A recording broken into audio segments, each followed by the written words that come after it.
Hello? Gising, Bruno! Okay na ako, Bibi! Let's go! Asikasong tunay si Bibi. Tumulong sa heroes, nag-set up ng event. Kahit koryo, hindi niya pinalagpas. Magsisimula na ang pinaka-inaabangang performance of their lifetime. Pwede nang huminga ng malalim si Bibi. Pero teka, tinatawag ata si Bibi sa stage.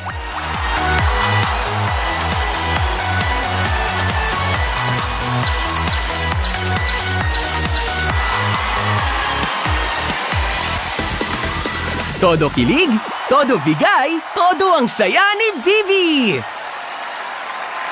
Dahil sa pagkakataong ito, si Bibi naman ang bumida. Nice to meet you!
Daddy, what's a navigator?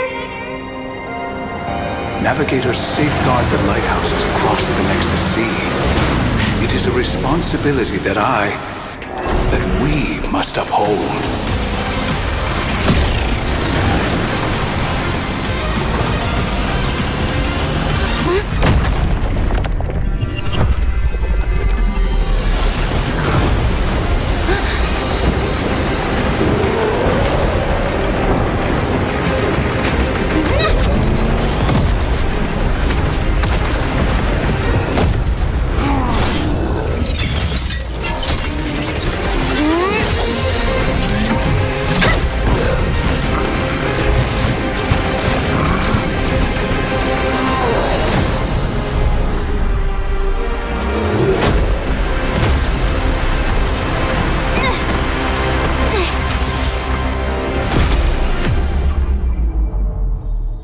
Dad?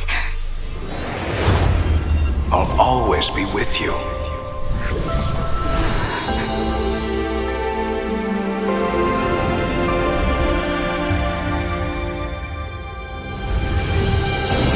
Target acquired! Frontier Justice! Ready, go!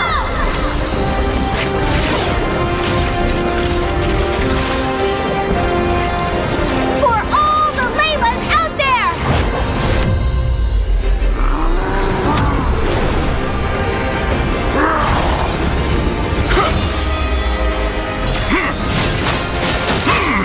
Layla!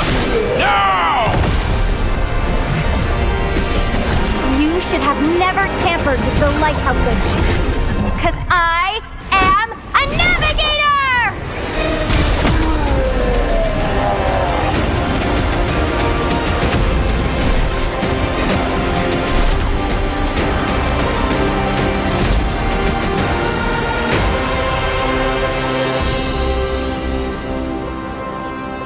I'm gonna be the best navigator ever!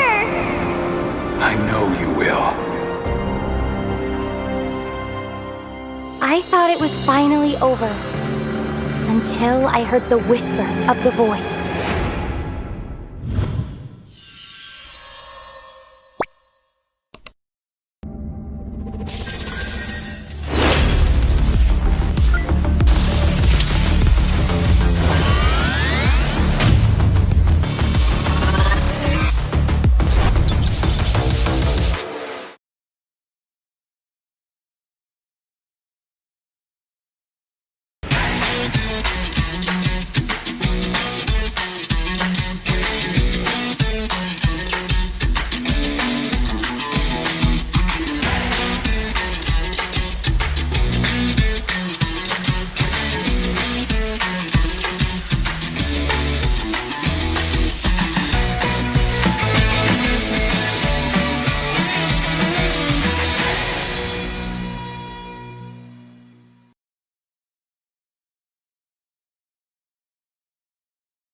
Di abutan dito! GG bro! Don't worry, be only with Smart Power All 99. Hindi bitin with 10 gig data to power your games plus only Facebook or only TikTok. Load now!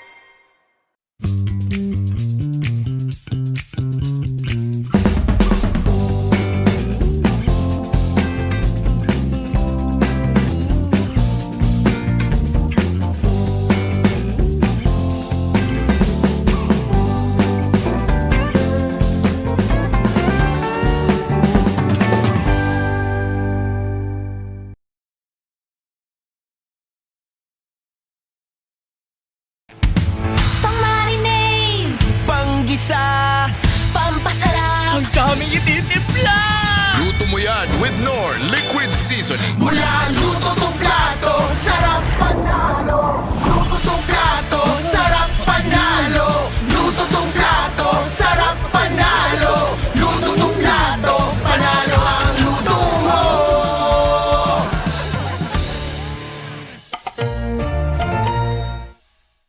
Foul! You know your scalp can get up to 5 times more dandruff? Get triple anti-dandruff power. Supercharged with Clear. Hey, you! Did you know men have 1.4 times weaker scalp? Get a shampoo that's 100% made for men. Supercharged with Clear. Enemy alert! Your scalp gets 1.5 times greasier, causing dandruff. Get triple anti-dandruff power. Supercharged with Clear. Stop and pull over! Your scalp gets 1.5 times sweatier. For cooling power, supercharged with Clear.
Ito na ang pinaka-inaantay na selebrasyon! Excited na si Bibi! Marami pa siyang kailangang gawin para maging ready ang lahat.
malakas kahit anong lane we become the monsters. Malakas Pilipinas, malakas face the golden sun and repping for the 3 stars. Look at us to the top, no ifs, no buts, winning any game para to sa PINAS. Di mo matitinag aming boses sa new level. Nasa kalye man o mobile, you know I become a legend. Listen, open fire, we cannot be winners, but with pressure like diamonds are made of. Switching the lane na parang gera, HP racing made a setup. Pagkakatang buhat ni Hilda, full dome SS parang Laila. Susundan ko ang iyong wakas, kasama pataas, tagumpay natin to dahil tayo'y malakas para sa Pinas. Nasa amin ang alas, hindi to atas, kinikilala sa taas kasi kami ang malakas para sa Pinas. Nasa amin ang alas, hindi to atas, kinikilala sa taas, ganito kami sa Pinas. Yeah.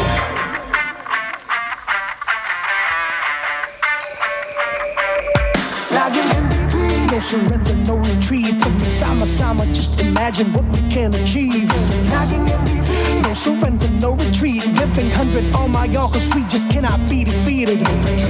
We are unstoppable, immune and invulnerable. Ready ang equipment, lahat frozen, mala, crowd control. Pakita on the jab, beast to the southeast. Taas ang matawag, proud and loud, cause every enemy we devour. Susundan ko ang iyong wakas, kasama pataas, tagumpay natin to dahil tayo'y malakas para sa Pinas.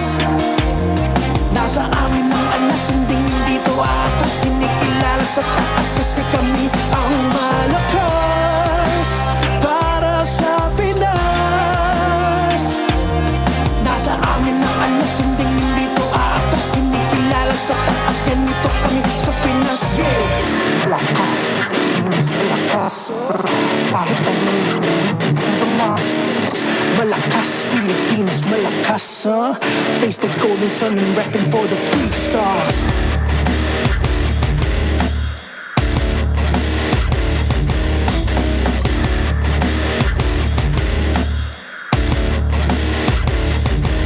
Ang lakas ng Pinas, we unite, we the stars. Ang lakas ng Pinas, we unite, we the stars. Ang lakas ng Pinas, we unite, we the stars. Ang lakas ng Pinas, we the stars.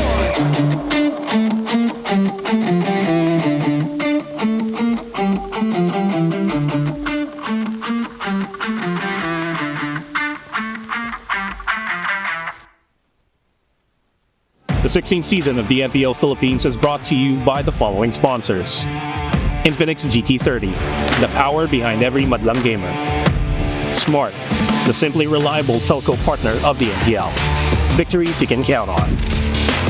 BPI, the official bank partner of the MPL Philippines. Mas epic na bukas, buksan sa BPI. Our partners in esports: Clear, power up your dandruff-free scalp. Supercharge with Clear. Nor, sarap panalo with Nor. And our official suppliers: Sip, alis uhaw, sip na. Arctic Aircon, the difference in cooling. And Go Hotel. Tara na sa Go Hotels. Let's go explore more. Don't miss any action by following the official MPL Philippines pages and subscribing to our YouTube channel. Follow MPL Philippines on TikTok for more content. Witness and experience the new era of MPL Philippines Season 16 playoffs live at the Cuneta Astrodome. Go to the official MPLPH website to secure your seats. No ticket, no problem. You can still be part of the MPLPH playoffs hype. Experience the action live at the Superfan City Festival grounds and join the free watch party. Don't miss the fun, freebies, and the ultimate Superfan experience. And to ensure the equality and fairness of our games, MPL Philippines is also monitored and supervised by the Games and Amusements Board.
Nasa huling kabanata na rin tayo.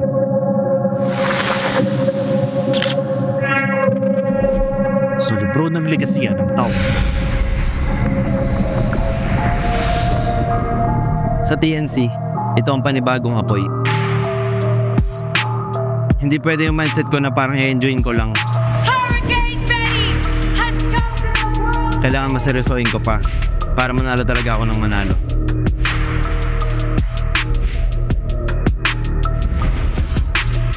Bawat talo, ginawa kong aral.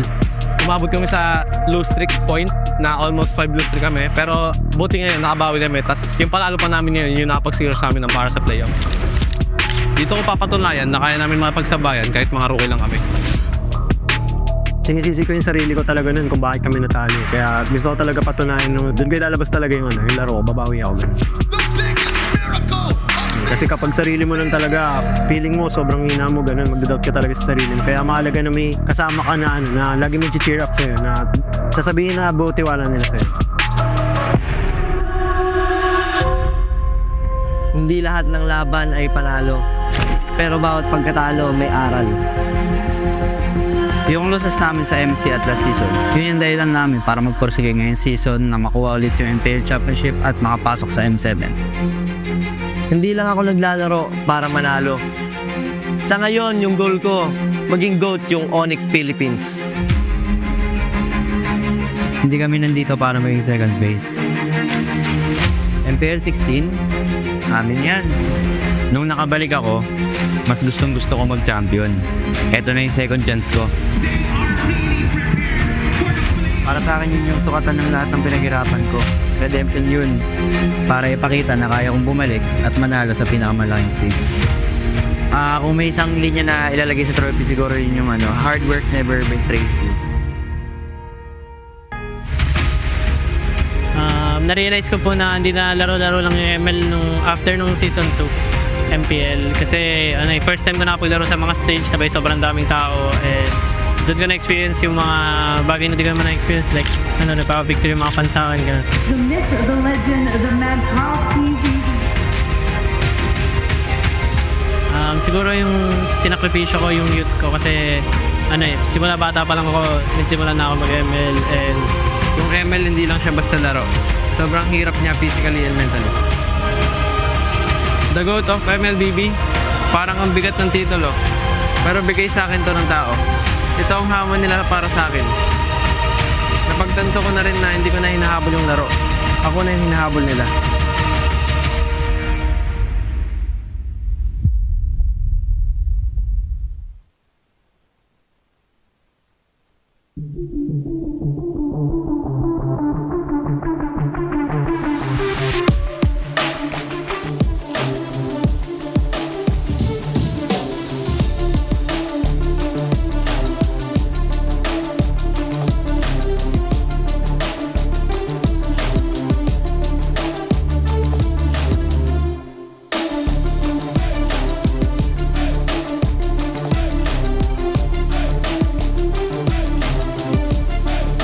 The best in history. Super fans, ito na ang simula ng tunay na bakbakan. Together with Hans and Almira, This is your very own Odin. Samahan niyo kami sa aksyon at maging saksi sa lakas ng Pinas!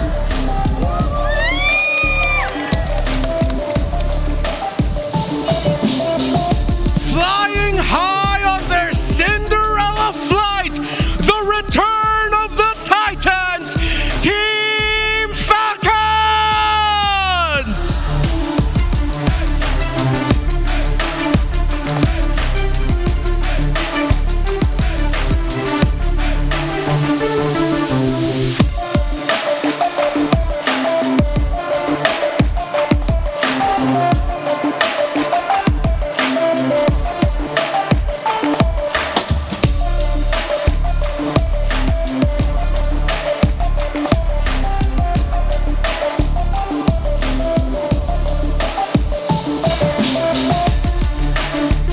They continue to rise! Phoenix Army TNC Pro Team!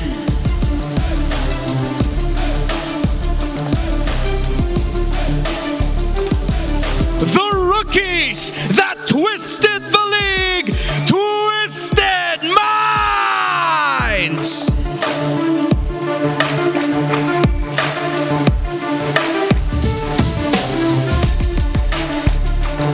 They are the reigning champions of the Philippines, Team Liquid!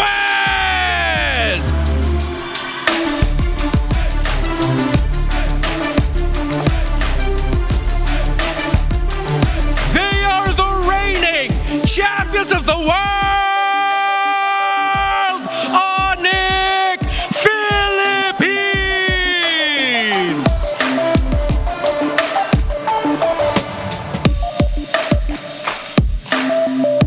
Number one in the standings, Aurora Gaming!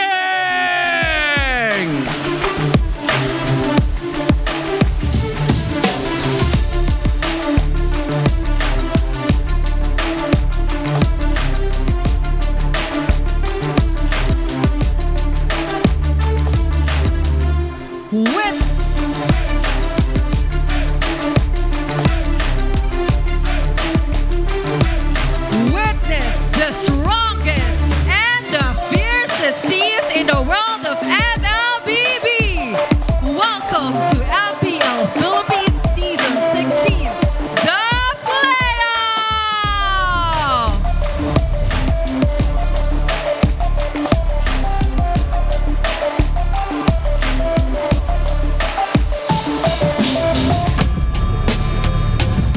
Live and broadcasted to you here at the Cuneta Astrodome. It is time to change the name of MPL Arena to Champions Arena, because it's either we're gonna be awarding a new champion or someone will continue their reign right here at Cuneta Astrodome. My name is Hans Galeria. Joined by me is, of course, Renmar Santa Cruz, and you are here at the English broadcast. Man, oh man! What a way to open this one. The grandest stage of them all in the Philippines, the playoffs of TLPH from the Infinix. Witnessed the new era opening that we had. It was a throwback. We even had a royal reunion with BYs back on stage here at the MPL Arena, and it was an awesome start. The matches haven't even started yet, but it was already legendary. Yeah, I mean, at this point, the fans are probably losing their voices, and we haven't even started the games yet. But hey, it is time to level up your game with Vibe by BPI. If you download and sign up for Vibe, you'll get 50 raffle entries, because last month, 200 lucky winners received 1,250 MLBB diamonds each. And for this month, they even made the prizes higher. 50,000 diamonds. Download and sign up for Vibe now. If you want an epic tomorrow, then join Vibe by BPI. And you know what? There's also another addition to that, because if you have more data, you also have more GG. You can experience the winning power of Smart's Only 5G and enjoy it with the Smart Digital Prepaid eSIM. Smart, the simply reliable telco partner of the MPL, victories you can count on. That being said, I feel like I'm still trying to catch my breath because I had to go up here. But hey, with that in addition, I felt like I still cannot believe that we are quite elevated as to where we are right now. Like when you look at the back, there's a lot of people. Like it's actually insane. You can even see TLPH on the other side, bro. Oh, TLPH is actually here. That's Mando. Yeah, All right. Yeah, you can see we are right in front of, or right behind us is the crowd here, the Cuneta Astrodome, the largest MPL Philippines playoffs we've ever had. Capacity getting close to 2,000 already. Just the very first day, bro. It is a weekday. And there's a lot of people there. Yeah, they probably had to leave whatever jobs they had. But hey, we also are being taken care of because the tournament is monitored and supervised by the Games and Amusement Board. They take care of us right over here, and we take care of all the possible action that is about to happen throughout the next 5 days. Because I'm gonna tell you, man, or if I haven't told you yet, I'm pretty excited for this one. Yeah, I'm pretty excited. A lot of people are. I was hearing and feeling the vibe of the people, considering that this season, so many things has happened. From Aurora ending the season with a 13-1 match win streak, only losing in week 1 against Falcons. From the Project Next entering mid-season, changing the entire game. Carl Tizzy getting 9 game MVPs. This season was historic. Yeah, I mean, at some point, that is how Carl Tizzy can contest in being the best player here. But of course, in MPL regular season, we saw that it went on to the second to the last day, where it was Team Falcons making it and completing our playoffs format. The highest kills, Doming Kite, highest assist is the rookie Kaloy, and the highest KDA being Yue. You see 2 Auroras there and 1 rookie. That's quite unusual for the dynamic that we have here in the Philippines. Oh, yeah, it was very unique. The season that we've had, of course, with Twisted Minds coming in and really shaking up the game. Aurora finally reaching the potential that a lot of people saw them having from when they first debuted as a team in season 14. But yes, this is the most competitive season we've ever had so far. The playoffs picture, the teams making it to the playoffs were completed by week 8, day number 2. But the final bracket wasn't completed until week 8, day number 3, down to the wire. I mean, if we're looking at the standings, it gets as close as possible. You're looking at Smart Omega and AP Bren. Major love and appreciation to those 2 teams, but it went down to a single battle, to a single game that kind of depicted on whether or not Team Falcons is going to be advancing, and they did, together with TNC, Twisted Minds, and the other ones at top. The stars aligned and Falcons still somehow made it to the playoffs, but now they have to go up against a team that a lot of people thought would be up there with Aurora, top 2 in the standings, until Onyx Philippines won against TNC Pro Team week 8, day number 3 to secure the seconds lead and advancement into the second round. The defending champions of the Philippines, the champions of MSC, will be fighting for tournament life in day number 1 of the playoffs. And they had the chance to not let that happen during the regular season. So you're pretty sure that they're pretty pissed right now, considering with what happened 2 weeks ago. But you're looking at the brackets, it's Team Liquid Philippines going up against Team Falcons. I don't think we need to introduce that at this point, but hey, we're still gonna introduce it to you because it's a different chapter towards the story. Twisted Minds and TNC racking up match number 2, and Aurora, Onyx sitting comfortably. They don't need to feel pressure today, except for when there is one dominating match from these 4 teams right at the left. Oh, for sure, Onyx is going to be looking closely at Team Liquid Philippines and Falcons. Because Onyx, they have a good record against Team Liquid Philippines this season. They have not lost a series against them. Meanwhile, Team Falcons, though, they were able to get one over Onyx. For Twisted and TNC, a lot of people have got to agree with the community. Aurora are sitting pretty and very comfortable. But they are going up against 2 of the most unpredictable, potentially biggest dark horses that we have. Besides Liquid, because they're a literal dark horse. Yeah, I mean, for both Twisted Minds, you're right. I just realized that like 3-4 seconds later. My bad, dude. But hey, for Twisted Minds and TNC, you're absolutely right. Both of these teams having something to prove.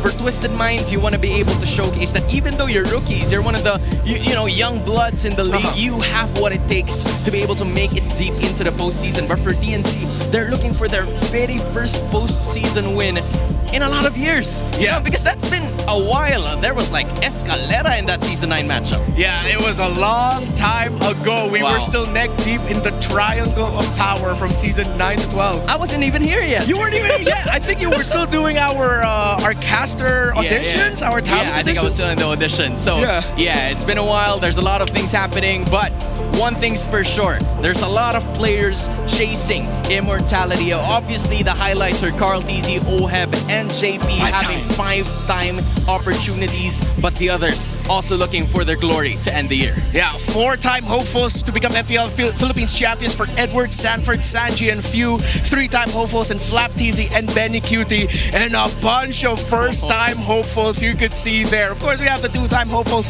as well.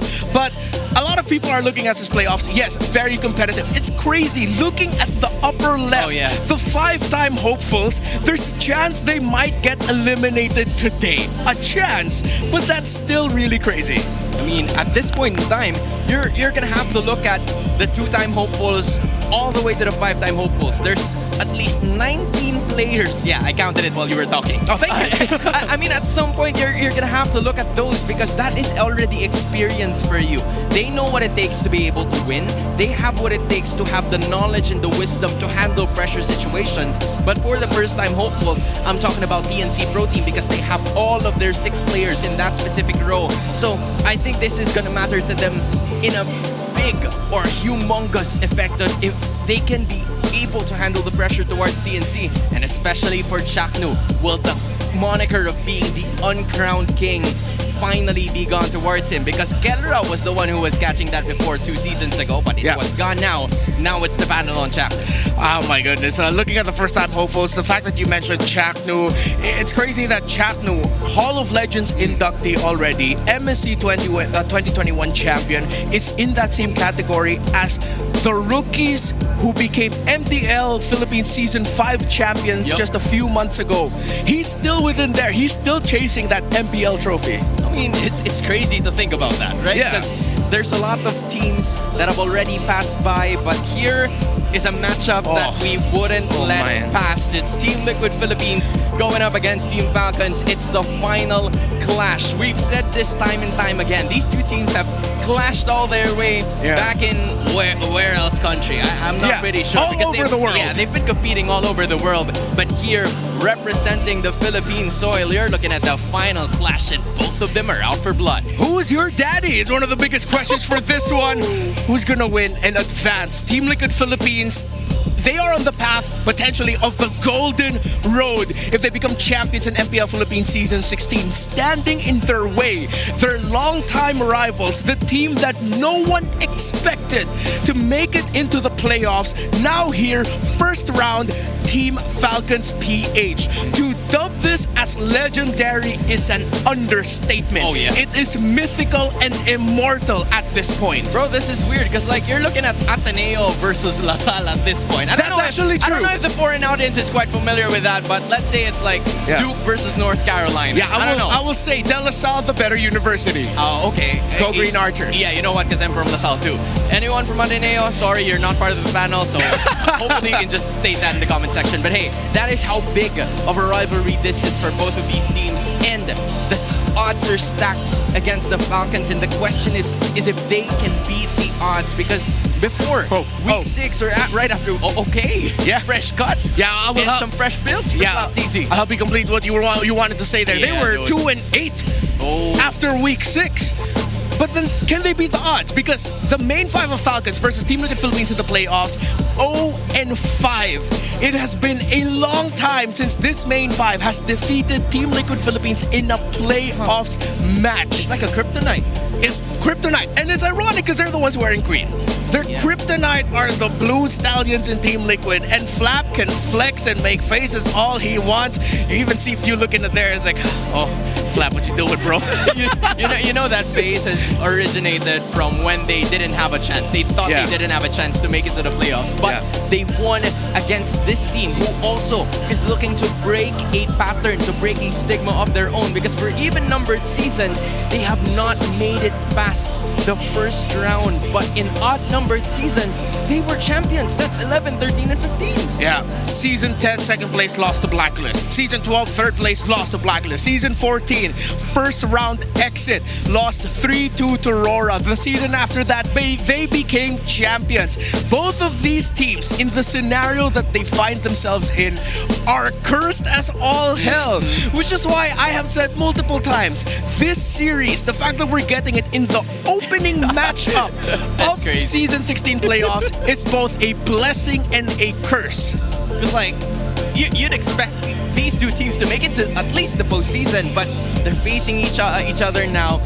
There were even the ones who faced off throughout the last slot of the playoffs so that Team Falcons can take it. And how poetic is it that the team that TLPH is going to be facing is a team that defeated them in the regular season when they were about to make it into the upper bracket. So now, you saw Carl Tizzi a while ago. He wasn't even looking at the camera. He was locked in. Yeah, he's locked in. If you missed out the opening video that we showed up, the quote there, the game is no longer chasing me.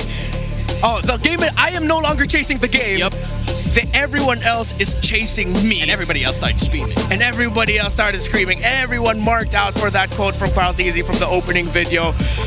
So now, we have to talk about the epic take, man. Oh yeah, for Are sure. TLPH and Falcons still Titans in this new era? Do you want to start it off? I mean, I would, just by saying simply yes. Because, usually if you are no longer a Titan, you would struggle for a bit, which Team Falcons did. Yeah. But they showed the resilience. They showed what it takes to be able to take this all the way into the playoffs. And if they need to struggle to be able to get to where they want to be, which is the grand finals, then they could possibly do that. But it's unfortunate that it's going to happen in the first round against Team Liquid. I'm just going to say, they are not the Titans that we knew them to be. If they were the Titans that they were, we'd be getting this match later into the playoffs. Oh, yeah. Day 3, day 4, or day 5. Not on day number 1. Not day number 1? Not day number 1, but they are still definitely up there. Of course, we know Team Liquid Philippines fresh off of... No, not that fresh. It's been quite some time. Oh, yeah. Their MSC win in Riyadh, Saudi Arabia. Coming back here. Team Falcons just recovering and just barely making it into the playoffs. And as we see the screams and cheers of all of the super fans at Superfan City, from the Cavalry to the Green Falcons, it's heartbreaking to see that the festive mood will eventually, inevitably, turn sour because one of these teams will already be eliminated. For both of the fans or the community belonging to these two teams, they're going to need all the support that they can get. Because at the end of the day, one is going to be staying and one will go. And at some point, I'm quite interested on how this will affect the gameplay. Because I'm sure both of these teams are quite used to the pressure. They have honed themselves to be in a position to take control or to take some certain scenarios in their favor. But for Team Falcons, things aren't going so well for them. The momentum might have helped them to make them through. But on the other hand, you're also looking at Team Liquid Philippines. I feel like we need some help, Renmar. Because we've been talking for quite some time. And I think we gotta need some friends to be able to catch up to this. Yeah, we need to request some backup, I guess. I think two very handsome dudes are gonna be joining us. Two very handsome dudes. There they are! That is Naisu and Leo right there at the, I would say the VIP section. Howdy, my Howdy, boy. guys. How's it up there, by the way? It's crazy down here. It's pretty cold here. It's pretty cold here, man. I'm telling you right now, in case you have your electric fans, you better be ready for that. Naisu, Leo, I'm gonna go straight to the point because me and Renmar have been talking about it for quite some time. Do you guys think that TLPH and Team Falcons are still Titans in this new era? You can go either way. I'll say this, man. I think once you're a Titan, you're always a Titan, and I think Falcons proved that by getting to the playoffs. Yeah, I was there at Ground Zero in the smack dab middle of ECA in Central Asia, where a group of small fans, very devoted fans, walked up to me and said, "Those are the Titans of MLBB," and that will never leave my memory. That is a core memory in my MLBB esports lifetime in my career. Still true today. But can you guys say that the Titans that they are now aren't as grand or as massive as the Titans that they were back in their prime? That's a pretty good question. That's a great question, man. I think, I guess, a lot of people could say that. For me, myself, I'd say they faltered a little bit, but still, nonetheless, they're a Titan. They might have, I guess if you were ranking them, they might have downgraded a little bit, but now I feel like this is their time to prove that point once again, that they're still strong as hell. I think that's the biggest thing. Time is one hell of an opponent, and they've been fighting time this whole time. I think they are more Titans now than ever. And you know what, guys? I'm sorry to say this, but you're also out of time. Thank you guys for being with us. Hope you enjoy the cast later. See you, boys. All right. Yeah, that's it. They feast out. They had to bounce. Yeah, but they will be casting the matches later, of course. Sure. This is the panel. Yep. Then we'll have Naisu and Leo coming back to commentate on the games. Okay, that's pretty good. That's pretty badass, if I would say. Oh, yeah. I think this is the right way to start. In the grandest of venues, because we have one of the biggest populations or audiences that will be watching the games together live here in MPL Philippines. I think for both Carl TZ and Flap TZ, they do not want to let their fans down. Yeah, Carl, Flap, Few. When you talk about those three, those are one of the very few multi-time world champions that we have in our sport. Carl TZ, the GOAT, the undisputed face of MLBB. Few, who Carl TZ to this day still says is his personal GOAT. So it's the GOAT versus the GOAT's GOAT. What is this, some kind of goat farm? That's why. Is that what the MPL Philippines is now? We're just a bunch of goats? We're just a bunch of goats. I mean, I can't blame us. Like, you know, I can call you the GOAT and nobody would complain about it. Yeah, great. You didn't see that coming, did you? Yeah, I did not. I can say that Naisu is a GOAT and he can't do anything about it because he can't hear us. Yeah, he's a shark, right? He can hear us. I call him the Great White. The Great White. That's pretty good. I don't know. You should rate that in the comment section. Give it out of 10. How would you rate that show? Because like we take those personally. I think a bunch of people just typed zeros on the chat right now, so I'm not gonna be offended by that. And you know, as we're getting closer to the game, of course, the team's just getting ready, setting up. We're going to be seeing the draft soon. We still have to talk about the keys to victory, which I'm pretty sure will be guided to us by Wolf. I got to ask you here, do you already have a prediction or a vibe to this? Okay, maybe not prediction. Just come on, just man. Your vibe. Okay. Just a vibe check. You do this a lot, so what's the vibe check for Hans? It's kind of, can I just say, disclaimer, I'm trying to like evade this question as much as possible, but I knew it's going to be coming sooner. Yeah, okay, if you're not going to give me who you think is going to win, give me like at least a score. Do you think this all the way going to go to 5? Is it going to end sooner rather than a lot of people think? You know, for the record, usually for a lot of the people who are part of production, they want the games to end as fast as possible so that everybody could go home. But in this playoffs, we kind of want it to be different because all of these matches are going to be absolute cinema. So I want to know more. I want to see more games. I want to see 3-2. I want to see 5. I want to see 5. Yeah, actually, all of the predictions that I got to see online, bro, a lot of them just say 5 games for this. Right? And I cannot imagine, I can't even think about a world wherein this is going to go less than 5. This is the final clash. We are not going to see this matchup for a very long time. MPL Philippines Season 17, multiple months away. We got to get 5 games. Yeah, I mean, at this point, you're looking at the M4 World Championship Core and the M5 World Championship Core. This is going to be a matchup that we are yet to see. But now, here's Wolf, together with the How.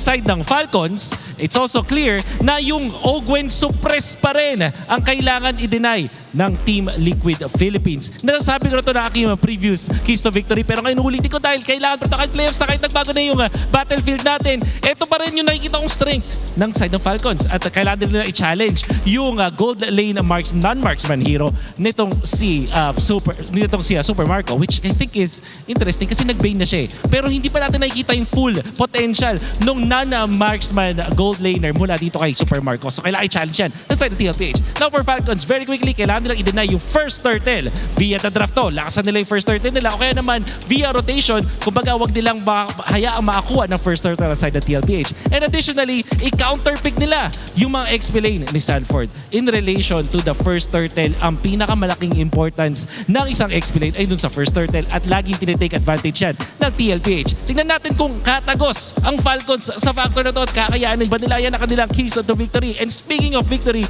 pwede nating ma-experience a victory with the Infinix GT30. With GT Trigger and MLBB certified 120 FPS, will enjoy ultra smooth gameplay and outplay the rest. Yan po ang ating mga aabangan sa laban na to. At actually, sobrang excited na ako dahil ito na yung Act 3 or yung Part 3 ng rivalry ng TLPH and Falcons dito lang sa MPL PH Season 16. Magbabago ba ang mga playstyle? Makakita pa tayo ng maraming fighter gold lane. Alam ko, hindi ba masyadong magandang tawagin na fighter gold lane lang yan, pero alam naman natin na pwede nga naman gamitin yung mga fighters like Ruby, like the Esmeralda, like the Lunox, yung sumisikat ngayon na X-Borg.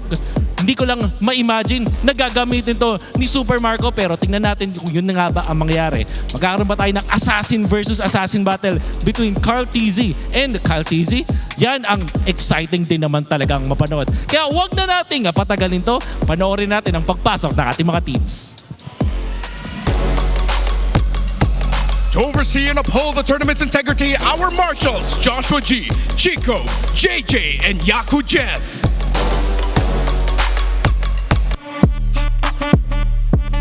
The playoffs has begun, and the cavalry marches towards the Golden Road.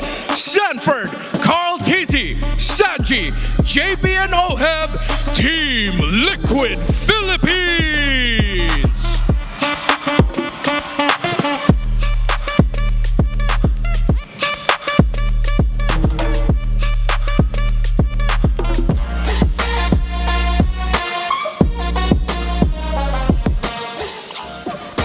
The Titans have returned for their final clash against their rivals. Welcome to the playoffs, Flap TZ, Kyle TZ, Few, Ogwin, and Super Marco, Team Falcons!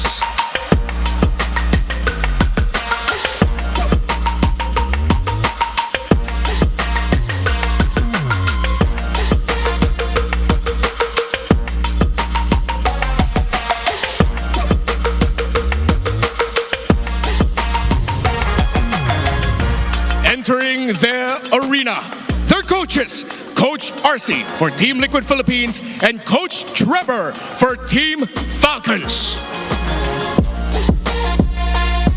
The final chapter, the final clash, MPL Arena, I want to hear you scream!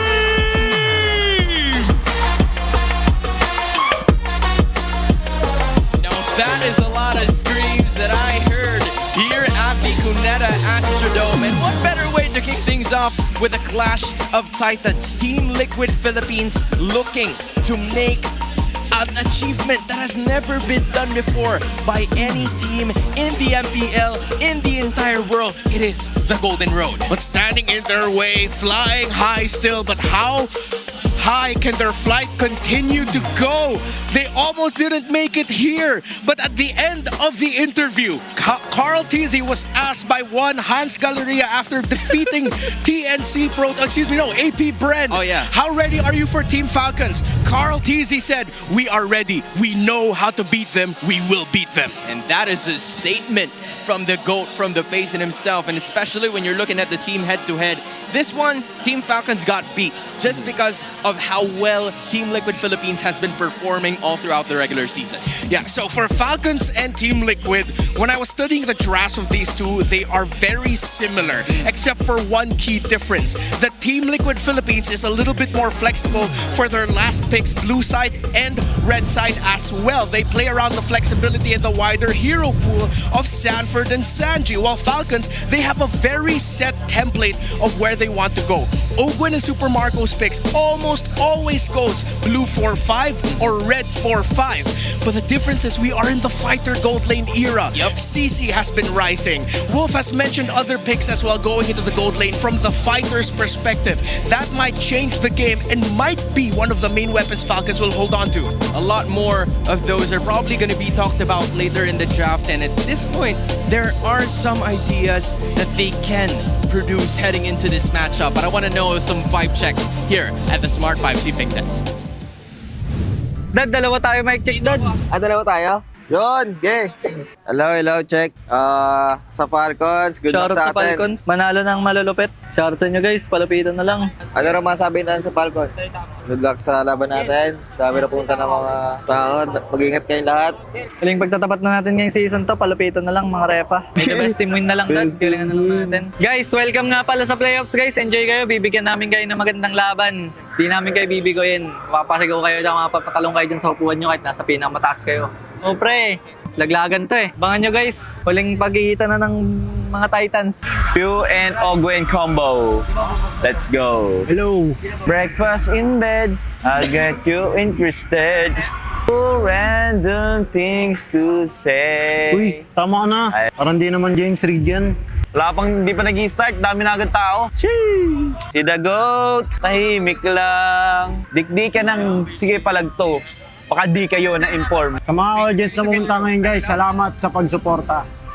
Ibigyan namin kayo ng magandang laban. Og team, gagalingan namin para makapasok kami sa top 4. So para sulit ang ticket nyo guys. Grabe, lakas naman yan. Alis pa. Sila, wag po. Miracle do exist. Eras of the league. Day 1 o 1 day lang? Pili lang tayo that day 1 or 1 day lang tayo dito. Nice. Sino pong happy ending? You know, Few, I have the same question as you. Who will have it as their first day in the playoffs and who will have it as their only day in the playoffs? That's a lot of thinking to do, but one thing's for sure. For both of these teams, specifically from OHEB and from Few, they want to show the fans that they deserve to be in the spot that they are right now. Yeah, for OHEB, he's gotta show up with more fighter gold lanes. I mean, he plays the OHEB, the Bane, incredibly well. So that's something that Team Falcons have to look out for. They faced that exact same matchup. OHEB in the Bane, Super Marco the Granger, then they traded it out in their last series. But then Few, I think, definitely needs to step up for Falcons here. So Few actually has one of the highest assists in the league, 230 assists, 120 for 210 for Sanji, just to compare. However, Few also has the highest deaths amongst all mid laners with 95. The third lowest for mid laners is Sanji at 47. So there's a huge gap there. That's at least what, 4 more deaths each game on average for Few. So he's really got to watch out for his positioning here. And Sanji and Few are going to be a big focus on the draft because for them, Jusin and Farsa is the main trade. These two teams are always fighting for those two heroes. Yup, especially with how aggressive Team Liquid Philippines has always been playing. Although we saw some sort of that kind of recipe from Team Falcons over the course of Week 7 and Week 8, where it was Kyle TZ constantly playing Lancelot, the highlight of the Eastern Shin, which, by the way, I believe is going to be heavily contested towards this map. And man, I'm telling you right now, this is just 2 seconds and we are completely a second away from making this officially our first game of the playoffs. And you know, if you were living under a rock, we've already made our annual map change, which is basically how the changes are going to be, but broken walls are going to be the choice here for our two teams. It gives them a little bit more avenue, but hey, look at this. Team Falcons has only played in this map once this season. And if you have been living under a rock, please let us know if your home was affected by the Broken Walls map. As that house of yours, that rock might have been shattered by the Broken Walls map. So here we are, red side. We were talking about it earlier, man. The CC going into the gold lane.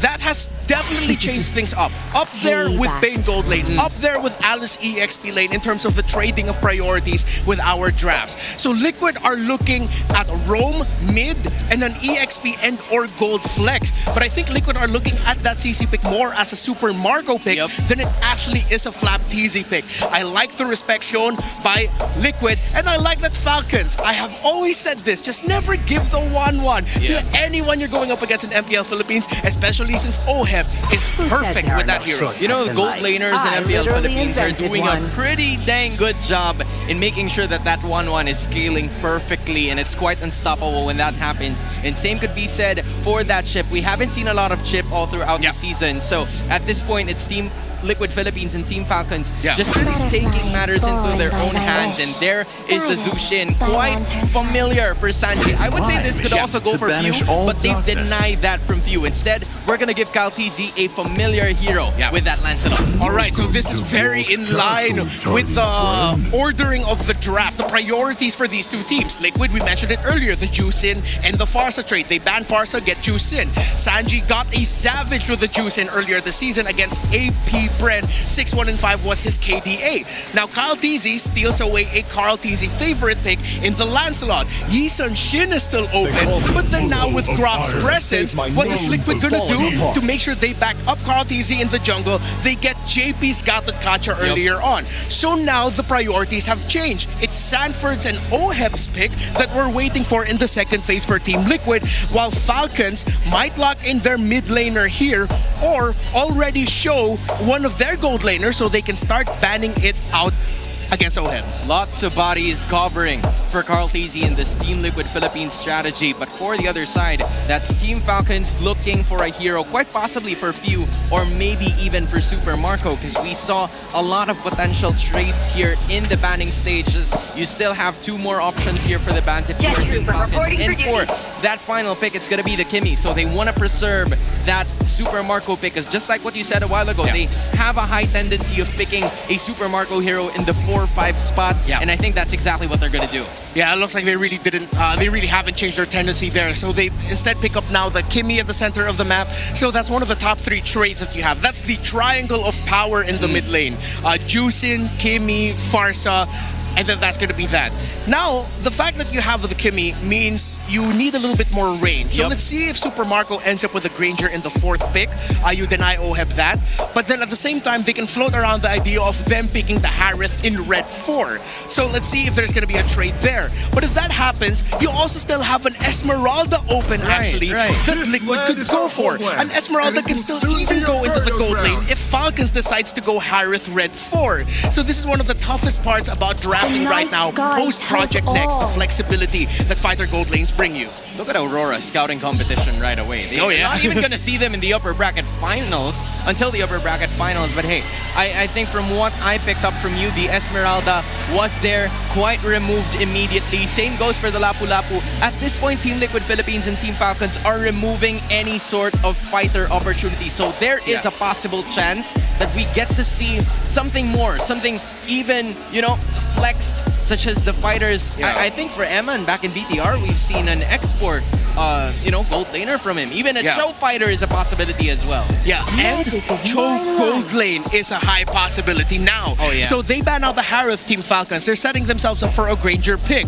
But then the usual response of the Granger in the Irithel is still open. But I wouldn't like the damage profile that Liquid will end up with. If Super Marco and Falcon shows his pick at a red 4, Liquid can honestly just go Cho gold lane. They can go Ruby gold lane and they'll be okay. I'll lean a little bit more towards the Cho, however, considering that if they go with the Ruby, they might just be susceptible to a tectonic charge from a Grok. So Liquid take out a comfort pick from Flap Teasy, from the Uranus. But this sets up for potentially just locking in a Phoveus right away. Flap Teasy has a tendency of being one annoying XP laner if you're going up against him. So for TLPH, they're trying to remove the Esmeralda and the Uranus just to be able to take control in the charge, which, by the way, was also a Lapu Lapu that was removed from Flap Teasy, because this is also one of those heroes that he has utilized from time and time again, especially with their recent matches all over the regular season. So if you are Flap Teasy, you're gonna have to pick your hero right away, and that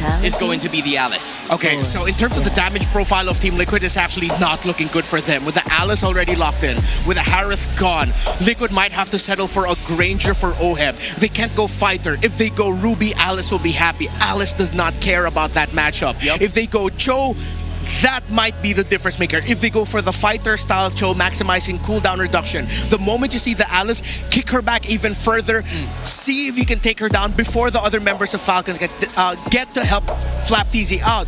But again, the problem is not enough damage unless Liquid show a different gold laner that can just burst and pop heads. And so far, it's quite easy to get access to the backlines of TLPH just by having that Alice on their side. So for the Engage, this is going to be a problem, and there you go.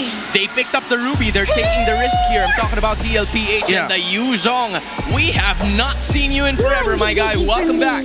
One of the picks that puts Sanford in the map globally. If not the pick. If not the pick alongside the Lapu Lapu. He's either the dragon or the legendary man from Mactan, Cebu. Oh, yeah. So, Marco, what are you going to end up with now at this point? Because, look, Liquid has gone full into the YSS. Full engaged, dude. Are they going to go double fighter as well? And just put all the resources into the hands of Few and Lancelot? That's a pretty tough question to ask in Team Falcons. They're trying to figure it out, but now they go with the Claude. It's a hero that has been used by Super Marco, but they're not gonna fight Team Liquid Philippines in their very own game that they want to play here. They want to try to scale a little bit further just so they can have enough damage to make this happen. But for Cuneta Astrodome and for people watching at home, this is the clash of the Titans, the final clash. Every game feels like their first game, because at this point, if you want to be able to make it into the top 4, you're going to be facing a familiar foe, and we're looking at the lineups right now. It's a mix of old and new strategies for both of these teams. Whoever rotates faster is going to win this game. Ogwen needs to be locked in here alongside Few. Falcons, they cannot allow Team Liquid Philippines to build a very quick lead. That is a Yuzong with a Petrify that could even mess up the entry of a Claude. As this game extends, Super Marco might be wondering, wait, I have damage, I have my items. Right.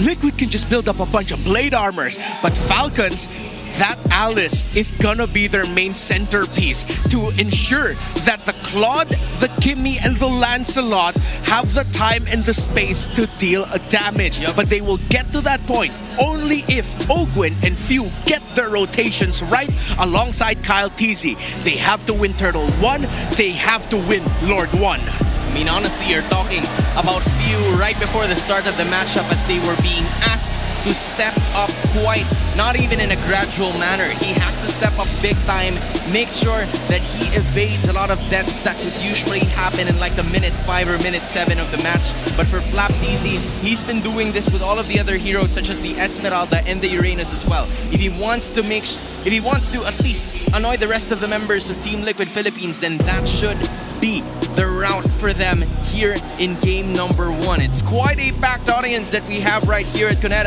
Astrodome, and everybody at a weekday, Renmar. At a weekday, we are stacked right over here. Lots of familiar faces that we saw before the start of this game, and at this point, I am with you, ladies and gentlemen. I cannot wait to get this show started. It feels like mid-December 2023. Oh, wow. It reminds me so much of the Rizal Memorial Stadium. Our voices ran out during that time. Our voices ran out during that time. There were tears dropping too. Yeah, how people are seated right now, the arena we find ourselves in. I wonder if there's a bit of familiarity and a bit of a reminder for the members of Team Falcons, who at that time were the members of AP Bren when they became the first team ever to not only win in home soil, but the org to become the first ever 2-time world champions. But Team Liquid Cavalry is outnumbering the Green Falcons, and Liquid have, I gotta admit, man, a slightly scarier lineup. But my mind keeps going back to, can they actually have the answer for the Alice? Yeah. And I think one of the questions we have to ask is, what the hell are Sanford and OHEB gonna build? Are they gonna go for the hybrid? Are they gonna go fighter tank? Are one of them gonna build a little bit more physical penetration to actually give that Alice some hard time? Because you're gonna have to make some dominance, ISIS, and sea halberds in there. I mean, for the side of Team Falcons, I think their main ace is obviously going to be Flapteasy with that extra sustain. The setup is going to be immaculate towards getting them to a possible comeback, because they're going to have to wait for Super Marco. Let's be real about that. It's the timing that is quite an occurrence here for the side of Team Falcons. If they can at least provide a good situation for Super Marco to scale and get a lot of damage early on, or maybe even in the mid stages, then that could help them a ton in game number 1. But the challenge is for, you know, Ogwen and Few, even the trio mid position for the side of Team Falcons to be able to at least get some smooth objectives heading into the map. Because if you're looking at Team Liquid Philippines, they kind of have everything figured out. They have a good amount of crowd control, even have a decent amount of damage, and at this point, all they need is perfect execution to be able to take this game 1. Yeah, actually Team Liquid Philippines, with how you mentioned that, once we get into the team fight, their lineup might actually be the one easier to pull off, because one of your main damage carries in the Yi Sun Shin is happy just staying in the back, allowing the Sanford, Yuzong, and the OHEB Ruby to front for you, deal a lot of the initial damage, and then Carl T's is just going to come in to finish the job. Well, for Team Falcons Philippines, Super Marco's timing here needs to be really good, Because as we mentioned earlier, with all of the crowd control that you pointed out that Team Liquid Philippines has, the fact again that there's a Petrify for the Yuzong, a second skill, a very quick one from the Ruby, might just mess up the entry of a Claude after a BMI. Even though he'll pop the Purify and have the CC immunity, it's still a tough task for Super Marco to be able to find the right time to actually enter with the Blazing Duet ultimate. And not to mention that there are also some early invasions toward that gold lane matchup. So both Super Marco and Oheb, who has been victim to a lot of those early invades in previous matches that we've had before, they need to take better care, better communication at this point. And for Team Falcons, I gotta say that, you know, Kyle TZ has been pulling off some quite insane mechanics towards Carl TZ, but for the GOAT himself, I mean, he said it during the interview, right? He knows how to beat this team right over here. They have a lot of support for both of these teams, and it's just gonna be a matter of time to see this matchup and how it's gonna be going. So I think for all of the people, especially for Onyx Philippines, the matter at hand is how they would be able to initiate, but you're looking at the start, the beginning of a possible end for at least one of these two teams. The question is, who or which Titan will be able to get over the wall and make it to top 4, Renmar? What a moment that we are heading into. Falcons, Liquid, the legend of Titans unfolding before us. Mythical and immortal at this point. The opening matchup of the Season 16 playoffs. It's them again. And also seeing the discussions online with how seems to be a curse for Carl TZ. And a lot of that curse seems to involve Few. I completely forgot about that. Yeah, but then Few's also looking at Carl. It's like, we haven't beat you guys in playoffs in a long while. In MPLPH, we may have won against you internationally, but not in home soil.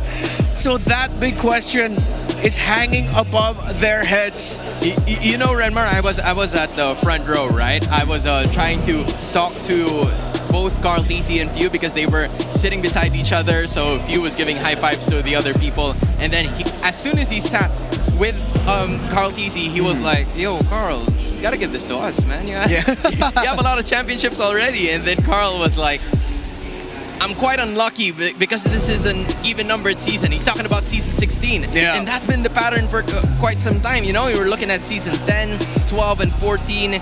It has not went the way Team Liquid wanted it to because they were experiencing some first-round exits.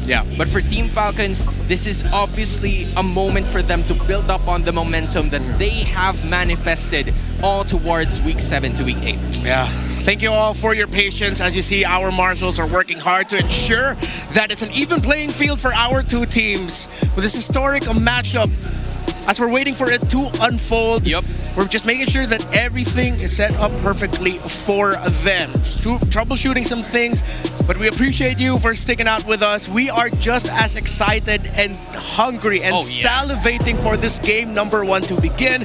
We just want to make sure that everything is good for our players. I mean, at this point, if you want to look at some of the players here, they are laser focused, locked in, also waiting for their moment to shine. And you can say the same thing for the rest of the fans that are here who have been waiting outside, obviously looking for a chance to showcase their support for the rest of the teams that is here. It's a battle between green and blue. It has always been a clash of the Titans ever since Season 13, and now is the time to showcase what these Titans can do. Nice and Leo, you got this, guys.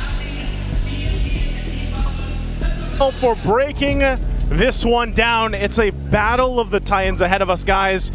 We're just minutes away, or maybe seconds away, to jump into the game here, but I do have to say this, man, it is electrifying here for day 1 of our playoffs. Leo, who knew that we'd get this matchup to kick it off for our playoffs? You know who knew? Who knew? I knew. Oh. Come on, we're talking about the premier esports league in the country, if not the region. And you can see that the super fans came in droves, filling Cuneta Astrodome up to capacity on a weekday. It's a random Wednesday in the Philippines, man. Hey, it's not a random Wednesday anymore. It's a Wednesday where the Titans are clashing. It's day one of the playoffs. It's day one of the playoffs. And, while we wait to go ahead and jump into the game here, there's a couple things that we have to remember and just how crucial this one is. Again, we've got, by the end of today, 2 teams leaving the playoffs here. I mean, this is an electrifying thing because you have to remember, too, how big it was for the Falcons to even make the playoffs, man. I mean, for a lot of people, myself included, actually. I'm gonna throw myself in that basket. I didn't know if the Falcons would actually make it to the playoffs. Hey, there was this young man who screamed, "The miracle of season 16." Sounds familiar. I think I'm looking at him. You are deep into his eyes. But yeah, no, again, that was the exclamation point to end the regular season. And I'll tell you now, I don't think 10 days was enough to buy us time to recover and to comprehend, to digest exactly what went down. So folks, we'd like to thank you whether you're here with us in the Cuneta Astrodome in the middle of Pasay City, Philippines, or if you are with us online from all around the world. I'm talking to you, Wagner. I'm talking to you, Trex. You're talking to everybody. Hey, we got a whole list of restreamers out there, and some of our bestest friends are currently restreaming out there. Salamat malam to all y'all watching from Jakarta, Indonesia. That's right. I see you, Mirko. Hey, now you guys see us. Welcome to the desk here. You're actually going to be seeing me, Naisu, and Leo to paint your guys' picture, I would say, for this one. Because right now, the panel, they've told us all the storyline leading into this, and I think, again, both of our teams are getting things kind of smoothed out here. Again, we want to make sure that for as crucial of a match as this one is for the Titans here, we want to make sure they have the best playing field for the matchup ahead of them. Because, again, you got 5 games, man. 5 games, one of these teams, it's either going to be a massive, I would say, upset, or it's going to be where a lot of people were thinking was going to happen if TLPH takes it. But before that, before we jump into the game, guys, we are going to be taking a break so they settle everything out. So sit tight. We'll be back after this.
Defeat.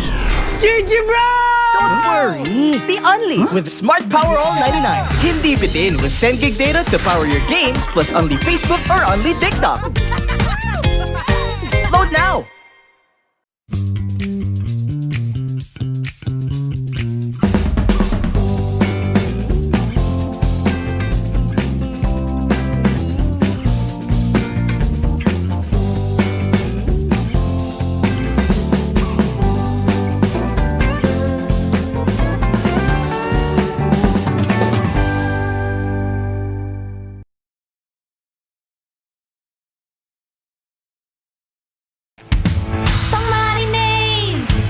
Isa, pampasarap, ang daming ititimpla.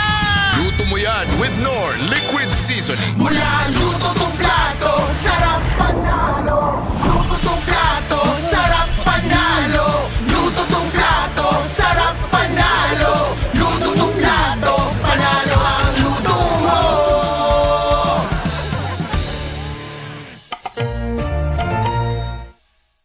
Foul!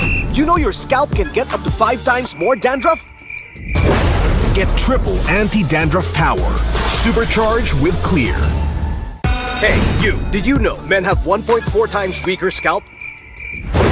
Get a shampoo that's 100% made for men. Supercharged with Clear. Enemy alert. Your scalp gets 1.5 times greasier, causing dandruff. Get triple anti-dandruff power. Supercharged with Clear. Stop and pull over. Your scalp gets 1.5 times sweatier. For cooling power. Supercharged with Clear.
Ito na ang pinaka-inaantay na selebrasyon! Excited na si Bibi!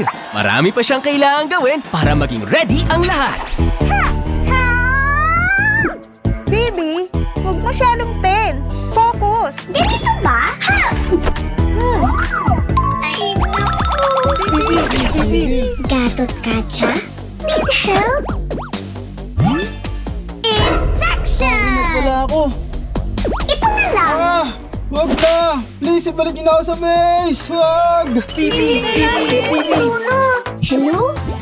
Gising, Bruno! Okay na ako, Bibi! Let's go!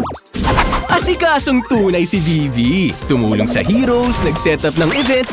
Kahit koryo, hindi niya pinalagpas.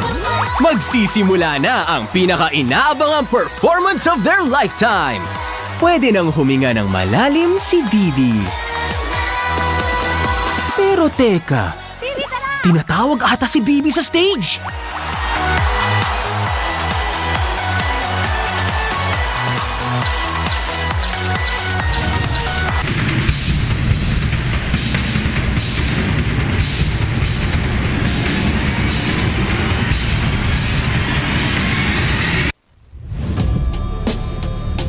And welcome back, ladies and gentlemen, here on the English desk. We are just moments away from jumping into game one of our first best of five for the playoffs here. Once again, I'm Naisu. This is Leo. Earlier, you were joined by the panel from Hans and Renmar. And we can't wait to get this Clash of the Titans started, man. I understand why we're taking all this while to prepare. Again, momentum is key. When you've played and competed with such a fated rival, a true equal, such as these Titans do, all around the world, you want to make sure that you get off on the right foot, and you can only do that once. Game one. Game one, and you only have potentially 5 games, you know, to make that happen, because I gotta say, man, you are facing elimination here in this one, and I think for a lot of people, if you guys missed it during the panel section, there was a lot of great information there. One of the great things that they talked about is both the teams, TLPH and Falcons, dude, they're against the odds, like for them individually. What we mean by that is Team Falcons, they're, what was it, 0-5 against TLPH in terms of playoff matches. And then for TLPH, they haven't, or they always got knocked out in play-ins. If I remember right, it was odd seasons. Wait, am I getting my math mixed up? Even is bad for Liquid. Even is bad, and we're in an even season right now, 16. That's not where you want to be, man. And whether it comes down to science or faith, both teams have many reasons to look at this matchup and say, yo, we can't do it. But with the Cavalry and the Green Falcons behind them, respectively, if in case you guys did not know, they have come in droves. During the break, we witnessed a, how would you call it, chant battle? It was a chant battle. It was a chant battle, and I got the Goosies. Who had the better chant? I'm going to have to say, I think for most people, if they've watched Team Liquid play, you know, like they're able to go ahead and say like, man, this chant. I don't know if I want to say that for a lot of the teams out there. I don't know if there's a better chant than "Let's go Liquid, let's go Liquid." I'll give you Green Falcons. They got heart. They got heart. Okay. Well, this is what we were talking about too. You know, over on the panel earlier, 3rd seed versus 6th seed MPL Philippines history. Let's take a look at this. There's a whole lot of information here. 2 out of the 7 times, 29% win rate that the 6th seed won versus the 3rd seed in MPL Philippine playoffs. That was season 9, the play-ins, where Omega swept Echo. So 3 out of 10 times. Just doing the math, you know, upping the fraction so people understand more. Yep. In season 14, it happened as well. Blacklist beat Omega, who was currently then 3rd seed. This was season 14. No 6th seed team has ever won the MPLPH championship, but they have come close. In season 9, when RSGPH won, that's true. Omega took them to the limit, and Omega started that playoffs in 6th seed. So if you look at stats like this, what do you think? Because we've been talking about how this season is like, I think collectively people would say the most competitive season. Yep. I would say that there is a potential that Falcons does what Omega did in season 9. Yeah, because no 3rd seed team has ever won the MPLPH championship, and that's where Liquid is. So you count up all of the factors, and then you also consider Falcons, then known as AP Bren, this same squad. They're known to break curses. They don't like them bad juju. They don't care. You know how no team has ever won a world championship in home soil? Or twice. Or twice. Yeah. Falcons looked at that and said, yeah, we don't care. Hold my protein shake. Basically, you know, if we saw all the flexing that was done by Flap earlier on. Also, by the way, just so you guys, if you missed it during the draft while we wait to jump into the game, we are going to go into Broken Walls for our game 1 here. Yep. You can see how this is panned out in season 16. We've had 13 games. There was an average game time of 16 and a half. Average kills 22. There's a 1.34 kills per minute here, but also the draft. If you look at a lot of the heroes that have popped up here, I would say the only one that we're really seeing is what? The Juice and the Kimmy. Those are both in the game. But that's it for the first draft that we're going into game 1. Everyone else has either been banned. Yishin Shin is in this one too. Oh, that's right. Was picked by Team Liquid on the 2-3 swing on blue. Something to note, it's become a how do I say, vernacular, universally. Started, I think, in MPL Indonesia, wherein Broken Walls is considered the neutral map.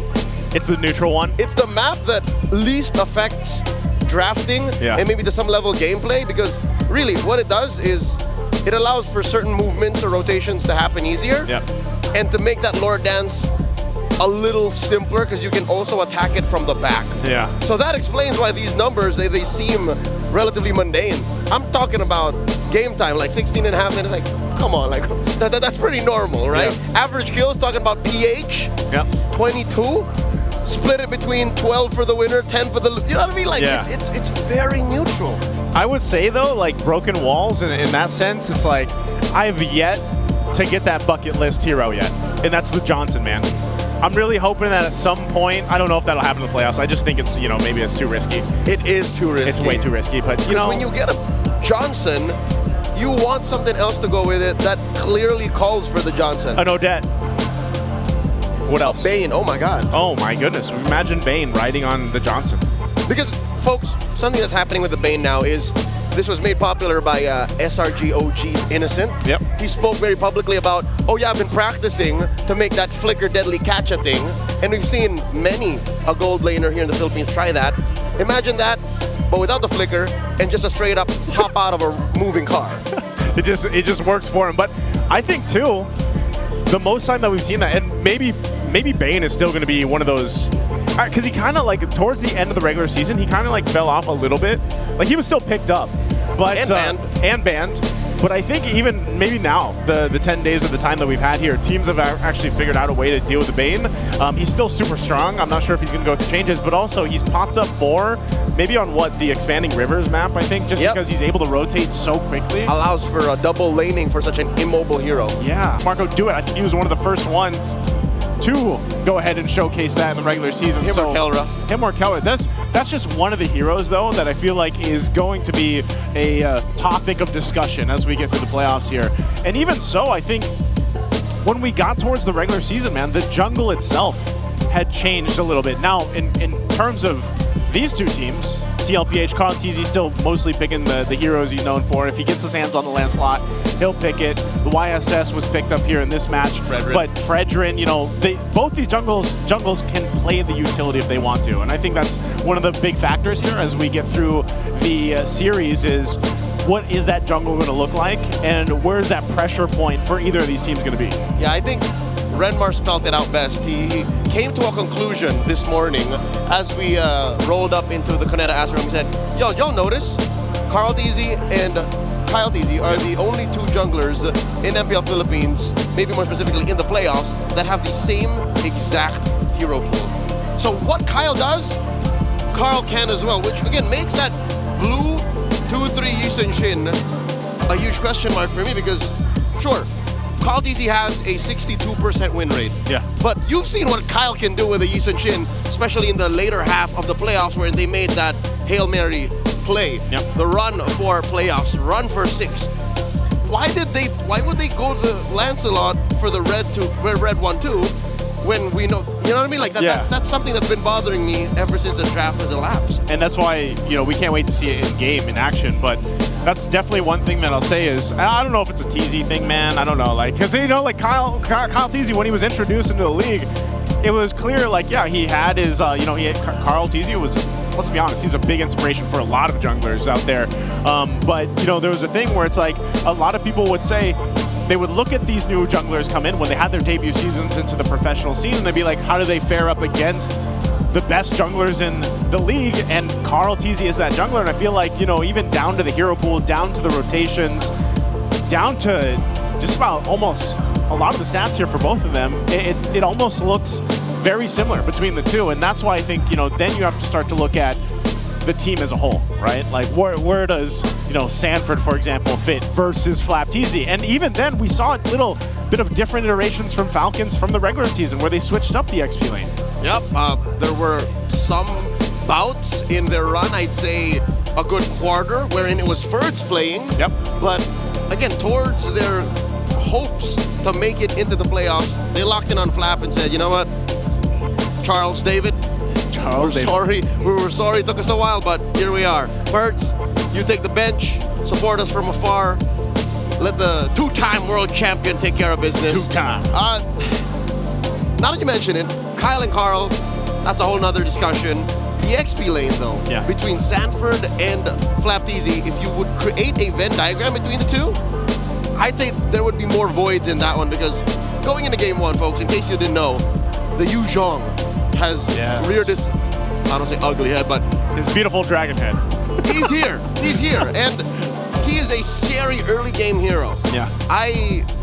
I'm worried for Falcons. I'm scared for Falcons. They drafted a Claude, Red 5. They drafted a Claude, and he's running he's got the Petrify. He's got the Petrify. Sanford's got the Petrify. That's already one way to pop that Purify. It's weird because there was a time when it really felt like Yu Zhong fell off. Like, he disappeared, man. He like black dragon formed out of the game. Skedaddled. And then now he's back, you know, and I think that's something that a lot of people have been wanting to see, because he's popped up here and there, even in the other regions. But we'll have to see it play out when we get there. We do have an interview, though. We're going to be throwing it over to our host, Almira, for an interview here. Yes, welcome back! Hello! Hello, Hi, Almira. Mark. Welcome to MPL Philippines. Thank you for having me, MPL. Thank you. So, how do you feel? Like, kamusta ba na-experience mo dito sa MPL Arena?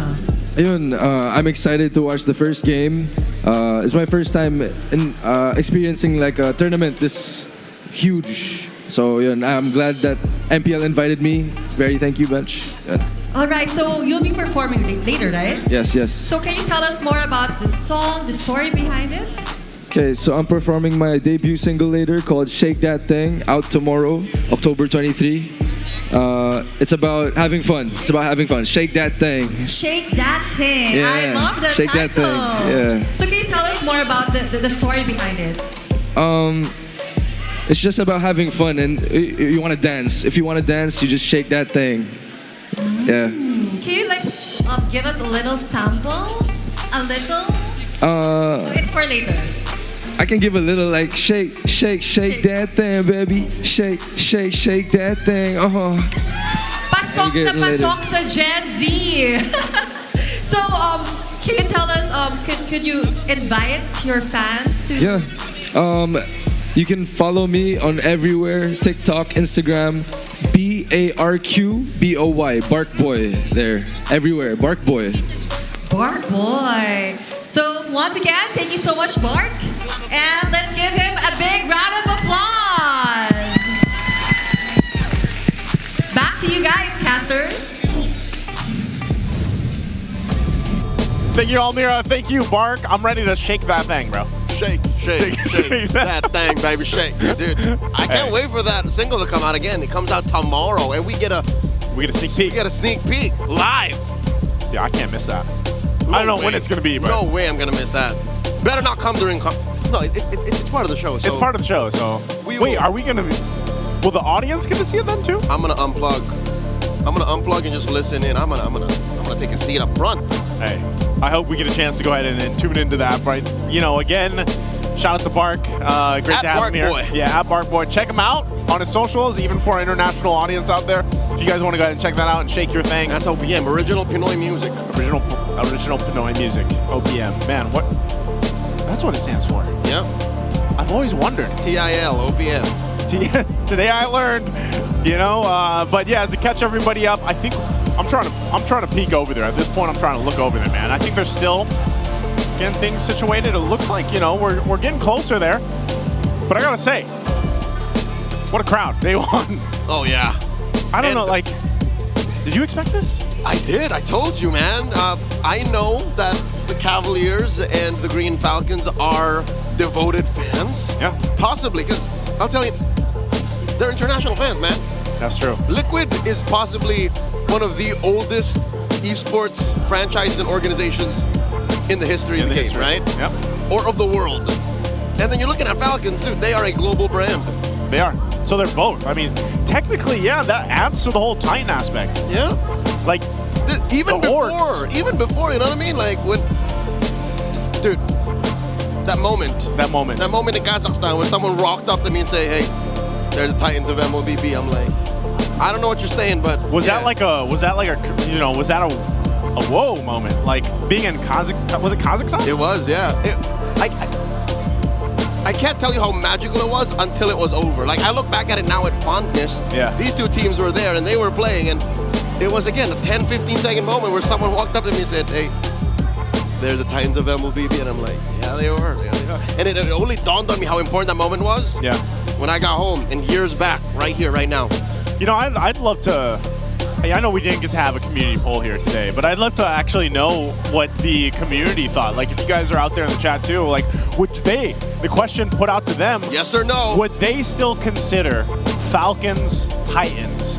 That was the question. That was the epic take. Is it just Falcons or both of them? Both, I guess. Yeah. Okay. Let's say both. Are they still both TLPH and Team Falcons? Are they both considered Titans still in this new era? For those of y'all who say no, I want to hear why. Because just because Falcons struggled in the regular season doesn't mean, I don't know. I want you to explain to me. Quantify and qualify why you think they're not anymore. Because look back at the history of the league. They've always been the gateway to these big international events. Who ends up in the best of 7 in the lower bracket? Team Falcons. Exactly. Up until now, we can't say they didn't do it until they get eliminated today, or until they get eliminated the next day. You know what I mean? Like, they can always find a way to get there. And that's what I'm saying. I would have never guessed that. If we rolled it back like 10 weeks, about 10 weeks at the beginning of the season. Yeah. If we rewound. I didn't think that day one, match one for the playoffs would be this, like the Titan matchup. Yeah, people would have counted Falcons out and said, yeah, it's Omega or AP Bren, whatever. Dude, I think a lot of people were already counting them out, like week 5, week 6. People didn't, like, I was constantly asked about Falcons. I have a confession to make. Yes, you did. A part of me accepted that. I made peace with that.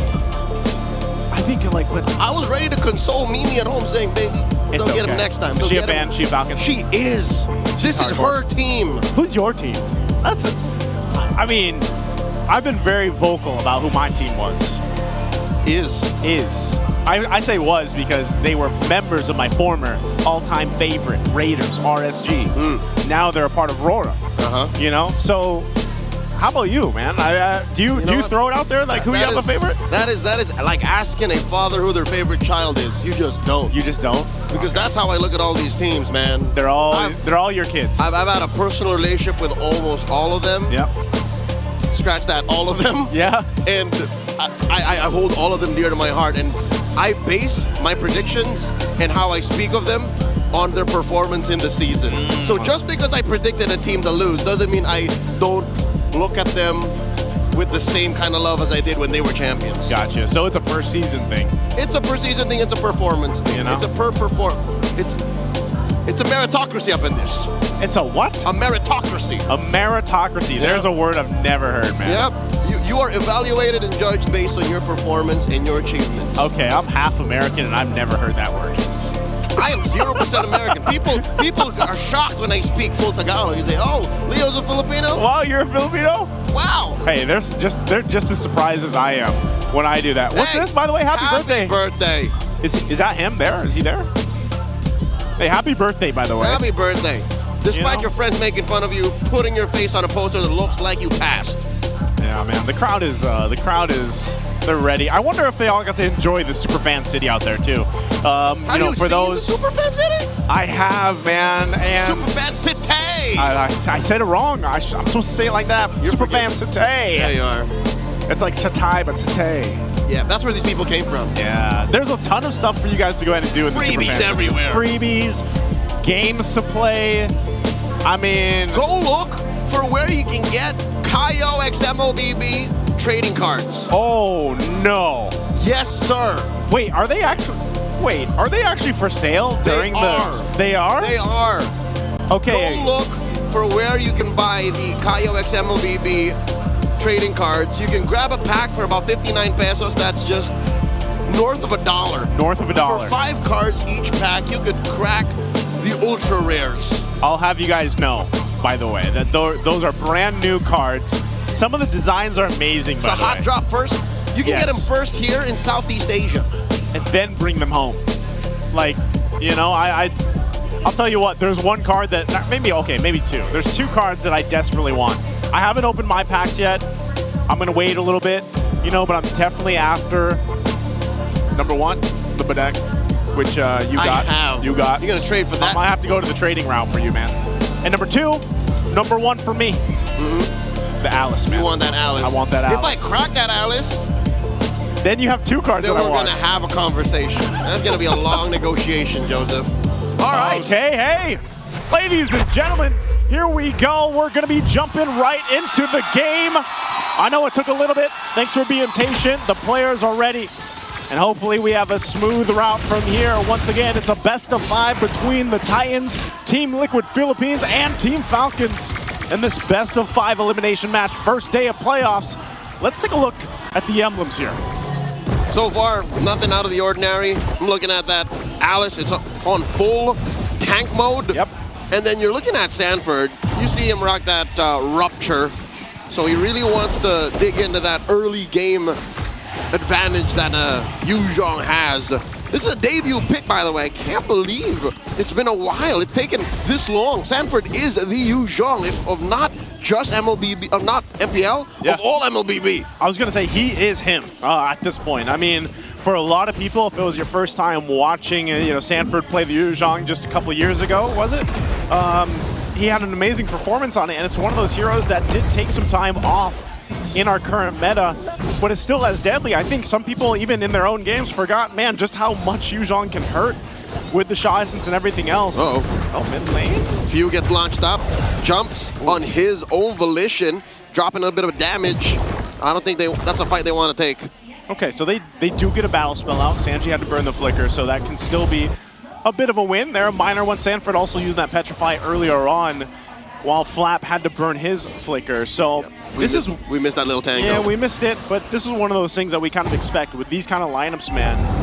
Especially for Team Falcons, they're going to have to build up. Like, this is going to have to cook a little bit. Turtle's already started up. Aggressive start for Liquid. Black Dragon form thrown out, plus the Mountain Shocker. Falcons ain't going to have nothing on that one. Turtle over to the Cavalry. Timing in favor of Team Liquid Philippines there. You know, fast start on the Turtle. They knew that these level 4s for Team Falcons are crucial for them. I mean, you're talking about the Kimmy, the Grok. You know, those are crucial ultimates that are needed. There's an Unbreakable, but it is on Ogwin, so he's going to be fine for that. Ooh. But, you know, Team Falcons now, I'd say they're in a position to go ahead and fight. If they want to choose a fight, they can take it on any of these lanes. Uh-oh. Kaltizi finds Daddy JP, puts him to a third of his health. The patriarch of Liquid is fine. Down bottom, Flapteezy dueling against Sanford, gets the advantage. If Sanford on the Yuzhong is an early game threat, I think Flapteezy with the rework on Alice is just as bad. She's basically a sexier Uranus. Hey, she could cosplay at that point. Actually, I think I'd rather see the cosplay. Oh! Throw to Ruin plus a tech charge! That's 2 kills, almost taken at mid! JP survives via the Revitalize. You were saying? I was saying, hey, well, what I was saying earlier is that as a level 4 is available, they'll pick a lane and they'll go for it. And that's what the tech charge was, man. You know, forget what I was saying about Alice cosplay, but hey, I'll tell you what, that's a move they can do time and time again in the mid lane. You know what? It's the first time I've ever seen a Throne of Ruin charge that way. Yeah. Like you do it from afar and then you throw out that gleam, shadow in, and then you pop them. This is something you can't do that with Uranus. You can't. He's a lot more like, here I am. Yep. there's not much of a... He announces himself. There's not much of a surprise factor when it's Uranus, you know, at least with Alice. But that's why the Alice has worked so well. Think about it. When she was available, was it week 6? She wasn't picked up too much, maybe 1 or 2 times. Yep. And then as the season went on and we got closer towards the end of the regular season, she was up in almost every game or ban. I think this is the kind of Alice teams we're seeing in the scrims. Yeah. So now we've unlocked it. Now we know what it's like. Turtle spawns in the upper quarter. Not as early a start for Liquid. I think they're heeding what Falcons can throw at him. Yeah, they're going to wait for Sanford to make his way up. He does have that Dragon Form and the Petrify. Uh-oh. Mount Shocker's going to be used, but they want a full fight for this. And Ogwin does come in once more with a tech charge. Easy with a secure and a big knock-up. Ogwin falls. Kyle as well. Liquid clap back. They want to take down Few. He flickers out, but falls just as quickly. 3 for none plus the Turtle. They want Flap. They don't gonna get him.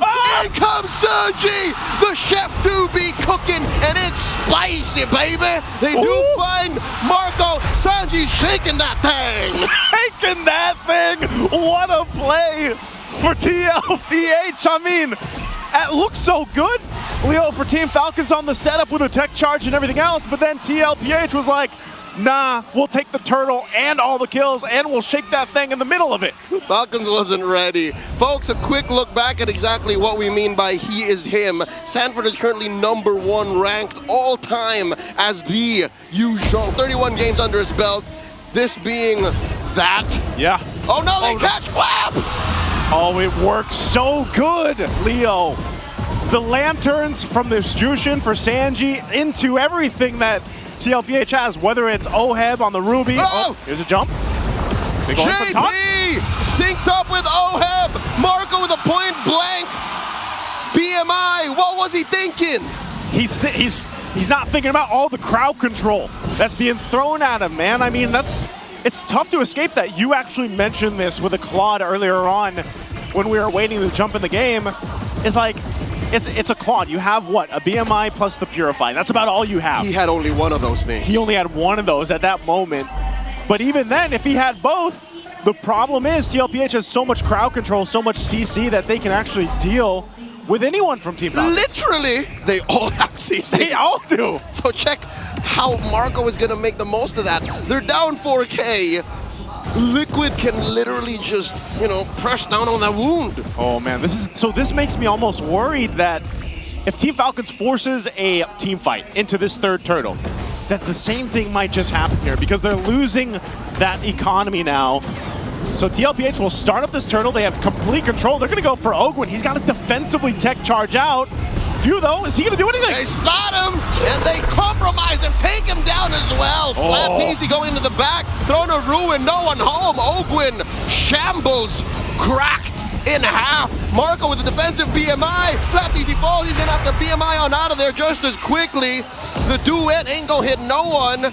while Falcons are they're gonna reeling, chase. and they want to take down Kyle. Oh, can they actually chase him down?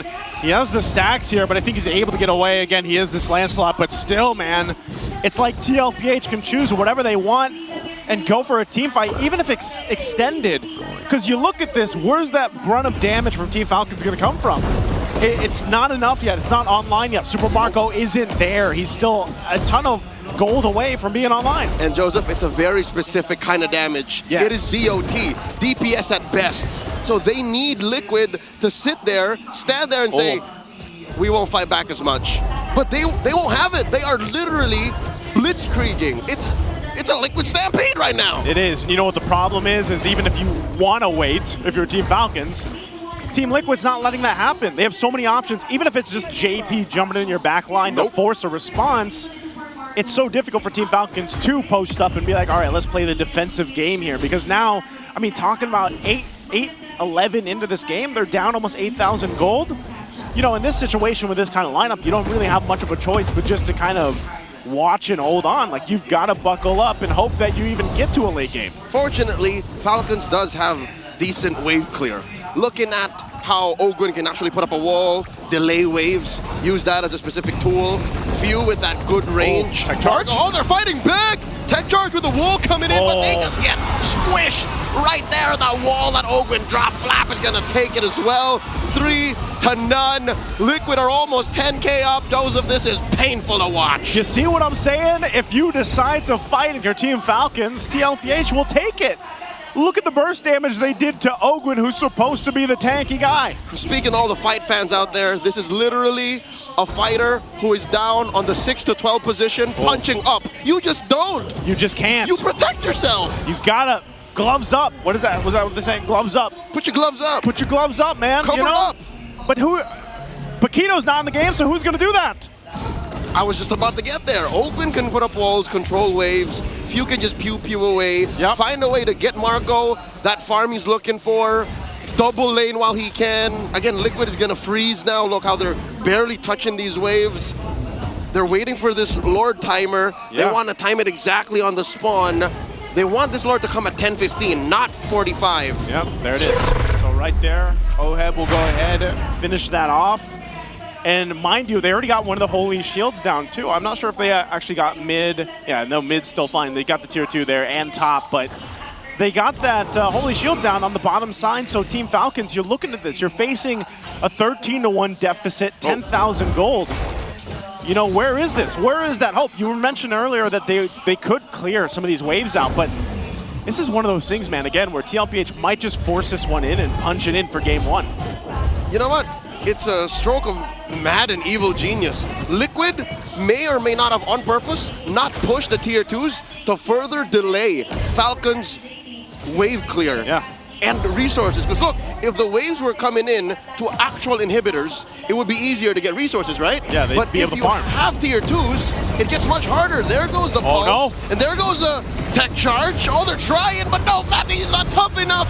He gets squashed that fast. Again, they went for the initiation. Ogwin burning the flicker, tech charge, and to get nothing. Unfortunately, it's Flap that went down.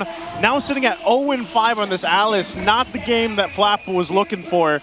Or Team Falcons, they might be facing a very difficult base to defend here as they push in TLPH with a massive lead and everything else, they're gonna go! They cracked the base down bottom, they cracked Marco, folded him in half, and there's just 3 defenders left. I don't think this is possible. I think Falcons might have to just recover from the back as the base is up next. Lord still standing, Team Liquid Philippines stampede through game 1. Game 1, reminding everybody what a Liquid stampede is here for TLPH. So dominant already to start off the series, showcasing that, yeah, they at least are here to still be claimed as Titans, to still push forward and break the curses that they've had for the even number seasons here. But Team Falcons, man, I don't know what happened there. Very rough game. Maybe, you know, they had the game plan to get to game 1, and you know, it took us a little bit to get there, and then it kind of fizzled out. It was actually pretty tame up until Liquid said it's go time. Yeah. And I'm trying to look back at what time that exactly was. 4 minutes? 5 minutes? Yeah. They were aware. They knew that they were on a clock, and they followed that to a T. It's unfortunate just that we couldn't see Team Falcon's lineup actually come to fruition. Like there was a couple tech charges, man, but that was about it. You know, you get a tech charge in, but then you are actually just dying after that. One amazing sequence. One. That's it. And that's the troublesome part. If you have this kind of lineup, especially with a Claude in the gold lane, you have to be able to build up. You have to get to that point where you have your power spike on the Claude. But I gotta say, even that OHEB Ruby, man, it paid dividends from start to finish for TLPH's game plan here. That's something I love about this metagame. OHEB on that Ruby was the stopper. Yeah. It was able to provide on so many different fronts what Falcons needed to be able to actually get their lineup going. He had CC, he had decent damage, he had great sustain, and his ult was off of a cooldown so quickly that Falcons never got away with anything. Yeah, it was so good. Again, MVP performance for OHEB. We're gonna have to go and have this broken down by our panel. Let's them take it away. For starters, you can usually talk about a statement win, but in this game number 1, Team Liquid showed Team Falcons what a statement win looks like. They were being backed into a corner so hard that Team Falcons found it hard to even make their way back towards a potential comeback. I will introduce a terminology more commonly linked with another esports title of the shooter variety and adapted for MLBB. What Team Liquid Philippines ran here is a traditional GOATS lineup, except there's at least just one more extra bit of damage. Everything that Team Liquid Philippines built was for the Yisun Shin. The Claude last pick that we mentioned did struggle because of all of the crowd control that Liquid has. After the initial pick-off that Falcons were able to get onto Sanji, the center of the map, Turtle 2 just became a massive nightmare for them because the moment they initiated, Liquid threw everything out. The unbreakable taunt of the Gata Kacha, the Petrify Furious Dive combination of the Yuzhong, the Don't Run Wolf King into the I'm Offended of OHEB's Ruby. That Falcons, even though if you look at their lineup cover Liquid, you have what looks like a very solid bridge to the mid to the late game. You have the Alice and the Kimmy potentially to bridge on over for the Claude. But when you face a lineup that gets a massive win at Turtle 2 and they just completely take over your jungle after that, there's no coming back, bro. We were talking about the Infinix keys to victory from a while ago, and Wolf highly emphasized on the Turtle not being taken by Team Liquid Philippines if Team Falcons would want to win. Unfortunately for them, it didn't go that way because of the early pressure that was done by the Cavalry from minute 1 up until the end of game number 1. We saw a lot more of those potential counterattacks that would have been done by Team Falcons, whereas they were able to take down a single player, thus having that 1 kill towards their team. But Team Liquid Philippines, they no longer waited for Super Marco to even scale up. Just like what you were saying a while ago, it reached the point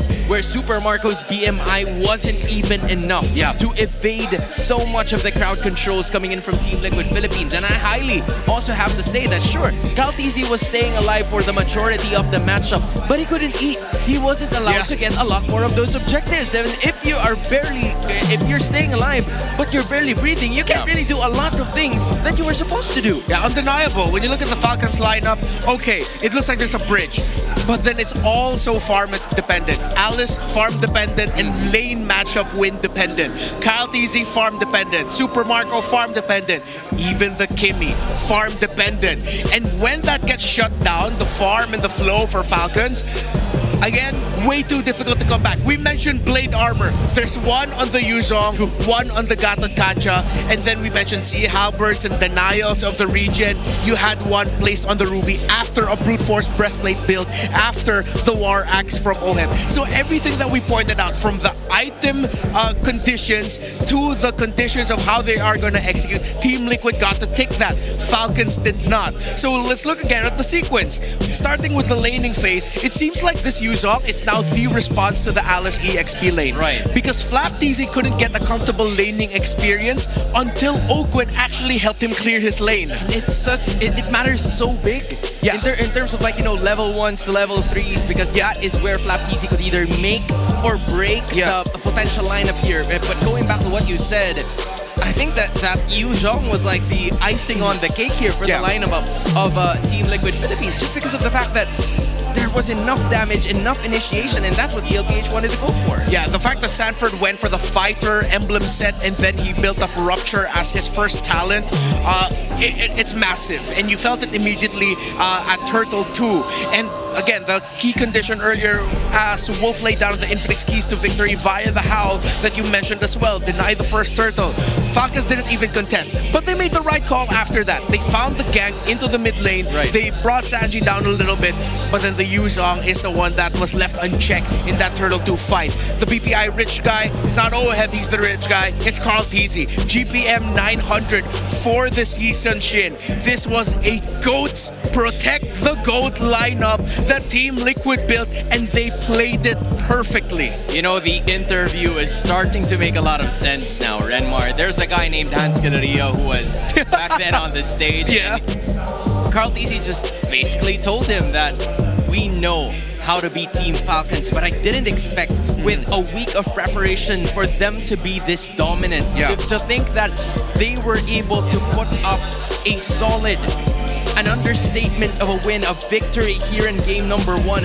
I just wonder what's going on in the minds of Team Falcons, because they were being backed into a corner even during the draft. Because when we were looking at the potential, last pick coming in from Super Marco, we were thinking that he could possibly match the playstyle of Oheb by joining in a fighter gold lane, but that didn't really happen. Instead, they picked up a Claude, which, we were like, wait a minute, that's kind of sus. Yeah, that was honestly the biggest head scratcher for me. I don't know if that was a player call of like, yo, Super Marco, get something that you're comfortable with in lane. We've mentioned this a lot throughout Season 16, that teams need to find a balance of getting a pick that should be good in lane for the laning experience, vis-a-vis how look it goods for the big picture.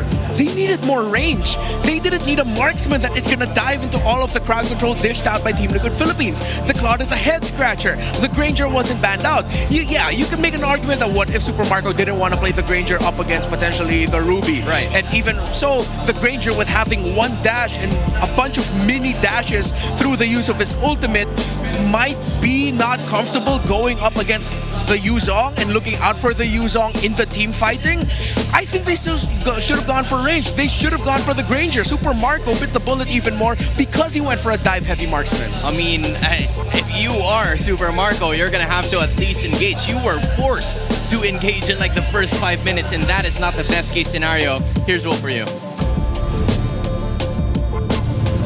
Casters, at syempre marami tayong matututunan ngayon dito sa ating bagong segment, The More You Know. At nakita natin din sa ating first game na yung funnel strategy na gustong gawin ng side of Team Liquid Philippines ay napakaganda naman ng kanilang execution. Siguro ito na yung pwede nating ilista sa mga top games na pwede nating aralin at sabihin, ito ang meta ngayon, ito ang funnel strategy. And again, I want to use this term funnel strategy sparingly kasi parang hindi naman talaga yun yung way lang para dito. But this is a Yisun Shin na carry strategy wherein meron tayong dalawang fighters doon sa side ng TLPH to make it so na yung jungler, yung fina-funnel ay makikita nating magiging effective. In fact, nakita natin sa game na to na meron 900 GPM si Carl TZ mainly because sa kanya napunta yung mga proper resources. Pero hindi ganun kadali. You still have to win your mid lane matchup. And usually, ang isang Grok na may kasamang Kimi ay mananalo laban sa isang Jushin. Ginalingan talaga ng side ng TLPH kaya naman nanalo pa rin sila dun sa mid lane. Prayo, eventually, nakita natin yung Yuzong na naging effective para sa TLPH. Important hero mula sa side ng TLPH dahil hindi natin siya nakita nung Season 16. Pero yung efficiency ngayon ng TLPH ay lalong umangat.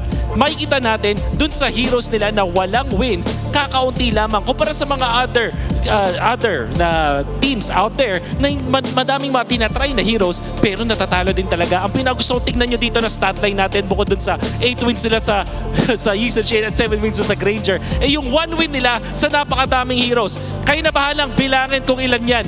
Madami silang mga one-off heroes na merong 1 win agad. Ibig sabihin, napapaganan talaga nila. And interestingly, hindi pa sila nananalo sa Claude until this series na kinontra nga nila sa side ng Falcons. And when it comes to hero pool efficiency, 80.4%, 37 out of 46 heroes used by TLPH ay nanalo ng at least na 1 game. Kung ikukumpara natin yan sa hero pool efficiency naman ng side ng Falcons, mababa din talaga, 67%. Although 67% is technically a pretty high percentage kung application sa ibang games. Pero sa mga series katulad nito, wherein importante ang bawat game at pwede kang malaglag, hindi magandang odds ang 67% when you're trying to utilize new heroes. In fact, itong side ng Falcons, meron lang silang kakaunting mga heroes with 1 win and a lot of heroes without wins at all.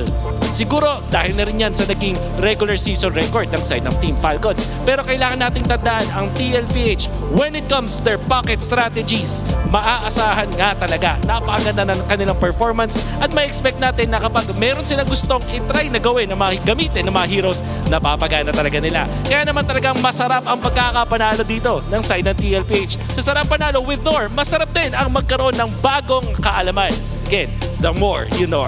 Maraming salamat syempre sa pakikinig at meron pa tayong maraming mga laban sa ngayon. For now, bakit hindi natin ito ibalik sa ating mga panel?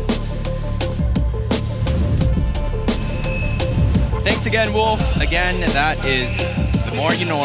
Yeah. And unfortunately for Super Marco, it was a Super Marco Nor! Did not see that coming, man. I did not expect that to come out of you. It's quite unfortunate. All right, I'll give you. You got me that. I got you earlier during the pre-show segment, so now you're gonna get me now. All right. To sum up very quickly what Wolf. The second time. You were what? I felt like I was born the second time. You felt like you were born the second time? A second enlightenment, just because I got you. Bro, you need more sources of happiness. If that's what's gonna make you happy. All right. By the way, we have the Alamat Awards coming up. It is back. And the question is, who will rise to become Legends of MPL Philippines Season 16? The awarding is gonna happen on October 24th. That's just day 3 of the playoffs? Yeah, day 3. All right. I think we gotta sum up real quick what Wolf was mentioning. Correct. So the main point was to show off the hero efficiency between Falcons and Liquid. And that Liquid, because they actually have a big hero pool and they have more wins, it just shows that they are definitely more efficient with all of the strategies that they want to dish out. As per told, as we saw with the Yuzong coming out of nowhere with Oheb, Ruby, Gold Lane, Fighter Lane, that, well, it worked out. So now Falcons needs to show that they can match that efficiency. But of course, history in MPL Philippines Season 16, it's not really for them. Yeah, I mean, history-wise, it isn't the case. But you can be part of history and still secure your playoffs ticket now as you head to the MPLPH website and join us at the Cuneta Astrodome for the MPL Philippines Season 16 playoffs. Building up on what you said as well, we're talking about an efficient lineup from Team Liquid Philippines because they were basing it a lot on wins, even though they have a very wide hero pool.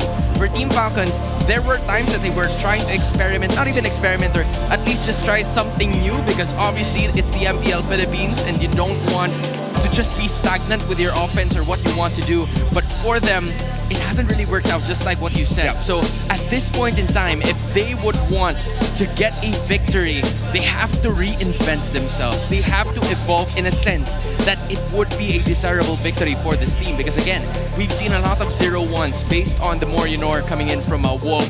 But for Team Liquid Philippines, there were times that they had a lot of victories with some standard picks that they have had all throughout the season. So it's only going to be a matter of time as to how Coach Trevor is going to be catching up to this because they only have like, what, 2 more chances to be able to do that. Yeah. Meanwhile, for Coach RC, you have at least 3 more. You have much more room for mistakes less the pressure given that you got game number 1. Yeah, Falcons needs to recalibrate, and they really need to accept that they can no longer just play so much for Super Marco. I know that majority of their season was built on the fact that Marco is happy, Falcons is happy. Yay, we made it to the playoffs, but now you're in the playoffs. How do you evolve? How have you changed in the past week and a half? Liquid has already shown that they're willing to bring Yuzong back into the EXP lane as an answer to the Alice. They're willing to put Oheb, the Filipino sniper, into the Filipino Red Riding Hood, getting the ruby in his hands, and to re-strategize and say, let's protect the goat instead. Let's play for the Yisanshin instead.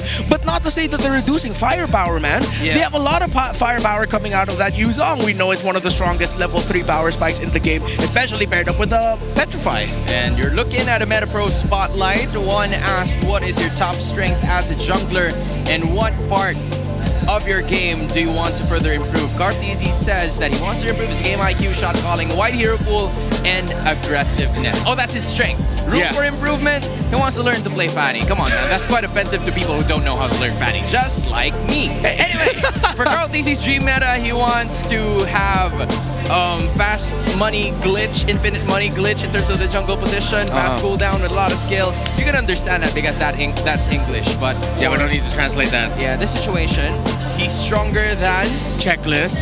Oh, wait, okay, so I remember when they did this. So he smiled for Kyrie. Yeah, he smiled for Kyrie. Big smiles for King Kong. Which means he's stronger than King Kong. Sutsujin. Yeah, he's very happy. Demon Kite. Very happy. But a straight face for Tianzi. I wonder, is it because, is that him respecting Tianzi's Fanny from what we saw in MSC? Yeah, I think so. With what happened from before, I think that's the reason why he wanted to learn Fanny as well. Because he was probably inspired with how Tianzi has played all throughout MSC 2025. But it's nice to see, you know, the GOAT giving respect to someone that not a lot of people would know, except for when they are watching the international games. So this is really going to be a matter of time for him to get accustomed to the Fanny, and for the guys on your screen, Team Falcons, to be accustomed to what Team Liquid has been doing to them. Going back on what Renmar was saying a while ago, they should not be working on Super Marco's happiness, but for the happiness of the entirety of the Team Falcons, because that is how they're going to be winning. They tried to go for lane winning matchups initially. It did not work so well for them with the broken walls. And now with the next map that we will be having here in game number 2, which is none other than the broken walls again. We're not really changing anything. So the question is, will we see a change of lineup from Team Falcons, and what kind of adjustment they're going to be doing? Are they going to be putting Super Marco at a 4-5 situation again? Because they seem to be back to a corner when that usually happens. Yeah, so now with Falcons on the blue side, they take out the Juicin, Kalea, Phovius. Are they going to rush the Arlot here if it's going to be open for them? Oh, right. Yeah, with the CC Farsa gone. Or are they going to try to deny the GOAT's lineup the Team Liquid Philippines built and then pick up the YSS instead? So I think that's one of the things they're thinking of. Are they going to steal away the Arlot from Sanford and then make sure that it ends up in the hands of for Flapteezy? Or are they going to pick up the Yisanshin so that Kyle Teezy gets his signature hero of the season, the pick that has saved them multiple times this season, and is one of the reasons why they made it to the playoffs? This is going to be tough, but at least for Team Falcons, they can pace their way towards getting this first pick. They have a lot of different options here, but you have an idea. 1-1's also open, so what trade are you going to go for? Oh, wow. They're going to give Oheb the 1-1 if ever they're going to lock it in, but it's not. Fast blitz for Team Liquid Philippines. They have a very clear idea, but instead of the YSS, it's Lancelot, and now Oheb can go back to playing into the marksman. You're not necessarily required to play fighters here, but you actually still could if there's going to be one open for you. This is the lineup that has worked for Carl TC and Team Liquid Philippines. Get heroes that are, you know, very knowledgeable and familiar with the early game meta that we have so far. Getting those turtles are absolutely crucial. It depends. Now that the Arlot is actually there for Team Falcons, it gives Team Liquid Philippines an idea for Sanford's hero on whether or not how flexible it's going to be. And they can't go 1-1, but they're willing to play 1-1 into the Fred Kimmy. I mean, they're willing to play Fred Kimmy into the 1-1. If ever Liquid do actually want to go for it. This is pretty unusual, you know? Yeah. The 1-1 not picked in the first or in the second for both teams. Yeah, they want... Okay, we do know that Kimmy is one of those lane bullies at the center of the map. Like, the first trade in the middle minion wave usually goes in favor of the Kimmy. because you're just going to be fronting nonstop. So now Liquid pick up the Alice for Sanford. Potentially, who knows? Maybe someone in the scrims cooked up an Alice gold lane huge throwback. At this point, I'm not even going to be surprised. Yeah, back in Season 7 when Oheb made his debut, that was one of his signature picks. So let's see if they're going to go back to that.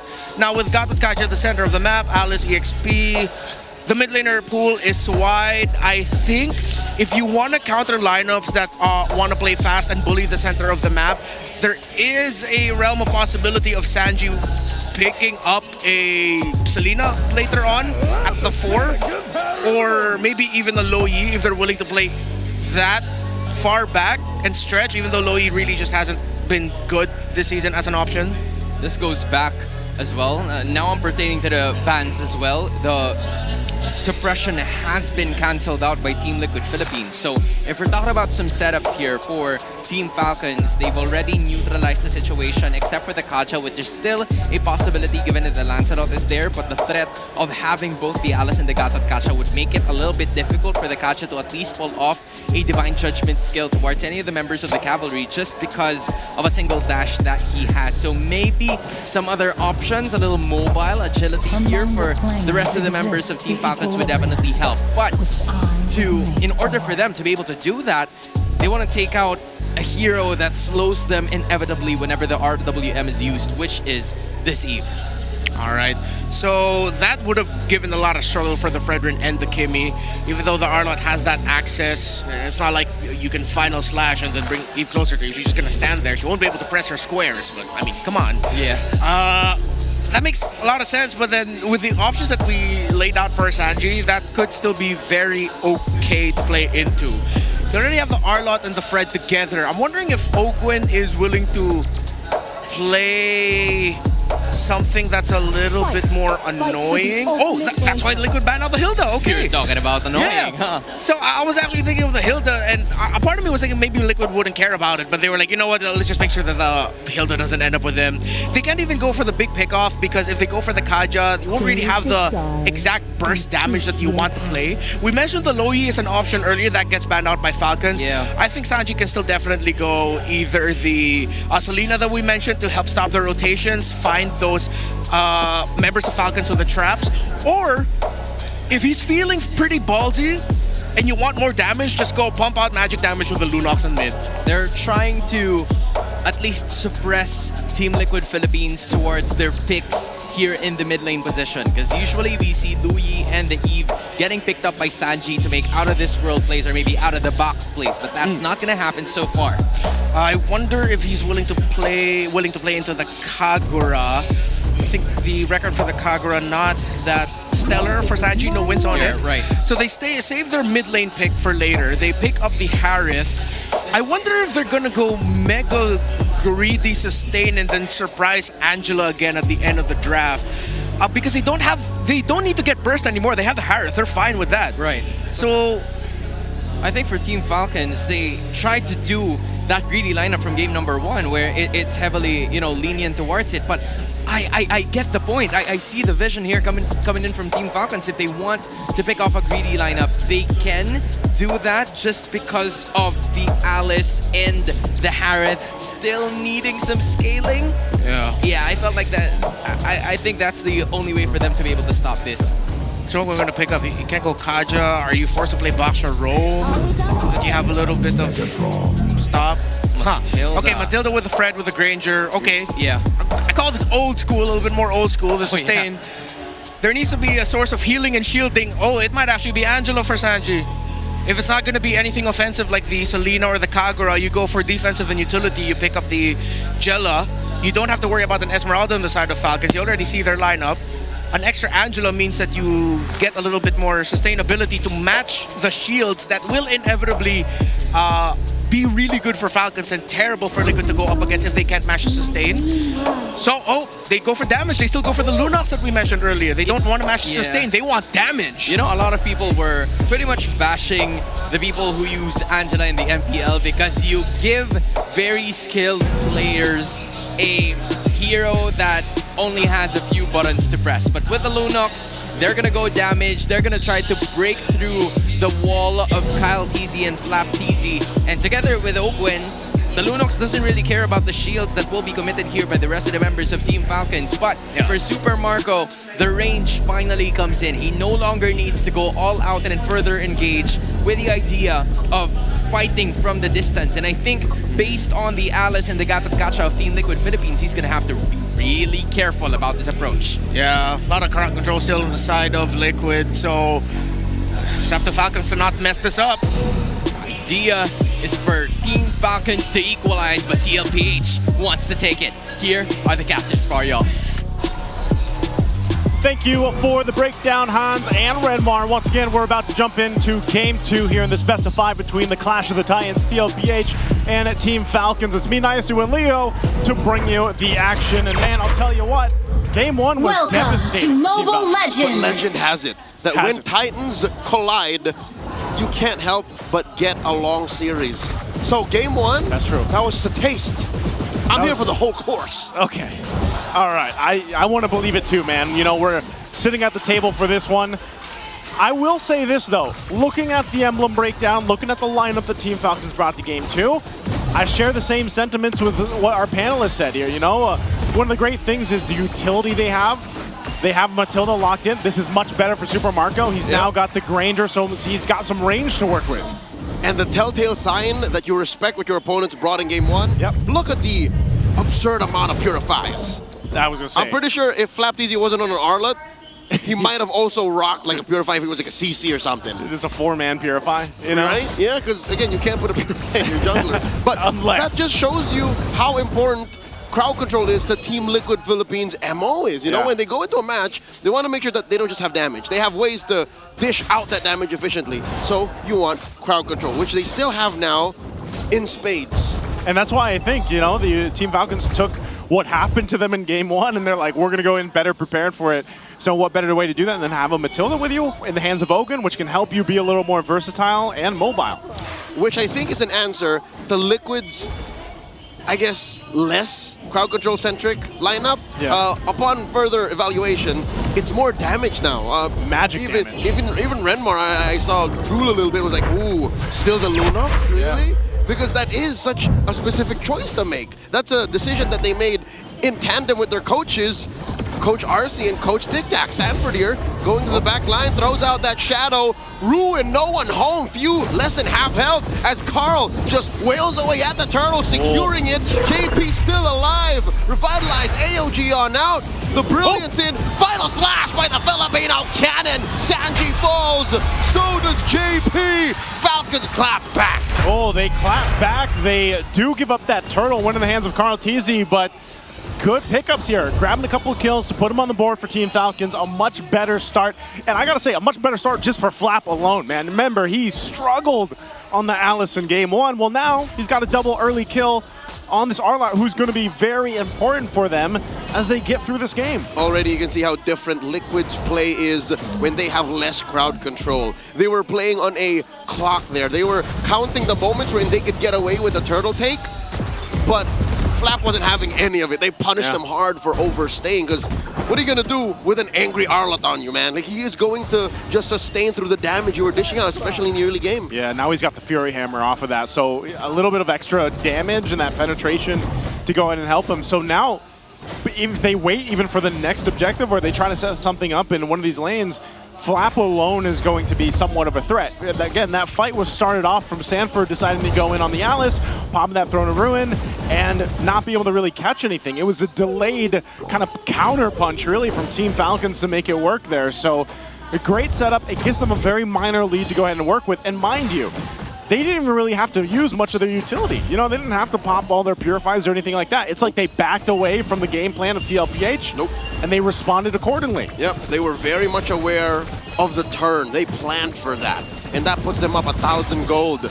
Liquid now trying to push him back out of their side of the jungle. Kyle TZ bullying his way towards a small camp steal. Yep. Kyle TZ asserting himself. Traction falls thrown out by Few. There's a taunt by Kyle TZ. JP accepts a good chunk of damage from Few with half health. Okay, again, though, a lot. I mean, if that traction pulse was used, it's more like if we could get something, great. If not, that's fine. Blast of the Oasis now picked up here too for Ogwin, and the second fight for this turtle, the second turtle of the game is going to be fought for. They're going to go and set things up. Sanford trying to be up that front again. He pops a Throne of Ruin, goes in. Oh. Dashes on through, but answered by another final slash. Kyle TZ secures a turtle. They're fighting back. Kyle TZ goes down. There's a Zaman Force. Oheb pushing them back. Now goes Flap. And just like that, Liquid are in the driver's seat. 2 free kills plus a major objective. They just dissipated that little minor lead, about 1K that Team Falcons had. They got themselves the second turtle. So TLPH will find an answer, and they're going to be looking to take a little bit more if they can here. So Carl TZ won't be able to grab that buff, but that was a big swing in favor of TLPH from letting things back into the balance, you know, from letting it not slip out for Team Falcons. And what's dangerous, Joseph, is the fact that they changed nothing about their approach. It was the same. Literally the same thing. Oh, we're gonna blitz down the turtle and then clap back when we can. Yeah. I think they were just checking ranging in the first engagement. And now they know better what Falcons is capable of. They know what Flap TZ is willing to do and are able to sidestep. Exactly, that's it. A missed final slash. Missed final slash. And you know how many times that TLPH, they're always like that, man. They might, you know, kind of get caught in the early game, but when something like that happens, like a big team fight like that happens, they're able to go ahead and adjust very quickly. Uh-oh, they catch Sanji. Kenny Brilliance out just in the nick of time, gets it, doesn't spend the flicker. Close call for the chef. Great for him to keep on to the flicker too. I was almost half expecting him to use it, but knowing the limitations here, once again, TLPH will go ahead and just set things up 30 seconds away from this turtle. You can already see too, once the items were coming into place, they've already got those first items being locked in. Oheb too could be a problem here if they just let him have his day here. All right, by dropping the Zaman Force, he does chunk that turret down to half health. TLPH, amazing map control with the small window of opportunity they got to snap themselves into 1,000 gold lead approaching. Yep. This is a good look for them going into Turtle 3. It's funny, man. It's literally what we saw for after Turtle 1 for Team Falcons. Now it's the case for TLPH. So we'll see if Team Falcons has an adjustment themselves. Again, they've got so many kind of ways to cover down with the crowd control, with the Purifies here. We'll see if they can actually take the last turtle of the game for them. Flap's going to be able to jump in, but it's Sanford leading that charge again. What can they do here? Traction Pulse thrown out too. They're going to go. AOG coming in. Daddy JP, all eyes on him. Zaman Force thrown out as well. 3 go just as quickly. Few is up next. Didn't even get the Purifiers. Marco falls. Baby Cakes doing work. Ooh la la. And that was a stampede if I've ever seen one. TLPH just completely wrecked Team Falcons in that last turtle fight. It looked like nothing was going well for them, even though they burned the Purifies and everything else. Few didn't get the time to do it, but man, it just seemed like they didn't stand a chance in that team fight. It's a swing and a miss. You mid-block a low sweep by purifying into a lineup that has so much damage and just the right amount of CC to get it in. One more look at it, and look at this. I think Liquid just moved too fast that Falcons wasn't sure if should we go for the turn or the steal. Turn of the steal, and it was too late. It was a complete, like that is a stampede, man. That's what I'm saying. Like it looked like Team Falcons wasn't sure what they wanted to do in that team fight. And TLPH was like, we don't want to give them that opportunity to even think about it. We're just going to go. It's an identity crisis on the first date. Like, who am I? Who are you? You know, and by the time you don't even realize it, the date's done. What do you want for dessert? Who am I? I'm back at home, man, you know? I'll tell you what, though, TLPH, it took them a little bit longer to get to this point, but it's more or less the same of what happened in Game 1. They've now got themselves a good, comfortable lead. They've got a couple items, you know, each member here, and you almost, I think this is going to be a Holy Crystal for Oheb. Oheb has been nearly untouched. I mean, he's 3-0-2. I don't know if he's even used the Purify much. And that is a missed opportunity. Oh, no. Oh, no. Liquid. Bear down on a few once more. Force him back. Kyle TZ just acting as the shield for Falcons as another thrown of Rowan. Puts him down to half health. He's backing up. Down goes Flap. Flap sacrificed himself so the rest of Falcons can back off. Again, how many times can you do this? You know, how many times can you take the punishment if you're Flap TZ here? He had such a good start in this game too. The double kill off in the early game, but now he's, you know, and you can't blame him. That's kind of his job. He's got to force himself into these situations where he's trying to get a final slash off to give them an advantage. You know what the hard truth is? Even if this went extremely well for Flap, he's not the one Falcons want to succeed. They want to put money on Few. They want to put money on Marco. And that's not even happening. it's crazy how different even this Alice is working for TLPH in the previous game, man. And it's Sanford's not doing anything fancy. He's just pretty much like he hasn't died, that's one thing, but he's utilizing that flicker and that Throne of Ruin combo really, really well. That's zoning out Team Falcons. And, you know, trying to put the money on the right heroes here, on the right members, is that much more difficult when you got Sanford up in the front of it all. But looking at how Falcons is reacting to it, they have 3 Purifies. Yeah. So what 40 is doing is essentially canceling and negating these Purifies. Which like in turn, getting a Purify. Yeah, like baiting a Purify, exactly. Yeah. So, again, he just becomes a sexier Uranus. He's just literally standing around them, waltzing around, forcing a response so the rest of Liquid can dish out the damage. Yeah, I definitely choose Alice any day over the Uranus, you know? That's going to be the case for, I think, a lot of the teams here throughout the playoffs. It was already the case for the end of the regular season, and now we're seeing it in the hands of TLPH. Oh, they're just limit testing here for Carl TZ. Again, wanting to get these shields, the Lord is going to go ahead and walk up on the top side. We'll get this Holy Shield down up top. TLPH finding themselves again with a massive lead now at this point, almost 10,000, nearing that 9,000 mark. Tier 2 turrets will fall, and these shields being held onto for Team Falcons. So they're going to have to figure something out quick here, Leo. They held on to that mid lane inhibitor. The shield there is going to stand for 1 more minute. That's wise for Falcons. I think they did the right thing. Because imagine if you even lost that resource. Imagine just by not touching that siege minion, you would have flubbed and got a free wave clear. Falcons are still in this. I think Falcons are still locked in. I'm thinking of ways that they could clap back. At least number 1, Marco isn't exactly starving. There is some resources coming into this Granger. Flap Easy, we talked about this so many times.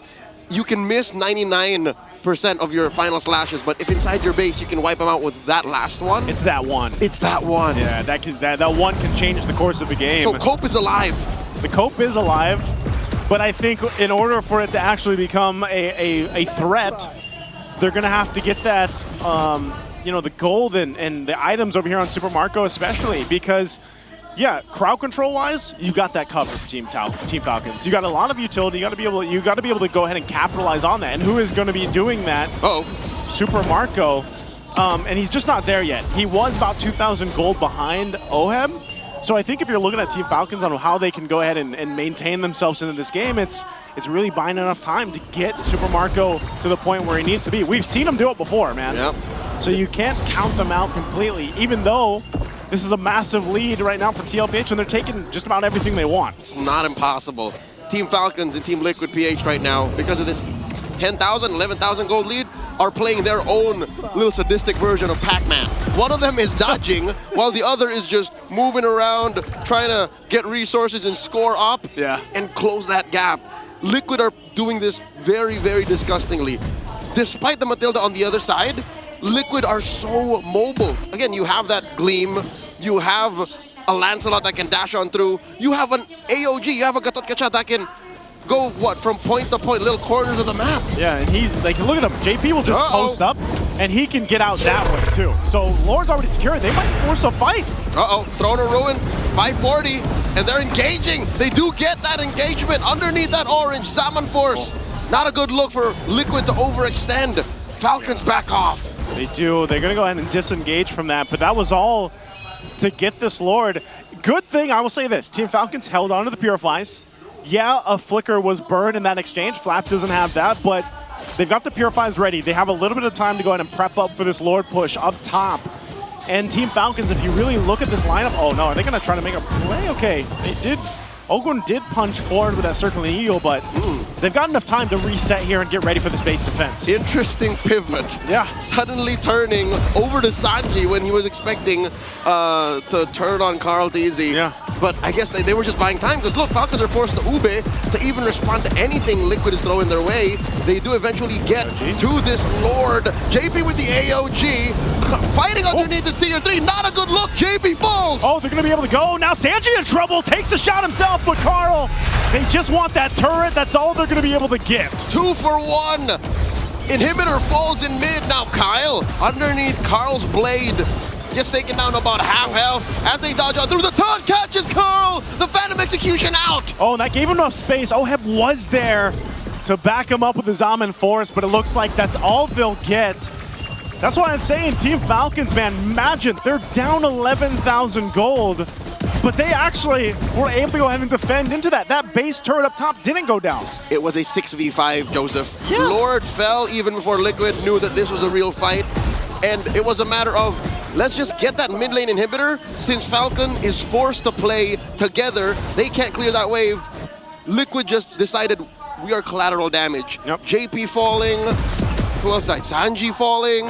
Like, that was the necessary trade for that mid lane inhibitor to fall. And that's, I think, is that just going to be one of the cases because of the lineup that they have where it's like, they have to throw some bodies at this lineup that Team Falcon has just to get some of these inhibitor turrets down. I'm guessing it is a one-time sacrifice, a one-time payment. It's not a subscription, Joseph. Just one time. Yep, you literally, you do that, it's lifetime. Yeah, you have access to it all the time because they have access to that mid lane all the time. That mid lane now. Oh, Sanford does jump in with a gleam, but again, you got to start respecting what this lineup from Team Falcons can do. I think even in a sense, you already saw the preview of damage that they're able to pump out if TLPH somehow overextends. Looking at the items though too, Super Marco, he's still, 1,000 plus gold behind Oheb, but you look at the items he's got, he's in a fighting position now on the Granger. He is, but it's not optimal. He has, what, 2 stacks on that Sky Piercer? Yeah, not much. All the while, Oheb is up, yes, 1,000 and change, but he hasn't even built his full arsenal yet. So that means he's going for the most expensive version of a gold lane mage. Yeah, he might as well. He's got a power spike incoming still. He's still got it. No. Oh, they dropped the Salmon Force underneath Kyle T. Traction Falls thrown out. AOG from Daddy JP. And an Appraiser's Wrap. Not enough to keep Kyle alive. Look at the back line. Sanji finds Few. And that'll be 2 for free. Liquid chasing down Daddy Ogwin. Who's your daddy? So far, JP is lording over all of Falcons as Sanji bites it. 2 for 1, the trade. That was an interesting trade, too. I know Sanji went down. He was there to zone out Super Marco into the base. This might give an angle for TLPH to get another turret. I'm not sure if they can end it, though. They might push for it. Uh-oh. Carl Teasy underneath. Flap Teasy doing his darndest to clear the wave. Divert attention away from TLPH. Ending the game. Oheb finds Super Marco. Salmon Force underneath the base. Flap Teasy up next. And there's just the base left. Waves are crashing in as Liquid smell match point just mere inches away. The base gets cracked. The Cavalry march forth 2-0. Another strong game for TLPH. Can't wait to hear what the panel has to say about this one. Let's go ahead and throw it over to them to break down game number 2. All you gotta know, boys, is that the Cavalry means business. And when I say business, it's tough, serious business. They're richer than me when I was in college. That's how big of a lead they've had in gold. And that is Team Liquid Philippines at match point. I don't get why Team Falcons seem to be hell-bent and wanting to play lineups that want longer team fights. They're allowing Team Liquid Philippines to play fast, to play high damage, to play quick. It seems like Falcons are looking at this with a more defensive mindset. Where's the killer instinct in the Falcons that want to take control that eventually made the climb into the playoffs after suffering for majority of the season? While Liquid are just re-injecting into their veins what being part of Team Liquid actually means. Playing fast, playing decisive, playing with hella damage, and just showing off your mechanical prowess. Yes, you can see from the first turtle fight that Falcons, the vision of them wanting to play for a counter is executable. But then once you get into Turtle 2, Turtle 3, if you cannot get a big win before that main sequence, and then Team Liquid Philippines continues to find even more, and the Harith is left unchecked, you're not gonna beat the damage that Liquid are gonna dish out. Falcons, they picked the Super Marco Granger into the last. That's another MVP performance for Oheb, and easily. Because he was aggressive at the right time. He went forward and went aggro at the right time, catching Team Falcons off guard. I don't know what they're doing trying to play for longer team fights, man. That's not how you play against Liquid. I mean, we saw some glimpses of greatness coming in from Team Falcons right from the start of that first turtle take, because they were able to at least get some explosive plays to happen courtesy of Flapteasy, and I thought things were going well for them back then. But they went back to the reactive kinds of Team Falcons that continued to put them at a bottomless pit where they cannot find a way to be able to execute. And that is the idea that they want to do here in game number 2. But Team Liquid, knowing the idea, the lineup that they had in mind, they had the Lunox, sure. They even had the Harith, who you would expect to be able to at least scale during the middle to the later portions of our game. But that didn't matter anymore because Carl Teasy was so fed pretty quickly. And you saw them right there. If you're Filipino, you basically understand. Or if you have a Filipino friend, you probably understand that too. But it's just the mentality of, Team Liquid Philippines. They know that they are capable of finishing them off in one major clash that could depict the rest of the game here in game number 2. Yeah, you can see here in every team fight, look, Sanji left unchecked. He's just gonna go around the back. Yeah, they can sustain, they can hold, but then once that Lunox shows up, what are you gonna do? Just darkness in, chaos assault, not much. So one of the suggested picks that we thought that Liquid might want to lead to is to match sustain for sustain. Go for the Angela in the mid. In the first objective team fight, I was saying behind the scenes that, maybe the Angela could have done better there and they could have countered the engage that Falcons brought out. But then Turtle 2 onwards is when we started saying, so when Falcons wants to try and pick Sanji off, but then they don't get Sanji and he just gets the Brilliance out, in comes Oheb, in comes the Lancelot. And so now the resources that you wasted trying to take down that Lunox was already spent. You have no resources anymore to take down the Harith.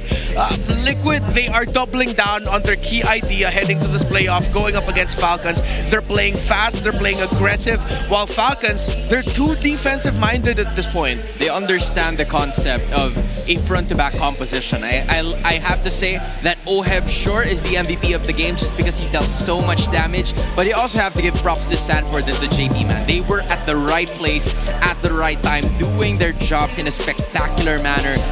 Gatot Kacha and the Alice were key problems for even Flapteasy in trying to set up, because I think during the first 2 minutes or first 3 minutes, it was a battle of setups between the EXP laners and the roamers. And for Ogwen, he was trying to speed up the tempo of this game, sure, with the Matilda and the guiding wind, but unfortunately for them, the major crowd control skills and the major playmakers weren't on their side. It was on the side of Team Liquid Philippines because Sanford has more area to cover. JP has also more area to cover, and that enabled Oheb to scale.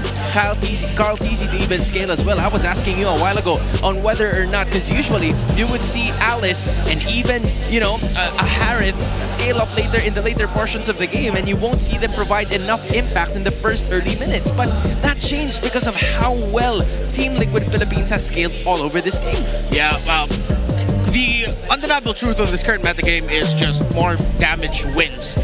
For majority of the history of global MLBB, it was the longer, better, cleaner team fight wins. Now it's just, bro, you can afford to build up a lineup that just dives in front of all of your opponents, bombards them with damage, and then you're just gonna win. With Falcons, there was something that I mentioned in the draft. It was an old school approach. To double down a little bit more, it just felt dated.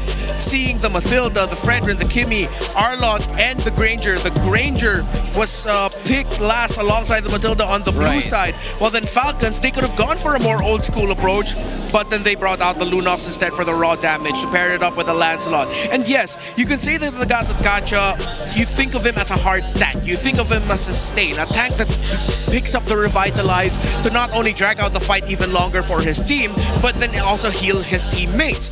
But we know that Gatot Kacha is one of those heroes that the longer a team fight goes, the more damage he can dish out, actually with enhanced basic attacks coming out of him.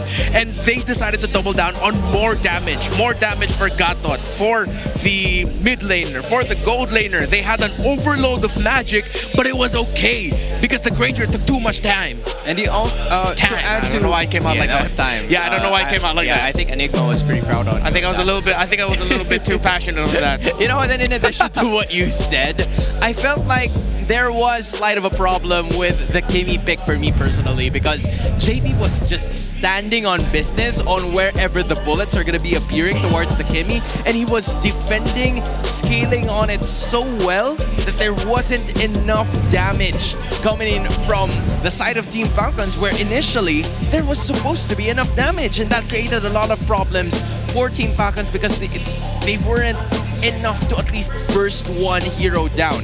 Just in case they were able to at least burn down the Alice, who continues to escape because Sanford, as sly as he is, he has always been an escape artist in game number 2. And for JP, that has always been the scenario for him, just looking for the potential angle where he can put a stop to the damage that was brought about by Super Marco and Few and let the others dish out the damage. That's where Carl TC steps in and kills all of them. Yeah, I think heading into the playoffs, we got to see where these two teams are at. Usually when we say a team is playing to win and the other team's playing to lose, you could see it in the drafts. You can see how they execute it. Team Falcons, they are looking to counter. Team Liquid, they are looking to put their foot in the gas and just go, go, go, and it's working out well for them. Despite the Turtle 1, them taking it and then getting countered, they understand that they're going to get a bigger win elsewhere because of the raw damage that they have once they head into Turtle 2 and Turtle 3. Similar was the scenario for game number 1, except in game number 1, it's a different story. They could actually afford to go already by Turtle 1, and that's exactly what we saw. Falcons, it looks like with the drafts that they showed and how they're playing the first 2 games, they weren't completely ready for the sudden evolution that Liquid showed up with heading into this playoffs. They were absolutely ready. They were out for blood, this Team Liquid Philippines squad. As you're looking at the head-to-head between the jungle matchup that we have here, it's Kyle TZ and Carl TZ. And if you look at it, a lot of rights go to the KDA, the Gold, the EXP, and the KP. And the only thing that is right over there is the KDA at 5 minutes, 2 in favor of Kyle TZ. That's the only stat that he has an advantage on. I think they really need to change their approach through the center of the map because yes, they put Kyle TZ on the Fredrin, it's paired up with the Arlot, that's the usual combination. But Fredrin and Arlot shine with even more burst damage paired up with them. But then they decided to pair it up with the Kimmy at the center of the map, which is longer sustained damage. Yes, she hurts, yes, she'll have the space, hypothetically, but then compared to the raw damage output of a Lunox, who early on, before you get the Flask of the Oasis and all of the shields getting pumped out by the Mathilda, the damage of the Lunox will actually tear through your lineup.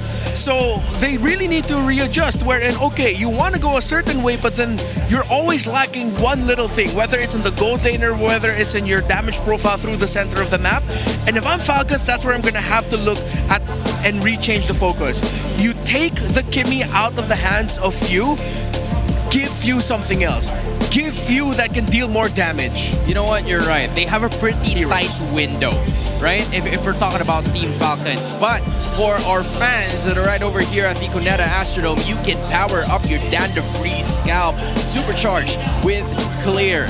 And in the thousands of people who are here, usually when we're back into the regular season, we can just talk about 100. But our cameraman and production crew probably had a difficult time trying to figure out who the best Clearhead super fan of the day is, and it's you, my guy. Congratulations.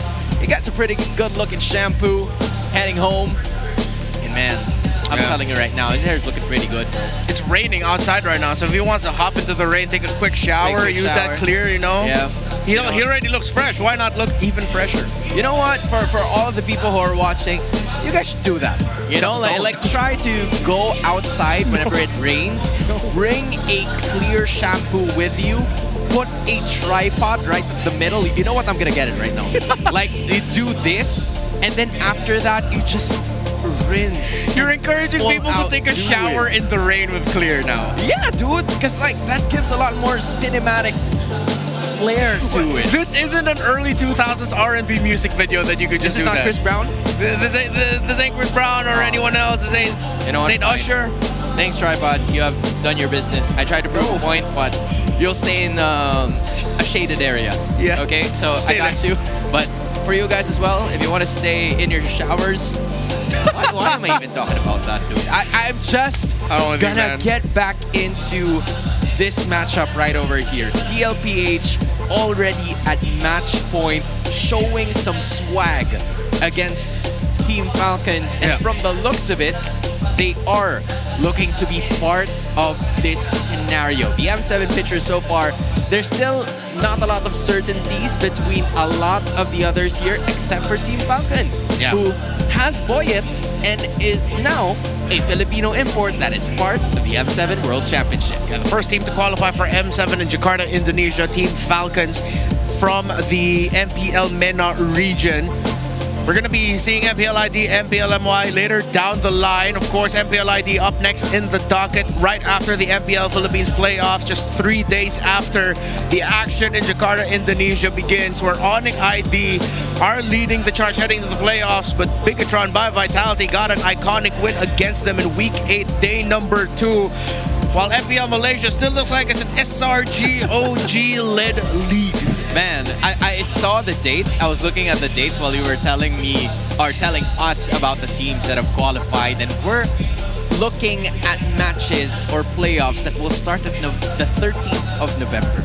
Yeah. That's how much more MLBB is outside of the Philippines. So for everybody who's watching this, man, there's a lot of MLBB action that you're going to have to watch out for, because I am sure as hell that I'll be watching at the comfort of my own home, maybe together with Renmar as we... Why would I be in your house? Why not? We're at Wolf's house. You know what? Sure, at Wolf's house. Yeah, that's fair. Okay. He accepts visitors there. Yeah. I don't know if you've never invited us over to your place. So no, yeah, but like let's go for your place. I don't know if we'll make enough noise for me to get kicked out.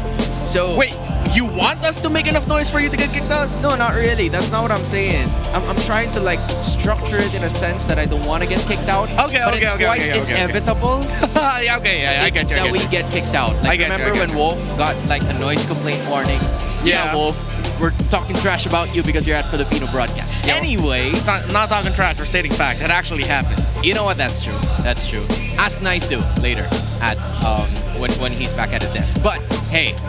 Ooh, you're looking at some smiles now from Carl Tizzi. Just a while ago, you know, he had a very serious aura given towards him. But I think for Team Liquid Philippines, they want to break the curse of not making it into the second round of playoffs in the even-numbered seasons. We're looking at 10, 12, and 14. But for Master Ogwin, this is his last hurrah. Every single game from here on out is gonna matter. It's a do-or-die matchup. And when he's holding to that Franco, Kaja, and Hilda, he can make it happen, but none are given to him in the past 2 games. Yeah, the second phase ban on the Hilda of Master Ogwen is actually brilliant by Team Liquid Philippines. One of the heroes that we posed, we thought he'd pick up something a little bit more annoying. It was blocked right away. The Matilda could have been annoying, but then Liquid just met it with some damage. So I'm gonna double down on what I was saying earlier. Falcons need to stop playing the Kimmy, and then just pick up something like the Farsa if you can for a few. Just get it on his hands already, if it's possible. But then if you look at the bans for Liquid, game number 1, they were on the blue side, they banned out the Farsa. Right. Game number 2, they banned out the Farsa as well. So it seems like Liquid have already doubled down on that idea that they really do not want to give that Farsa to few. So what else then do you have outside of the Kimmy? In terms, or outside of the Farsa in terms of the burst? Looking back into Few's hero pool, Farsa is his most successful. After that is the Juice In. But it goes against what we were saying about having a little bit more damage. It seems like playing the Selena for the hands of Few is out of the question. If they are gonna go into this with a mindset of they don't wanna, if they wanna play safer, you don't wanna pick up actually a very high risk pick into the Selena. Then you go down into the Kagura. But then Kagura has also been reduced to the totem pole. So more so than looking at it at Falcons, actually choosing something that's detrimental for them, it's Team Liquid doing a way better job of blocking the best possible thing that Falcons can go for. Yeah, I mean, if you're Team Falcons, I think you're just gonna have to pick your poison at this point. This could potentially be your last game if you don't get to win this victory. Team Liquid Philippines are looking to put all the stops, putting all the clips on the Falcons' wings, and this could end right over here. So if there's a better way for you to risk, now is the perfect time to do so. But we're changing things up. We're going with Flying Clouds now, which, by the way, in terms of statistics, is where Team Falcons remains undefeated. So that could potentially or possibly even give them a little bit more hope, if there is still any, for the Green Falcons. Yeah, but now that with ending up in Flying Clouds, there's a pick that Sanford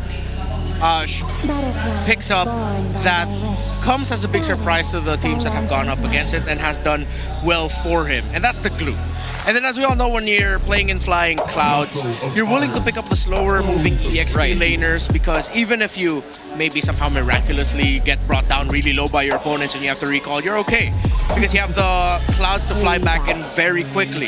So let's see if they're going to be leaning into that, or Liquid are just going to go one more time, double down on the damage. And speaking of, once again, they deny few of the Farsa that is sorely missed by Falcons right now. The walking legend is a marked man all throughout the last 3 games. The Farsa, no. Not even the Zushin. There was a time, I believe, in game number 1 where the Zushin wasn't really contested at all because they were prioritizing other mid laners. But in this moment, considering that you're right, they're picking more, they have a chance of picking down the slower heroes, and there it goes.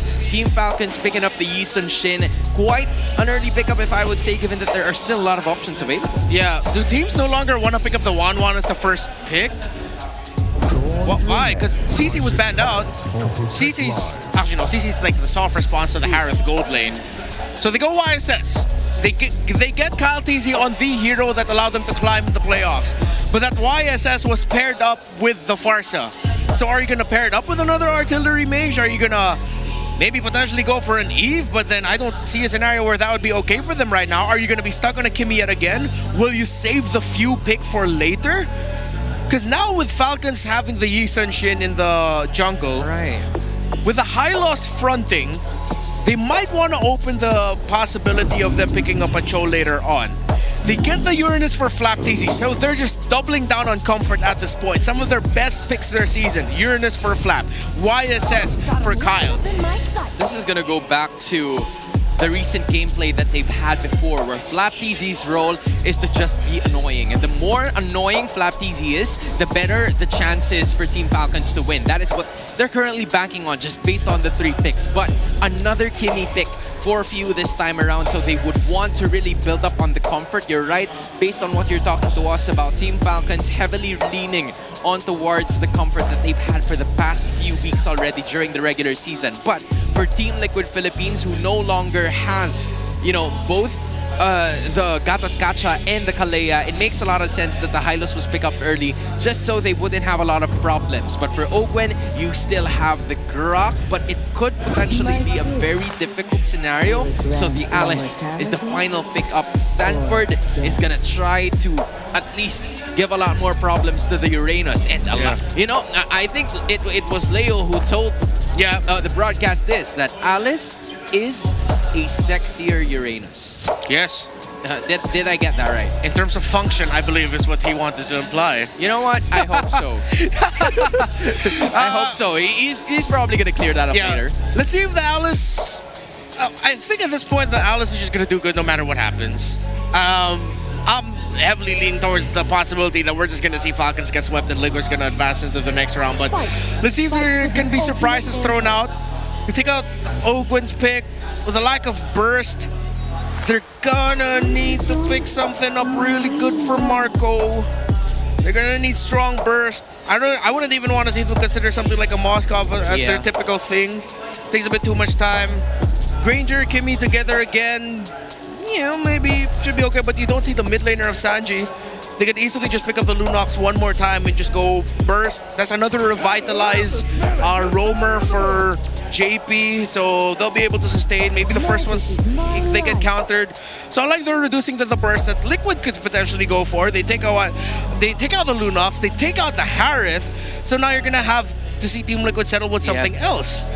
There's a slight limit towards the total damage output that Team Liquid Philippines can produce here. Compared to the first 2 games, we saw that raised in an exponential level for the cavalry. Meanwhile, for Team Falcons, it's the usual routine for the bands of TLPH. Just take out Ogwen's heroes and also take out Fuse heroes. And that has been the process for victory, so that no matter what Super Marco's hero is going to be, we're going to be sure that we can at least box him out not get enough scaling and put Oheb in a position where he can actually win. And speaking of box, there goes the real world manipulation that's gonna slow everything down in Sanji's tracks. What sucks here is even if you pick up the no, you can't even pick up the Valentina anymore because Fuel already showed the Kimmy. What a pain in the ass for Falcons. Eve, Alice, Lancelot, high loss. It really just looks like Liquid could just run over Falcons right now unless they can somehow make a pick-off burst work. Yeah, they have an ace up their sleeve given that they're being backed into the corner so much from the draft alone here of Team Liquid Philippines. Team Falcons is gonna need something here. Although a silver lining, I would say, would be the Arenas of Flap TZ staying alive. There you go. The Bane and the Khalid. All right. And then right away, right away they just knew that they wanted to pick the Granger no matter what Falcons decided to go for here. Which could be really tough. It's Clouds, not Rivers, but let's see if Super Marco is going to get a quick rotation. Turtle 1 or Turtle 2 to join in, and then Falcons will build the lead through there because if Falcons are not proactive, if Falcons are looking to play defensive and counter-punish, the Liquid will stampede over the Falcons and advance into the next round of the playoffs. TLPH says that the stampede is inevitable, but the wings of the Falcons are still flying for the third time around. An annoying hero for Flap TZ, comfort for Kyle TZ that landed them into this point of the competition. Will this be it, or will we see something else from the greener side of things? Here are your casters, Naisu and Leo. Take it away. The Falcons' wings might be clipped. Can they gain a flight and get a game under their belt to extend the series here, or will Team Liquid Philippines stampede all over the dreams of Team Falcons? We're going to find out. We jump to Landon once again, everybody. I'm Naisu and this is Leo to bring you Game 3 of this best of 5. And man, oh man, has it looked bad for Team Falcons so far. They need an updraft. They need a little bit of a breeze. And I think the speed that this draft they got in Game 3 might serve that up. Very sustainable in the gold lane. That Bane, the Khalid and Ogwin. Few's been holding on to this. And come on, it's old versus new. Uranus versus a sexier Uranus. We mentioned earlier, it's a cosplay battle, man. But this time around, I got to say, I want to lean towards, I'm happier that Flap went with the Uranus. Oh yeah? Yeah, because like simpler wins? I think that might be the case for Flap, man. Ogwin? Yeah, he's going to get away. But like, I think he needs that because the Alice in Game 1 was not it. He tried to do things on the Arlott in Game 2, had a little bit of success, but now you put a Uranus in the hands of Flap. I feel like this might be an opportunity for him to go ahead and just do what he needs to do and be that upfront guy to then give space to Super Marco to shine on this Bane here. Maybe that's a part of it. Those bespectacled gentlemen up in the higher benches did mention that if you put a hero like Uranus on Flap TZ, you kind of buy time and space for the other half of the map so Marco can farm. Now Ogwin here put down an inch away from his death, didn't even bother to flicker. He's like, I know you can't kill me. Which is surprising because I think given the situation, I almost expected him to flicker there. Again, he still has the quicksand guard, so that's going to be fine, but also, mind you, we are on a turtle, though. This might bring into a fight. They're going to jump in. Mountain Shocker already thrown out that boat. Real world manipulation coming in. Carl DZ secures. And they can get out of dodge, but no! They force the engage. Sanford gleams on out of here. I think Ogwin and Flap want more. Liquid ain't giving any. Yeah, no, there's good zoning there. Oheb in trouble. Whoa! Did not see him coming. Oheb thought he could fight back, but instead, Marco flickers in and spits on that thing. He shaked that thing. He shaked it. Man, the Bane. We were wondering if it's going to pop up. It pops up here in Game 3. And this is a great thing that Team Falcons need in order to go ahead and get themselves in a position. They might be relying on everybody's favorite gold lane hero right now, Bane. He's been my favorite hero for about half a decade now. Yeah, that's true. And what makes it so good is, sure, Liquid got a turtle, but Falcons got the best target, the gold laner. They took down Oheb. Yeah, they did. And that's a great way to go ahead and stop him from getting the leads he's had the previous 2 games. Now, it's not anything big. You can see this here. It looks like, is Super Mario just going to rush the Holy Crystal? Yes. Just get that damage. That's what you do. Get that deadliest catch and get that heal. If you're not in any immediate danger, you just greed out and say, I'm just gonna go for the Holy Crystal. What are you gonna do about it? Oh man, that's a scary thing to think about, you know, of TLPH. But again, we have to see if Team Falcons can maintain that kind of pressure, man. Like they got to be able to utilize that. And you know, if you think about it, that would be a great setup utilizing the Khalid they brought to this game. If Ogwin can actually get a setup that he's looking for, because again, in game 2 with the Matilda, he wasn't really able to do that. You know, a lot of the times they were just collapsed down on, they had to get disengaged, but with the Khalid, I think it's a different story. The panel even said, give him a hero that can be annoying. Well, I think this is one of the heroes other than the Hilda that was banned out to be that hero for Ogwin. All right, Few catches Carl DZ on him, goes up and takes the disguise, but Carl ain't having any of it. Takes a few shots away, not just from the turret, but from the Mount Shocker. Kyle takes him down, and JP does try to bring out the extraction point, but it's too little too late. There's no jungler for Liquid coming into the second turtle. But they take down Ogwin. Liquid with a vengeance. Oh, I was just going to say that's a great opportunity for them to take this turtle, but now that Ogwin's gone down, they're just going to wait for Carl to be back here. Yep, here he comes. Via the flying cloud as OM gets popped by Marco once more. That doesn't feel good. You know, that's Super Marco's eaten well this game, at least for that. They're still going to go ahead and contest this turtle. They don't want it to go in the hands of Carl Teasy, but he does just grab it easily. Sanford will flicker on out. Oh, disengage. There's the Glorious Pathway. JP and the rest of Liquid can actually choose the fight that they're going to pick, but he gets trapped between 4 members of Falcons. How about some roast horse, everybody? Yep. JP goes down. Right now, Team Falcons in a better position than throughout the entire of the series. Yes, it's not a major lead or anything like that, but they're sitting good. I would say even again, this pressure they've been putting in the gold lane at Super Marco now. Whoa! Goodbye, Sanford. Oh, hold on. Real manipulation trying to punish Flap. They do get him, but I'll tell you now, that's still a good trade for Falcons. They also get that turret, so great play on the macro sense of things here. I'm not sure if O's going to go for Oheb. If he dies here again, that's going to be crucial for TLPH. They're going to have to help Oheb get back into this game. Traction pole's used up, but it's just JP that gets grabbed into it. See, that's the thing. It's difficult for Liquid to put Oheb in a spot where he can farm freely and safely. There's so much going for him. A chubby old crab man with a cannon for an arm. You have a Korean legit historical figure going around who can see the map. That's what's missing, I think, vision. Liquid doesn't have the same kind of vision that Falcons does. Yeah, they don't have that vision, but they have the box. The panel mentioned, whoa! We just skipped it for a second and Carl pops. Marco, how? What just happened? I did not expect Super Marco to go down just to Carl Teasy when he was up there on that side. I thought it was the Bane that randomly bursts people. What's going on? Flap Teasy gets the Glorious Pathway and the railroad manipulation on him. Throwing out that Mount Shocker. Too much damage. Ogwin gets popped by Oheb. Baby cakes are clapping back. 2 for free. Make that 3 for Count and Marco, who just comes in on a cloud. That's hilarious. What just happened, man? Liquid Stampede. They stampeded, started with the perfect target. It was Super Marco. 60, man. That's just what they do. And now this third turtle. Mind you, I think throughout the series, Carl Teasy has all the turtles in his hands, man. He does? I think so. Literally. I think 6, 8, 9 in total. 9 turtles. And again, objectively, TLPH is just playing better. Even if they lose some of these turrets or some of these deaths in the early game, they're able to go ahead and find these moments where it just turns the game in their favor. Pretty sure that's not how the Animal Kingdom works. Goats do not have a strict diet of turtles. Hey, you heard him in the opening. Was it the game chasing him now? Yep. He's not chasing the game anymore. He's completed. He's on new. Is this New Game Plus? This is New Game Plus. Game of the Year edition. Game of the Year edition, New Game Plus for Carl Teasy right now. Hey, our game did win a few awards at the Mobile Game Awards this year, so that's true. That's true. You're something right to about that celebrate. one. Oh, this Kyle is Teasy and Ogwin gets caught by the Glorious Pathway. Daddy JP means business alongside 3 other members of Liquid.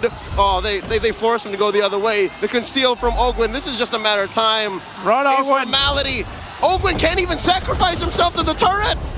He's wasting their time. He's wasting their time, and look at up top. He's bought enough time for Super Marco to go ahead and push into that. That's an execution. Oh, but still Few falls as 40 finds him. Throne of Ruin, able to slow the assault. He might go down here. Kyle Teasy throwing out these swords and arrows and swords. finally he falls. And in mid, FLCN pushing them all back. Okay. Some peace and quiet for a second here. I would say that wasn't so bad for Team Falcons. Yeah, they lost a couple bodies. They were able to get the tier 2 up top. That whole thing that Ogwin started by, let me tell you something, running off on his own. Yeah, bought him enough time to go ahead and at least get a turret. Now, in the grand scheme of things, is that going to change much? Right now, TLPH is still in that driver's seat. They're able to go ahead and control this because the Lord is coming up in about 15. It feels like it's slowing the inevitable. But if that happens one more time, if some way, somehow, Falcons shrink this 800 gold lead from Liquid and maybe take it up to their side, put it at about 2,000, 3,000, then maybe Marco can be once again that force of nature that gets them on the board. If somehow Marco bursts one of the crucial members of TLPH. Kyle. Carl or Oheb? Carl or even Sanji, maybe? Even Sanji.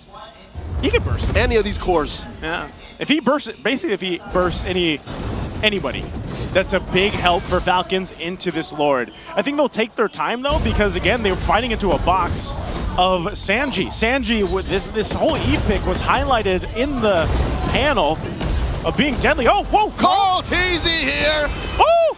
Tango with death against 2. And now Oheb barely alive. Mount Shocker, they know how low he is. They see him. Sanford, throne of Rowan, but it's not enough to stop Falcons from taking him down. Few falls, no trades for Liquid. And it's just a free pickoff. Liquid overextended. Man, a whole lot was thrown there. Ogwin is on that side. I don't know if they're going to start the Lord off of that. It was only Sanford that goes down. He'll be up in 12. And remember, this is Flying Clouds. So we can join in this fight, but it looks like they're going to try to at least blitz it a little bit. Oh no, TLPH is back for this fight. They want to wait for Sanford to be up. They drop down the pathway. Lord is very low. Kyle DZ secures, and the arena goes wild. Kyle gets popped by Carl. Carl DZ looking to survive, and he will, but only for a second more. An amazing sandstorm by Ogwin, plus a deadly catch by Marco. And now it's just Sanford left. 40's holding on against 3 members of Falcons. This is nigh impossible to win, but he might take down Super Marco, but he won't, as Marco spits on that thing. It's a wipeout. It's a wipeout that Team Falcons needed, and my God, what a raging sandstorm from Ogwin to set that thing up and capitalize on what Team Falcons did. Falcons used Carl TZ's anger and vengeance and forced him to overextend, equal to the rest of Liquid overextending, and then they caught him with that 2-ult combo. They got him, man, and you're seeing it. This is the switch. This is the draft. And I'm talking about the gust of wind that these Team Falcons needed here. It's, again, it's a step in the right direction. It's not going to win them the game just yet unless somehow they're able to get the right targets down. This Lord is making its way towards the base of TLPH. And they're going to try to hold it here. They drop down the Glorious Pathway. But where do they go? Deadliest Catch drop down 2. They're going to clear out that Lord. Takes a couple hits on the turrets, but they maintain the top and mid turret. It's damage control mode for Liquid. As for the first time in this whole series, 3 games in, they are down 3,000 gold, and they're staring down Falcons' push across all 3 lanes. I'll tell you now, Joseph, looking at a Bane on the opposite side, looking at it at 6-1 and 2, it's not a good feeling. It's not, man. It's scary. Especially when he's waddling in front of you, man. And if you get to see him on a cloud, even more so, is it devastating. Crabs aren't supposed to be that high up in the sky. That's not how God meant him to go. I've been asking for this since the regular season. I wish we had a Bane cam. Oh my God. You know? Dude, Sky Piercer on the Bane. I wonder how many stacks he has. Are we able to check how many stacks the Bane has? Minimum 4. Minimum 4. Minimum 4. Dude, he's got the, and he just got the wings. So he's even faster now. And shielded. A little more sustainable, as if the single click on the ale wasn't enough. Yeah, he's a little more chunky now, I'd say. You know, he's this all is tummy. Yeah, this is, I don't know. Oh, passive push up top 2. All right, Liquid answers back. All right, what can TLPH do here? I mean, as much as I gotta say it's looking a little dicey for TLPH, you can't count them out. Just like we were saying that in the previous game with Team Falcons. This kind of lineup, you even saw how tanky Sanford can be on the Alice, but I think even to an extent, they just got caught in a bad team fight position. Oheb has struggled, and I think this is the sentiment here with are gold laners right now. You know, the typical heroes that we usually see, they're having a really hard time in the current meta. Yeah, I think what you could call that whole situation where they got wiped out is a string of bad decisions. Yeah. And hard punishes from Falcons. That means if Liquid answers half of that equation with better decisions going into the late game, and they should be fine. They only really have to worry about Falcon's positioning, Falcon's propensity to go for that 2 ult combo, which is so devastating. Liquid got caught from out of nowhere with that. They got clocked. They got gassed immediately. So if Liquid can see that, then they should be fine. It's easier said than done, obviously, because Falcons has better vision overall. I think Ogwin's trying to do exactly what he did before. He's going to be spotted out there by Sanford, though. Yep, stuffed out. Are they going to just go ahead and stop them? They're going to go for this lore, though. It's for the taking. Traction Pulse, zoning out Liquid. As Sanji falls, didn't even get the use of most of that real-world manipulation. Sanford comes in, taking down Marco. A huge shutdown for the Apex Predator. He's still alive, but just barely as Kyle takes him out. Oh, 2 for 1 the trade. Ogwin once again to the back line, taking down Oheb. But the Filipino sniper survives. In comes Carl Tizzy. Suddenly Falcons are so chunky, even a Lancelot can't put a dent on him. Ooh, that could have gone way worse if Oheb went down too, but man, Sanji deleted in that fight. They lost a ton of damage on the profile here for TLPH. And for Team Falcons, they're walking in with this next Lord toward the base. More than just damage, I think it's the utility. It's the box that Sanji provides that was so important for Falcons to find and to neutralize. Oh my God, Carl Tizzy put down 1/8 of his health. That was scary. Yeah, he's gonna go back, heal up there, dealing with this Lord. They do have the waves cleared out though, so they'll be able to clear out the Lord. They lost another base turret. They're trying to hold on to this bottom one. They'll post up around it, and they should be able to maintain this last base turret unless Team Falcons decides to do something, and they won't. This is not how Stallions are meant to live. This is not their natural habitat. A closed off space just inside your base where Falcons cordon off, where you're allowed to roam. They need free range. They need a lot of land mass. And Liquid are denied that. Falcons are up 5,000 gold. I'll tell you now, worse than the amount of gold is again the lack of vision and effective space to move around. That's why Ogwin is capable of finding Oheb so easily. Yeah, like I said, this is a tough game for Oheb.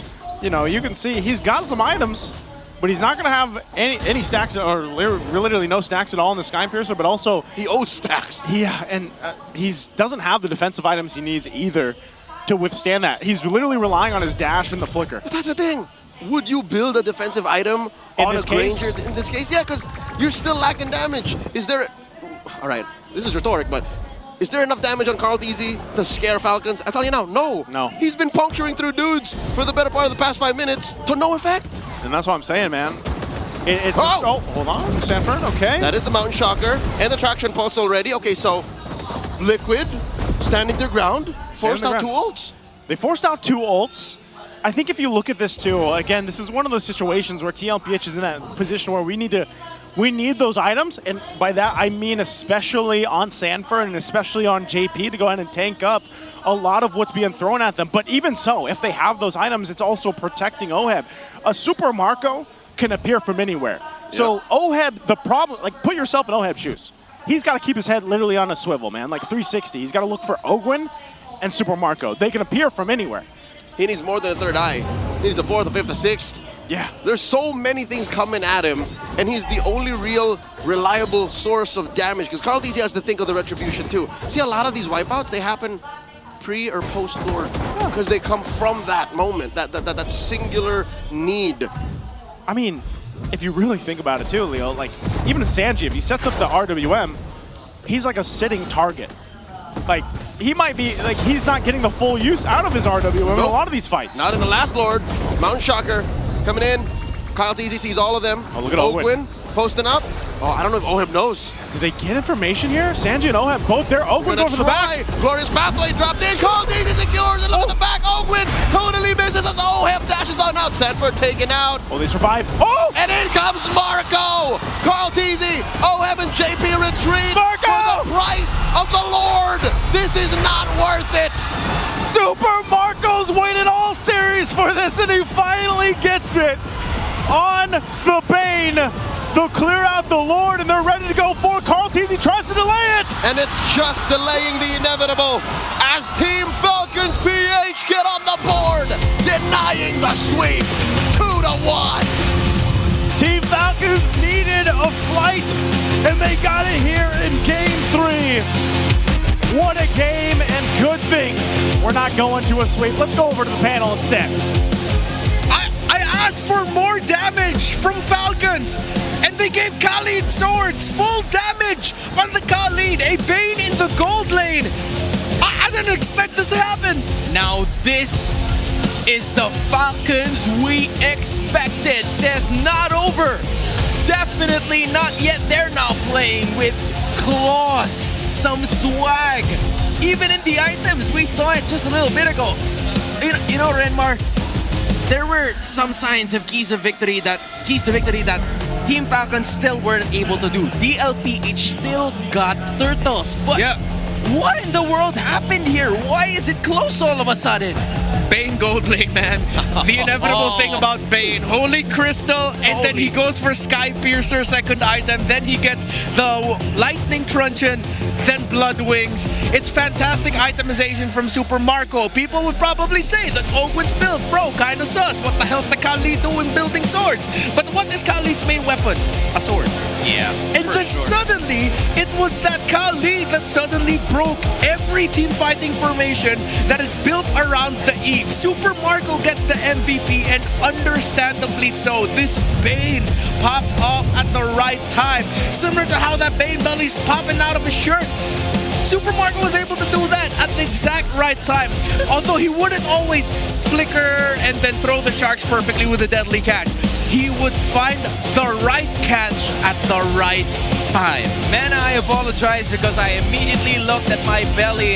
If it was the same as Bane's, I lagged out with that joke. And then you laughed when you looked at me. Yeah, no, I got you there. I got you there, bro. I went because I laughed because I wanted to respond with what you said because I was like, was that me? Bro, you can't cap no more. You can't cap.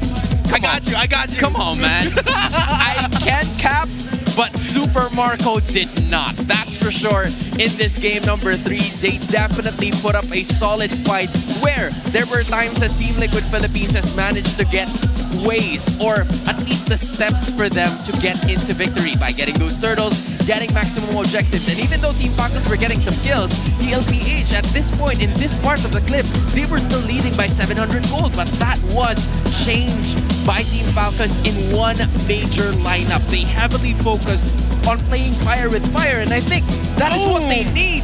That is exactly what Ogwen did, and that placed the momentum so much for Team Falcons to handle. Falcons just showed up with more damage. They could not get the burst mage onto Few, so they said, let's put damage onto our roamer. Right. Ogwen essentially turned into an EXP laner at this point, man. Flapteezy was the actual roamer of the composition based on their positionings every team fight. Right. While Ogwen was the one looking for ganks. Good avoidance there by Oheb. But you see how much damage Ogwen can dish out. Marco able to flicker just in time to hawk 2 on that thing. There's your roamer. Taking out Oheb, double kill, make that triple. Marco chaining the kills. That was just an insane amount of layers coming in from Team Falcons to keep themselves alive in this playoff run. You're looking at a 19-10 kill score. Quite an eventful game number 3 here. Based on what we were telling you guys a while ago, the only change except for those turtles were a lot of the invades coming in from Team Falcons. And I have to say, there were some mistakes coming in from Oheb during the early portions of our game that really gave Super Marco the edge in terms of the gold scaling. Yeah, for Team Liquid Philippines, you saw that it looks like they just weren't ready with the sheer damage output that could come out of Falcons. Right. Again, with the itemization, once the items come up, we really have to point out what they've done here because there's also another crucial item. A very important part of a Kimmy build in this era, Demon Hunter Sword, that would melt any frontliner that's going to be standing in front of his way. Tip for the Kimmies out there in your RGs, pick up this item. Even if you only have like one super tanky guy in the opposing team, even if it's an Alex with the Radiant Armor, Blade Armor, you don't really care. It's gonna hurt, yes, but you do need that DHS to come out. Right. Deal as much damage as you can, and don't be the only main damage dealer. Falcons again knew that they are lacking burst. So then Super Marco comes out with the bait. Sky Piercer second item. Once that Divine Glaives in, bro, as long as Marco's alive and even he has just a bit of health, Liquid's gonna get melted. what an adjustment. It was a huge risk. Right. Not gonna lie, straight up huge risk by Falcons. Very. But they were able to hold on long enough to make it work. And this was a really good job as well from FlapTZ, considering that there were a lot of possible, entry points coming in from Team Liquid Philippines, given that they do have the Alice. They even have a high loss where once you see the glorious pathway come into the Land of Dawn, that means that at least 2 or 3 members of Team Liquid Philippines are going to be there to engage and get a kill. And that's what they've been doing from the 6th up to the 8th minute, where they were just basically targeting, FlapTZ and Ogwen. But the good sign coming in from them was that they were very much willing to die just to give out information. And once, FlapTZ or Ogwen is out, then CalTZ is just going to put up the Mountain Shocker and at least, give out the bits of info that they need to be able to at least prepare themselves for what's about to happen. Super Marco, hiding in the bushes. I think that's really what helped Team Falcons in getting this victory for themselves. The information and the ability to actually back that info up with damage. Yeah, you were pointing it out earlier, the errors of Team Liquid Philippines as well. The 2 times OHEB died earlier in the game should not have happened. And they had the information where the members of Falcons were at that time. Right. While Falcons also had the information where OHEB was. The first time OHEB died at the center of the map, yeah, he got to see CalTZ, but he knows that the Bane's gonna be rotating from the gold lane. Why are you fighting there? And then the second one was, why are you checking the bushes where the Bane could be when the Bane is the one that could pop you off? So a few errors as well in terms of checking coming out of OHEB. Again, the fact that after the Blade of the Heptices, you see the Khalid go for the Dreadnought armor, correct, but then the sudden surprise of the BOD third item after that, I think, is what made Liquid start scratching their heads like, wait, where's all this damage coming from? Why are we suddenly getting blasted by this Khalid? Khalid with a Heptices and the defensive item shouldn't be hurting this much. Oh no, he has a BOD.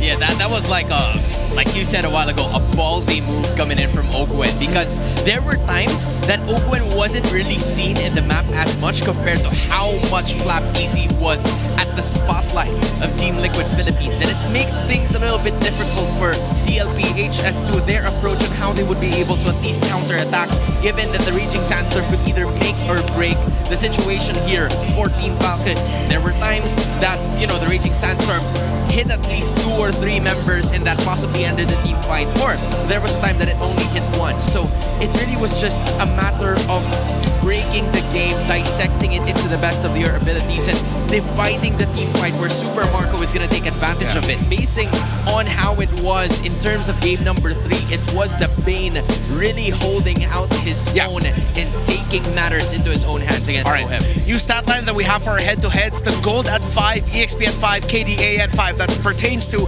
at 5 minutes into the game, because that we usually see that as the crossover into the mid lane portion.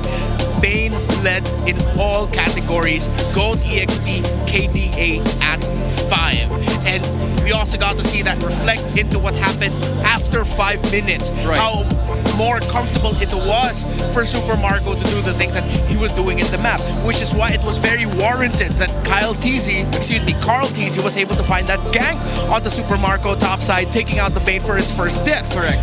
But then suddenly you start feeling, where's the presence of the Granger? And this is one of those scenarios where it's partly because of the errors that we pointed out, the fault of OHEB, mostly because you gotta have BB chasing after you, bro, with 2 swords.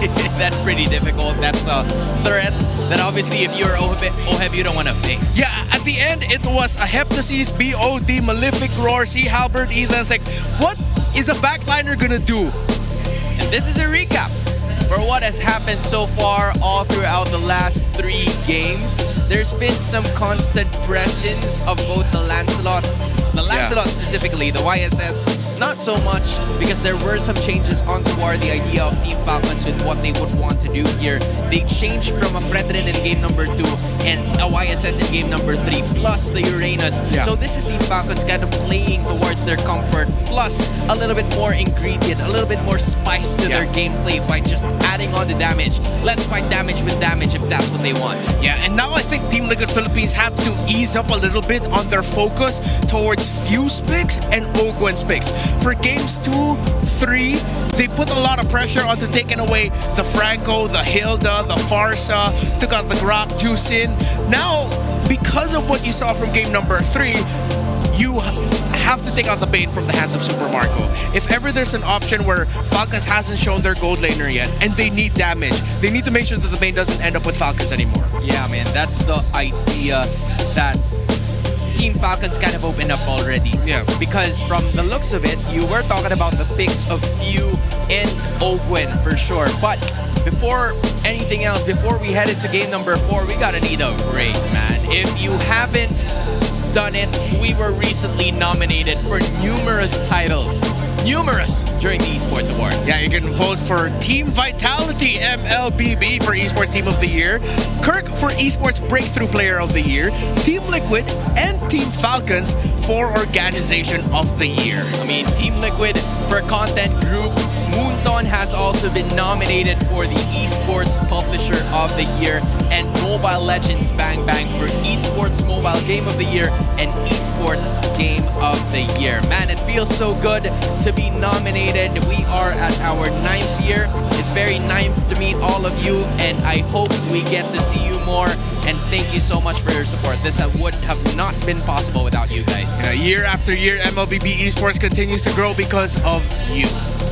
And you can also catch Bark, Unexpected, Nobita, and Ace Banzuelo live at the MPL Arena. Sony Music has got us covered with performances that will surely hype up the crowd. Just a while ago, Bark Boy was already there. Yeah. And, you know, he's obviously known because his father is Francis M, but he's also doing a little bit legendary. You know, a lot of things in his own. And for people who are not familiar with Francis M, he is a rap icon here in the Philippines. A legend. A legend. An actor too. What? And an actor too. Oh yeah. So yeah, Bart is his son. Would you say descendant? No, I just call him his son. Yeah, straight up his son. Yeah. So not that far back. Yeah, not that far back. But you get the point. You don't want to miss all of that and get hype aside from the matches that we have today. And man, people expected for this to go 5 games. A lot of the people here wanted to experience 3, especially for the Cavalry, because, you know, they were already halfway through the door. But Team Falcons started pulling it back and says, not just yet, we want our hands on that door. Yeah, despite what we saw from Team Falcons in that previous game, I still feel worried for them, definitely. As the Falcons guy on the table here, Liquid has just been more steady this series.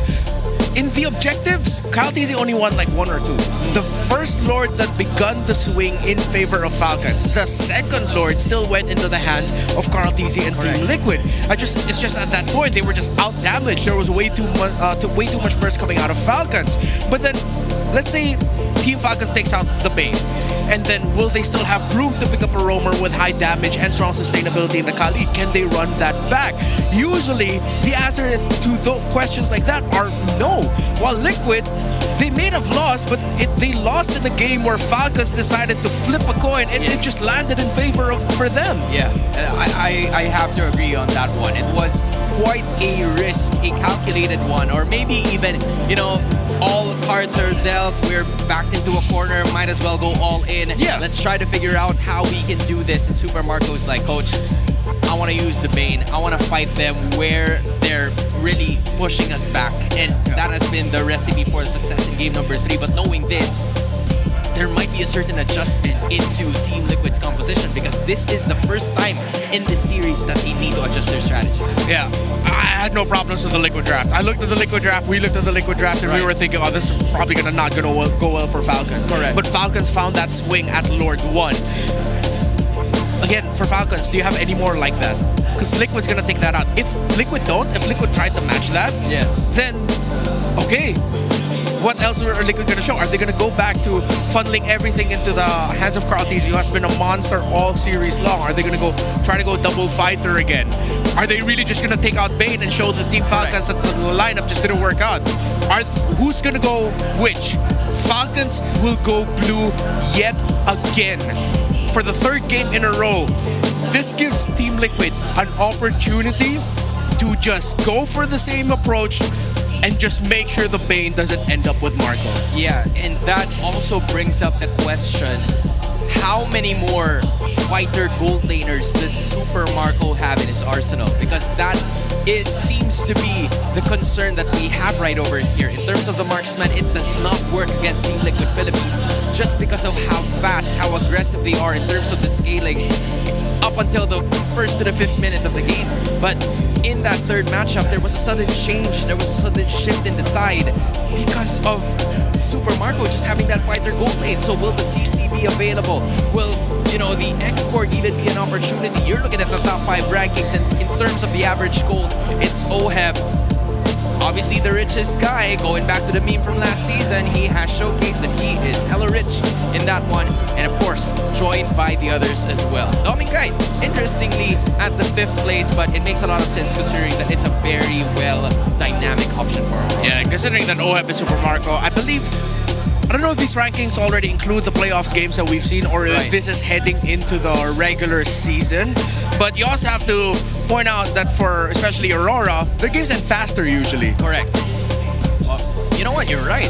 Actually, when the longer I think about it, it's pretty true. That's because of how clean their games are. Meanwhile, for OHEB and Super Marco, there's tendency for them to just highly, for the rest of the team to depend on them. That's the idea that we have in mind as to why the gold really matters for their team. But now, looking back into the Team Liquid Philippines against Team Falcon matchup, yeah, Team Falcons has some breathing room, but I wouldn't say a lot, because going back to what you said, this was a matchup that was an enormous win for the Cavalry just because of their play style really adjacent or is really parallel towards what they want to do with the composition that they have in the draft. So if there is a change for Team Liquid Philippines, maybe it's their approach, because in game number 2 specifically, we saw them kind of holding back with their aggression when there were times that they had a chance to be able to finish the game quite faster than 17 or 18 minutes. But for Team Falcons, that is exactly what they did. We're going with expanding rivers this time. Both teams having a 40% win rate towards that. And this is what Team Liquid wants initially, you know, to play faster. But for Team Falcons, the idea is for them to catch up to the pace. And I think with that game number 3, if the Bane is still gonna be there, there might be a chance that they would have caught up completely. Yeah, so far it still looks very similar in terms of the banning. And that might, again, be the main idea here for Falcons, wherein if they can, just pick up the same lineup that they went for. While for Team Liquid Philippines, just straight up take out the Bane that became the MVP of the previous game. Are they going to rush it even? I think it's going to be too much though. Yeah. It's a bit of an overreaction if they just rush the Bane now. It's pretty risky at this point, because you don't want to set up your ace card quite early. But hey, you know what? Whoa. Team Liquid just went, let's pull off an ace card this early in the draft, picking up the Lunox. How greedy are they going to go? Are they going to go for like a high loss or a backsha at Rome, or are they just going to go straight up go Jawhead or something like that? Jawhead, Grok, something that's just going to be oppressive at the center of the map. Right. That's going to pair well. Like if Liquid want to end this fast, if they just want to go like pure aggro mode, stampede mode, you go for a roamer such like that. Or will they try to find stability and pick up a roamer that wants to revitalize the backsha and the high loss, as we previously mentioned? They can even deny the Khalid from a while ago that was utilized by Ogwin to their advantage just because of the setup and even, you know, the blades being there for Team Falcons. But I think they're going to be replicating the same 3 picks that they have had in game number 3. The Uranus, which is obviously a Flap TZ, Kimmy being a few hero. This is quite, you know, similar to what we've seen, but yeah, if you're Team Liquid Philippines, how do you approach this? Do you also go with the same idea? Just be more careful in terms of the execution, just like what OHEB didn't do in game number 3? I think they're considering whether or not Sanford should go for the Alice again, or if they should try something different. As we mentioned, Yuzong earlier, they're gonna go back and double down towards that idea. Damage, burst, and let's see if this means that we're gonna be seeing something differently for the gold, or if they really just wanted to get Yuzong for the counter punish with the early Petri and Furious Dive combos. This is, I would say, a really aggressive early game coming in from Team Liquid Philippines. But they have quite a tight window because they still need Sanji to scale up a bit. But if both Carl TZ and Sanford can apply so much pressure to the rest of the members of Team Falcons, there might be a window that is cracked open for them at this point in time. Because man, I'm still not satisfied with the damage output that Team Falcons has, just because they only have Flap TZ using the arenas, not a lot of setups available, and for Liquid, it's the Franco taken out. Here is the question, will they take out the Khalid or will they take out the Bane? They took out the Bane. They take out the Bane straight up. It's like, that's what we expected Team Liquid to do. So now, I'm pretty sure Falcons knew this was gonna happen. So what do they have cooking now? Because with the Yuzong showed up by Liquid, you turn off so many gold laners that you potentially want to pick up here. Are you still willing to go fighter in the gold lane and now you're just going to be playing around the Kimi and the Yi Sun Shin? But then in terms of the pure impact that the Bane gold can dish out, other fighter gold laners aren't going to be as impactful. The impact of other fighter gold laners, CC being one of them, but CC's gone. Esmeralda, you don't see enough shields. Esmeralda's going to get melted through most likely. The Lapu gold lane? I don't know how I feel about that. I don't know. Have you seen anything like that? But no, we haven't seen this hero in this series. The Hilda coming up pretty clutch here for Team Liquid Philippines. Yeah, and that is a Hilda that garnered so much praise after his performance in MSC 2025. JP on that Hilda messed up SRG quite often. So how is Falcons gonna round it off? I think Granger might actually really struggle here. Yeah, there's a lot of dive coming in from Liquid. Brody, you don't... Are you actually gonna go fighter, but then the Lunox damage is gonna trump you? Oh no, this Lunox first pick and rush by Liquid, though greedy as it looks, might have shut down a lot of things that Falcons want to do. See, they go for Badang for Ogwen, and we mentioned in the previous game show, it didn't show up then, but it showed up here. This is gonna give impact. It's not gonna melt down the backline or deal damage as much as a Bane, but the displacement and the attention pulled by the way of the Dragon, and of course the respectable damage as well. It's alright. It's not as crazy as Bane, but it's alright. Might just be enough. Yeah, I mean, from the looks of it, right? The problem from Team Falcons is that Super Marco has always been in the middle of everybody else. But now he has to show there seems to be an idea that he can get away in certain situations where the invades are going to come for him. But the Esmeralda is going to be the answer, potentially from OHEB. This is a fighter-to-fighter matchup that we have not seen in this series. We had talked about the eras of the league all season long. How about we throw it back to the age of dreamers, to Sunsparks, to Kiel VJ. JP back then was the one holding the Retri as a mid laner. How different times were. Double fighter gold lanes. How times have changed. Will this be another edition for Liquid, or will it be for Falcons? Casters, the floor is yours. Thank you to the panel. Breaking it down, game 4 upon us. I gotta say this, man, Leo. I think I'm liking where gold lane's going. I think I like that we have a fighter versus fighter matchup in the gold lane. You like? I like. I'll tell you that I'm Welcome happy to for Mobile Bane, Legends. and I'm happy for a good other choices. Yeah. I'm not happy for how big picture this might look, because teams have to now consider halfway through the draft, we don't even know what kind of gold laner we're seeing. So this is definitely a nice twist to the already interesting stop to the stampede. Yeah. So what more, a double pivot? It might be the way to solve that issue. I don't know. You know, I mean, even looking at the emblems here, I mean, look, Marco's built for some damage, but he's also got the Concussive Blast to help clear that wave a little bit better on this choke.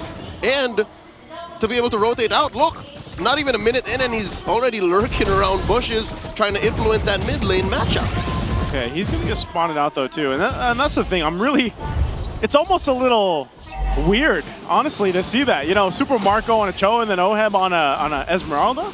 Hey, you know, when they both started playing, as mentioned by Renmar, it was the age of dreamers. These world champions have already been playing way before they started winning. And oh my God, early game, look at Sandberg, the Apex Predator, putting Flap TZ down to a 10th of his. All right, so we were saying, It's in their arsenal. It's there. They went through these eras.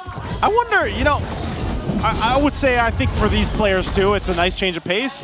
JP's going to deal with a lot of damage. Oh, wow. Possibly a traceless into a basic attack away from death. So I expected him to get that kill. That should have been the first blood, but again, no first blood there. Turtle's going to be up here shortly. Mind you, too, throughout the series, we've had different maps now. This is the expanding rivers that we get to go ahead and watch both these Titans play on. They'll go ahead and rotate for it. And again, even like the panel mentioned, and we did in the previous game, Carl Teasy's been pretty locked in on the objectives, man. But Falcons has showed fight, I would say, especially in the last game. This one's going to be a little difficult to take here, though. They set up a turtle, and they're going to secure it easily here. First turtle of the game to TLPH. Random Black Dragon form. Just to show. From out of nowhere. Again, that's one of the main strengths of Yu Zhong, besides the early game damage output. Big Dragon. Big Dragon. Black Dragon. Stop all opposition from contesting. You'll see his Petrify is just about to go off cooldown, so he's been very proactive. I like how Yu Zhong is showing back up into the metagame right when Sanford needs it. Yeah, this is probably going to pop up more and more, too. Again, you got to be able to respect that damage that Yu Zhong can pop off. Wow. Woo! Speaking of damage, Sanji bringing it down the damage himself. Gets the flicker out of Ogwin. Carl Teasy forcing a response from Falcons. Not just stealing away that small camp, forcing a Mount Shocker, but takes down Ogwin. Draws first blood. Yeah, great play there. Great response, too. Again, that's one of the things. I'm still surprised, man, how many times Carl Teasy gets his hands on the Lancelot. From game to game, and it almost seems a little just kind of like clockwork in a way. It's like TLPH knows how to set things up for Carl. Wow, by the way, Sanford burned the Petrify to go ahead and capitalize that kill with the damage from Sanji. He didn't burn it, Joseph. He used it very effectively to stop Flap Teasy's reign to that bottom part of the map. And oh my god, Ogwin with a full combo, a fight breaking off camera. JP gets taken down by Kyle in an attempt alongside Oeb and Carl to take out the jungler from Falcons. You know what? Mark almost died too. He flickered out. So a whole lot. It could have been a whole lot worse, basically, for Team Falcons. There's a whole lot happening across the maps. Both sides. I guess that's what we expect here in Game 4. But this is the problem, man. Your TLPH, even if they're not getting those kills, they're getting a lot of resources. They're able to get the battle spells down, able to get a little bit of extra gold here. You can see that small gold lead building up in the gold lane themselves for Oheb now. But even so, it's more so of just TLPH playing to the strength of this lineup. Now, we have to look at Team Falcon's lineup and think, when does that power spike come in? JP, he's tanky enough, but will he survive this? JP flickers, gets the shield from that Y brush. Kyle Teasy, Phantom Execution, Mount Shocker from Kyle Teasy. Flap Teasy, will he survive? The answer is yes. Black Dragon form may have gone to waste. Wasn't really used much to their advantage. Super Marco hides in the river brush. JP putting up a perimeter. Mount Shocker both thrown out. Kyle Teasy punctured into that turtle. Gets the retribution. Kick by Marco on the JP. He still goes, but they're going to jump in. JP falls, but here was a response from Falcons. They want to go for Sanford. Sanford can't escape that one either. Ionic Edge gets him down, and Sanji barely survives. Team Liquid Philippines trades out 2-1. They traded out. They get the objective. I don't know if they're looking for more here. I think they're just forcing Falcons out. Baby Hicks is angry, but Flap Teasy forces them back. Forces them back. TLPH again with the objectives, but Team Falcons fighting for what they can. I think that would have been different too if in that exchange Super Marco actually had the flicker. He didn't have it, but he still was able to get the kickoff that way, the Dragon, to set things up to go ahead and focus on JP here. So here's an interesting fact. A Super Marco first. This is the first time Super Marco has used Cho in his entire MPL Philippine career. That's 338 games. Yep, he's won an MPL championship. He's played across many different international events. He's become a world champion. And at all time, this is the first time he's played Cho. I wonder how that discussion happened in the draft. It's like, hey, who you want to play, Super Marco? Earlier it was Bane, and then it was, I wonder if he was just like, yeah, just give me the Cho. This is what the draft needed, and you already saw, right, how Marco was able to isolate JP, stop him from annoying and breaking the rest of Falcons' formation. So far, Falcons are holding their own against Liquid, not that much of a lead. Oh my god, Oeb gets kicked to the side, does not even blink, did not use the Purify. He's okay. He's okay, but JP might not be. Takes so much damage, we'll have to flicker out. And survives. Meanwhile, Sanford, does he actually re-engage on this? Sanji's around the corner. There's 3 dudes here under the turret. I don't think Team Falcons are going to fall for it. What is the rhyme and reason? Why are they doing this? Is this what Liquid was setting up? The mid lane push. Carldies, you know, baby cakes. Take down that mid lane tier 1. But Marco will trade out. All this while Turtle spawns. Turtle's up 3 for 3. TLPH is going to grab this objective too.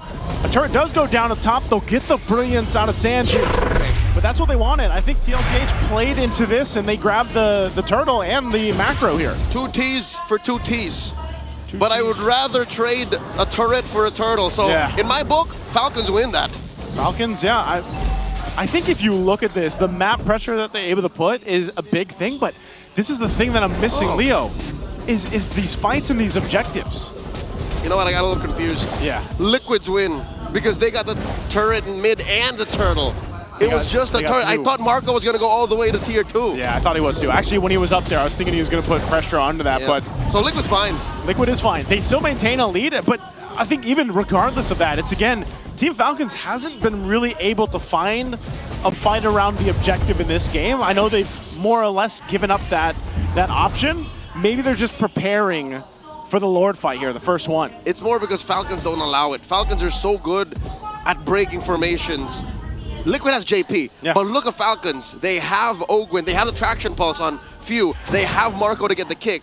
And Marco has been off map for a while. Oh my god, they throw everything at JP, and he does not have his flicker. Finally falls as Fanford finds Few. Can he finish what he started? Shaw energy, not enough. Oh, what a move from Few. Able to survive that. Ogwin's gonna have to burn his flicker, but man, a good catch. Think how many times JP's had to deal with this, man. He's gotten fist break, fist cracked, everything for the better part of this entire of the game. Eventually, you know, he's had to always use the flicker to get out of there, but this is an interesting position to be in. But again, if you throw all that at JP, I think JP is happy to take it. That's what you call a threat magnet. Yeah. He is literally forcing ults out of Falcons because what is the alternative? He gets away, heals up, and then gets back into the fray. Man, that's just dad things, man. That's just how dads do. That's just what dads do, you know? They just tank up what they can and they let the kids shine after that. They roll up the sleeves and go in again. Go again. Go again. Go again. TLPH, though, this is what they're going to do. They're going to go again for this objective. They're setting themselves up around this. They had a nice little push on the cross map. They're going to grab their objective and get in position. It looks like, though, Team Falcons actually wants to go and contest this if they can. Yep. Team Falcons have been playing the long game for the past 4 or 5 minutes, better part of the mid game. But is it going to pay off? Because looking at the map right now, Marco has been planted on this side of the map, and they haven't really been winning much. Yeah. But when Marco was actually part of fights, that's when Falcons got more kills. I think he's going to go for it here. Conceal was popped. There's the Dragon Form, too. They're going to blitz the Lord. All right. Liquid get what they want. They stampede through the Lord pit and skedaddle right on through. Oh, the conceal from Ogwin. Who does he want to punch? Sanford finds Few, compromises him. Look at that back line. Few, man. Few has dealt with so much with just his own. A good thing ahead on this defense, and Team Falcons should be fine. They should be wasting so many resources that he gets away. Up to now, he hasn't died. He hasn't died. He's maintained things really well here, but this, in the jungle. Carldies really wants to find one, gets Ogwin. Flapdies gets out of there, and Carldies punctures through. Got eyes on this tier 2.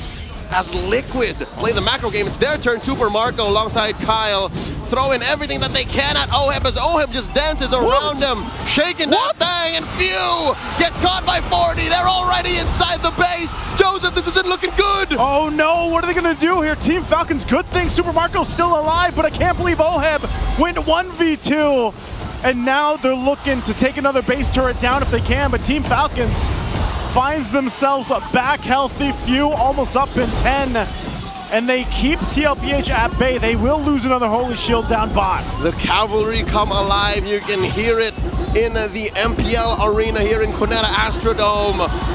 You feel the rumbling. It's about to turn into a stampede as Liquid are at match point and are knocking into Falcons base. They're so close at this point. We're going to have to see, though. Team Falcons, I don't want to count them out here yet. They've still showed that they can win some skirmishes if they're able to get the right targets here. But look at Oheb. Oheb just jumps on in, point blank, fulling Star Moon, The Apex Predator hunting for targets. Ogwin falls. They're underneath tier 1. 3 in mid. And they're already on their way. 30 seconds, I think Liquid will just wait for this Lord. Yeah, they'll wait for it. And that's what I'm saying. I was saying if they pick the right targets, man, but now it's kind of weird. It shifted to the point where Oheb can just tank up all the damage, be up front, and it gives some of that pressure off of JP's shoulders because that's what he was doing in the early portion of the game. You know, he was taking all that, but now it's Oheb. Their gold laner that's like, I got this. JP, you do your thing, you scout out who you can. So I'm wondering what Team Falcons wants to do. How they're going to respond to this, though. Oh, again? Trying to go pin for down Flapteezy. Oheb gets hit with a Mountain Shocker. Oh, you see the swagger on Kiel Soriano. He's asking for more as the rest of Liquid barrel down on this Lord, approaching less than half health. Okay, they're going to secure the Lord here. Carl Teasy will be able to go ahead and get that one.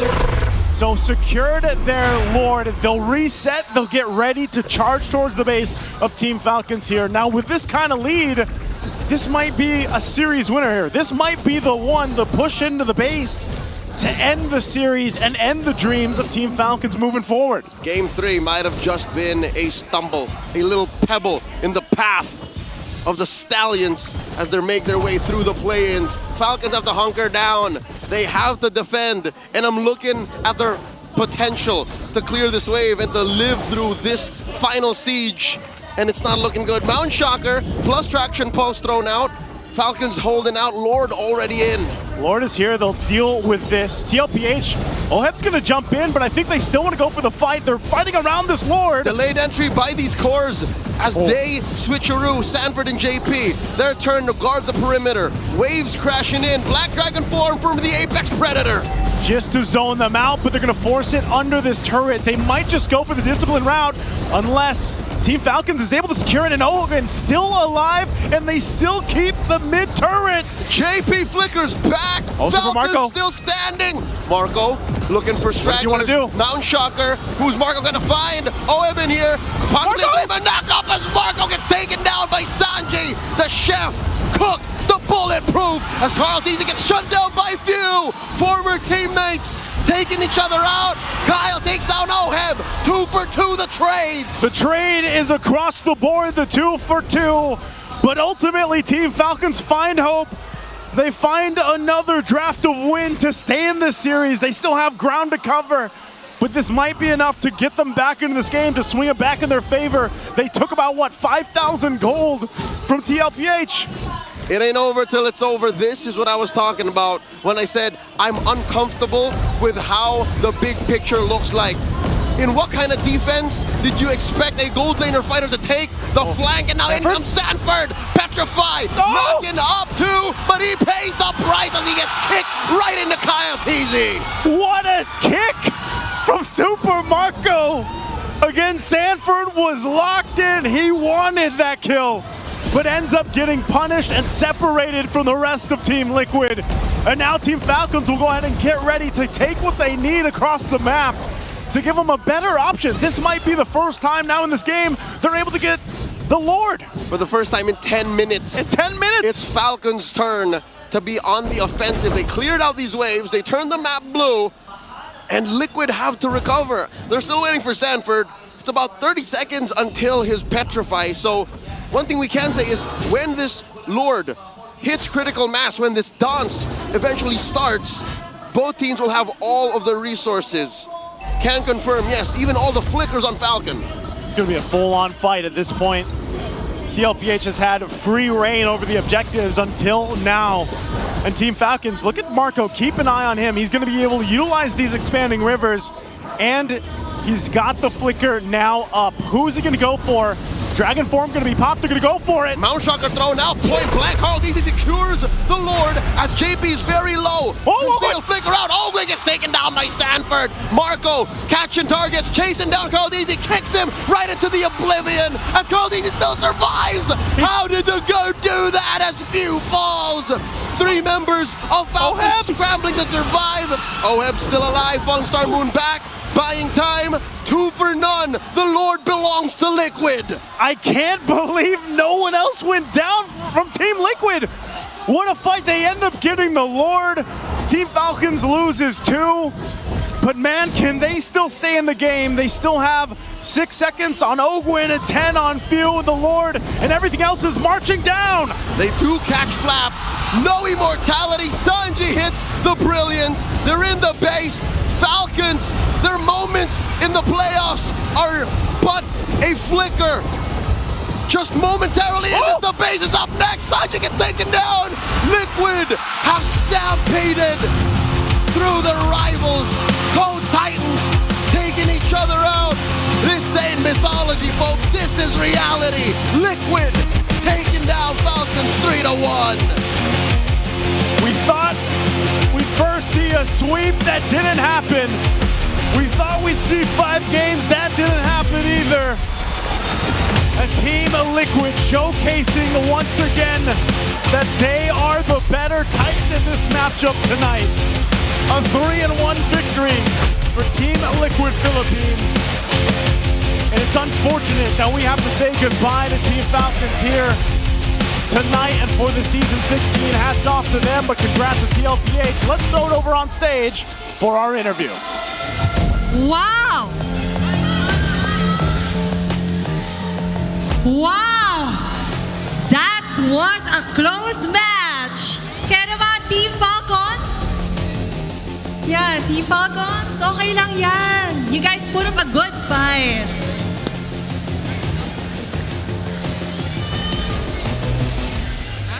Palakpakan naman po natin ang Team Falcons. Alright, for the last time, anong gusto nyo sabihin sa mga sumuporta sa inyo since day 1? Ngayon, salamat sa mga sumuporta sa amin, sa mga naniniwala pa rin sa amin kahit na di maganda yung regular season namin. Ayun. Masaya pa rin kami na nakaabot kami ng playoffs. At talagang ang ganda ng laban. Kaya once again, palakpakan po natin ang Team Falcons. And for the last time, please take your final bow and final walk.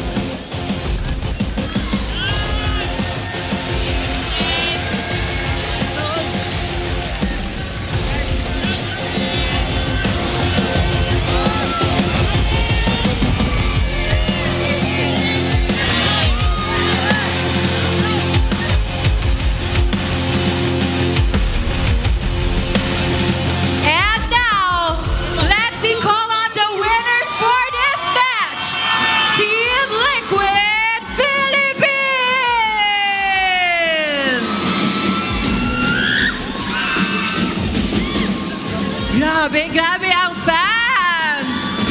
Ayan, congratulations! Congratulations, Team Liquid Philippines. So for Carl TV naman, bilang greatest of all time, or GOAT, sino sa tingin mo, or anong team ang matindi nyo makakalaban this playoffs? Tingin ko po yung Onyx tsaka Aurora talaga yung pinaka inaabangan namin. Ayan, parang uma-agree din yung mga fans, sa mga super fans. Pero as we all know that you guys are one step closer to being back-to-back champions, right? Aba. And we all know din na medyo mahihirapan, may mga challenges kayo. Kinakabahan ba ang Team Liquid? Like, kinakabahan? May excitement? What's running through your mind? Ano lang po, di po kami kinakabahan. Sobrang na-excite lang talaga kami ngayon. Wow naman! Hindi kinakabahan! Ganyan talaga pag magaling ang mga players. Alright, for Coach. Si Coach kasi hindi nagkasalita si Coach. Coach, ano nga abangan namin sa Team Liquid this playoffs? May bago ba kami abangan? Siguro mas gagalingan namin. Tapos, ibibigay namin yung best namin. Kasi today, talagang niredeem ko lang din yung sarili ko kasi sinisi ko yung sarili ko last time nung natalo kami sa Falcon. So yun, nakabawi na kami. Nag-bounce back. So once again, congratulations, Team Liquid Philippines. And now you may now take your walk to victory.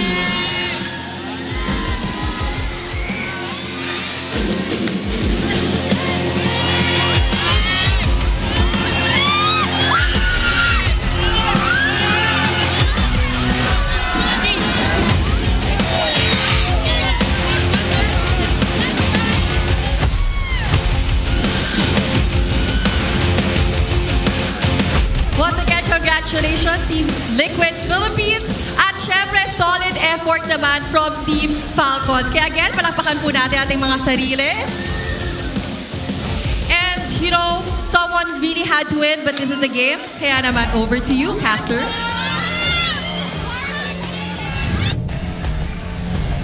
It was a valiant effort by Team Falcons. They gave it everything that they've had at this point. But Team Liquid came with a purpose. They came, they saw, and they conquered this Clash of Titans. You cannot deny that now it is Liquid's prime time as the prime titan of MPL Philippines. And Carl freaking TZ has done it yet again. The That's game, your F word? he is no, yeah, that's my F word. He is no longer chasing the game. The game is now chasing him. Everyone is chasing him. And it was his great escape that made that risky play all worth it for Liquid there in the end. And of course, it boiled down to fighter versus fighter in the gold. Cho versus Esmeralda. And you saw it at one point, Oheb and Team Liquid knew they had a commanding lead. That the Esmeralda was just way too much for Falcons to handle.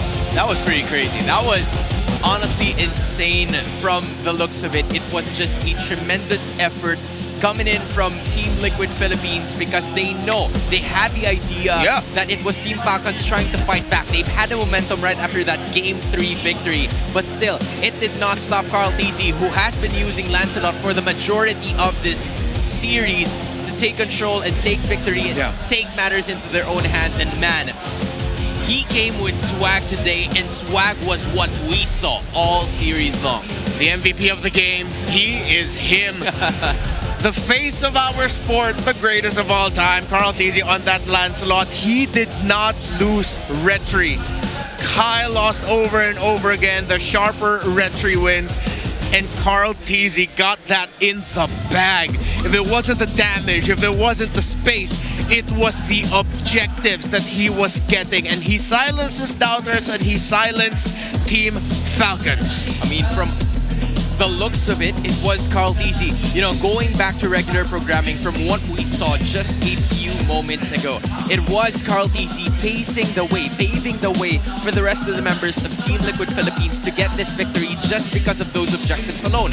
Team Falcons tried to fight their way back by getting a lot of pick-offs courtesy of those team fights. But because of Sanford at least scaling with those 1 kill and 4 assists already as we speak, Carl TZ was able to get more in terms of what he wants just by scaling a lot better. And you gotta give it as well to JP and even Sanji as well, because those damages or those damage outputs were quite insane coming from those duo, and just Oheb, the final nail in the coffin for that Falcons to take on. Yeah, that Lord win there for Carl TZ. Even if Falcons were able to secure that Lord, it looks like it would have been too tough. Carl TZ, the great escape, that would have made it a little bit much more worth it for Falcons if Marco was just able to get one more hit on him.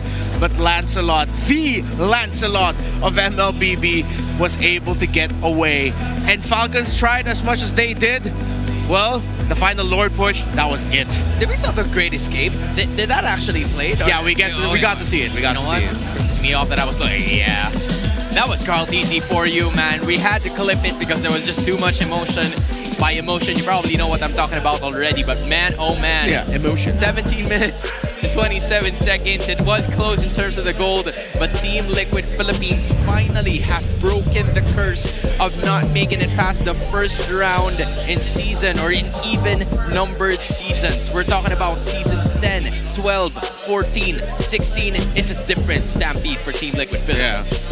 Sorry, man. I'm just going to have to correct you there. They were able to make it past the first round. It's just they haven't won. You know what? That's fair. Yeah, they haven't won in even numbered seasons.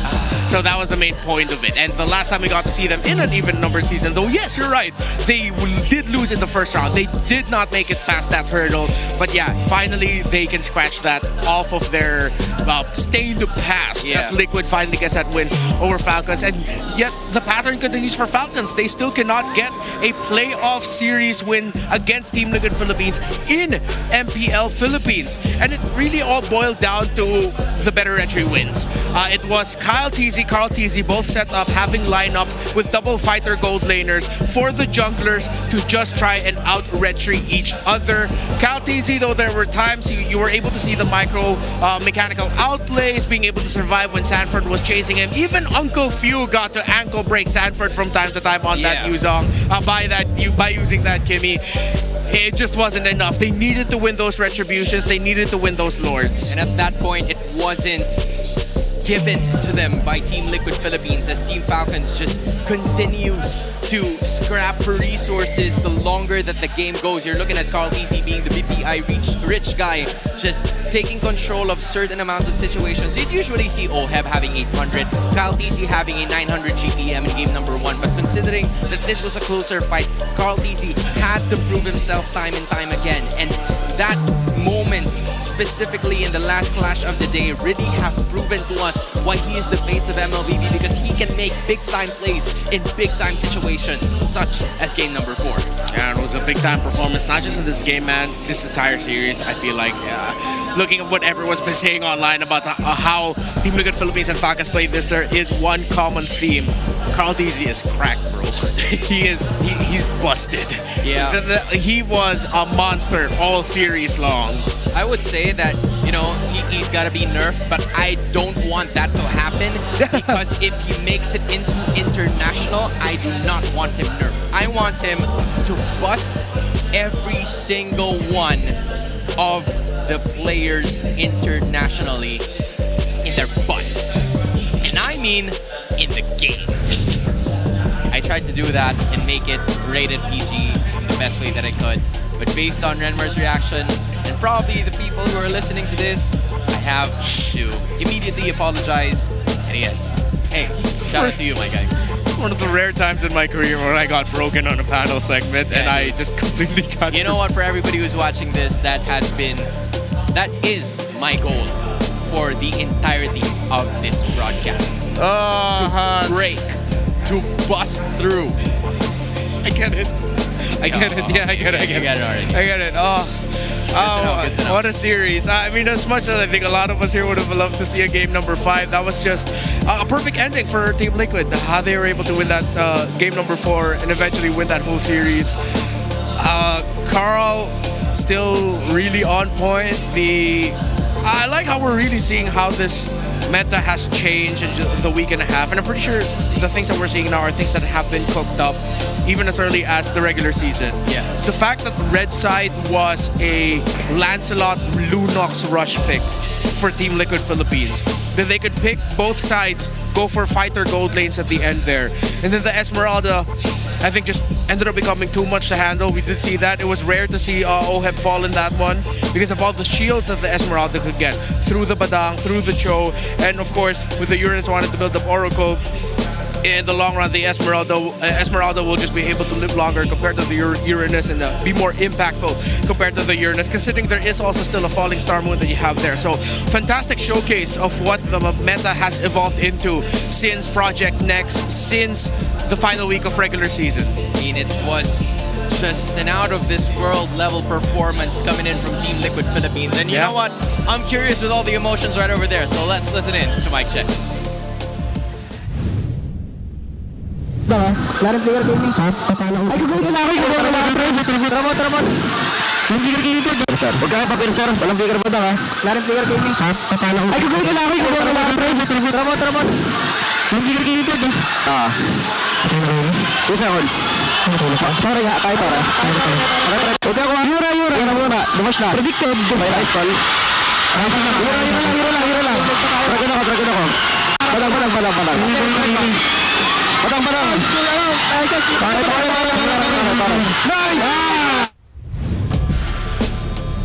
And that was before the emotions suddenly popped in. It was, quite a stoic face from all of the members of the cavalry. They were just really focused on bringing the Falcons back into the ground, and that is exactly what they did. Yeah, you saw Carl TZ, he didn't want to celebrate. I think it was Sanford who was right beside him who already stood up and was raising his hand. And Carl TZ was like, wait, And then the moment the bass cracked, that's when Carl TZ finally stood up and like showed up like, yeah, let's go. Yeah, I know he said something else, but I can't say what Carl TZ actually said. Yeah, I mean, don't want to get fined. If you're following the Clippers, right? I think they're gonna be the ones to double check on all of that. But hey, a valiant effort from Team Falcons. They've made it this far. They, just like what Few was mentioned a while ago, he was very happy to be in this situation together with the Green Falcons who have supported them since day one, back when they were still at the ground, at the bottom of the standings. Now they've managed to showcase to our fans, to their fans, and the rest of the people who are here in our biggest MPL venue yet, what they were made of. It just wasn't enough against a Team Liquid Philippine team that was ready to roll since minute one. Yeah, our host Almira actually got a very good answer coming out of Coach RC. Correct. Almira asked like what else to expect, and then Coach RC admitted that he was actually blaming himself for the loss against Team Falcons Philippines to close out Team Falcon season at MPL in week 8, day number 2, that matchup between them. And RC said that he was blaming himself, so it could be linked to the fact that maybe the drafts could have gone better for Team Liquid Philippines back then. Now, because of what we saw from game number 1, 2, and then game number 4, game number 3, I felt like that was just a, again, huge risk surprise by Falcons that eventually worked out for them. But I love the game 3 Liquid draft. Game number 4, also, I love that the Esmeralda last pick came in through at the 5. Hilda for JP at 4 helped bridge things for them. The Lunox rush red side alongside the Lancelot. I'm excited to see what else Team Liquid Philippines has cooking in terms of the drafts, because they are definitely cooking something worthy to eat for all of us. And we are gonna see more of those recipes for success coming in from Coach RC, and that gives a lot of possibilities and options for them to continue to showcase what they can do right over here. We are not yet done. We are far from over. This is just the beginning of all of the matches that we're gonna be seeing all throughout the week. Because if you are here, you got all the tickets. Mind you, we still have performances, and you already know that we have announced them right from the start. I thought it was gonna be you, Renmar, but yeah, you saved your talents for the panel, right? Yeah, no, I'll save that for a different stage, but I gotta hand it off to someone else. Yeah. Alright guys, Renmar, you can do it some other time. But let's welcome on stage in the MPL Arena from Sony Music, performing his debut single, here's Spark.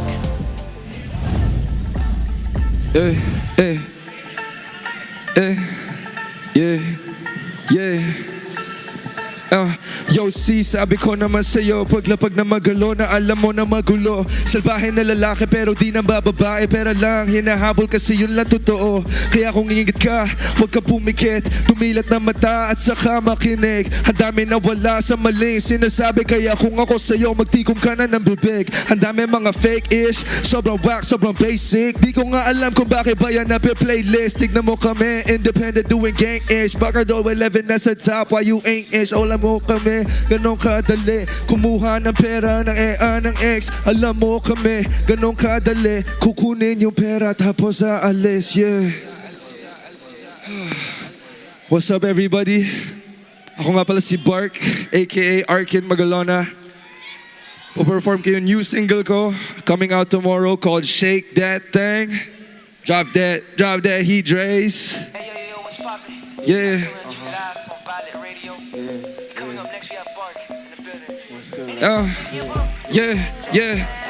Fresh and clean, you know what I mean. You can't puff me up. I said you lean. I got 1 for you, 2 for me. Just let me know if you a freak. Is mine like what I see. Now she giggling, and she jiggling. One of a kind, man, that ass so magnificent. Okay, I'm sorry, cause you got my attention. So exotic from another dimension. I want you to shake that thing, baby. Shake that thing. Shake that thing, baby. Shake that thing, baby. Shake that thing. Shake that thing. If you know about, yeah, I wanna know how low you could go. Touch the floor, make you start a show. Ass so fat, now it's starting to show. And she knows what she's doing, but she act like she don't know about me. Lifestyle free, smooth with it, I be in my white tee. Gotta check Nike, cause I'm fly high key. And your man ain't do it like me. I want you to shake that thing, baby. Shake that thing, shake that thing. If you know about me, I'm trying to get it for free, yeah. Shake that thing, baby. Shake that thing, shake that thing. If you know about ladies, shake that thing, shake that thing. Yeah. And now I'm down to my last song. I got my DJ with me. Give it up for Dre's, everyone. Okay, let's get it.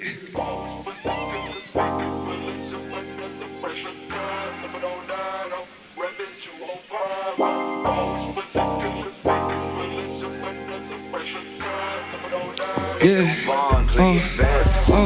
Para bang panaginip, tinupad mga dati na sa isip. Pataas mga tropa ko sa gilid, mga chicks sa likod gumigilin. Dami nabili pero takot na naaminin. Mga chicks, mga DM, gusto nang anak, gawin ko raw BM. Pwede teka lang, gusto ko sabihin. Gusto ko ng mula, get rich na dapat na mauna. Gotta take risks, making this kahit tumatak sa mga utak. Gusto ko ng mula, get rich na dapat na mauna. Gotta take risks, making this hanggang tumatak sa mga utak. Sumabay, if you really tryna get high, alam mo naman na supply. All you gotta do is hit my line. You know I'ma hit you right back, cause you know mo I got that. Kaso lang baka mahook ka, kasalanan para sumpa. Di mo na kailangan maganap, pull up lagi sa mga ganap. Alam mo na masipar, when I make it rain, I make it storm. I can make a band like she made out of rubber. Hottest in the game, ain't talking about numbers. Shout out Babe Blue, I'm a real young son. Don't believe me, just check these comments. Whoa, gusto ko ng mula, get rich na dapat na mauna. Gotta take risks, making this hanggang tumatang sa mga utak. Gusto ko ng mula, get rich na dapat na mauna. Gotta take risks, making this hanggang tumatang sa mga utak. Gusto ko ng mula, get rich na dapat na mauna. Gotta take risks, making this hanggang tumatang sa mga utak. Gusto ko ng mula, get rich na dapat na mauna. Gotta take risks, making this shit hanggang tumatang sa mga utak.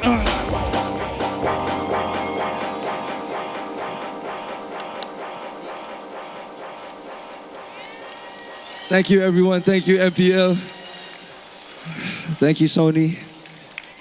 Shake that thing out tomorrow, October 23.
Di abot ang data!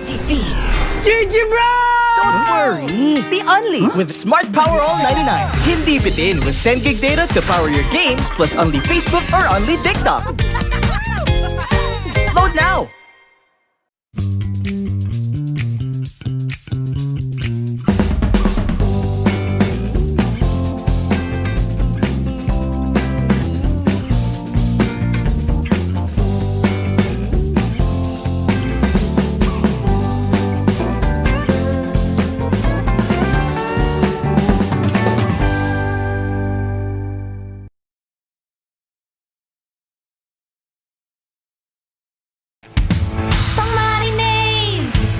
lamesa, pampasarap, ang daming ititimpla.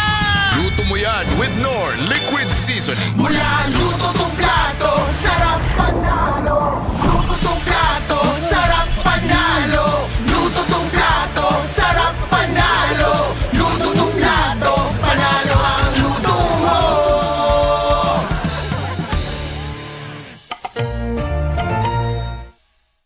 Foul! You know your scalp can get up to 5 times more dandruff? Get triple anti-dandruff power. Supercharged with Clear. Hey, you! Did you know men have 1.4 times weaker scalp? Get a shampoo that's 100% made for men. Supercharged with Clear. Enemy alert. Your scalp gets 1.5 times greasier, causing dandruff. Get triple anti-dandruff power. Supercharged with Clear. Stop and pull over. Your scalp gets 1.5 times sweatier. For cooling power, supercharged with Clear.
Ito na ang pinaka-inaantay na selebrasyon! Excited na si Bibi!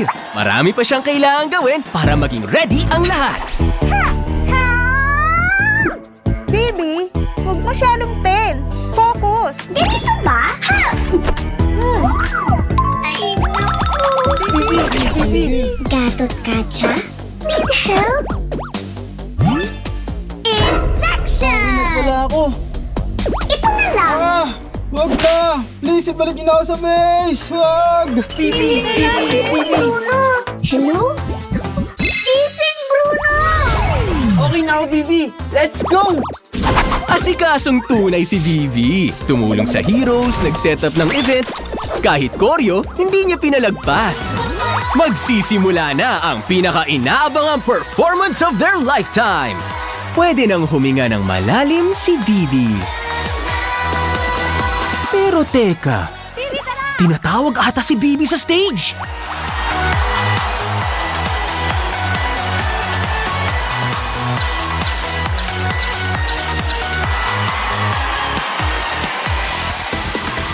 Todo kilig, todo bigay, todo ang saya ni Bibi.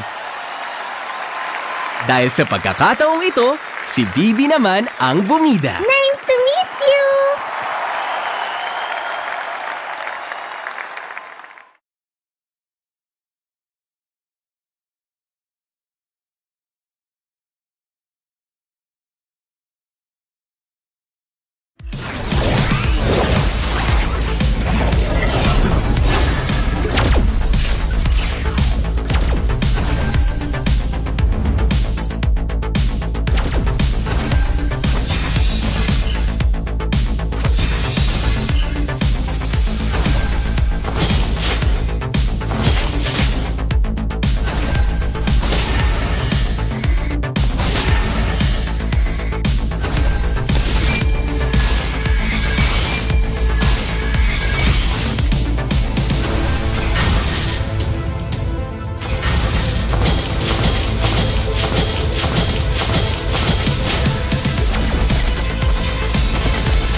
Daddy, what's a navigator? Navigators safeguard the lighthouses across the Nexus Sea. It is a responsibility that we must uphold.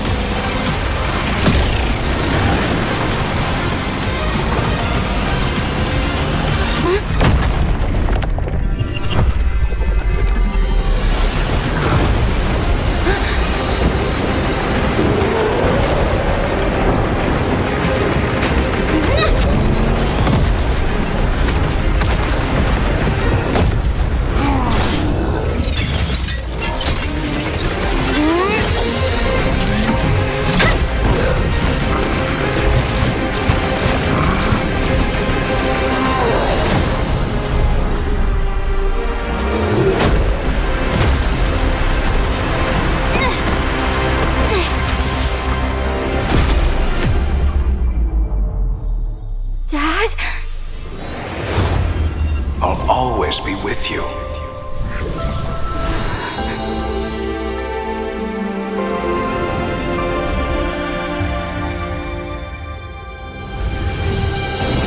Target acquired! Frontier Justice!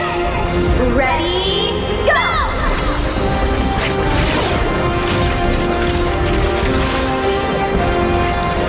For all the Laylas out there!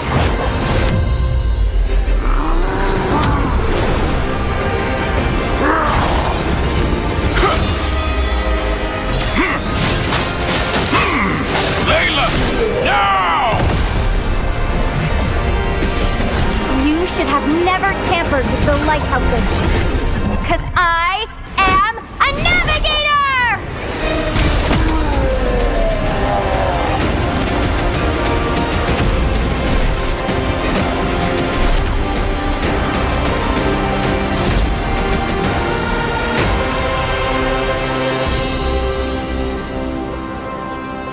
I'm gonna be the best navigator ever!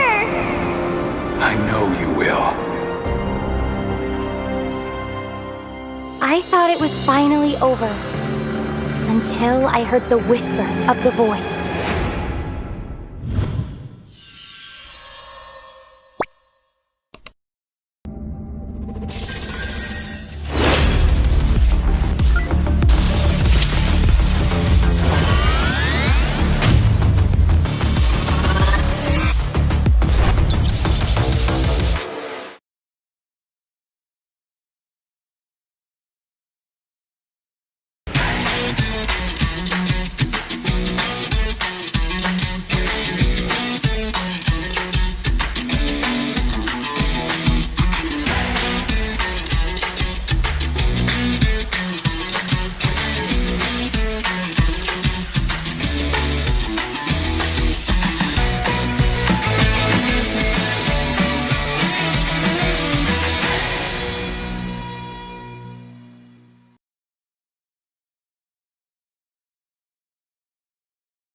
Di abutan dito!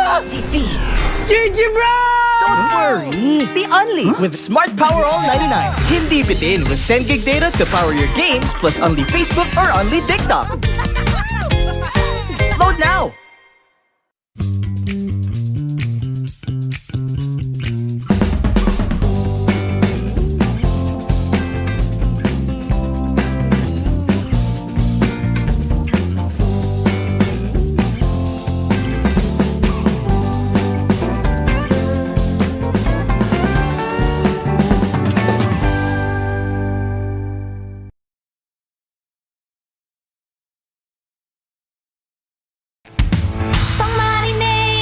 Panggisa! Pampasarap! Ang daming ititimpla! Luto mo yan with Knorr Liquid Seasoning. Mula luto tong plato, sarap panalo! Luto tong plato, sarap panalo! Luto tong plato, sarap panalo! Luto tong plato, panalo ang luto mo!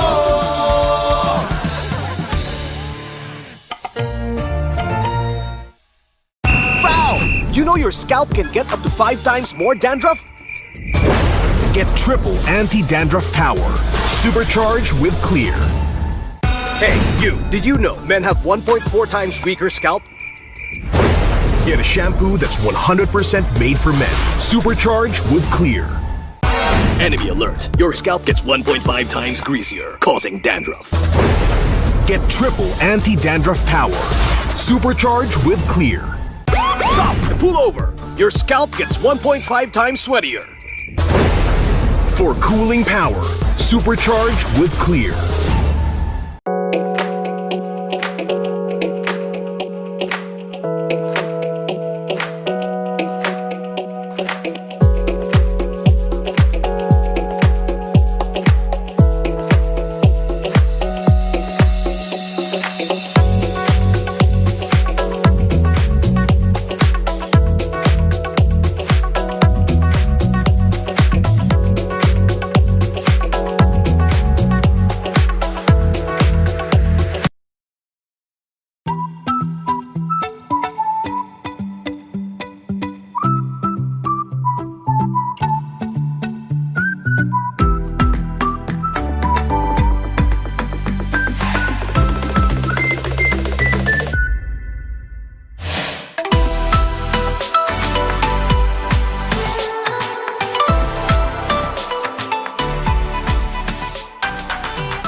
Ito na ang pinaka-inaantay na selebrasyon! Excited na si Bibi!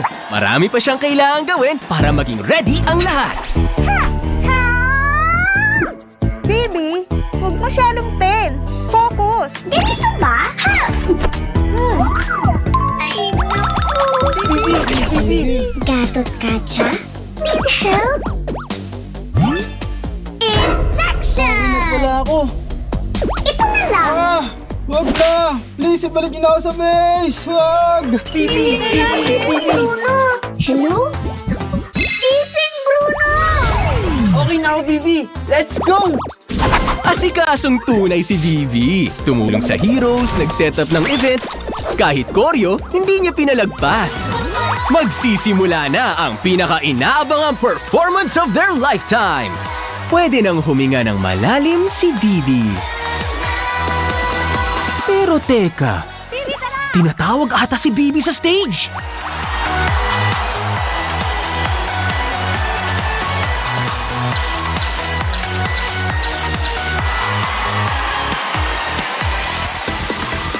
Todo kilig, todo bigay, todo ang saya ni Bibi. Dahil sa pagkakataong ito, si Bibi naman ang bumida. Nice to meet you!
Daddy, what's a navigator?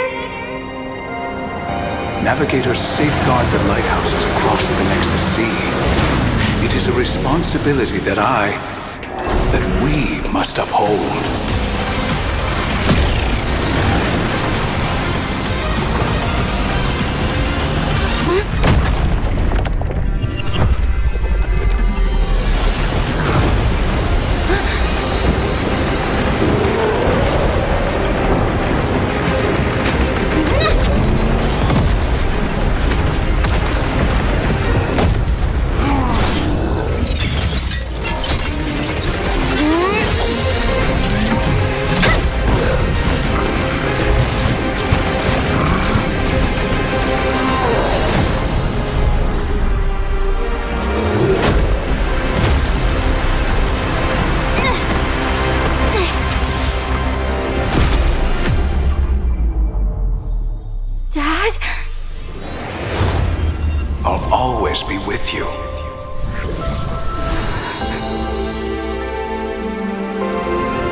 tampered with the lighthouses. Because I am a navigator!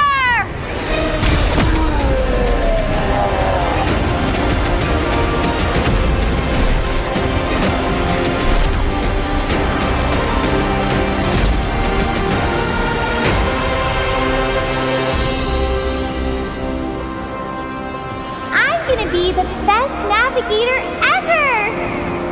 I know you will. I thought it was finally over. Until I heard the whisper of the void.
Di abutan dito! Defeat! GG, bro! Don't worry! The Only with Smart Power All 99. Hindi bitin with 10 gig data to power your games plus Only Facebook or Only TikTok. Load now!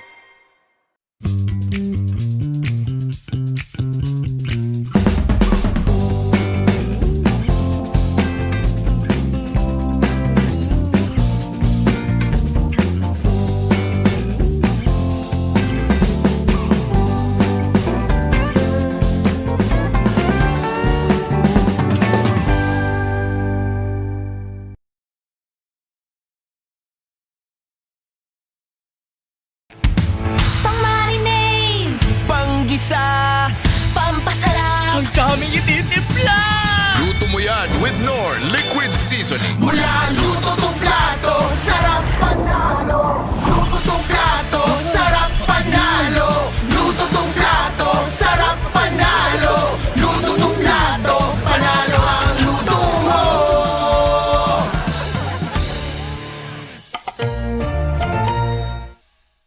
Foul! You know your scalp can get up to 5 times more dandruff? Get triple anti-dandruff power. Supercharged with Clear. Hey, you! Did you know men have 1.4 times weaker scalp? Get a shampoo that's 100% made for men. Supercharged with Clear. Enemy alert. Your scalp gets 1.5 times greasier, causing dandruff. Get triple anti-dandruff power. Supercharged with Clear. Stop and pull over. Your scalp gets 1.5 times sweatier. For cooling power, supercharged with Clear.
Ito na ang pinaka-inaantay na selebrasyon! Excited na si Bibi! Marami pa siyang kailangan gawin para maging ready ang lahat. Bibi, huwag masyadong pen. Focus. Ganito ba? Ay, Gatot Kacha? Need help? It's pala ako. Ito na lang. Wag na! Please, ibalik niyo na ako sa base! Wag! Bruno! Hello? Gising, Bruno! Okay na ako, Bibi. Let's go! Asikasong tunay si Bibi. Tumulong sa heroes, nag-set up ng event. Kahit koryo, hindi niya pinalagpas. Magsisimula na ang pinaka-inaabangang performance of their lifetime. Pwede nang huminga ng malalim si Bibi. Pero teka, tinatawag ata si Bibi sa stage.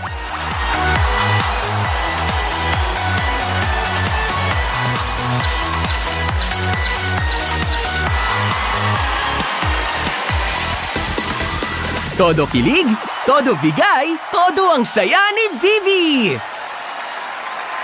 Dahil sa pagkakataong ito, si Bibi naman ang bumida. Nice to meet you!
malakas kahit anong lane, we become the monsters.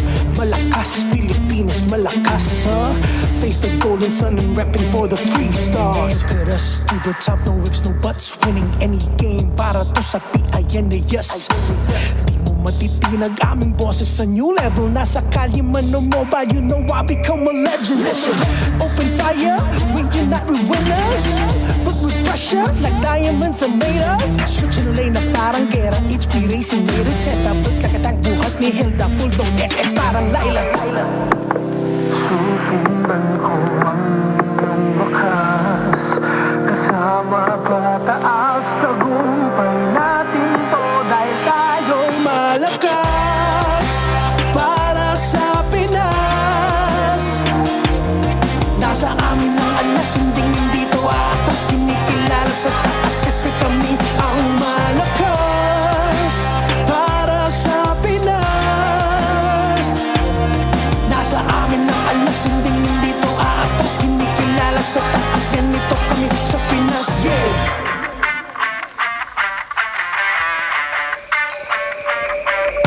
Laging MVP, no surrender, no retreat. Pag nagsama-sama, just imagine what we can achieve. Laging MVP, no surrender, no retreat. Giving 100 on my all, cause we just cannot be defeated. No retreat. We are unstoppable, immune and invulnerable. Ready ang equipment, lahat frozen, mala, crowd control. Pakita on the jab, east to the southeast. Taas ang matawa, crowd and loud, cause every enemy we devour. Susundan ko ang iyong wakas, kasama pataas, tagumpay natin to dahil tayo'y malakas para sa Pinas. Nasa amin ang alas, hindi to atas, kinikilala sa taas kasi kami ang malakas para sa Pinas. Nasa amin ang alas, hindi to atas, kinikilala sa taas, ganito kami sa Pinas. Malakas, Pilipinas, malakas kahit anong the monsters. Malakas, Pilipinas, malakas face the golden sun and repping for the 3 stars.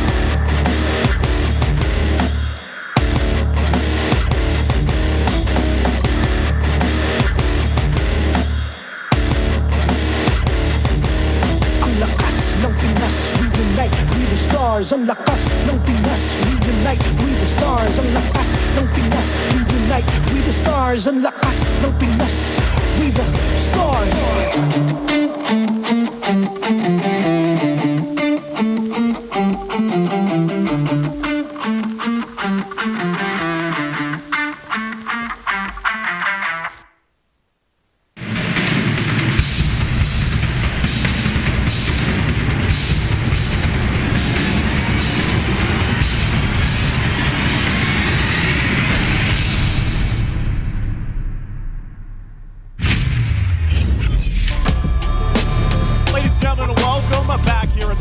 One of our playoffs here for the MPL Philippines Season 16. It's me, Naisu, joined here still with Leo, and we just witnessed, an amazing matchup, but it was unfortunate that we had to say goodbye to one team. That team had to be Team Falcons. We were just one game short of going all the way, and I think you can chalk that up to Liquid just being that much more prepared.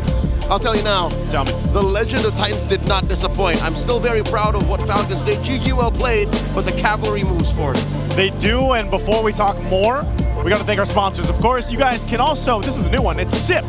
You can sip purified water. It's filtered through volcanic rocks for a crisp, clean taste that quenches like no other. Get rid of the ooh-how, get rid of the thirst. Alice ooh-how? Alice ooh-how. Yes, isn't that the translation? Yeah. Get rid of your ooh-how. That's the thirst right there.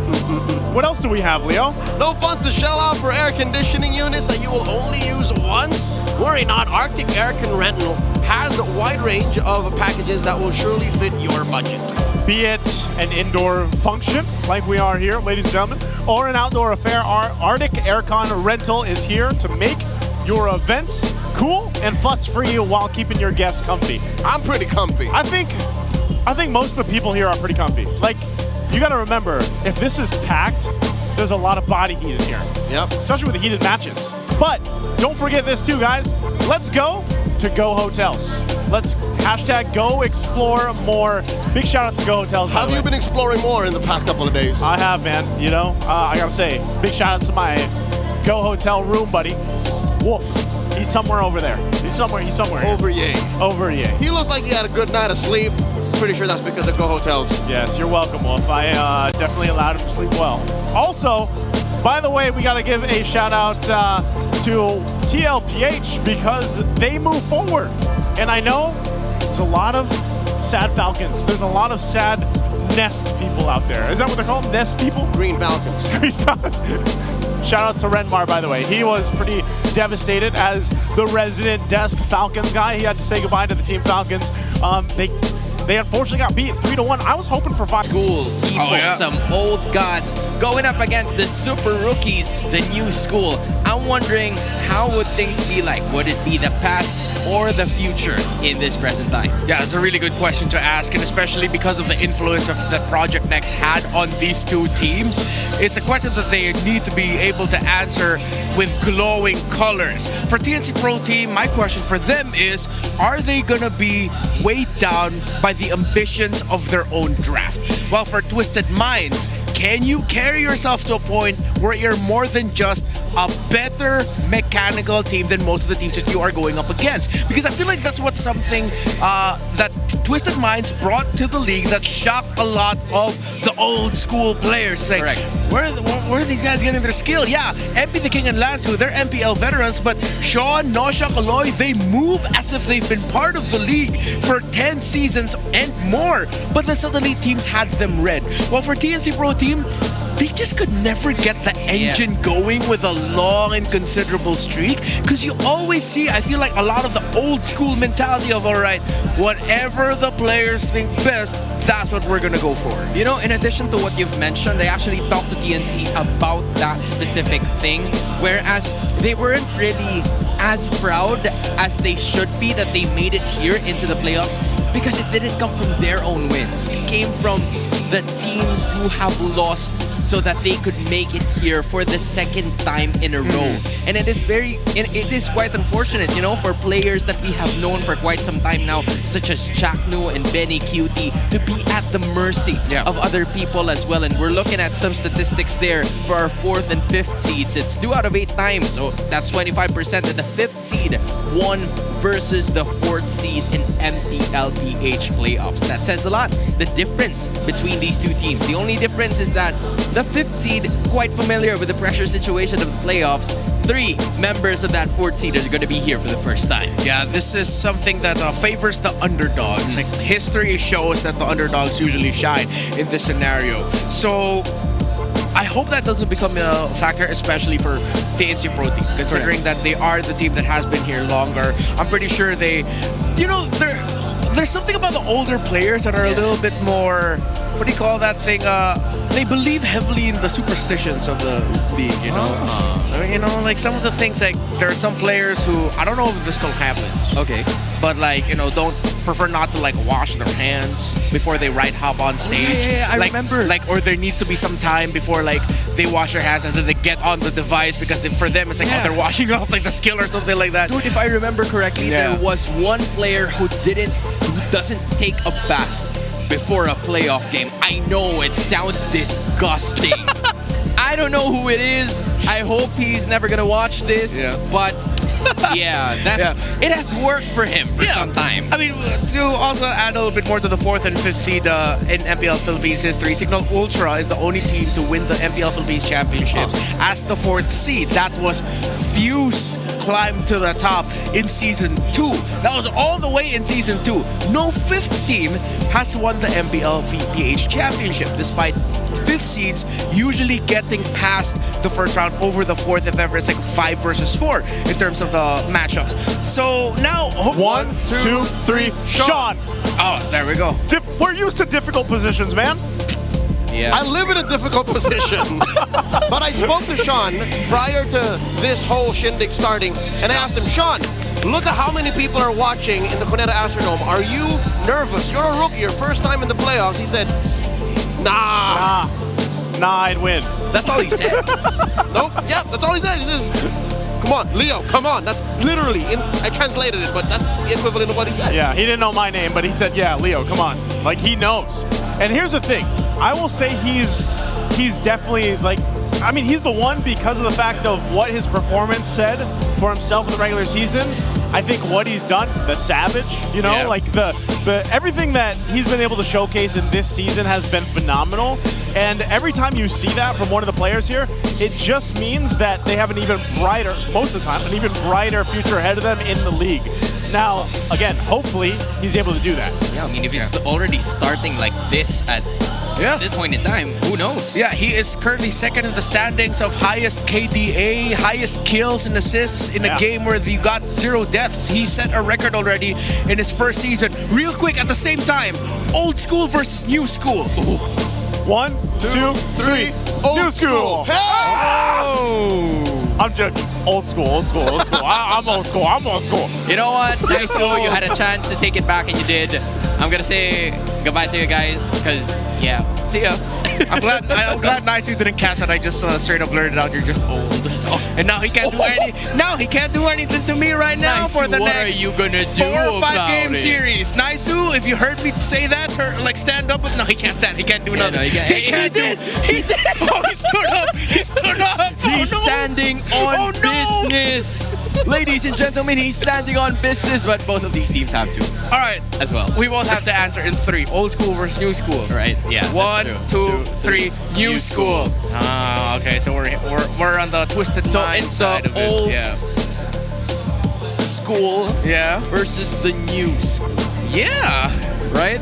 I like how you emphasized old pointing at them. That was him already. Pointing to them being old. I'm pointing to us choosing new school. All right, yeah. You know what? You got the point? But hey, I got you. It's not about our decisions. The decision will come into the hands of the teams that will be competing. And in order for them to get potential victory, we will be listening to Wolf together with the Howl.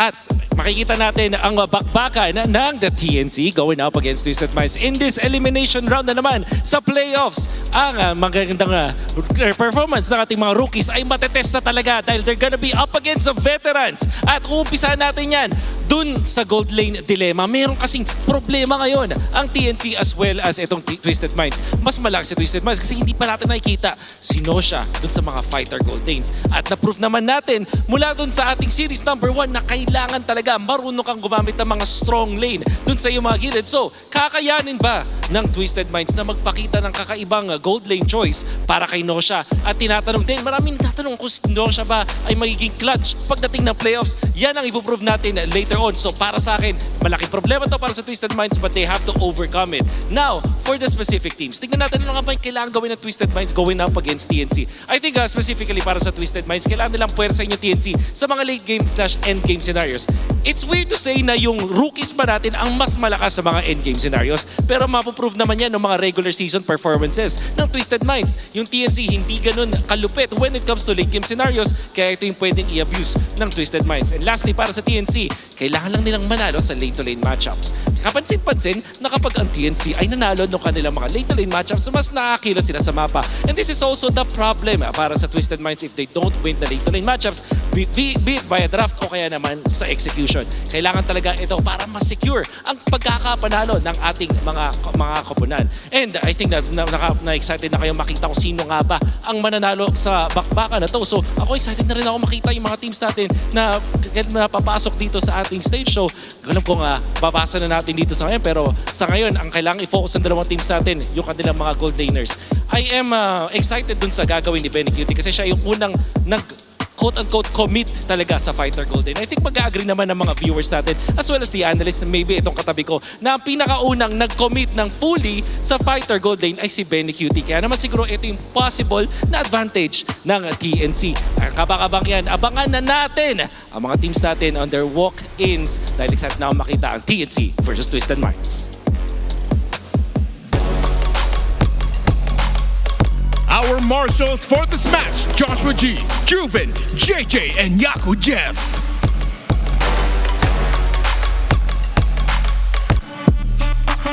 The rookies of the playoffs, the twist of the season. Welcome to the biggest stage of the league. Lansu, MP the King, Sean, Kaloy, and Nosha, Twisted Minds!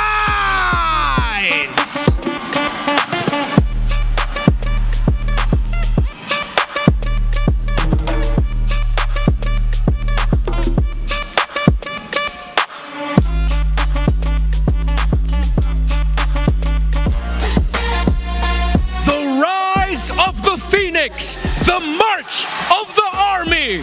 3 more: Zaida, Lancy, Chapnu, and Benny Cutie, TNC Pro Team.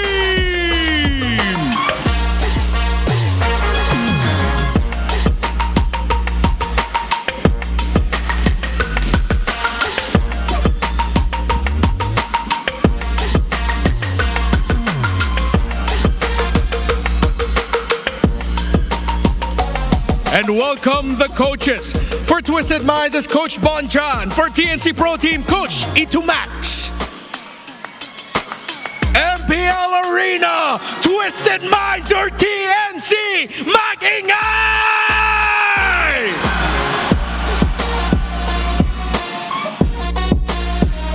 Now it's the Super Rookies taking witness in their very first playoff matchup, joined by Lansu and MP the King. They are gonna meet business here at the Champions Arena. My question, Nosha, are you back? Twisted Minds needs you back. Lansu, MP, Sean, and Kaloy have been great all season long, but Nosha's presence has been sorely missed. He's going up against the Storm. He's going up against someone who was right there in Season 9 when Gold Lane Fighters were a big part of the business of the game. We haven't seen your Gold Lane Fighter yet, Nosha. Are you ready for Benny Cutie? And you should be ready for the voice of the people as well. They have been rooting for TNC ever since they made it back into the playoffs. We're talking about players in the roaming position. Now Chaknu being installed into the lineup, you know that he's gonna bring the pain. He's gonna bring those sets, those nasty, nasty opportunities that will be manufactured by that Mamba himself to make sure that they will get this victory. But on both ends of the coin are these two teams, Twisted and TNC. Yeah, I really have to wonder if Twisted Minds are ready for the unpredictability that is the TNC Pro Team draft. TNC Pro Team have one of the largest, if not the largest hero pool of the season. And to add to that, Chaknu has been the guinea pig of Coach Itumax. 16 unique heroes played in the roam position. I wonder how the conversation for those two would go like, because they used to be teammates. They used to be, Chaknu, you want to go with this hero? Yeah. Like, I don't want to do it. I'm pretty sure that's how it goes in every draft that they have. Like, that's what it's like. Again, when it comes to the blue side, looking at the stats, it was actually really hard to try and predict how TNC Pro Team are gonna want to sequence blue 2 to 5. Blue 1, it's a sure thing. Zaida gets his pick. 14 out of the 20 games played, it was Zaida's first pick. Everything else in the blue side is like, what are they gonna go for? It's like they're juggling for it. Yeah, well, they're juggling for it. While red side, on the other hand, I don't know. It's Twisted Minds ready for it? Maybe the pink test will give us a clue. It's the unpredictability of the Phoenix Army against the Minds that would make it work. Here's the Smart 5G pink test. Binabati ko nga pala yung mga taga-Pasay dyan. Salamat sa panonood sa amin dito ngayon. Let's go, Cuneta! Yan nga guys, salamat sa mga pumunta dito at pupunta pa lang. Shakno ng Pinas, guys. Si Sir Shakno. Sir Shakno ng Pinas! Focus tayo ngayon, tol. Nakpayag ka, uwi ka malungkot. Masasabi ko sa venue, napakaganda. Malaki. Sobrang laki. Saan yung mga tropahan ko na mga taga-Nova Bayan? Let's go! Nice one, Isagi! Let's go! Ang balagbag! Ping test? Start na ang ping test, team. May check na ba? Mic check na. Hello? Tol, focus on tol. Parang sumasarap ata kasi ako, pre. Tol, wait lang, tol. Focus on tol. Guys, welcome sa playoffs, guys. Sa mga pumunta dyan kahit maulan. Magandang laban. Maraming payong, guys. Yari daw kay Kaloy lahat. Ano guys first time na kasi namin playoffs Message ko sa playoffs. Sobrang ganda ng venue, guys. Kaya guys, punta na kayo sa venue, guys. Hindi ako madaldal. Wala kasi akong brace, guys Hindi ako confident magsalita. Pag nanalo kami, papabrace na ako ulit ni Tita. Si Tita na bahala sa akin. Ay, hindi. Si Tito pala, si Tito. Kailangan ko lang manalo versus TNC. Pagbigyan naman yung mga rookie dyan, boss, oh. Ay, Daddy. Tayo ay magmamic check na. Bigyan nga ng isang balakpakan dyan. Ay, sana makapasok kami. Ay, makahula pala. Pasok na tayo, pre. Kaloy, anong masasabi mo kay Chakno? Happy Father Days. Then, idol kayo si Shakno. Sir Shakno. Energy nga, pre. Energy nga. Alalay nga, ta, pre. Alalay nga.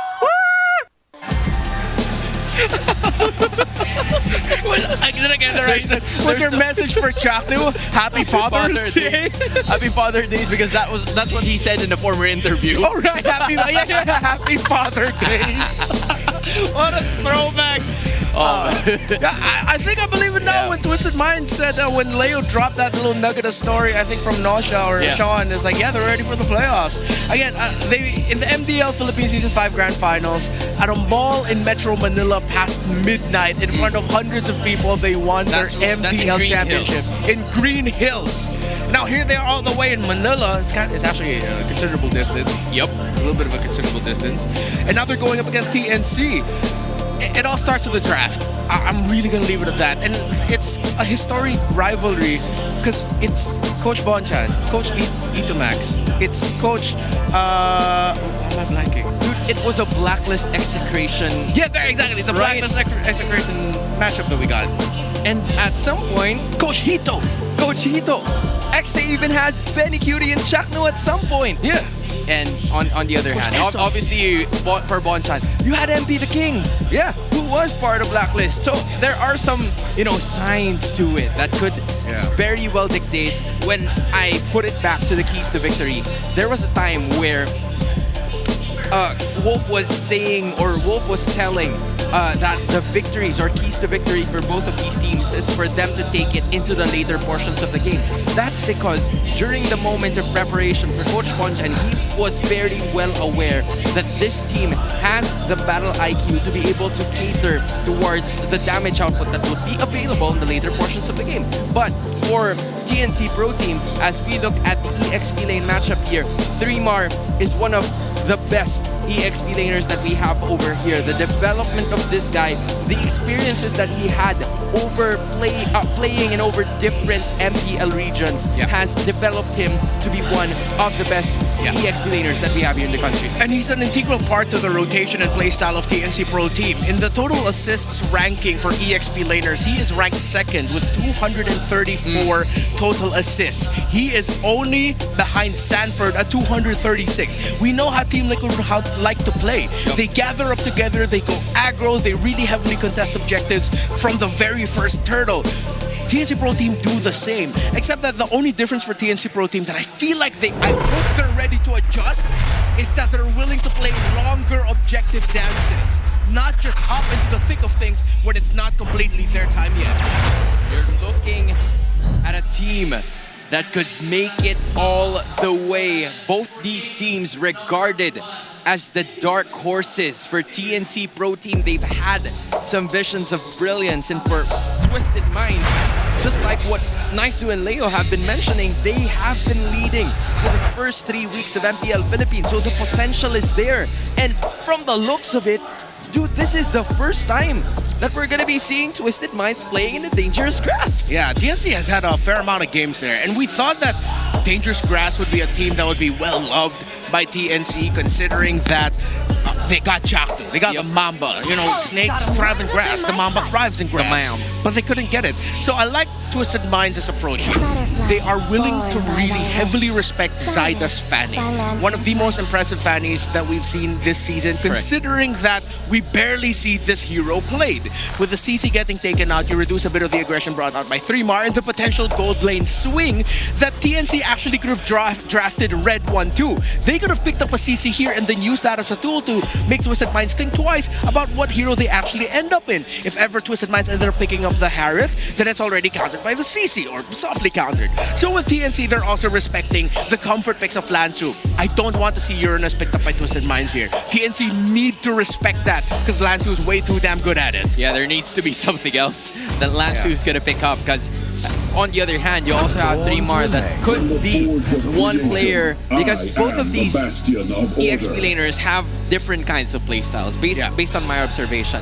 3mar is kind of like the playmaker, an additional one aside from Kaloy. Meanwhile, Lansu's like the sponge. He's used to taking a lot of damage, and that is what he's used to. And we are going to go back to that regular programming because the Alice is going to be picked up by the Admiral. Yeah, so we get now why the CC was taken out. They want to go for the Harith here. So that's going to go for a little bit more of an honest team fight from TNC Pro Team, unless they have any more surprises like a gold lane Esmeralda from Benny Cutie, something that Twisted Minds might actually be willing to ban out in the second phase of the banning phase. Now, TNC actually picked up the Gatot Kacha here. Right. With that, they blocked one of the top picks for Kaloy, and I think they expected the Alice and the Harith to actually get picked up here. So I think they're gonna be banning out the Kalea in the second phase. Now, TNC ends up with the 1-1. We rarely see 1-1 get picked in this slot in the red side. Is Twisted Minds ready for it? That's my main question. Dude, where has this been?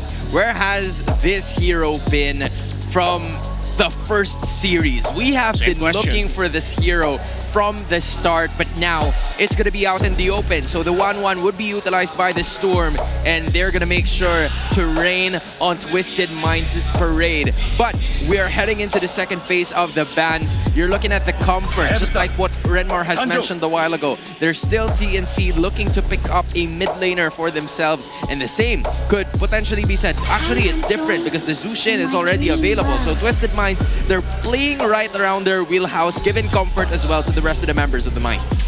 So the ban on the Hayabusa is because the best hero played by MP the King this season is actually the Haya. 62.5% win rate, 5 wins. So with that, there are still a lot of junglers that MP could go for. He does have a relatively wide pool. As they go for the Harith and Juicin, they can actually go for stability in the center of the map if they want to play solely around Nosha's Harith.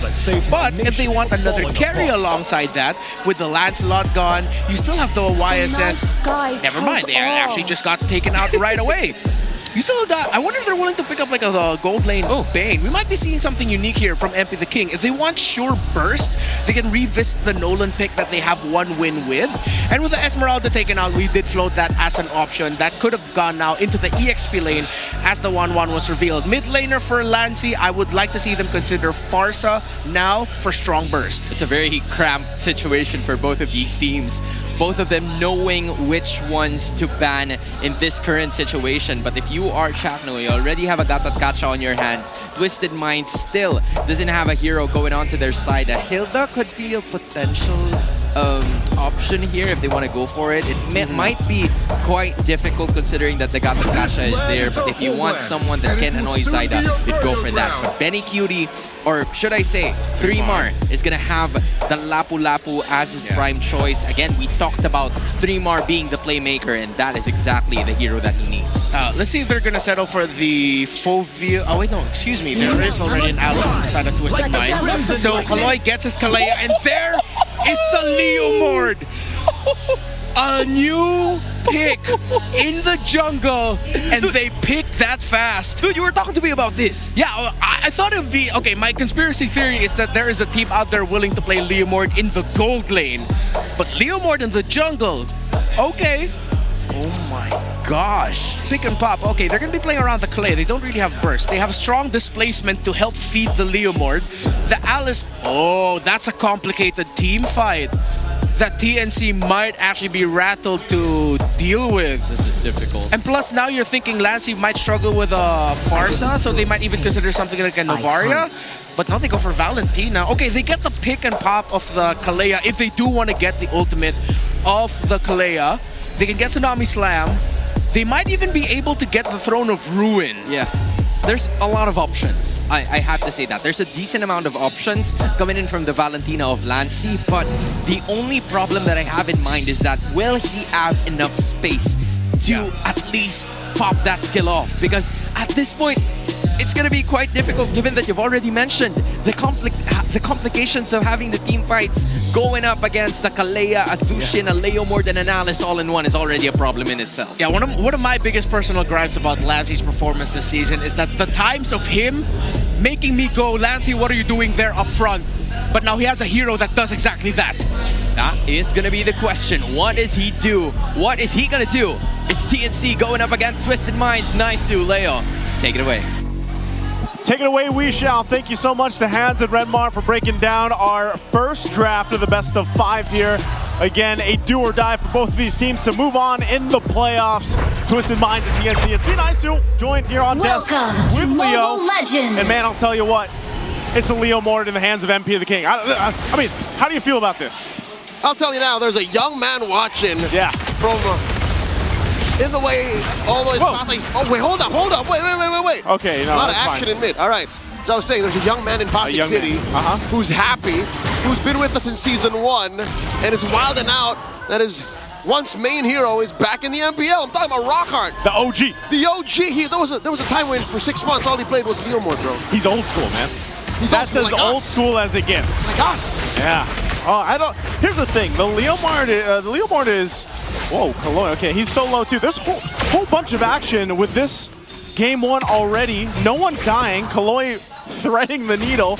But that's my main point my main question about the Leo Mort is this actually going to work in favor of MP the King? Because the whole regular season, man, we've seen MP the King play those assassins, play those more aggressive heroes in the jungle. And can we say Leo Mort is that guy in this current meta? He is somewhere in between because if he's you like remember, a YSS in a way? There were times where MP would stray a little and go into the territory of utility. Yeah. And we're not as comfortable when he does that. Yeah, you feel a little that's more anxious. That's more than Suitang. That's But true. Leo Mort falls right in the middle. I'd like to throw back to the likes of Aurora, Turkey, our friends when they were once known as Incendio Supremacy. Like, they were really good with the Leo Mort. They were. That's the peak of Leo Mort's success in my book. I was going to say, that was a signature thing, you know? And I'm just wondering, because it's going to be the first time that we see it in the hands here of Twisted Minds and just in general for our league here in the Philippines, how is this going to work out? The first turtle, though, Let's see it's how going to this break fight out. works out. Lansu cuts right through that nest.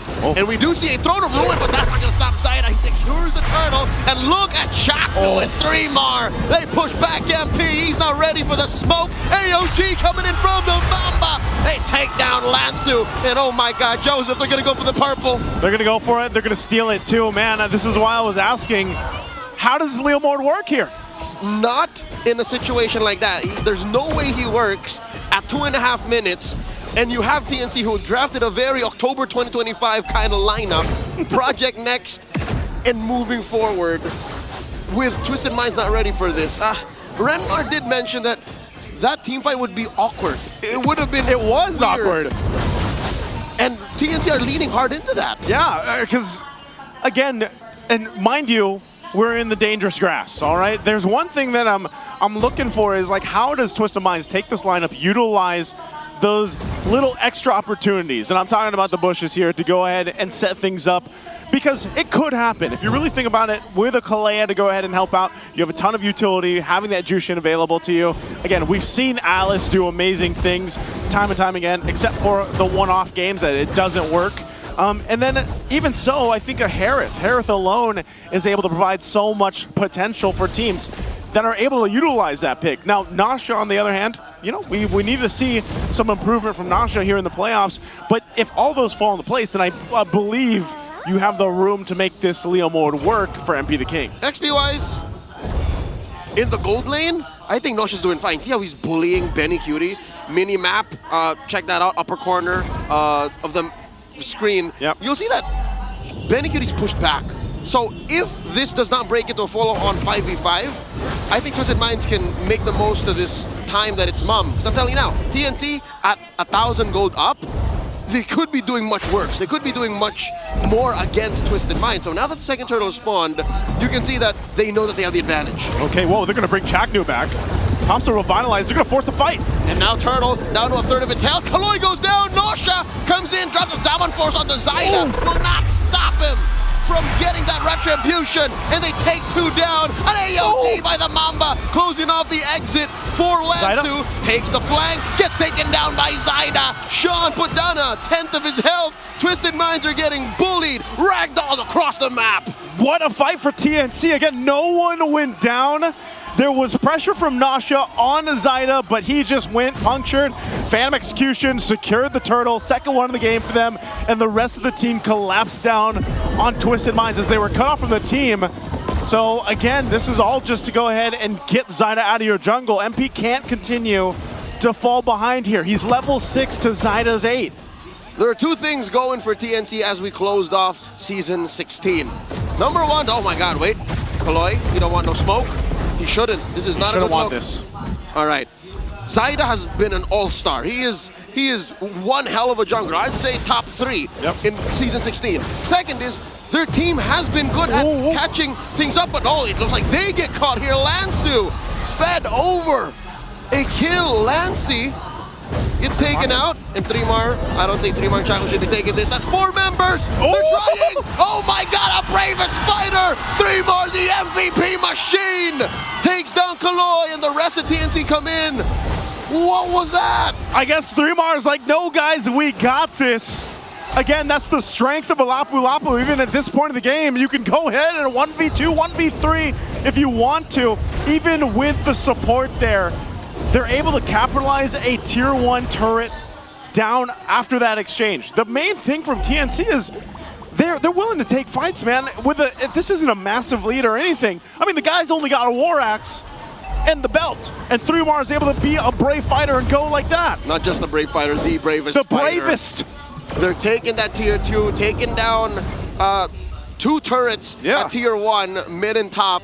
And then I'm looking at 100% turtle take rate game 1 going in. I can't see how MP can steal this away from Zyda. He's down 2 levels. He's down 2. That's a retry diff. It is. At that point, that's a big diff. Lancey's holding on to his own Tsunami Slam. Chaknu will pop the conceal. Gonna force Nasha out of that bush. They're just trying to get space for this turtle. They're gonna force a fight anyway. The Zaman Force committed by Nosha. The flicker coming in by Lansu. Throne of Ruin hits, but there's no follow through. Kaloy and Lansu fall, and the rest of TNC dogpile onto Twisted Minds. Nosha bites it, 3 for none, plus the turtle. The Phoenix is on fire. The Mamba is on fire. 4-0-4, gets a double. Has been on point. MP. Zyda's not done with you. Zyda, let him cook. Zyda's not giving him a chance to do anything. It's delicious. Oh my god, the Phoenix Army, you see them? They got the hip thrusts. They are locked and loaded, just like the team is. TNC takes a tier 2 turret up top. This is one of the more dominating games we've seen from TNC throughout Season 16. I don't know, man. I did see that they took a little break. It looks like, you know, when they had that time off, they spent it building the synergy, taking a break from everything else. It's paid off, man. Look at them now. And that's what was lacking through TNC in Season 16, right? They've always had this routine procedural rotation. Wolf noted that they always have a game plan no matter what kind of weird draft they end up with. Again, Chaknu, him and Etomaster's just like, whatever, you know? I'll play 16 heroes in Season 16, whatever. But now, it's all coming into play. You know what? Maybe this is just because compared to how Twisted Minds drafted, TNC is just so tight. Is that it? It might be, man. Again, I don't know, because it looks like when they go and approach these fights, regardless of what Twisted Minds actually had to draft, well, the Leomart is probably a big part of that, but it's also more the fact that TNC is just able to pick off the right members. They've had complete control over every space around the turtles. They're probably going to have the same thing for the First Lord, unless Twisted somehow throws themselves, but I feel like they throw themselves into their deaths if they decide to fight TNC. And throwing yourself at your opponents half the time might work, especially if there is a, you know, minimal gold gap. But here we're looking at 8,000. That's diff. Almost 9,000 between them. That's too much. That's too much, man. That's about an item and a half on your cores. That's why I think you give up this Lord. It looks like that's going to be the play here. Twisted isn't going to be close to this at all. And they'll have to just kind of buckle in. Now, if you look at this, like, where are they in a position to actually turn the game over in their favor? Well, it starts with the first defense that they're going to have to push into this and defend on. But I'm worried about the firepower that they have, because even if they go for a pickoff utilizing Kaloy here, I don't know if they have enough damage just yet. They don't. What they're going to do is they're trying to use their turrets. That's going to be what will make up for this lack of firepower. They have 2 tier 2s in mid and in the bottom. TNC taking their time. We've seen this all across the 3 games that Liquid dominated earlier today. this is beneficial to the team that's ahead. They're slowing down the push, so resources trickle down slower to the team that's on the down. Yeah, right this. You can see the items. It's just their TWIS is not ready yet. This is going to be a tough defense for them. Yes, they hold on to these holy shields. That Lord making its way. But at this point, it's TNC to press the situation if they want to. Twisted on the defense, on the response. Lord's going to crash into that top turret. It's going to be half health. They're going to be able to clear this out, but the shields are down. And TNC, they're going to be happy with that. Now they still have these waves pushing in. We'll see if they decide to make a play. Now Lancey's holding. Oh, it's 3 more! He is non-stop coming in. Catches Sean. Beniguri takes to the skies. Doesn't even yet. He's still holding on to that crossbow of Tang. Nosha's already used his Purfry and his Amon Force. And just like that, Twisted Minds, they're staring at all 3 lanes cracked. Oh, hold on. There's the Tsunami Slam. It's a stolen one. They fed a kill over to Beniguri. TNC so quickly taking down Twisted in game 1. A quick game 1 for TNC. They came into the playoffs on fire. The Phoenix has risen. And man, what a game. That's completely locked in here for game 1. Twisted's gonna have to figure something out to get back into the series. Let's go ahead and throw it over to the panel to break down game 1. The Phoenix means business. What a dominating game coming in from TNC Pro Team. It's the old school, showing the Youngbloods how it's done in game number 1. At the beginning of the series, I posed the question to Twisted Minds. Did you bring something new from the regular into the playoffs? Something new that is not just you trying to be better mechanically than your opponents. Right. The draft that they pulled out with that Leo Mord as one of the last picks, that is an ego pick where you would want to snowball early by outplaying your opponents. Correct. If you do not get that and afterwards you die or you get pushed all the way back, you lose you lose a member from your team, and then you get your purple buff stolen afterwards, after the first turtle, you've already lost your window as the Leo Mord. They had some opportunities, and that is what they were trying to do right from the start. We talked about overwhelming. It was Chaknu instead, who was quite overwhelming for the rest of Twisted Minds to handle. I believe he is our MVP of this game number 1. An absolute monster performance. And the question from this guy specifically was that if he can still play in the same way or even better than he played in the past few seasons, and now he's showing us that he is ready for prime time. Yeah, and there was one sequence, second turtle by TNC. Chaknu was given first focus by Twisted. Kaloy got a tsunami slam in that fight as well, but then Chaknu was able to survive. And then after that, Twisted Minds tried to recalibrate. All right, let's go after 3mar instead. But then that wouldn't work out either. And then just when you think, okay, we'll be able to get away safely, here comes Chaknu with an AOG to block off the exit. Actually, if we were allowed to give twin MVPs, I feel like it was a two-headed snake that Twisted Minds were up against.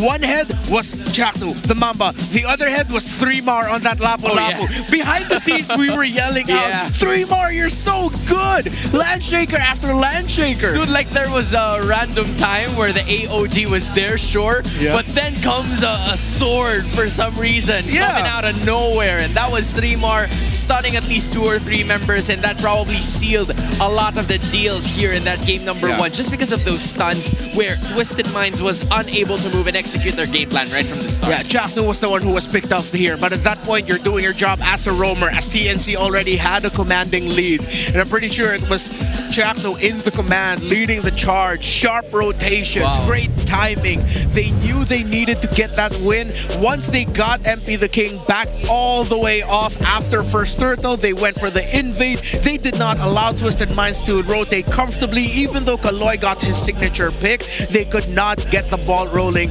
TNC just completely dominated and shut down Twisted Minds, and I like that they continued the aggression. All right, here's a little bit of old school for you. a lot of the old school players, once they know they have the lead, they will keep looking for the play. And they did not stop looking for the play. I mean, even in under the inhibitor of Twisted Minds at that moment, they did not stop. They made sure that all, or at least majority of the people coming in from Twisted Minds are going to be out by the time that they make it into the base, which was detrimental to their success, because sure, they probably have a window in making this happen, except for the fact that Benny Cutie's there unscathed and ready for action. One of my biggest questions for Twisted Minds is, why did you heavily contest Turtle number 3? At that point, MP the King didn't even have his War Axe yet. He built his War Axe a minute or two after Turtle number 3. He only had a Fury Hammer. He only had the basic boots under his feet. And then Twisted Minds, they still heavily contested it through a what looked like a unique take on the play of, alright, Kaloy, get the Tsunami Slam, miss, but then it's actually Lansu setting things up with a Throne of Ruin. Right. But then MP the King is like, guys, I don't have my items yet. The team fight of Twisted Minds, it latches around this Leomord that I don't get why Twisted Minds were fighting when the Leomord wasn't ready. The timing wasn't theirs right from the start. It's like the idea was for them to go all out guns blazing, but MP the King doesn't have a gun. So that's the quite unfortunate scenario, because it would have been a totally different story. I understand that Twisted Minds had an ace up their sleeve. They were ready to execute it into perfection. And again, going back to what we were talking about during the draft, the plan was to overwhelm them in the certain situation that they would be able to get a lot more of those objectives. Unfortunately for them, it did not happen. TNC did not allow them to do any of that because there was just so much pressure coming in from Chaknu and Thremar. Zyda is the BPI rich guy, and allow me to state some facts about Zyda heading into the playoffs. Turtle kills 46, MP the King only 36. Zyda Lord kills 25, MP the King 13. Zyda the most kills among junglers at 121, MP the King at 73. While Zyda also has the most first bloods, highest in the league with 13. Zyda, there's a reason why people have been saying that this dude's been carrying the team, is because he has been statistically dominating for TNC Pro Team. He might just be the fire that the Phoenix Army needs to burn even brighter as they try to get their very first win in postseason, in playoffs after quite some time. Because the last time they did it, Season 9. They didn't even get a win. They didn't even get a win last season. Because they advanced straight into the second round in Season 9. Because they were top 2 in the standings. And then they were brought down, and then they were eliminated. So yeah, TNC has yet to win a playoff series. But they are off to a great start.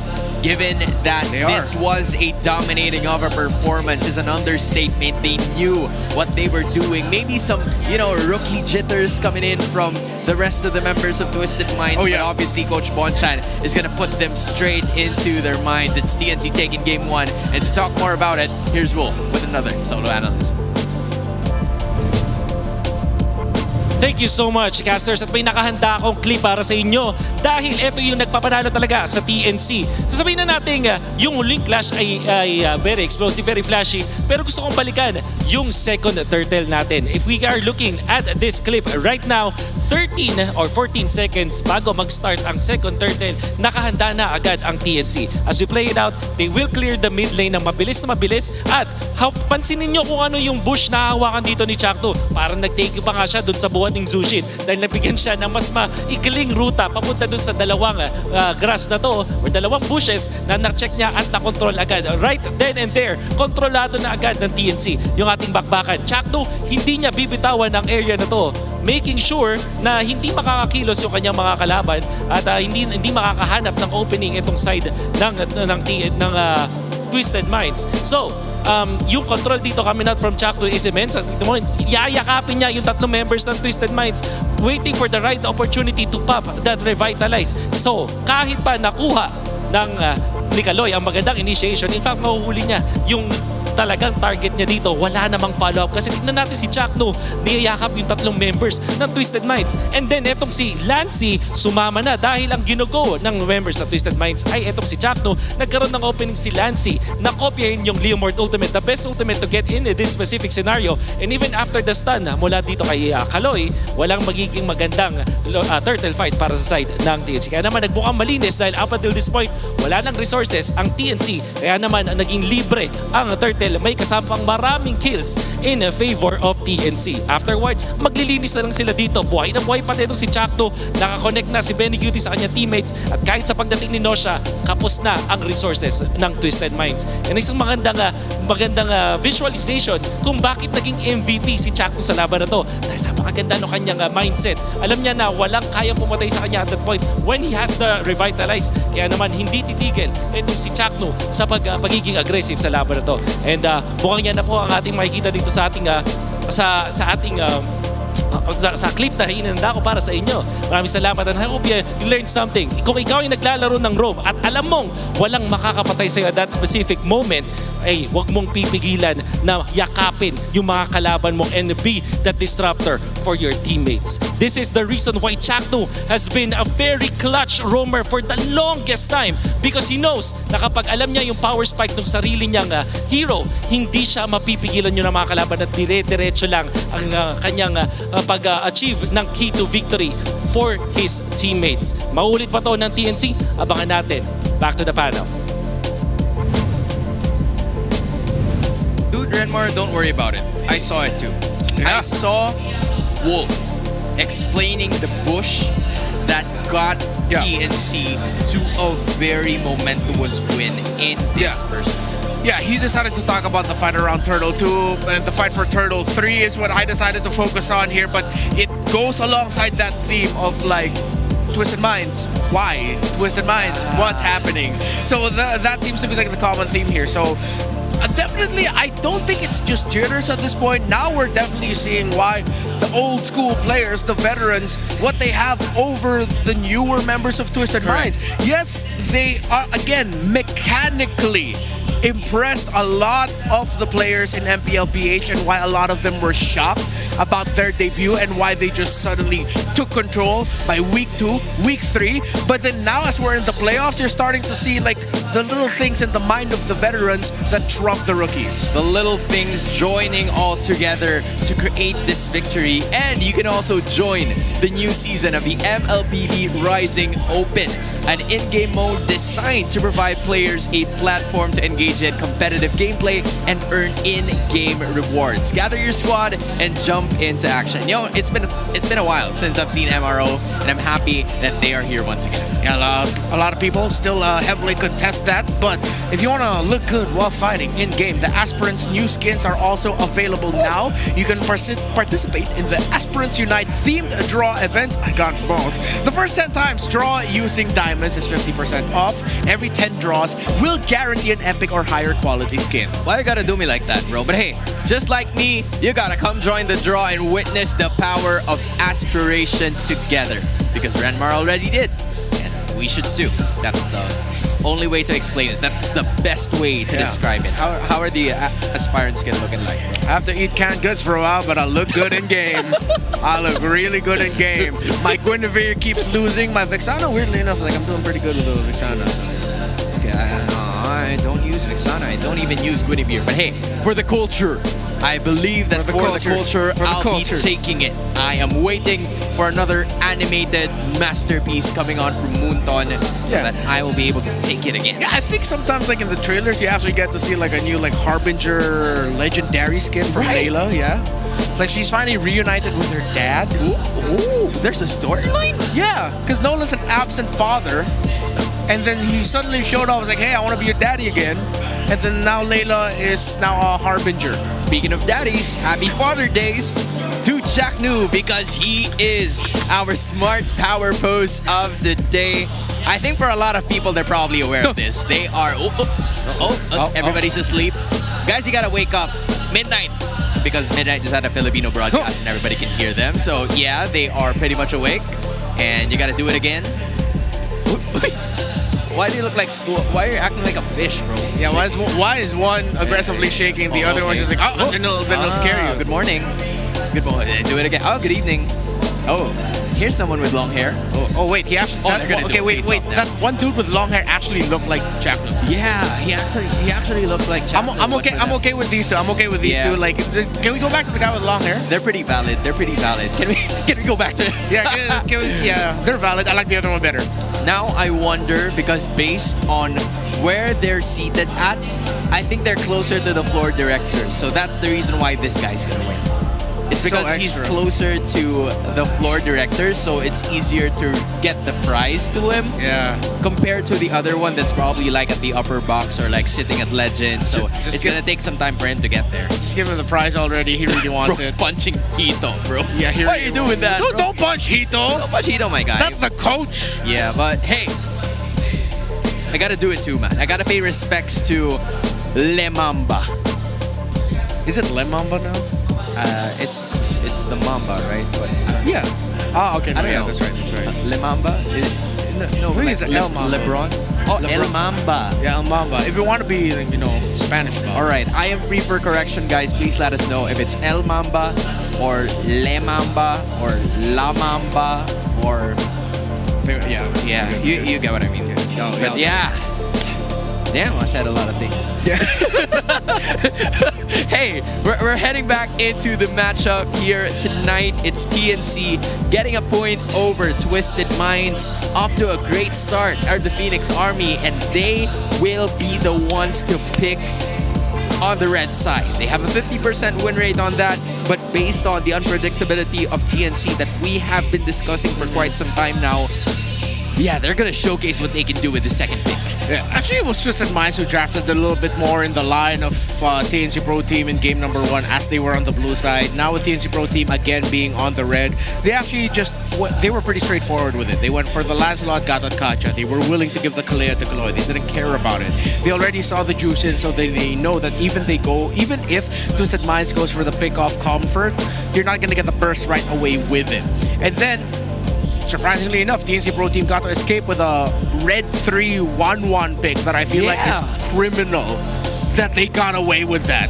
And at that point, it's like, all right, you drafted so well. You drafted like straight to the cuff. Y'all deserve to get that game 1 win. Dude, it was like a Michael Schofield, prison break situation. Because we don't really see that 1-1 being picked up late. I think it was, a missed time coming in from Coach Bonchan and Coach Esson. But hey, they don't make the same mistake twice. I think that's what I've learned from their coaching style and the way that they have coached these super rookies together with Lansu and MP the King. We're gonna do another dangerous grass. And there's a certain statistic to that part already because it's a 0-1 situation specifically for Twisted Minds, but they're looking to change that in game number 2. In terms of the bans, Twisted Minds now open up the Fanny, actually. They still ban out the CC Grok, but this time around they're banning out the Juicin. So they don't want to pick it up themselves, and they just don't want to give the TNC either.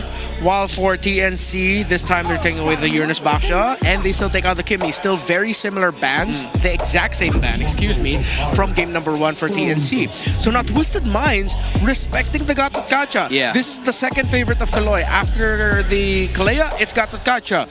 And they just don't want to give it to Chatno. I think they just had enough of it after his performance in game number 1. Just like what happened in game number 1, they want to choose their poison. They want to choose their battle. So they're leaving the Fanny open at this point, which could be a potential hero for Zyda to pick. But knowing this, I'm sure that Twisted Minds have something else up in their sleeve to try to put the stops on that very agile hero. And the same could be said for 3Mar rather. The question is if he will be picking up that Lapu Lapu again, but I think it's gonna be a matter of time for them to decide on that because the Gatot Kacha was already denied from the Phoenix Army, and for them, they're gonna be going quite different. Picking up a YSS and also a Hilda for Chakno here.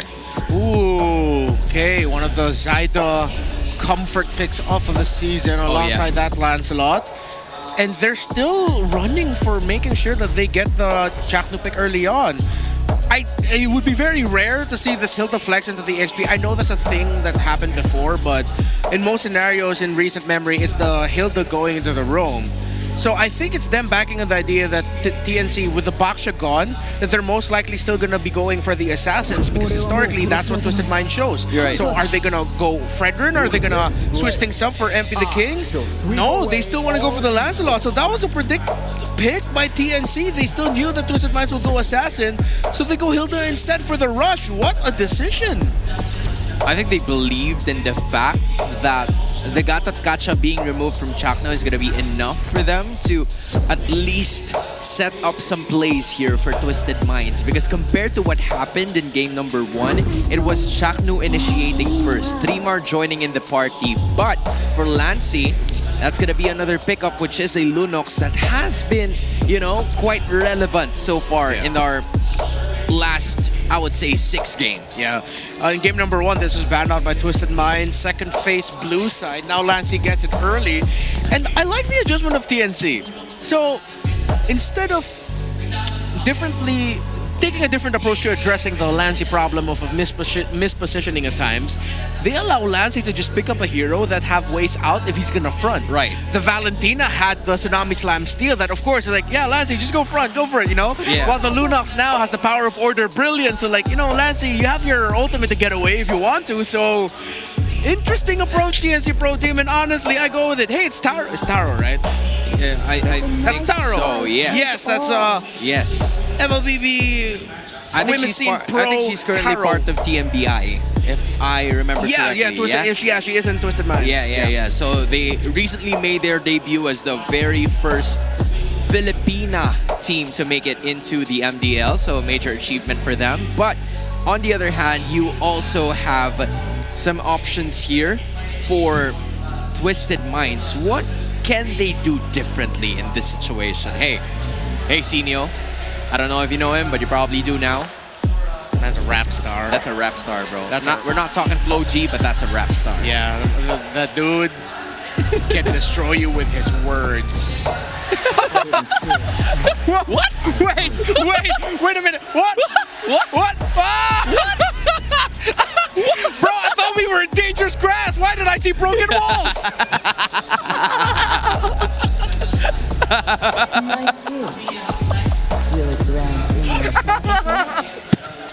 We're playing dangerous grass.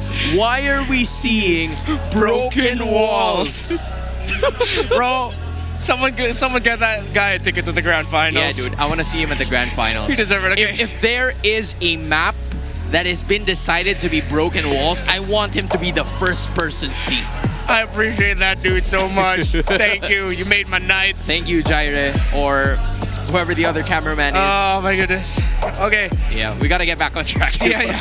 East Lane, honestly, just go Phobius or Esmes Bana or Lapu. Give the word. Oh, whoa. Wait. What's going where? Whoa. Is this Rome Khalid and then they picked up a Hilda for Trimar? Is this going to be similar to what Ogwin did earlier in the series against Team Liquid Philippines, that we're actually going to see Blade of the... So what happened in earlier was Blade of Heptasis, Dreadnought Armor, then BOD third item rush. Is Chakno going to go the same way? Is this their way of pressuring Sean this time around? There's the Phobius and then the Selena. Okay. Picked up by Twisted Minds, so that adds a little bit more flair to it. I like this. I think TNC Pro Team were thinking that Twisted Minds will pick a mid laner that's more backline centric. Except this time around, Twisted Minds decide to play into the fight against TNC. So again, you pick up the Selena if you're going up against fast rotating roamers to help balance things out in the map. So I get the Selena pick, but there's a chance he might just get straight up blasted by the Lunox. So I think it's going to be up to Sean to see how will he be able to consistently hit the Abyssal Arrows and stop the rotations of TNC Pro Team, as it does look like this is a Khalid or roam for Chakno. At the end of the day, it's still a matter of skill. They have what it takes to at least go for the team fights if they want to. There's going to be enough vision for them to at least work their way into certain situations where they can win. But for TNC Pro Team, that is Trimar holding on to a Hilda. Something that we don't usually see, and a Khalid picked up here by Chakno. I am quite surprised with how things are going here. I don't know what the other casters are, so nice. Leo, what you got going there, boys? Hey, I'll tell you guys what we got going over here. We are just as excited to see Game 2 ahead of us. Again, it's me, Nice and Leo, to bring you Game 2 in this best of 5. TNC off to a good start. One game under their belt, a decisive one at that against Twisted Minds. to Mobile Legends. Already. Chaknu crossing over. You're trying to get that level 4. I mean, you could be aggressive as a Khalid, but this is something else entirely. Back to what you were saying. Hey, I was going to say, you know, after the game, we saw the Mamba play on the Gatakacha that was taken MVP by him, MVP. Now he's going to play the Khalid. He had to burn the flicker early on, that's fine. But I'll tell you what, if he went like MVP status 4 and for whatever his KDA where he got the double on the Gatakacha, he can do it here with the Khalid. And if it's built the same way we saw in the previous series, oh, Kaloy, we might see that, man. God, I think TNC just all huddled up and said, you know what, let's just live on their side of the jungle. Yeah, and this is, by the way, this all goes to it. Is this number 17? This is number 17. That's the Mamba pool. I'm pretty sure that conversation happened between him and Anthem. I was like, hey, Bunak, you want to play this? You want to? Yeah. Okay. Well, okay. Let's do it, Cap. All right. That's probably what happened with the health curt, too. It's Coach now.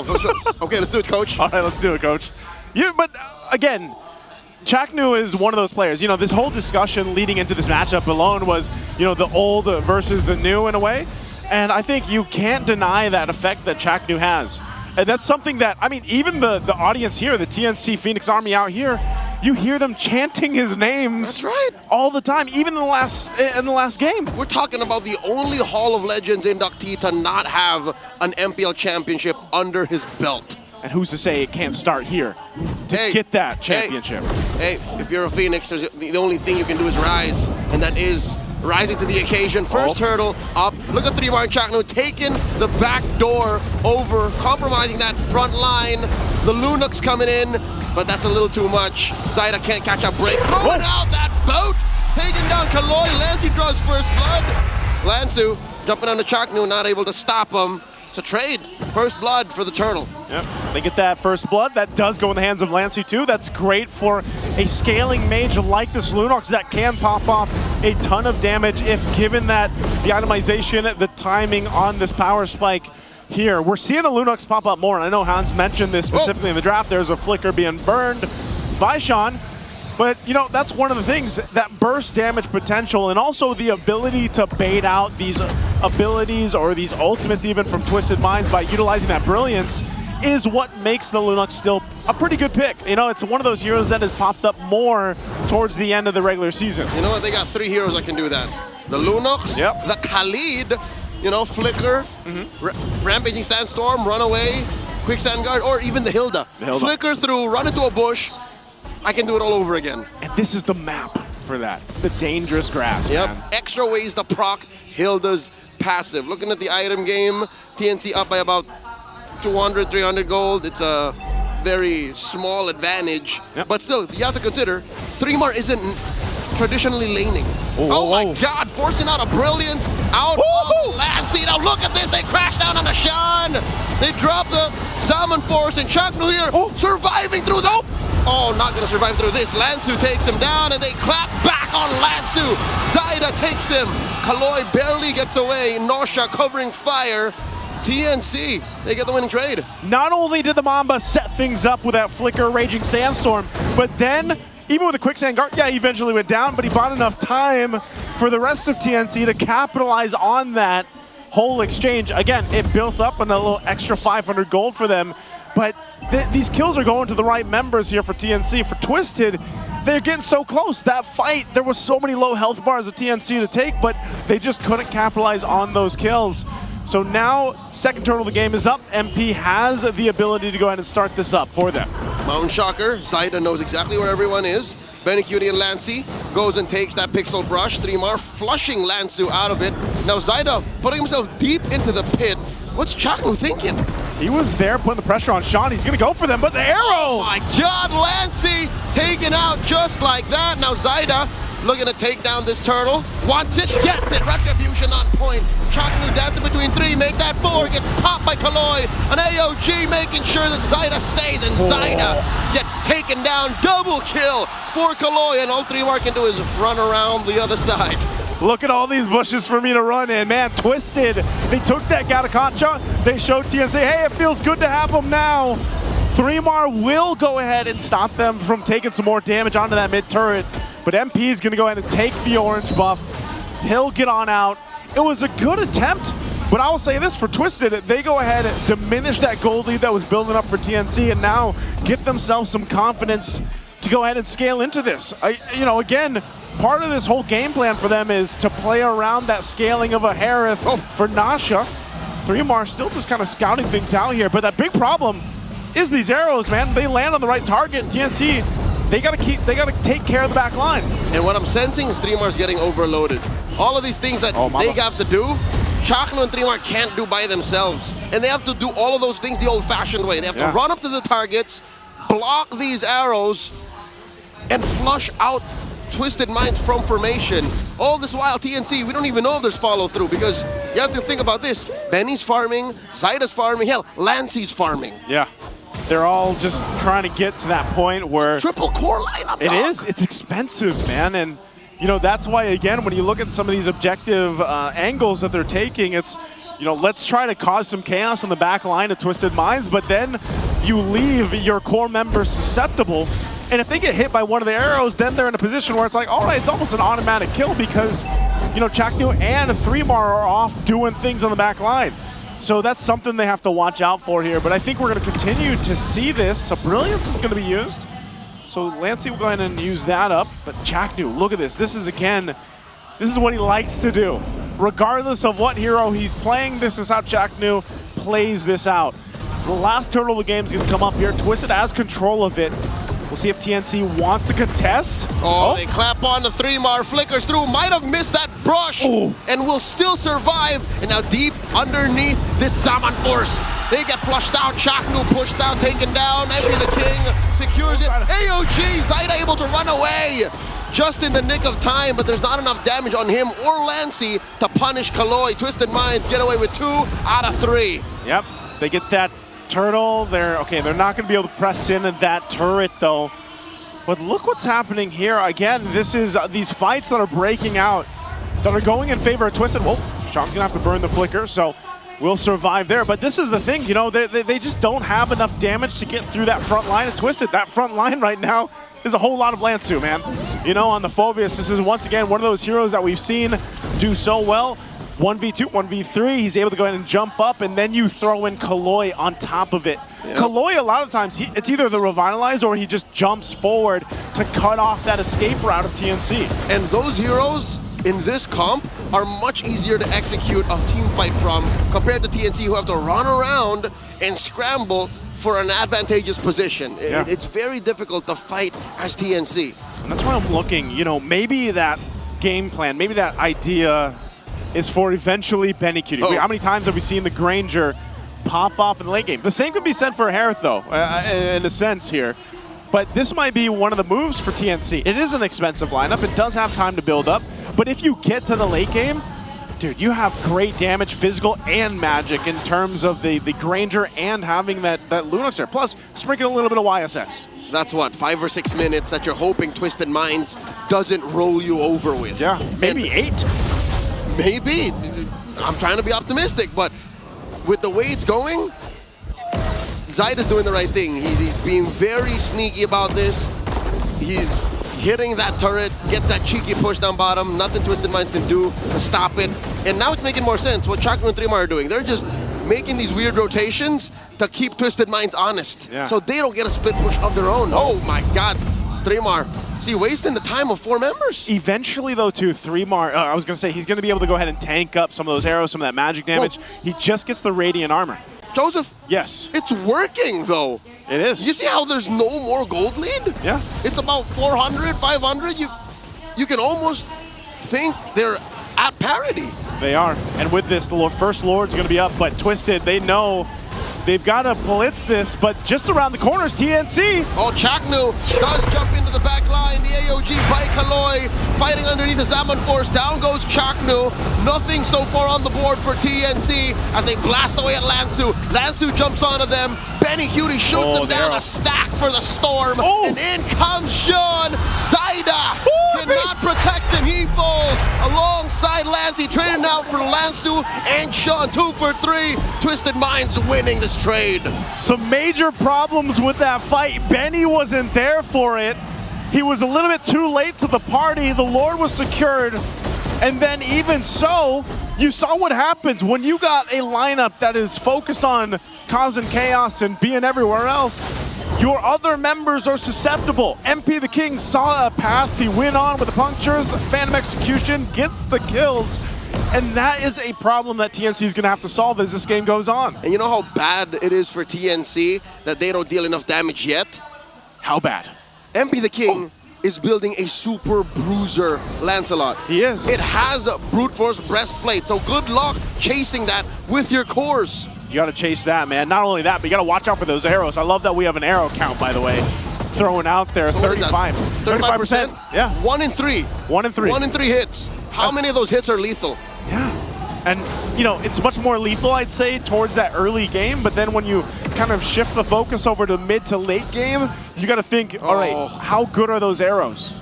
You got to make them count when you do land them. But that's the thing. You know, if you land one on the right member here, like, Is it 3-Mar? Is he the right member? He's not the right member. He should be tanking those. But that's the thing. You know, how long can you kind of withstand that when the rest of your lineup's everywhere else? Looking at the map, it's clear that TNC are struggling. 3-Mar once again in the front of all 5 members. Forces a few responses. They're doing their darndest to protect this tier to a pop. Yeah, they're going to go ahead and hold on to it. Again, dancing around these arrows for now.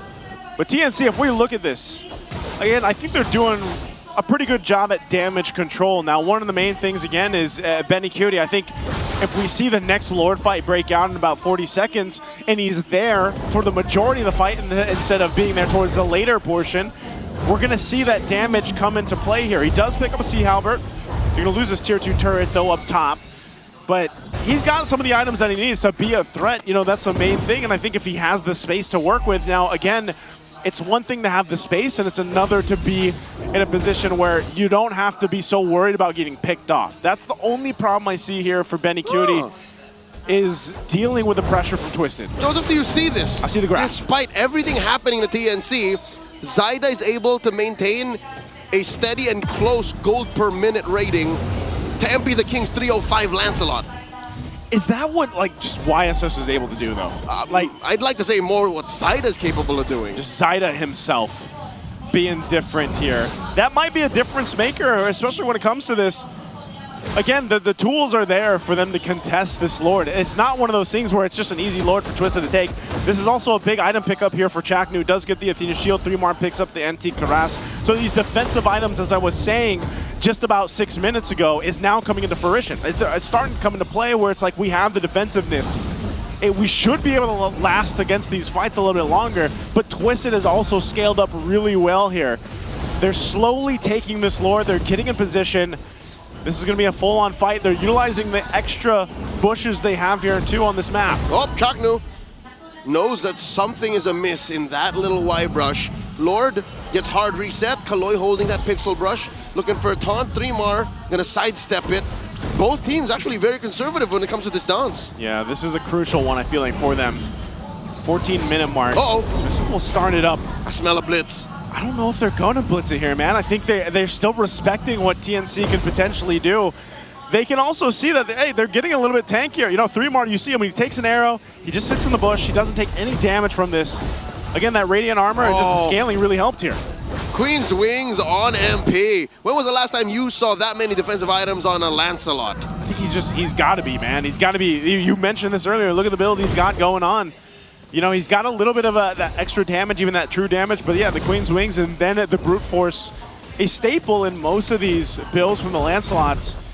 A little bit of that extra bruiser mentality here for this time around for MP. I think, you know, he felt, it's like, wait, game one, I was way too squishy on that Leomord. I got to be a little tankier here. But he's still got the moves on this Lancelot to work with. He can get away with so much more. He can. It's a lot more mobile, but man, this is a tough Lord to take. And all part of it is the dangerous grass, man. It's giving that opportunity for 3-Mar just to stay in there if he wants to. So Twisted is in a position where they can just wait this out.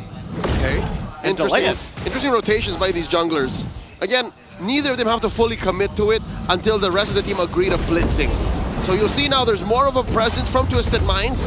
They engage. That is MP the King put down about half health, forcing a response. 3mar, gonna go ahead top himself up. Oh my god! Whoa. A flicker, rampaging sandstorm onto Nausea, takes him out of the map just like that. Now it's a 5v4. I'm so surprised they caught him out. They're still gonna be going for the fight. 3mar, low enough, will survive. But now Benny, give him the space he needs, but Lancy shutting down MP. They send Kaloy away, but not before Lansu falls, spinning his flicker as well. And just like that, in the snap of a finger, TNC take 3 plus a Lord for free. What happened? It all started with Nausea. I'm surprised he got picked off there in a position he shouldn't have been in. I call that the Phoenix Flash. The Phoenix Flash. Out of nowhere, they just take 3 dudes down. I mean, they set it up. It was a minute or two of sheer conditioning and setting up from across the river all the way into that. Oh, you know what? The Phoenix Flash specifically is Chaknu's Flicker Sandstorm. It is, man. And again, I'm so surprised because Nausea didn't even burn his flicker. You thought you knew the Mamba? You Think don't. again. You don't. Man, what a turn of events. What? You gotta remember how long they stayed around that Lord too. It wasn't a blitz or anything. They took minutes. And now we get to that point. I said, hey man, I think they need 8 minutes. Well, they got 8 minutes, Exactly Leo. on the dot, Joseph. Woo. They're following military time. It's military time at this point. That Lord making his way down bot. TNC just waiting for the moment to push down some of these turrets. They're gonna make their way to go ahead and walk down this. That tier 2 in the bottom will fall with that charge from the Lord. And so now at this point, Twisted facing a pressure from every single side of the map. Every lane going to be pressured in here. They will keep the Lord there. They'll get a little bit of damage on this base turret. I don't think they're going to be able to do much but just clear out these minions. So far, so good. Magic Sentry triggered by MP the King, so they know that the coast is clear, but it is anything but, because at 17 minutes, TNC are knocking on their doors, about to crack their way inside the base. A brilliance from Lancy, forcing a response from MP the King. Oh my god, takes down Lancy, but he's gonna pay the iron price. No, he won't. He lives. Wow. MP the King lives. MP the King definitely feeling way more confident on this Lancelot than the Leomord in the last game. You can't do that on the Leomord. Finds Lancy amongst 3. You know what? I would argue you can't do that with a traditional Lancelot. He took maybe 2 or 3 hits too much. Yeah. If he was rocking swords and blades. No, this man has a pair of demon wings and a full-on breastplate. Imagine that as a Lancelot, by the way. He's built it. He's a gladiator. And he's got a gun. The Malefic Roar. That's just in case. That's just in case. That's a different timeline. You know, concealed carry. You put that away. Put that away, for mister. A rainy day. Hey, he's MP the King. He's gonna make it happen. But this is the thing. They defended against a strong push that should have been base turrets for TNC in most scenarios. They hold on to all their base turrets. Yeah, they take considerable damage, but they put themselves in a position to go again for this next Lord coming up. You got to remember too, it was quite the dance. It was quite the extended fight for that Lord that they took. Now we're talking about a much beefier, evolved Lord that you have to deal with. That's right. This is going to be, I would say it's going to be more difficult for TNC to pull off what they did previously. 3mar is going to get some information. He's going to go ahead and get spotted out. Literally just annoying these members of Twisted Minds, just giving them too much stimuli to respond properly. Man, Chaknu's trying to set up the same thing, by the way. He's gonna do it again. From the same angle. Hey, if Twisted Minds can go again, so can the Mamba. So can the Mamba. I'll tell you what, it's Nausea holding on to this Lord. I hope Nausea doesn't get picked off again. Nausea was his first victim. He was. I think it'd be very wise for Chaknu to try someone else. To go a different route. Maybe Sean. Maybe Sean. I think at this point too, again, it's going to be different because just how, I guess, stronger this Lord is, and it's, you can't really kind of blitz it. You know, you got to take this one a little bit slower. And 3mar will always be on that backside, that dangerous bush right there, to be able to provide the information. They're holding it at half health. Look at Chaknu. We'll see which way he decides to go. Arrow lands on 3mar. They're going to force the fight here, it looks like. He's got his eyes on Sean. Lansu falls first. Lancy flickering back, and he finds Sean. Does not take him down just yet. Chaknu flickers away.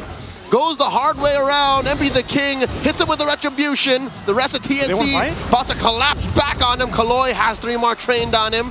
An arrow thrown out by Sean.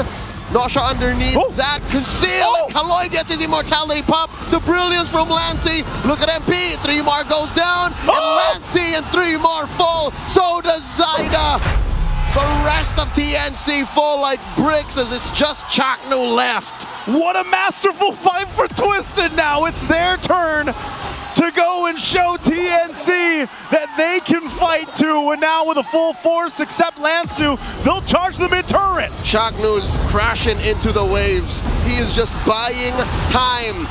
But it's not going to be enough as the turret falls.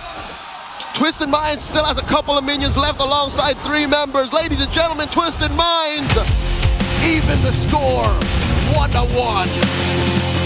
And we've got a series on our hands. Ladies and gentlemen, 1-1 right now. Great team fights on both sides, but TNC stayed a little bit too long for that last one. A great fight there. Let's go over to the panel to break down game 2. Sean, Nosha, the Super Rookies are online here in game number 2. What a moment. They get their first win in playoffs in their careers, and what a way to take it in a 20-minute game. Yeah, with so many things happening across the map, I was surprised when I saw the clock. Like, wait, that was 20 minutes? We were getting closer to 21? Because when you have the Khalid and the Hilda, there's always so many things happening around the map. Right. There's always vision being taken. There's always someone trying to look for the flank. And that's what TNC were trying to get their wins through. Because Twisted Minds were showing off again their best quality as to why a lot of the teams were surprised by their performance. But then TNC, especially in that scenario, that Lord 2 fight, 15 minutes in, the fact that they were able to find the angle to make sure that Nosha would actually be the first target down after Chakmo and Zyda found the concealed play through the left bush in mid. Then Twisted Minds were thinking, how are we going to find a turnaround? And MP the King was one of the reasons why they found it. Because when TNC Pro Team were going forward, Lancey decided to dance with MP, but then MP the King took him down. He phantom execution into a bush with 3 members of TNC. Yeah. Still got the kill onto the Lunox and even got away. That helped equalize and balance things out for Twisted Minds so that they could set up a little bit better for Lord 3. And Lord 3 was just mechanics on mechanics. Sean hitting the Abyssal Arrow. This is one of the heroes that he plays a lot on his stream and excels with. We don't see it a lot in FPL Philippines Season 16, but he showed off as to why that is a deadly combo for him and Kaloy on a Gatot Kacha. Honestly, I felt like this was a really good mix of both teams just showing their mechanical prowess in this game. Yes. There were moments where Chaknu kind of turned it all around with the Raging Sandstorm on towards Nosha that got them a bit of the lead for TNC. But for Twisted Minds, you were already saying it. There was no question that MP the King was the MVP of this game, even though there were other players that kind of finished it off just because MP the King were making a lot of highlight plays in order to keep Twisted Minds alive in this game number 2, because TNC had a momentary lead right from the start. They were able to take control of the Lord, the positions, because Trimar and Chaknu were there trying to give them vision as much as they can. But for Twisted Minds, it was enough damage. Even though there was Lancey holding onto that Lunox, it was not enough evasion for them to get out of danger, because there was just brilliance, class from MP the King, and even getting out of that situation. Yeah, Sean's gonna land the Abyssal Arrow onto Benny Cutie as he was trying to fight a little bit better into that one.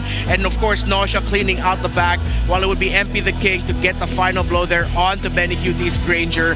Khalid, Chaknu tried to hold the wave for as long as he could, but at that point, the cooldown respawn timers way too long side of TNC Pro Team, and TNC were just outplayed, this time by the mechanics and the raw prowess of MLBB from the new school. Even though MP the King, we know, has been a veteran for quite some time, even alongside Lansu. I mean, I gotta say, I think this is the first time all throughout the day that we have seen Phobius. We've not seen Phobius in the previous matchup, and deservingly so. Lansu was holding his own, and not only that, he was also creating a lot of opportunities for the rest of the members of Twisted Minds to come in. I retract my former statement a while ago that Lansu used to be the one who acts just as a sponge, because he is definitely more than that. He continues to make plays for his team, and man, I have to talk about Sean as well, because we even had,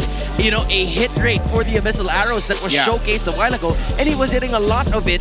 And even though it was like, 14 out of 35, he was mincing on some of the other crucial opponents that he need to take down, and that's exactly what he did. Hey, a 35% plus rate in other sports, especially if you're thinking about basketball. A three-point shooter. Three-point shooter. You Correct. think of them as a shooter at that point. They are a shooter. Yeah, bro. and you saw, that's why we were discussing the Selena here as a really great pick. Because if the mid laner for Twisted Minds was more backline-centric, you play around the strong formation instead of all dive, that would be easy targets for TNC to wreck their formation with the Hilda and the Khalid. This was a much tougher game this time around for 3mar and Chatlu, because now they have to contend against all dive. That's why they had to find surprising angles and try to outsmart Twisted Minds with being able to find stragglers. Example, like that one moment they found Nausea. But then for Twisted, for majority of the fights where it was in their comfort zone, you saw how many things TNC needed to get right just to make sure that they could get that team fight win.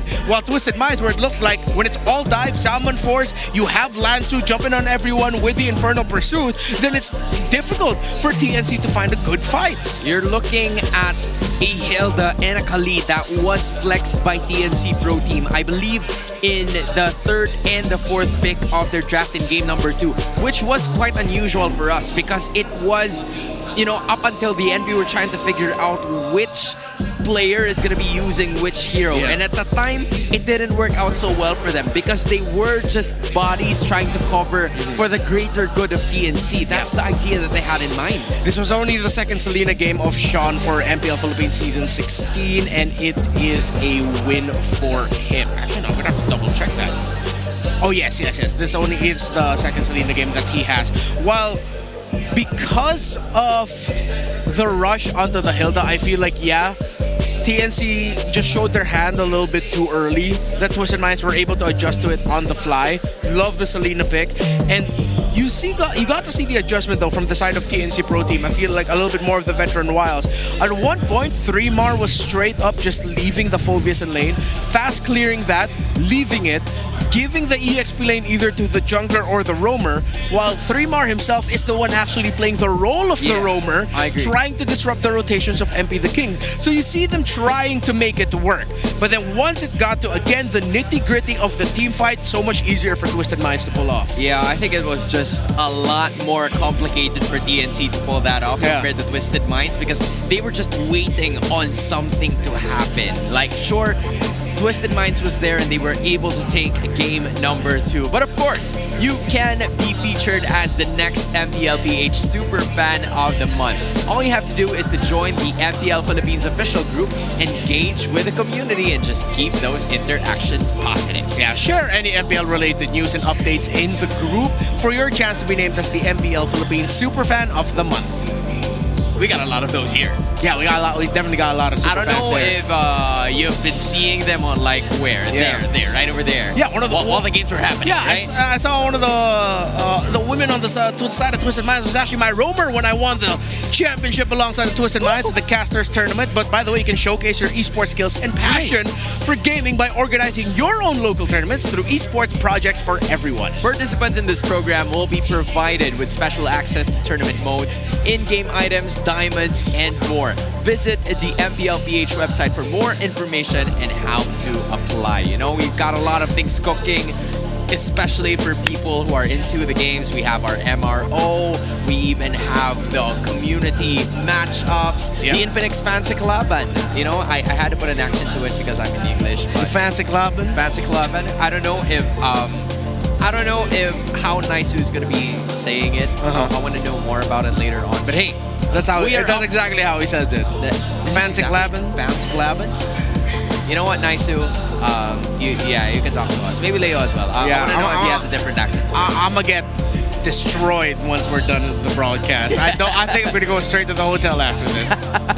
Well, same goes for me. I don't know about those two, but hey, with the festival in hand, because this is not just the thing that we've been doing. We also have some of the other activities outside. In fact, we have Odin there together with our community. Talaga namang mainit na ang laban with TNC Pro Team and Twisted Minds. 1-1 na ang kanilang score, pero bago yan at ipagpatuloy natin ang laban, may kasama ako dito mga super fans. Hello naman kayo kay Alfred and Justin, and like what you're seeing right now, meron silang mga merch na galing sa ibang season. Justin, pakita mo ang merch mo. Blacklist International, gaano ka na ba katagal na fan ng MPL Philippines? Since nung sumikat po ang Blacklist nung season 7 po. So ang tagal na rin, ilang seasons ka na namin kasama. Alfred, suot mo ngayon ang Echo Jacket na sobrang hype din nung time nila. Gaano ka nakatagal na MPL Philippines fan? Fan na po ako ever since na nagkaroon po tayo ng legend skin ni Aldous po for M1. Napakatagal na pala. So ilang seasons ka na rin namin nakasama. And ano naman ang team na sinusuportahan nyo ngayon? Obviously, meron kang jersey ng Twisted Minds. Pakita mo naman din, i-hype mo ang kanilang merch ngayon. So Twisted Minds ka ngayon, Justin. And how about you, Alfred? Today po, of course, TNC tayo today. Magkaiba talaga kayo na sinusuportahan, ha? Pero bago tayo pumunta sa ating game, nanalo kayo ng MLBB merch! Congratulations!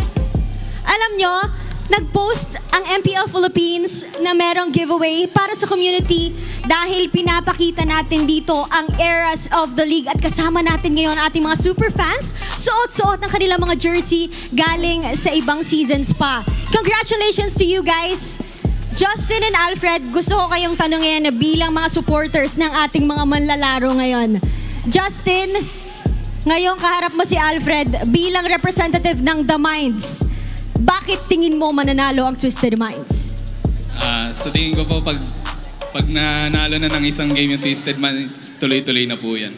Nasa kanila daw yung momentum. Alfred, ano naman ang palag ng TNC Pro Team sa Twisted Minds? For me po, it's the experience talaga ng players. Isang example na po dyan is si Chakno. Nakita po natin yung impact na pwede niya malagay sa game, especially since ang tagal na po niya sa scene and ang dami na niyang scenarios and teams na napuntahan. Wow, analyst ka pala, Alfred. Ang gagaling talaga ng ating mga super fans at halatang-halata talaga na matagal na sila sumusuporta sa MPL Philippines. Bago tayo pumunta sa ating casters, ipa-cheer mo naman ang The Minds. Let's go, Twisted! Let's go! O, diba? Madaming nagsisigawan at hindi naman magpapatalo ang TNC Pro Team. Alfred. Supporters ng Phoenix, mag-ingay! Nag-iinit na nga ang MPL Arena, kaya bumalik na tayo sa Land of Dawn with our casters. Thanks a lot, Odin. It is nice to see you here at the Champions Arena. Of course, we are joined by Alfred and Sean II. No, that's Justin. That's Justin, just to be sure, right? Because he looked the part, bro. He definitely passes off as part of the Sean clan. You know, I wanted to I'm gonna just do this, man. I wanted to give major props. Thanks for showing off how tall you are. I want to give a standing ovation I'll join for in the that. fans because, I want to give a standing ovation. Hey, okay, this isn't our actual height difference. I just don't want to cut out the camera. I'm actually bending my legs, but now y'all can't see that, and now I just look hella short. Can we go to the shots of the players? Graphics, something? I'm embarrassed now. Something, maybe a shorter. Thank you. There you go. All right. Listen to the Sean game. When he got the second and highest kills in KDA with 0 deaths in MPL Philippines history, that happened in September 28th, 2025 against Team Liquid. They went on to lose this series, but they did win this game number 1 where he went 18-0-3. This was him on that Kimmy. I remember this. And you see a lot of the kills he was getting were towards the roamers and the mid laners, and he even got a few on the GOAT himself. That's crazy to think about. It's already a flex on its own to get a kill against the GOAT. Yeah. Not to mention even get a win against him. So, there are some tendencies that whenever Carl TZ faces off against people who have been grinding their games, making improvements towards their games and ranked games, and then they get a lot of posting. That is what Sean probably did. But hey, it's in the professional scene, which is a totally different milestone in itself. Meanwhile, on the other hand, you're also going to look at Zaida, who leads the First Blood leaderboards from what we're looking at right now. Yeah, we said that earlier. 13. Synonymous with Zaida this season. YSS, even though he doesn't have that high of a win rate, he does get a lot of kills. The Hayabusa has to be one of his most iconic. One of the few times where we actually got to see a Fanny this season was played incredibly well by a Zaida. Oh, that's a lot of kills for one specific jungler, and this is the reason why even a while ago in game number 2, Renmar, we saw Zaida being the rich guy in spite of that defeat. So that really goes to show you that he's a very stable jungler for the side of TNC Pro Team. And you were talking to me about probably he's the one up next. We talked about Shaknu, Benny Cutie all throughout the season, but Zaida, you gotta give this man his flowers as well, just really showcasing what he can do as he makes his way back into the playoffs. Yeah, I think because of his performance this season, a lot of teams are going to be looking towards trying to maybe get him away from the talents of the Phoenix. It's like, hey, how much for a little Zaida, you know? How much to get him on our team instead? And if I'm TNC Pro Team, I'm going to be jacking up the price, because Zaida is a centerpiece for sure. And if you're going to build around anyone in FPL Philippines, you build a team around Zaida. That is exactly what they tried to do here, giving him more capable teammates in what we saw as of the moment. Meanwhile, on the other hand, this was also a composition for Twisted Minds that we really didn't expect. 3 of the players that was part of the MPL Philippines Season 5 champion team was taken. No, 4 out of those 5 members, because Kane went to Cambodia. Yes. Obviously, that was the news that happened before this team, this roster was announced. And, you know, being led by a veteran player in MP the King and a very tenured coaching staff such as Coach Bonchan and Eson. This is a team that was destined to shock a lot of people, and they did just that in game number 2. Now, heading into game number 3, we're going to be looking at quite a different dynamic here for both of these teams, because there might be some changes in terms of the draft approach that they had. But we are now looking at the broken wall. Shout out to the guy a while ago that had a broken wall inside her mouth. So yeah, that dude was funny. I hope we get to see more of him again. I still don't get how he gets to do that, bro. So that's a magic trick. Okay, Twisted Minds on the blue. CC drop juice in. Yeah, similar to their game 2 drafting pattern here, and let's see if they're actually going to be trying to go for the same exact one again. Dude, look at this. It's Gata Kacha first pick again. I was looking at the comment section of the TNC Pro Team posting where they would say that Shaknu is balagpag in terms of his Gatot Kacha usage, which means he is a badass Gatot Kacha user. Yeah, that's true. At some point, here's the change now. They've picked up the Lancelot for Zaida, and Lancey will be settling with a Kimi, who hasn't been opened in 2 games. Yeah, TNC continues to refuse to give the Kimi to to Sean, and then they take away a Nausea pickup. Yeah, they ban out the Harith and the Granger's there, but there's an option to go for the 1-1. Right. But now Twisted Minds understands that. That's why they pick up the Hayabusa this time around. So you're not going to go ahead and rush the gold lane pick just yet. They go for 3-mar on the Hilda yet again. But who knows? Maybe this time around, Jackno feels like playing the roamer Hilda instead. And then you get a different EXP laner, something that allows 3-mar to be the main roamer to hold the front, while it's actually Jackno playing more of an EXP role, trying to get kills. Twisted Minds still respecting the potential of a Cho to pop up, and they take it away. So you could have put the Cho as well for Jackno at the center of the map, and that's a good ban. I mean, if you're looking at it, the Hilda, I would say, is a pretty good pick for TNC Pro Team, just because Hayabusa takes a little longer compared to the Lancelot in terms of getting that purple and orange objective. But if I'm talking about MP the King, would manage to put in the work and get those objectives before that level 4 comes into play. Because sure, TNC is gonna have the vision, but they can't do anything about it if there are some disruptions towards the idea that Twisted Minds wants to execute. We've seen the Granger, we've seen the Gatot-Kacha come into action games before this, and that is what they're trying to do again. That Cho and the Khalid are gonna be taken out by Twisted Minds, so we're not gonna see any sort of flex from Chaknu if he goes for this Hilda, but the Selena and the Phobius have quite been threats for the Phoenix Army heading into Twisted Minds. Yeah, Lansu, I feel like we didn't give him enough love from the previous game. He was hitting a lot of flicker dark waves that stopped the NC Pro team from fighting a little bit more comfortably or set up very well for Twisted Minds. Right. So, with the Hayabusa now for MP the King, they wanted to get rid of the heroes that can actually put a lot of difficulty in the center of the map by taking away the Khalid alongside the Cho. With the Selena taken out as well, it's like they're really trying to shoehorn Sean into picking up a hero that's a little bit more backline focused.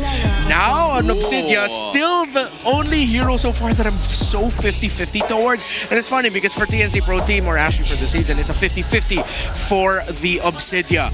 If there's a pick here that Sean might want to consider, I would suggest the Kagura, but I would understand if they would be willing to pick up a Farsa, even though that isn't actually a tendency of Sean. Yeah. Usually it's a Kagura in the scenario, but let's see if that's what they're going to go for. That's another set-up hero for Lansu to use together with that Gatot-Kacha. It's a pretty good combination. The Kagura right on point by Mr. Renmar Santa Cruz here. You can give at least a little bit more movement. There's a lot more wiggle room if you use that Kagura compared to the Farsa, which is definitely useful when you have a Hilda as your opponent. Yeah, you need something that can just front. They might just trap.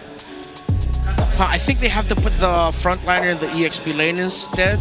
Something stronger, but then they're up against an Alice. I think you can just settle for a high loss for Revitalize, because you know that there's going to be a Revitalize for the Gatot-Kacha here for Twisted Minds. But then I don't like the rotational speed that they'll have, that Chaknu might just end up being a sitting duck in most scenarios. So you see a very close discussion between the two. Are they just going to match the Revitalize with a high loss or something else? Based on the looks of it, okay, that is not going to be the case. So based on our conversation a while ago, it seems like Chaknu will no longer make this a flexible hero. They will stick with regular programming, which is Hilda being placed at the roam position, but the Yuzhong being added into the mix here for TNC Pro Team. How does this bode well or bad for them, depending on it? Well, TNC better damn win Turtle 1. If they can get a start similar to how Team Liquid Philippines got a start with their Yuzhong in game number 1 against Falcons earlier today. If not, the front line is so flimsy. Damage profile, this Alice is going to tear through them if they allow Lansu to farm comfortably. But let's see. Earlier, the idea was that maybe the Yuzhong is the lane counter the Alice. Let's see if 3Mark can replicate that result. This will also be a challenge for Benny Cutie, trying to evade a lot of the initiators coming in from Twisted Minds, who will be taking their first way throughout match point. Here's Nice and Leo once again. Thank you so much, Hans and Renmar, for breaking down our draft here. Game 3 upon us, sitting at 1-1 right now in this series. This best-of-5 elimination for either of these teams out of the playoffs, Twisted Minds and TNC. We're about to jump into the land of Dawn here. Leo, this is a different draft on both sides. How are we feeling? I mean, the Hilda goes in the hands of Chaknu this time. I like how TNC, despite it being more of a reactive and reparative response, invest in their early game. Again, Renmar mentioned, hey, they better damn well win Turtle 1, because if you do miss that window of our lineup is so strong in the early, then what do you even draft for? It's the complete opposite of what they did in game 2, wherein they invested so much in, just have that Hilda and that Khalid just run around until our 3 cores are ready. That was really dangerous. They almost got away with it, but almost ain't enough. Almost isn't enough, and that's especially the case here through the playoffs. You know, at this point, you've got to be able to go ahead and really get your lineup started early on, because we're seeing this a lot of the times where the focus on these early objectives, the focus on even the first turtles, seems to be a big focus, and then eventually the Lord. And what we're seeing is from a lot of the takes in these turtle fights early on, they're almost replicated to a sense when the Lord dance starts. And that's something you want to go ahead and work on. So I think for both these teams with the lineups that they have, I guess if I really look at what is in the hands of TNC, I've still been looking for that Obsidian to pop off, man. This hero. That's why they said, you know what, early game, hunker down. Yeah. Make sure that that's covered, because we're waiting for an Obsidian to get max stacks. And we haven't been able to really see that yet.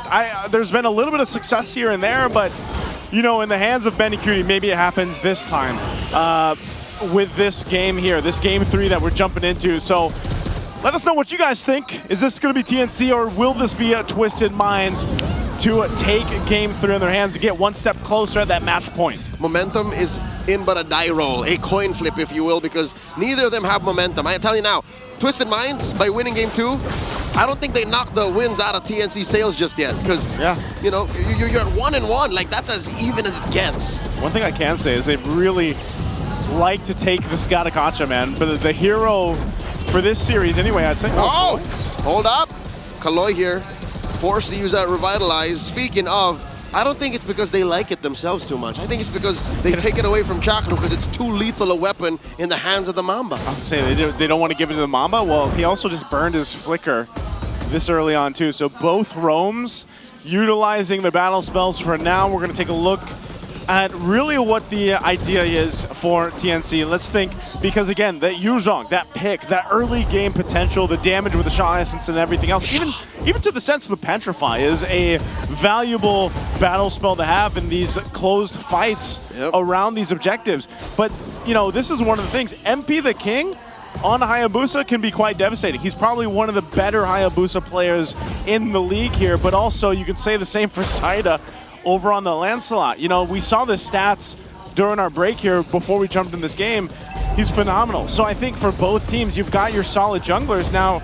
Capitalize on that. And that's really what they've been able to do. Throne of Ruin, I didn't see much of it, but that was enough to take down Zaida, deny the turtle from TNC, and now MP the King not gonna fall, not just yet, not enough damage on Lancy nor Chaknu to finish the job. This is all Twisted Minds. They're up by almost 1,000 gold, and Benny Cutie coming in maybe a minute too late. Yeah, it's really tough for Benny. It's like, you know, again, he can rotate to those fights, but most likely, especially these first turtles, it's going to be over before the time he gets there. Now, maybe if this was Expanding Rivers, you know, you'd have a better time getting there, but again, this is a fight. I don't even know what happened to Zaida. He got blown up. He got just gone. Blowed up. Blowed up. No, it was the Gleam into a Throne of Ruin. Like, it happened so fast, and now it's another engagement underneath that little Wanderer. It's these scary moments wherein if Twisted Minds catches you off guard and they throw so much at you, this early game advantage just goes down the drain. Again, it's a look at this. It's that mix of combination right now. Chaknu, tried to flicker away and went down anyway. Foiled again. Was that just a lethal ignition? Like, I mean, was that the burn from Sean? It looks like it, yep. To cap him out? There was either that or a stray projectile. Yeah, like a basic attack. So you always got to hit that, but that's what I was saying. You know, it's this kind of combination of burst that comes out from, you know, you could say the Kagura's burst with the Yin Yang Overturn, or even the Shadow Kill from MP the King seems to be too much for TNC to handle right now in this early portion of the game. So even someone like Chakno, again, this Hilda is annoying. As a hero, it's annoying. You can put pressure across the map. You can provide vision. But she needs some time to get those defensive items, too, to go ahead and tank up a lot of this damage. And a sheer avenue to using that. Oh my god, what an amazing taunt! Locked in by Kaloy, totally ruining and throwing down the drain. TNC setup. They do find Sean, taking him down. 3 more, finds 1, and that means Twisted Minds will be coming in half-cocked into the second turtle. Hey, they at least get something out of it. Great rotation from 3mar to be there for that fight, because again, I was just talking about that combination. Oh, Nasha? Finds the ult. That's 2v1. Nasha won't survive. Chaknu gets the kill. Okay, that was a good use of the Obsidia right there. Again, the Hunt for Bone able to secure that now. Turtles for the fight. In comes a Black Dragon form. One of the best tools to use in situations like this. Now Lancy forced to flicker back. The Throne of Ruin already used up. Lansu does live. A puncture by Zaida to reposition. Hard push by Benny Cutie up top. No one to keep tabs on him. And Zaida scores a turtle for TNC. Hey man, 3mar's doing work on this Yu Zhang here. He was able to zone out MP. keeping him from getting close to that turtle. And meanwhile, too, Benny getting a ton of gold up here on the top side, pressing that down. He does have a minor lead against Nasha here, just about 300 gold or so. But the biggest lead so far for TNC down to the roll. Benny Cutie able to go ahead and continue on. Again, Kaloi's going to charge up. Is he actually going to press this? Did conceal, but doesn't push through with the Unbreakable. He's really good at that. Did it through a wall earlier. And oh my God, off camera. 3 more. What are you up to, son? Gets a kill. And mind you, Lantu was there too, but I can't say the same for Kaloi. Gets a defensive AOG. Call it a dog. Joseph, what was that? I don't know. You didn't see it. That's not fair for me to ask, but what was that? What was that? I was saying earlier, 3-Mar was doing work, man. That's not work. That's a miracle. That's a miracle. I don't know what Lancer was going for. 2v1? 2v1? Is that just how strong the Yuzhong is right now, currently? Let's focus on what we can see and not what we could have seen. I'll tell you what we can see. The Infix GT30 experience victory for every Modlong gamer right now. I'll tell you what, the Modlong gamer right now is 3-Mar, man. It's 2-0. That's him. He is the masses with how he took down MP. Come on. MP's got nice phalanges. He's got the fingers playing the claw on the Hayabusa, but where were those claws when he was getting hunted down by the big black dragon? Hey, man, you can't claw your way out of the big black dragon. It's just, you know. He petrified. For sure he petrified. I'd be petrified too if I saw that. That was like battle spell, but that was part of the sequence. So looking at the map, TNC owning the other half. This should definitely be good news for TNC as they try to use this turtle as bait to try and take down that tier 2 up top. All of this is to set up for Benny Cutie's eventual emancipation from the laning phase. We'll see exactly how this is going to work for Benny Cutie. He is going to rotate, but he's going to be too late for this one too. MP gets the turtle. I'm not sure if this is even going to be a fight. Oh no! 3-Mar? TNC catches Twisted Minds performing the Ube. Now Chaknu caught between two. Lansu here, trying to survive. That is the HOB. Wow. The answer, the Throne of Ruin. Chaknu falls. No one from Twisted Mind taken out just yet. 3-Mar trying to survive with the Shaw energy. That's going to be 2 on them. Lansu down as well. Down goes Sean. Benny gets a double. Kaloi going to be up next on the docket, and Kaloi bites it. Zaida takes him down. 3 for 1. TNC on fire. That was one athletic flicker from Benny Cutie, able to dodge out the AOG and get a double for himself, almost a triple. Pumping out the damage. He's got the gold onto the Subsidia. I was asking to see it perform. Look at him go. He's still going. The HOB takes him down. Joseph, if he's not at max stats yet, he's pretty damn close. Look at the damage he put on Nasha. Dude, and the Phantom Shadow Meld, I mean, like the way he moves when he uses the moves and grooves, he's Shadow Melding everywhere. That's too much. This guy is at work right now. The moves and grooves at work?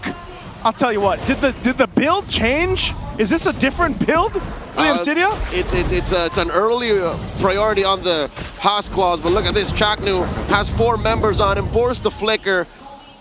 That is Lancey throwing out the traction pulse, and oh my God, Grand Theft Orange. Zaida bullying MP the King, stealing his lunch money. Tell you what, okay, MP's gonna get Zaida out here, but I'll say this, man, that can't feel good as a Granger. Like, all you can do is shoot straight, and you got an Obsidia just like dancing around you. You got bones all around you. You got bones, you got shadow. Like, what do? You can only shoot one direction. What is this little girl from the Abyss doing to me right now? That's not a gunfight I'd want to be in. I get why Granger's so emo now. Actually, that's true. Man, he's gonna, you know what? He's got to take out the violin here, but Lord is up. TNC finds themselves in a good, healthy lead. They've got position to go ahead and take this Lord up. They're going to pull it down towards this open side because of the broken walls, but Twisted looks like they want to do something. Kaloi's going to actually pop the conceal. Looking for a good taunt. He's not going to find anything with that Unbreakable, though. Zaida is also at half health, so I don't know if he's actually able to finish this out, or they just want to bait Twisted into doing something. They're going to pop their own conceal. The call is real. Black Dragon form, 3-Mar's going to hunting, has eyes on 3, has a Petrify, uses it, catches the back line. MP the King shadows out. I think that's the clear signal. TNC gonna blitz this. MP the King does not get a free hit at it. Zaida with that Phantom Execution plus the Retribution secures the Lord. Lansu already using his Throne of Ruin. Benny Cutie finds MP. Kaloy up next. The Storm is unstoppable. Benny going in for more. The HOB plus the Phantom Execution. Sean the only one left. Sean purifies that as Zaida looking to get out of this. It's a dangerous wall. That's a Thorn Rose saving him. And he's out of there. TNC takes everything. I wanted an Obsidia game and I got it, and I hope you guys are entertained as well. Benny is having a phenomenal game. Just dancing, shadow stepping, just everything all over Twisted. They want to fight back. Oh no, Chakno gets caught. Shadow kill, and they get punished. They don't get pushed in just yet. Twisted Mind stops TNC, but only temporarily. Oh, they still got to deal with this Lord. They should be able to clear it out, but I think with taking out Chaknu, hey, Twisted Minds, they're fine. They deal with the Lord, they deal with the push, they maintain the base turrets. At 11 minutes, given Benny Cutie's at 6-0-3, and he's one item away from filling up his kit. He's got to be in max stacks. He's got to be, man. The amount of damage he's actually pumping out. Yeah, I mean, like, look at this. And then he's also got the Wind of Nature now, too. So even if MP finds him. Or Nausea. Or Nausea. But I don't know if Nausea's going to find Benny. Forget about it. Benny has been finding Nausea the whole game. He's been going for him. To think Obsidia in practice has shorter range, it's just he's more lethal now. Yeah.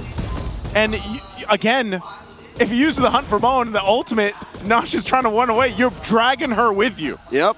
So again, it's hard to escape that. It's a date with death. It's a date with death, man. It's a date with the Abyss at this point. TNC, and the Abyss gazes back. Hey, they do. Nolan was onto something. He was. It's in the lore there. He knows. He knows. TNC knows that they've got a good Elite 7,000 up. They're going to march towards the base a little bit, but they might just get this tier 2. That's about it. They can push Twisted off of this to go ahead and secure that turret. Open up the map a little bit more for them. Uh-oh. Sean! Dear God, he did not expect that clap back. Benny? Lansu in the middle of them all, dropping that Throne of Ruin. Knocks up a couple. Black Dragon formed by 3mar, trying to reposition. Sean for Lancy. Mid laners out of the picture. In comes MP.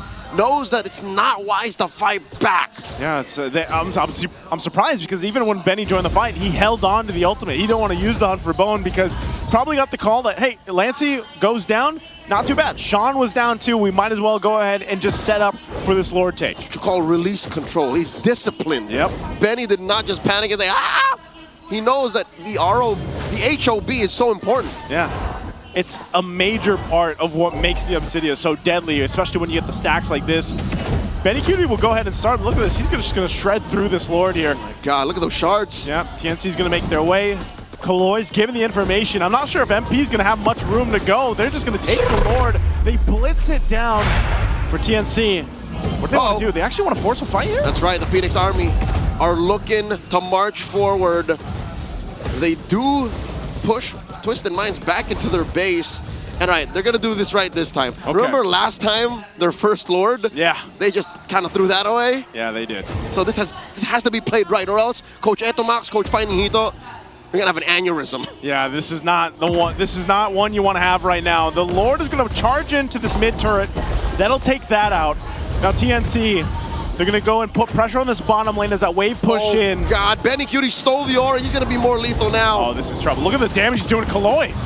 Black Dragon form by 3mar, looking for targets, has that petrify, lands half dragon form.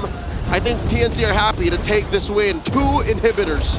Very clean, a very disciplined decision from TNC. Use that Lord, take out 2 base turrets, and reset from there. Go back, get what they can. And maybe this is going to work against them. I don't know. I think if you wait too long, is Twisted Minds in a position, and do they have the composition and the lineup to actually get them back into a game against almost a 10K deficit? I'm glad you asked that, Joseph, because if you look at Twisted Minds, they have the Granger infinitely scaling, but think of TNC. They really don't have to do much effort because look, even an Alice cannot survive this. Force the gleam away. Kaloy now the target of Benny Cutie, holding on to that. Hunter Bone still. Kaloy now gets hit with it. Down goes the Gatot Kacha. Up next is MP the King, still getting hunted by those shards from afar. Three-Mar knocks him up. Double kill. Down goes Ida to the back line. MP the King uses that shadow kill. Finds Chakno as well. The trade 2 for 2. Okay, are they going to be able to run down? They do. They chase MP. Gets taken down. Point blank shots from Lancy. 3 for 2. TNC, I think they smell blood in the water. A good trade with Benny still up. He already used the ultimate, but it's up again. They're going to go for Nasha here. They're trying to defend and clear the waves out. Three-Mar put down to a tenth of his health, a little too dangerous. Lancy jumps up, jetpack on through. Benny Cutie drops all of it, uses the Hunter Bone once more. The call from TNC, unanimously, they agree. Let's not force the issue. Again, Twisted Minds will be able to defend, staying into this game, albeit they lost all base turrets. It's looking a little dicey again when these team fights. Benny Cutie doing a really good job at holding on to the ultimate. He uses it at the right time to go ahead and get the space, wrap around with the Shadow Meld, and then sometimes he flickers forward to gain more space because he's able to pump out so much damage that Twisted is just left in trying to retreat from. That is trademark Benny Cutie. You know that you're in danger when the Storm decides, I'm going to use my flicker to close the gap between you and me so I kill you faster. He does this with a carry. He does this with a Harith. So with an Obsidian now, fully kitted out, max stacks. Best believe he is in the zone. Lord now at a tenth of its health. Kaloy and Lansu. Where is MP? Can he even steal? Is that even an option? I don't know, but they keep them guessing. What? Double conceal is going to be used. Are they going to go for this? All right, MP the King with a steal. Kaloy does bite it though. The harsh price of what Twisted Minds planned for. And now TNC, they collapse. The HOB on the Lansu. He's doing his best, gleams away. Chaknu misses, Lord spawns. That might have been too much. I don't think TNC calculated right. Kaloy for a Lord, that's a good deal for Twisted. I think they just pulled off the Lord. Yeah, they're going to clear it out, but they pulled off because they didn't know where MP was. And he ends up taking the Lord anyway. Yeah, the Lord's dealt with, but Twisted at this point, they just need to buy any time they can. And they got a little bit of gold off of that too. So now getting the gold in the right hands here, this is where we need to start to see Nasha step up in terms of being able to pump out the damage he has on this Granger. Sean has to be able to find the right setups too. But it's so difficult, man. We're seeing the health bars be depleted so quickly from Kaloy and Lansu.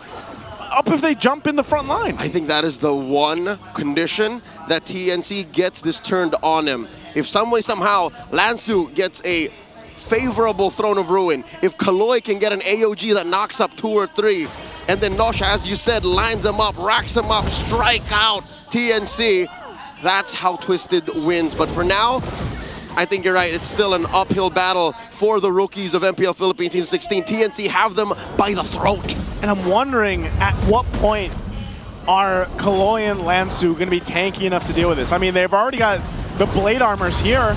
Look at Kaloy. Look at the damage being dealt.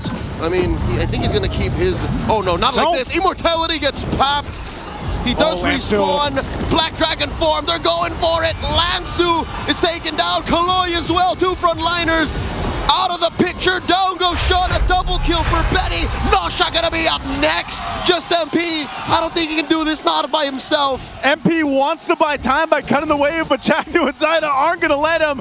So the rest of TNC will just wait for the waves to push in to end the game here. And that looks like it's gonna be it. TNC worked for this one. And it's a great game for Benny Cutie on the Obsidian. The Phoenix Army are at match point. TNC showcased probably the best Obsidian game we've seen for Season 16, and I'll tell you what, it's none other than Benny Cutie to make it happen. What a game. Let's go ahead and throw it over to the panel to break down what they thought about Game 3. Those were the bones coming in from Benny Cutie, just dishing so much damage. Not enough defenses for Twisted Minds to at least fight back. And in that last clash, TNC comes one step closer from getting their first playoff win Season 9. The first highlight that we saw there, 4 minutes and 30 seconds in, Jacknu decided to help out Benny Cutie. They got that kill onto Nausea, and that's when everything just started to go wrong there for Twisted Minds. Perfect rotation by TNC Pro Team. They sent the roamer to the gold laner when the turtle was already up. That happened at around the second turtle as it was happening, correct. And then that came off of Twisted Minds actually getting a lot better sequences in the early portions of the game. They had the lead in the scenario. They had the two turtles locked in, or they had that one turtle locked in. But then TNC Pro Team, again showing their veterancy, and Benny Cutie, the best Obsidian game so far in FPL Philippines Season 16. Undoubtedly perfect, if I'm not mistaken. 10-0-3 for the Storm. It all worked out, all part of the plan. On a regular basis, you know, the Obsidian, we've been talking about this hero, and you were 50-50 about it. It's quite difficult to make it work in a certain composition since it's the one in TNC's, but he still made it happen. And for some reason, it felt like it was inevitable for Benny Cutie to scale, given that there were a lot of rotations coming in from Jacknu that made it work. Yeah, they made it work because of the rotations. That's how you make sure that Obsidia farms up a little bit faster. And I like that TNC committed this fight post-Turtle 3 because they needed to. As Twisted Minds just decided to blitz it, they forced Twisted Minds to fight a fight that it looks like not all of them were so completely in for. And it just led to the point where TNC Pro Team built their lead even more there. And with Nausea, despite that fantastic Harith game in game number 2, continues to be the hidden factor yet to be fully unlocked by Twisted Minds. They need to consistently unlock Nausea even more so because Benny Cutie, the times where TNC have won have been the games where TNC got to unlock Benny Cutie significantly faster than they get to unlock Nausea for the side of Twisted. And that was 1-1 in game number 1. Unscathed, same could be said for this Obsidia brought about by the rest of the members of TNC. Again, this was a Jacknu masterclass of rotation from what we saw. This, if you want to know more about how to move around the map, specifically with this map right here, which is, I believe, the Broken Walls, you visit this game. You visit game number 3 and watch Jacknu rotate in the mini-map. That is how Benny Cutie got a lot of his farms, got a lot of his damage, and it reached the point where he was even going to flicker in just to dish them out. Yeah, I like the positioning here of Benny Cutie a lot.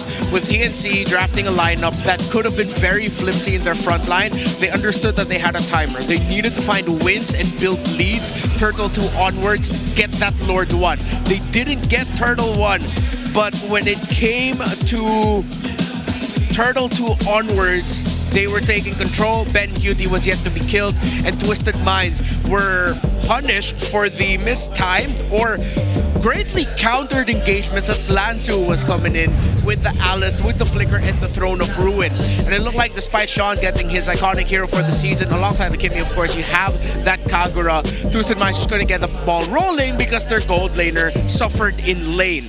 Now, there's something that Jacknu did here that I appreciate. Usually you see Hildas in this scenario want to build Thunderbelt to get that offensive capability alongside sustainability. Okay. Yeah, went for the Tank Emblem set. Yeah, went for Concussive Blast, but look at his full build defensive item rush. He went ahead and built the Athena shield first, then went for the Anti-Cuirass into the Twilight Armor even. By the way, Twilight Armor, I'm going to be saying goodbye to you soon once the patch finally drops. But this was the perfect itemization by Jacknu because it allowed him to be more aggressive and to just constantly try and hunt down Sean, who was his main target, while MP the King was mainly targeted by 3mar in this series, in this game number 3. Yeah. You even actually had a great flank by MP the King to help Lansu out in the bottom lane, but 3mar just straight up countered that with getting a kill onto MP himself. It's like they had assignments, you know, which makes it quite easier given that they only needed to target like at least 1 or 2 specific people or heroes if they're actually playing as of the moment. And it really boded so well for them because it reached the point where the advantage was just right over there for the side of TNC Pro Team, given the fact that the Yuzong really helped out a lot in certain initiations. You're looking at Benny QE, obviously the rich guy, dishing out 66.7k total damage. And from, you know, the idea that I had in mind, I was wondering why it reached at least 18 minutes. But it made total sense because they were playing with an Obsidia. They had to at least wrap up some time for them to get the damage in, and it would appear in full bloom and full potential if it managed to make it to the late game. Yeah, and TNC Pro Team, I gotta give it to them. They improved on one of the things that I really was looking for them, which was longer engagements. Right. Wherein you see a little bit more patient TNC Pro Team that wants to really read the field and see if they can go and commit before they go for the full commit. They're willing to play the longer dance around the objectives, the longer little fights, and then go for the full-on fight. And that's tough to do with a lineup that actually has a damage overloaded front line, which was lacking for the side of Twisted Minds, who we initially knew as a very patient team, looking for, you know, some other opportunities elsewhere. But I think they were forced in a situation that they had to fight and scrap for resources, because if they don't, TNC will just continue to rain in their parade and burn the house down. So I feel for Twisted Minds in that game number 3, because they really had to claw their way back into this game, but it's just TNC Pro Team slapping them out of wherever they are. Yeah, now straight up, they got slapped by TNC Pro Team. For Twisted Minds, there's a reason why I was thinking like, with their lineup, front looks good, everything looks good, right? But it's because for majority of MPL Philippines Season 16, we got used to defensive overload through the front line. Where your front line is so tanky that the slow front to back just usually goes in favor for those tanky front lines. But now we've seen an adjustment. Wherein as long as a team with a damage overloaded front line, such as a Hilda and a Yuzong, understands that they need to find their perfect time at Turtle 2 onwards, Turtle 3, win that Lord 1, find power spikes, and force resources out there, then that's how you make it work. So you see the new school playing a little bit more of an old school MPL Philippines Season 16, while TNC is the one playing the new school MPL Philippines Season 16 strategies post-Project Next in for the MPLPH playoffs. How poetic. That is how I would leave it. It is TNC with the match point, but now we're going to toss you back to Odin. Odin, what's up? Match point na para sa TNC Pro Team, kaya naman Phoenix Army, mag-ingay!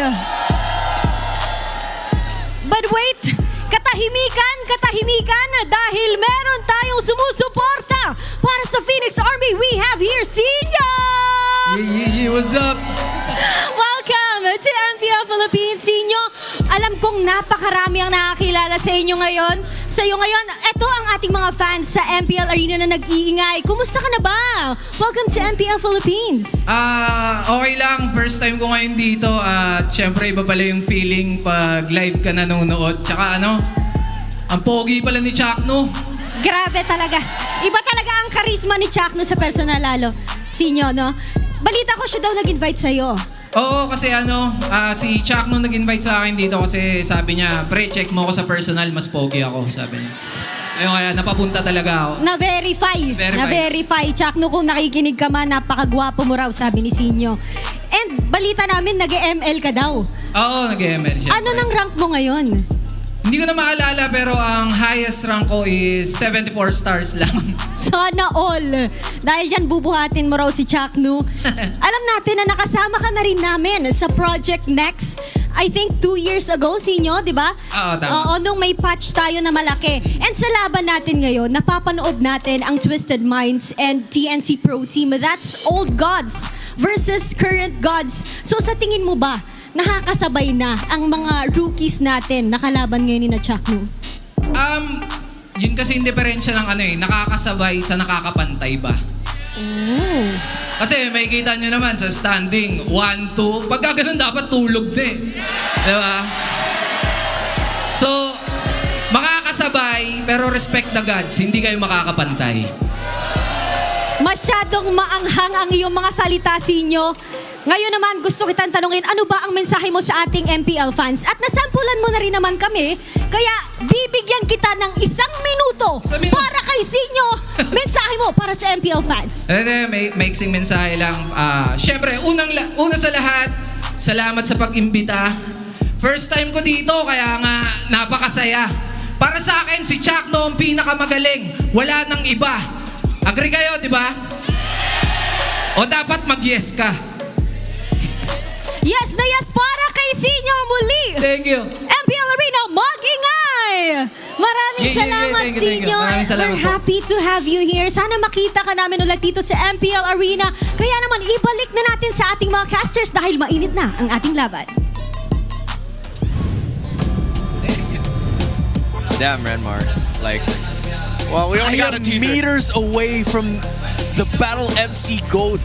He's right there. He's like, this is like one of the tendencies that I wish I could exchange bars. You want to exchange bars with No, him? I don't. I don't think I have what it takes. Give me like 2 months or 2 years. 2 years of setup just for like to trade a few bars. To trade a few bars, and I think I would still get kicked in the butt. You I think I would still get kicked in the butt. Man, because I mean, he's been doing it all his life, man. Now he's here to support the Phoenix Army, who just won in 3. I don't know if Twisted Minds has it in them to get the comeback. Woo-wee. And he was invited by Shaq Nu, so you know what to do. What else to say? Instead, we headed over to game. I was supposed to say game 3, but not anymore. Yeah, it's game 4. Dang it! let's just look at the draft. Okay, well, we're gonna leave the Bro, rap so sad. battling. You go talk. We'll keep the rap battling and the rhymes to Senior there on the floor. Before we head into game number 4, let's see what we saw from the previous draft. So there's a lot of focus from the TNC Pro Team side of ensuring that the Baksha and the Uranus doesn't end up with Twisted Minds, because again, Twisted Minds is one of those teams that excel with playing the bully type of EXP laner and jungler that can just show up, mess you up, and then suddenly, even though you haven't killed them and you've committed so many resources, they're still going, they're still wrecking your flow. They don't want that. One thing that I love about the bans that TNC Pro Team committed, they decided to go for the Fovia Selena removal in the second phase red side so that Twisted Minds wouldn't end up with it. And despite Sean ending up with the Kagura, because of, again, the rotations, we put so much focus on it, the rotations coming out of Chakno on the Hilda that went for the full build defensive items, Twisted Minds suddenly, they don't know, it seems like to overwhelm Twisted Minds, it's as simple as just put a lineup that can mess them up. Yeah, where you just throw, we were talking about it behind the scenes, you just throw bodies, and then Twisted Minds suddenly is like, uh-oh, this isn't like their formula. That isn't their comfort zone. It's a very difficult scenario for them because the bodies are like just standing there, willing to be sacrificed by TNC. And for Twisted Minds, it's like, do we go for them? Yeah, exactly. It's like a lot of the fights where it's like, wait, are we at the right time? Are we going for it? So as we look for it roll to roll in the new school versus old school lane matchup, I think this is one of the reasons why we have to now pose a question. And I think we have to look at 2 roams. If you're gonna have to pick Foria, based on their performances so far, Zyda or MP the King in the jungle? Oh man, that's a difficult question, and I have to answer. You gotta answer it, bro. You can't dodge anymore. You can't dodge anymore. No, I can't dodge. Like I tried to do that, right? But I can't. It's a question.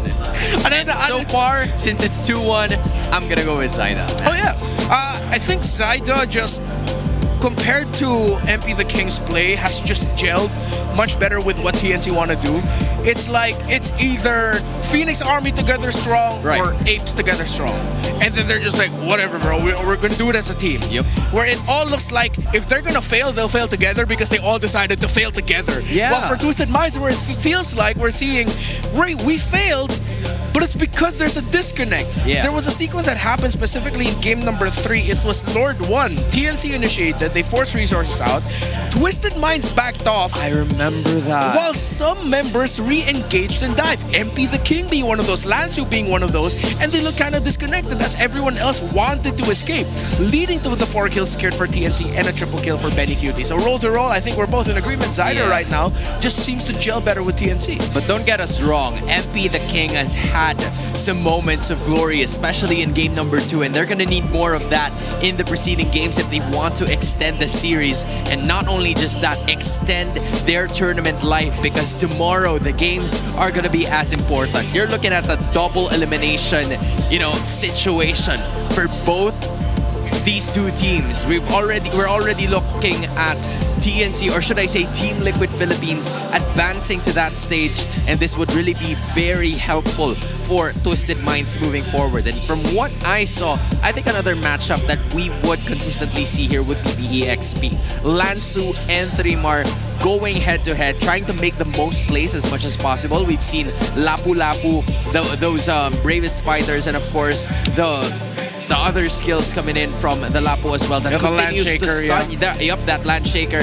And then you have the Alice, brought about by Lansu, who is known for the Uranus, is to be the sponge, but yet he's continuously evolving, and that's what's needed here in the playoffs. When he was the Phobius, he was setting up well. When we saw the last Alice game in game number 3, there were many times behind the scenes we were both going, wait, why is no one going with Lansu? Or why is Lansu going alone and it doesn't look like Twisted Minds want to go with him? Right? I have an easier said than done solution for Twisted Minds. Okay, talk to us. Put all your eggs in the MP the King basket. Ooh. You draft for MP the King, you play for MP the King, let him be your carry. He's your king. He's the king. TNC Pro Team this entire season has played for Zyda. Everything and for Zyda in his rotations and how he fights. Twisted Minds now has to change their timings, Kaloy and Sean with their initiations, bring back to how they did game number 2, because that got Katya and Selena together set up much better for the jungler of MP the King at the time, which was his Lancelot. Given that idea, I found a sense of enlightenment, because I think that's easier to do. Aside from, the drafts, which are, of course, going to be in the care of the head coaches, the execution is where it's going to take part. And Zyda's going to be picking up another Lancelot towards the series. Meanwhile, for Twisted Minds, we are still figuring out, trying to think on whether or not they would be playing for MP the King. But here's the case now. This is the Dark Magician. This is like, the best hero for Sean with his best KDA, the second best KDA in MPL Philippines history. We're talking about the Kimmy here, and it finally reached his hands together with Agatot Katsa, yet denied once again by Twisted. Sean needs to make history again with this Kimmy. And if the Gatot and Katsa and Kimmy is what they're going for, does that mean we might be seeing Twisted Minds recalibrate a little bit? That this won't really fully be an MP the King lineup. It's an MP the King and Sean lineup. And that takes away the pressure from Nosha. A rush by TNC Pro Team. Oh, man. Early Cho and Grok. If you're Twisted Minds, you're thinking, is this really going to go to the gold lane? Or is TNC going to whip up another surprise and somehow park a Cho in the EXP lane? Hey, man, at this point, Benny Cutie's like, I can't let this series go without me playing like a fighter gold lane, because that's what I've been doing for the entirety of the regular season. So it should at least appear every once in a while, and now they're gonna speed things up, prioritize it at quite a high rate. And maybe that's why they were so willing to give Sean his Kimmy. The fact that they knew, all right, we're gonna give that, but we're gonna pick up the Cho. I feel like the selection by TNC Pro Team is their end game draft. This is them looking to end it here, to close it out here, to deny Twisted Minds of forcing a game number 5. So Twisted go for the Hayabusa, but look, TNC already picked up the Grok alongside the Cho. Wherever you are in the map, you're gonna be worrying for the Haya and the Kimmy. Now you're gonna have to make sure that Lansu ends up with an EXP laner that can clear lane fast, get out, and help the jungle if needed. Hilda was taken out. At this point, if they could, maybe they want to be securing either the Lapu-Lapu or the Esmeralda. We're gonna see in the bans. I think the bans will tell us which EXP laner they're gonna end up with, because they have to take out at least one. I think the vision would also be a problem for Twisted Minds at this point. Like, you're looking at a Kimmy and a Hayabusa, which can be very vital in the early game if they're the ones who go first to initiate the plays once they reach level 4. But for the Grok and the Cho, they're gonna be aggressive as hell, man. I'm sure that they're gonna give such a hard time for MP the King at this point, because the idea that you were pointing out a while ago was they needed to play for MP the King, which is an easier strategy, an easier tactic, rather than having those disconnecting 50-50 risky plays that we've been seeing from Twisted Minds. So this really is a matter of will they be able to execute it into perfection, and for TNC, they should not be able to, they should not overextend, because that could be the window that Twisted Minds could take advantage of to continuously punish until the end. I think TNC Pro Team has already shown that this Cho is most likely going to be going into the gold lane with that Esmeralda ban, one of the heroes that we thought that Twisted Minds could go for. Right. Twisted Minds also taking away the Valentina makes me think, is there an ultimate that I am missing out on that Twisted Minds might suddenly show? Are we finally going to see Nosha pick up a fighter gold lane? Because so far he is the only gold laner this season who has not done that yet. TNC banned out the 1-1. They're trying to force Nosha into a fighter, but he can still just default and go Moskov, go Granger, the space creation. But then the thing is now, you're not going to be playing for MP the King. You're playing for 3 carries. You have to be able to give resources to equally. You have to help Sean get his maybe glowing wand as quickly as possible, unless it's that Kimmy build where he rushes the Sky Piercer. And Kaloy, both Kaloy and Lancer are gonna have their hands full by just trying to create some space for those 3 carries to get golden dish out damage, not to mention that they have to worry about the Grok and Show. So yeah, the situation here is dire for Twisted Minds, but I think they can come up with something. The mystery is on whether or not they can pick up a fighter gold laner for him. Is this the time? And from the looks of it, we are still yet to figure it out, because the EXP lane could still go, or the Lapu-Lapu could still go to either one of those side laners. 3mar, are you just gonna pick up the Arlot now? Or are you just gonna go for the CC? Still has 2 very strong options. TNC can go full dive, honestly. They'll be playing around the Lunox. Yes, they are encouraged to go double fighters for the side lanes. It's up to 3mar whether he's gonna go CC or Arlot, unless this Cho is actually already his. It's an Arlot for 3mar. Spot on. Okay. Twisted, is it fighter for Nosha, or are you still gonna go marksman? Unless this Lapu-Lapu is already the gold laner. And that's gonna be quite a curveball. And there you go.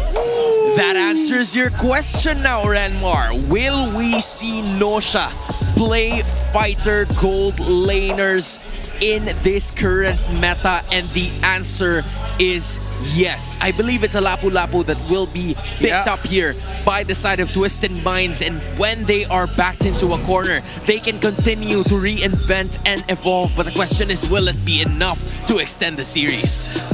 The damage profile of TNC Pro Team might be not enough to take down the Glue of Lansu, who is undefeated with that hero this season. One of the rare times that they pick up the Glue, they win with it. The only other team to do that, Team Liquid Philippines, Sanford.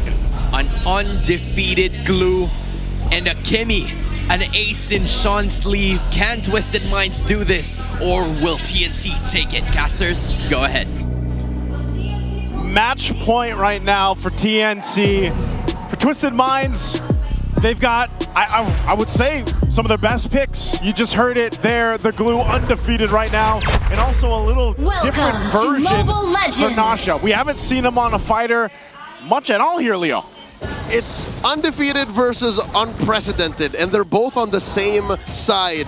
You're right. Not once have we seen Nosha on a fighter, but all the more worse, on a Lapu-Lapu nonetheless. So this feels, just to me folks, this feels like it is very last minute. Kaloy has to dash on through that rampart. And I'm looking at TNC. This is a very TNC-coded draft. They forced the flicker out of Lancy. A shout-out MP the King late all the way to the back. And look at this 3mar. Wants to make that entry. Benny Cutie gets strong first blood on. MP the King going to follow on through. And Kaloy gets popped here. 2 for 1 the trade. TNC all over him. Hey, that was a good choice. I was wondering what Benny was doing there, but it ultimately leads to Zyda getting a double kill on the Lancelot nonetheless. So, man, what a good start for your jungler here for TNC. Okay, addressing about the 3.5 comments I'm getting all over social media right now. Yeah. Hey, Leo, Nosha's played a fighter in the gold lane. Okay, maybe. I may have missed that 1 or 2 times he played like a Ruby or something. But a Lapu-Lapu in gold? And it's just... That's the first time. Again, it's also part of the problem here is Nosha, he's already struggled in the gold lane, especially towards the end of the regular season, in comparison to what they were doing in the first half. And it's been, you know, a lot of discussion about, you know, Nosha in the gold lane, the performance there. But then you put a Lapu in his hands. And yeah, it's against the Benny Curity Cho, but maybe this is the best thing that they could bring to the draft here. That's not to say he can't play it. It's just kind of unorthodox for Nosha to go ahead and be a fighter in comparison to a lot of the other gold laners that we're seeing opt for those heroes and that strategy. So again, it's all up to them and how they make it work for this game because it's so important for Twisted Minds. This first turtle is going to be the fought for. Sean already low enough. Oh, MP secures.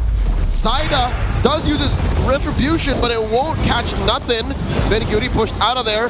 Kaloy very low, dashing on through. The Phantom Execution skewers Nosha. Get taken down by Zaida. Lansu wants to get on out of there. 3 more might actually fight the Vengeance. Does so, but he doesn't have enough damage. This is a very tough glue. Dashing on through those little longs. Oh no, AOG!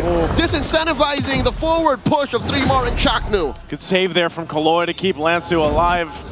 You know, and he does survive that, but still, it was great that, at least for MP, gets the objective. You know, the turtle, it's not going to be anything massive, but it's a step in the right direction that Twisted needs to get themselves a lead in this game. Now, when we really look at it, it's like, okay, well, you're probably not going to be relying on Nosha just yet. Eventually, even that, again, it's a Lapu-Lapu. He can go and fight 1v2, 1v3 later on, but you know, the main point is if he doesn't get picked off here by Benny Curity like we saw him in the previous one, then he's valuable once he starts getting one of those 2 items to contribute to these team fights, because a lot of the damage profile is going to come from who? It's going to be that Kimmy. It's going to be MP on the Hayabusa like we've been seeing for the early portion of the game. And just overall, they have like this durable lineup, and that's what Renoir was trying to mention. That durability, that tankiness, especially with the glue, it should be hard for TNC to kind of deal with that. Juxtaposed to TNC, whose damage is literally just spread out all around their lineup. 3mar can get a lot of damage in. Zaida, Lancy, hell, even Chaknu. And I'm looking at Benny. He's looking to build damage on this show. So, Twisted Minds, if they get picked off one at a time, they're going to get in trouble.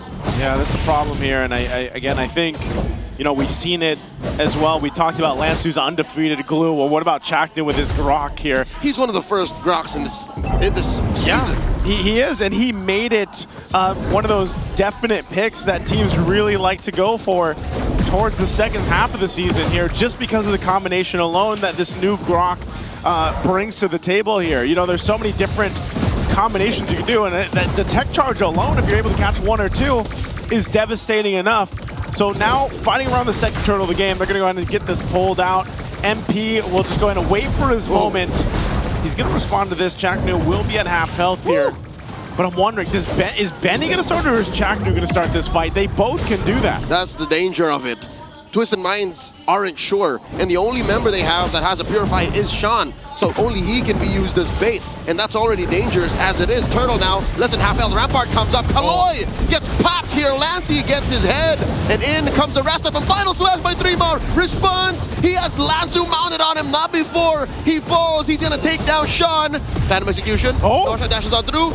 Tech charge, no one home, but they're already ahead. 2 down for Twisted Minds. TNC got their eyes trained on the turtle. Man, they got 2 kills there, but I just feel like abilities and everything else were being thrown everywhere, not connecting either on both sides. To jump in, though, AOG plus a steal by MP! TNC didn't see that coming! Oh, and they get 3mar, and now Chaknu falls as well. A great pickup. MP gets kills plus the turtle.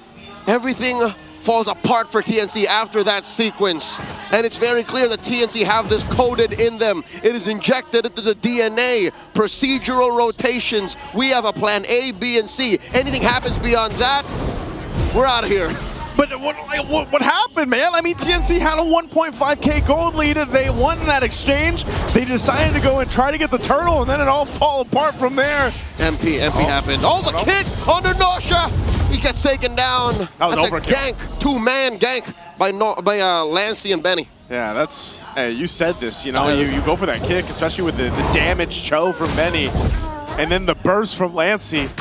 You're not going to survive that. I don't care how brave you are for this Lapu Lapu, man, for Nasha, but it's definitely getting tough here. I think, again, TNC is going to hold on to this kind of like minor lead that they have. Look at this, still. Skypiercer pick up for MP. How often does that happen? Not that often, man. That's why I said he's a big part of the damage profile. Benny gets the kick, isolating MP, but there's a stack for him. Give him the stack. Why does he bought it, too? I'm actually surprised, because, like, Benny, I mean, did he just see MP and he's like, I'm going to go for the kill here? No, this is Twisted Minds reading the situation. This is a big picture decision. They said, yeah, they're going to fight a lot, so let's put this item on you because you're getting a lot of stacks. Oh, 3mar. Kaloi jumps out of their AOG, but 3mar able to respond, forcing that Revitalize and the Conceal. Yeah, he didn't have the final, he didn't have that final slash to really place it where he wanted to. He just gets it now. Zaida commits Grand Theft Orange. I guess that was a good trade. The kick once more finds MP. Benny finds sweet, sweet revenge. And now Benny's in trouble once more. Sean takes him. Final slash. Dispositioning Sean. Oh, there's the tech charge. Sean throwing in the air, and they're still going to go. And there's the mount on the 3mar. Looking for vengeance. Lifesteal on lifesteal on lifesteal. Lansu falls. The trade for 3mar. And now Kaloi's going to be up next. Lancey gets a double. And now Zaida gets taken out. Nosha is the one responsible. Chaknu running away. That's a bloody trade, 2 for 3. What a bloodbath the mid lane was here. A back and forth from both teams, but hey, someone's got to stop Lancey here if you're Twisted Minds. He's starting to scale. This is going to be one of the better scaling games of Alunux, but look at this. Lord for the taking. They want to blitz it. Nasha jumps in, but Chaknu's giving the information here. Can they delay Twisted from taking this? Oh no, it's Flying Clouds, but he's still too far off. And what an amazing catch by Twisted Minds. 3 for free. It's all for the rookies of Season 16. They take the Lord too. What a decisive decision from Twisted to blitz the Lord, go for it after the fight before that. And they're going to go for more. They do get the Brilliance out. Lancey? Oh, they catch him. He won't even get to use his flicker. That was a sad sequence of events for TNC. Leo, look how quick this lead has ballooned for Twisted. In a matter of, what, a minute and a half or 2 minutes at most, they've completely gotten charge of the game here. Oh, final slash displacing Lansu. Move between the middle, the back, and the front of that mid lane tier 2. It's a free pickoff, but after all is said and done, TNC are still licking their wounds.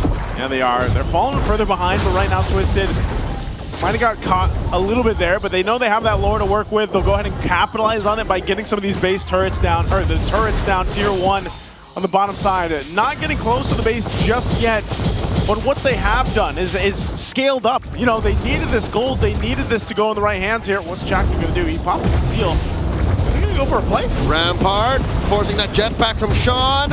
And here's the AOG, massive CC on all the members of TNC in the vicinity. Sean gonna be up next, does get found out by 3mar. 3mar gonna go down, finds that final slash, but it's too little too late. As Lancey and Zaida wanna make their way on out of here, and they get caught out.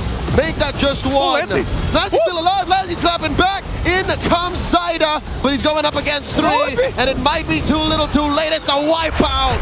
What has happened to the Phoenix? Great for MP the King to go ahead and juke out the moves from Zaida. Still surviving, will get himself a purple buff.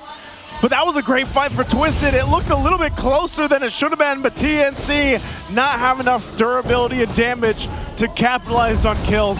And now they'll lose the tier 2 turrets on all sides here of the map. Joseph, is it just me, or is TNC getting a little sloppy? They are, man. I don't know. They're taking fights they shouldn't have, putting themselves in positions that are completely avoidable, yet they still lean into it with the gusto of an 18-year-old teenager on a track and field. It's because they're on Flying Clouds, man. That's why.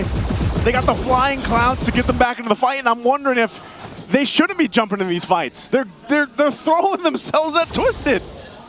You know what? Maybe I'm seeing something, or TNC sees something that we don't. Maybe you're right. Maybe it is the Flying Clouds. That's why they're saying, hey, once we respawn, we can just jump back in, go again. Go again, man. But I'm wondering at this point, but the more too, you go again, the more that lead grows. The more that lead grows. That's the problem right there.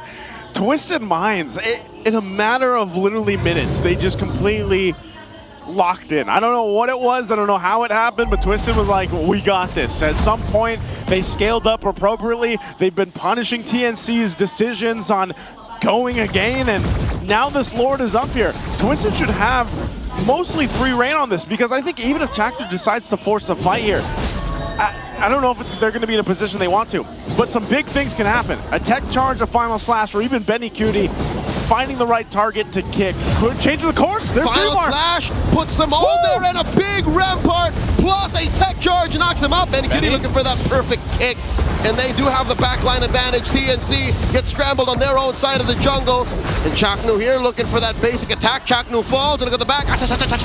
A shadow kill by MP the King, takes down 3, all for just Sean. Now it's just Zaida and Lancey left, and all that Lancey can do is brilliance away, plus the flicker through the wall. He's fine, but not if MP has something to say about it. Shadow out, shadow in, plus the kill. It's just Zaida left on the map. It's only Zaida, and it's not going to be for long. They're going to collapse down, force him to the base. He does clear out the minion wave, but now the mid turret is going to be the focus for Twisted. They should be able to get this and then go for the Lord here. Again, when everything was thrown at Twisted, the tech charge, the setup, with everything else, even Benny Cutie going in for the kick and the final slash and everything, Twisted still won the fight. It didn't matter if they got thrown in the air for seconds. They still win with this kind of lead. So now we see the folly of Twisted and how TNC are spoiled for damage. It's spread out everywhere, you're right. And what if a good chunk of that effort and time goes into CC? Where do you find the opportunity to deal damage? That's TNC's dilemma right now. Yeah, and you can see this. Benny Cutie picks up a brute force because him himself, like, he's having a hard time. Yeah, he gets a kickoff, but even so, he kind of has to put himself in a position where he's going to take a ton of damage. And it's very different in comparison. Now at this point, Nasha, I say he's showing up in this game. He showed up on this Lapu pick and is making it work. Maybe struggled a little bit in the early game, but right now he's scaled up well enough to go ahead and be that bravest fighter. The conceal from Kaloy, flushing out Chaknu from that little brush. Chaknu obliging them, looking for the steal maybe, does not find it. Gets a tech charge going backwards, and that will be a pick-off on Nasha, traded out for Chaknu. Gets the mount on the 3-mar falls, and TNC have nothing to do but to retreat. Lancey sacrificed himself so Benny and Zaida could live.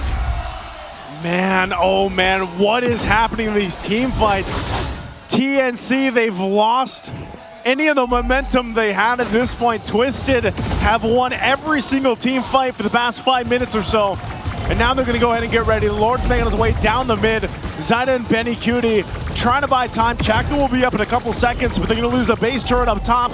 And is this a possible ender to get to a game 5? Oh my god, the flicker forward by Lansu gets the mount. Serving up a kill, Lansu falls. It's a 1-for-1 trade. Lancey just about to respawn, and oh my god, a big tech charge! Plus a puncture on puncture on puncture, and the base is barely up! The Lord gets taken down! MP falls! It's just Nasha left! TNC, like the Phoenix that they are, may have just found another chance to claw themselves back into this game. And the Phoenix Army comes to life after that one, because what happened? Twisted Minds! They threw themselves thinking the game was over. They had the Lord, but they didn't deal with what TNC had to throw. Now Benny goes in for a kick. He's able to go for Nasha, but it's only to buy time. He's tanky enough. We're going to have to look at the replay on that one, because what happened? Twisted Minds. Looking at this, they approach the base. They have the Lord. The drag on through. Lansu dies when he's attached to the wrong member. And now look at this. Oh, Lord is up. Great tech charge. It was 3-mar and Chaknu. It was enough for them, just 2 of them, to ruin that back line and take down 4. Nasha alone, what's he going to do, especially without a wave? Yeah. So now TNC are able to diminish a huge chunk of that lead. It's gone, man. But they're not out of the woods just yet, Joseph, because look at the map. I would say, you know what else is gone? Ruins. Their turrets are gone. They got 1 turret. They got, oh yeah, wow, all right. So Luckily, that one turret that they have left as an inhibitor is the long lane. That's a long lane, man. So if they play their cards right, they might even be able to contest. I'm just wondering, after that whole interaction, that miraculous base defense, is TNC able to go ahead and get themselves the next Lord? Mind you as well, how many times have we seen Chaknu on whatever team he's on, able to help be a part of those defenses? You know, those kind of defenses, man. That is innate in Chaknu as a player ever since he debuted in Season 4, 2019. I remember the day I first laid eyes on this man. He just does this whatever team he's playing for. He does it, man. I don't know what it is. It's in his DNA. It's heart. It's the heart of the Mamba at this point. And I think even then, this Lord is up. You're nearing that 18-minute mark. You're 17 minutes into this game. They might delay it up to the 18 point. They know they have to deal with the wave, so Twisted might just go ahead and try to blitz us at least to get a response from TNC. They know Benny's down on the bottom, so they're going to go for it. Lord's at half health. What can they do? Benny's trying to rotate up here in time while TNC is trying to go ahead and fight on through. Capture post thrown out. Nosha down to a quarter of his health. Lancey gets popped. Oh my god, where'd that come from? They're already a man down. Benny Cutie has Sean trained on him. Three-mar mounted by Lansu. And that's Chaknu very low. Chaknu gets popped. His immortality spent already. 2 members missing from TNC while Benny Cutie left roaming like a vagrant. What was the plan? What was the plan? Benny Cutie cancels the recall. I don't know if he's just, okay, he's like, no, I'm getting out of here. It didn't seem like there was much of a plan there. Because TNC, they just got zoned out and taken out. I mean, even then, look at this. They're going to wait for this. Yep. And wait for the timing. They wanted to spawn 18-15. Yeah. They're just buying time here. Yeah. All right. Coast is clear. Let's go. No, wait, what? The evolve. All right, they wanted to spawn 1845. 1845. There it is. There's the Lord. Again, I don't know what happened there. And maybe this is the case. For TNC, this lineup is going to work better on the defense. The only problem now is that this is a much stronger Lord to deal with. Do they have what it takes to actually win the fight here? You know, you're looking at the items. Even Benny Cutie, who got the Rose Gold, he's going a little bit more damage here on the last item. Might be a BOD, might be a Malefic. Might be a BOD, might be a Malefic. And over here, too, you've got some of the defense there. Oh! Lansu gets hit by the kick. Benny dashes through. A little mini heart attack there. At least Zaida gets to secure his purple. Hey, man. Lansu's really close to keeping this an undefeated glue. Benny will go ahead and clear out the lanes the best he can for this. That Lord is making his way down mid, though, so now for TNC, they're going to try to delay this, most likely using the ramparts if they can, too, but a conceal's going to be used. Kaloy, they want this last turret. They'll hold the Lord there, but there's the jump. They do get it, but Zaida just gets squished there. What? Not a response from TNC's arguably MVP, and they do take out Chuck for the shadow kill from MP the King. TNC might just actually roll over and take this L as Lancey throws everything but the kitchen sink at Twisted. Ladies and gentlemen, we're going all the way. Twisted Minds takes game number 4. I don't know what it was, but it just seemed like TNC lost the focus. They lost the plan towards the end there. Again, something wrong. Twisted Minds, though, taking us to a game 5. Let's go ahead and throw it over to the panel to see what they think about game 4. What I think is that nobody's gonna go home just yet. Twisted Minds, sure, they're rookies, but my oh my, Super Rookies came to play. We are going down the wire. In MPL Philippines Season 15, these two organizations delivered shockers, forcing then Aurora and Onyx PH to game 5s. They both didn't get the dub, but now going up against each other, they forced game 5. Twisted Minds started to punish TNC over and over again. And the question was posed for Nosha. Can you play the fighter gold? He can definitely play the Lapu-Lapu gold lane. Oh, but look at this guy. This man who has led a team that was composed of MDL talents. Don't get me wrong, they are strong as crazy. But with MP, they've reached another level that we didn't think they had. I said play for MP, right? But this wasn't them funneling everything into the Hayabusa. This was them going for double fighters in the side lanes. They have another carry in the mid lane. But that means when everything happens, when all the action just starts to roll out, the Hayabusa can do whatever the hell he wants. Yeah. You're not funneling everything into him, but you're giving the choice of MP the King to do whatever the heck he wants to do in the team fights. And imagine, if you're a jungler, that feels amazing. Yeah. You know, you're like at cloud 9 at that point, just because of how much space you had, where, in fact, if we're looking at the MVP highlights here, TNC had the upper hand initially. Still. Just because they were able to at least get a lot of those setups in arrangement. But for Twisted Minds, what I liked about this team was they were fighting for every single objective available. And this is where it changed. Just taking control of those objectives. And not only that, because for TNC Pro Team, it was not quite the cleanest of objective takes. Yeah. Thus, MP the King initially taking a lot or majority of the turtles in the first few minutes, and that snowballed even further because for Twisted Minds, they were waiting for the right opportunity, the late game centric idea from this team, taught by Coach Bonchan. They know how to operate in the later portions. Yeah, and this has been a common theme for Twisted Minds all throughout the series, not just in this game number 4, the sudden rush for the Lord when they can. That would throw TNC off their game. So it was a good mix of, yes, as Naisio and Leo put it, TNC Pro Team seemingly losing track of their own plan and how they want to execute and what they want to do, mixed with Twisted Minds forcing TNC Pro Team to start scrambling because suddenly they're going to be committing plays and Lord rushes that TNC Pro Team weren't exactly ready for. They lost track of the plan. Lanciu lost track of his positioning and his footing, and Twisted Minds punished. Sean did not go for the kill crazy, low death, Kimmy performance that we're used to seeing him in, but he was one of the major problems that TNC did not have a lot of solution for. They did not take down the Kimmy down fast enough multiple times that allowed this glue. Again, we posted earlier that TNC Pro Team might not have the right damage profile to take this glue down, and we got to see it once Twisted Minds took control or kept the game close. TNC struggled with the presence of the glue.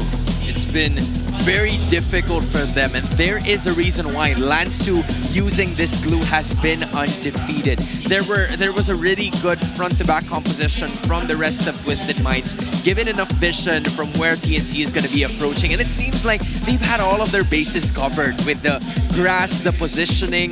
There were enough personnel on the bush coming in from Twisted Minds, whereas TNC had a really hard time trying to figure out where they can enter, because once they see Lancey, it's gonna be over for him just because of how much backline access you have on the other side. You have to mention Nosha as well. When he's using that Bravest Fighter, it makes it a little easier for him to deal damage and also get a little bit more tanky, which is both Zyda, Benny Cutie, and Lancey could not afford because they need to dish out damage first. But if they're the ones taking the brunt of the damage, it's gonna be difficult for them to pull things off. Yeah, and it looked like Benny Cutie did definitely struggle on this gold lane. Cho, a little bit more of a utility route in the approach. Yes, he has the damaged items, but look at the adjustments. For Sean, with the magic power as he has, he decided to go for the Blood Wings. Then he went Immortality. Then he also has a Rose Gold Meteor. So even though he gets kicked, he has the Purify. And he has a good amount of survivability as well through the shields. Kaloy, of course, with the Revitalize on this Gatakacha, which is why for the majority of Season 16 and for the majority of the Gatakacha high loss meta that we've been seeing in the trade for the roam, the question of can you beat the Revitalize of the opposing team, of the opposing roamer, is always constantly asked. Nosha, again, brilliant that it took this long for Twisted Minds to show that their gold laner can be a terrific fighter in the gold lane as well. And it wasn't even a crazy adjustment. This was built as if it was an EXP laner, with a War Axe, with a Queen Swings, even with an Oracle at one point. That isn't a major adjustment in terms of just funneling pure damage of the Lapu Lapu. This is just the actual Lapu Lapu build that we've been seeing this entire time. And they had to be backed into a corner for this to show up, right? Yeah. Now I wonder, if they're going to be backed into a corner multiple times, what more? How many more aces do they still have up in their sleeve, right? Because for MP the King, the idea for him was that they were trying to push him in a situation where he was forced to use utility. But that wasn't the case now. That's one of the conversations that we've had right before the start of this match right before the start of this game. But for MP, it doesn't really matter. If you play for him, it's fine. But just like what you said a while ago, he can do whatever he wants in this point in time, dealing so much damage and giving so much problems to the front lines of TNC that they can't do anything about it to begin with. This is why one of the infinite keys to victory for TNC Pro Team is to win the lane matchups. Because if Twisted Minds are winning the lane matchups and they're comfortable, that means that MP the King is free to roam. He is no longer looking at the side lanes and thinking, who can I help at this time? Yeah. The reason why Twisted Minds went on that great run to start off the season was when multiple times we were pointing out that it just looked like 4 dudes being really stable, being really good at what they do, so that MP the King can just do whatever he wants. So now the main character shifts, the focus shifts for TNC Pro Team. How are you gonna ensure you unlock and supplement Lancy? How are you going to ensure that if Benny QT is going to be playing a little bit more with a utility approach, something that is just used to set up a little bit better for the team? Who else is carrying? Zyda cannot be the only carry. They have the damage if Lancy survives. The focus again turns to the mid laner of TNC Pro Team and his positioning, something that has been haunting him all season long. Yeah, it's quite the predicament here, specifically for Lancy, because yeah, he's been using Lunox in the past 2 games that they've lost. It doesn't have a lot of mobility. Sure, you have a way out, but compared to the other heroes that Twisted Minds had, they had a lot of access towards that back lines and back doors. So yeah, it's a scenario that Coach Etomax, Coach Hito, and the rest of TNC needs to figure out, because Twisted Minds seems like they still have something that they can show here in the Champions Arena. But before we head into game number 5, here is Odin for you together at the MPL Festival.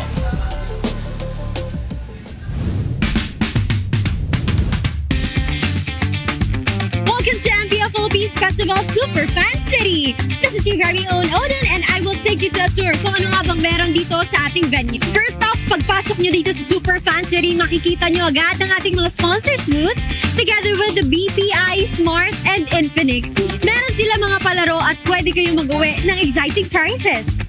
At syempre, bilang pinakamalakas sa larangan ng MLBB, we have the M7 wall. Makikita nyo dito ngayon ang ating trophy as world champions. At sa likod nito ay meron tayong wall na pwede nyong sulatan ng inyong mga messages sa ating mga players, sa inyong mga idol, and sa lahat ng mga talents. Kung sino mga gusto nyo suportahan, isulat nyo lamang dito. And we're so excited to see kung ano nga ba ang mensahe nyo para sa kanila. Anong nakikita ko dito? Puno! Dahil punong-puno tayo ng merch dito sa Super Fan City. Makikita nyo lahat ng mga teams available ang kanilang merchandise at meron din sila mga freebies para sa inyo. So kung ako sa inyo, kunin nyo na habang may stocks pa ang mga favorite teams na gusto nyo supportahan. At syempre, dahil nandito tayo sa Super Fan City, we have all the fun and excitement. We had performers. Una na dyan si Bart, at sa mga susunod na araw ay meron pa tayong mga makakasama to sing along here sa ating venue. Kanina lamang ay meron din tayong palaro kasama si Ivan, which is the Guess the Song, kung saan nakikanta rin ang ating mga super fans dito sa ating stage. Also, we have games featuring our community teams at pinangunahan na yan ng Team of Falcon's Nest. Nagpalaro sila ng Blast of the 90s na talaga namang na-enjoy ng lahat na nandito sa ating venue. At syempre, dahil mahal namin ang mga super fans, libre lamang pumunta dito sa MPL Super Fan City. Kaya tara na! Kita-kits tayo dito. Muli, balik muna sa inyo.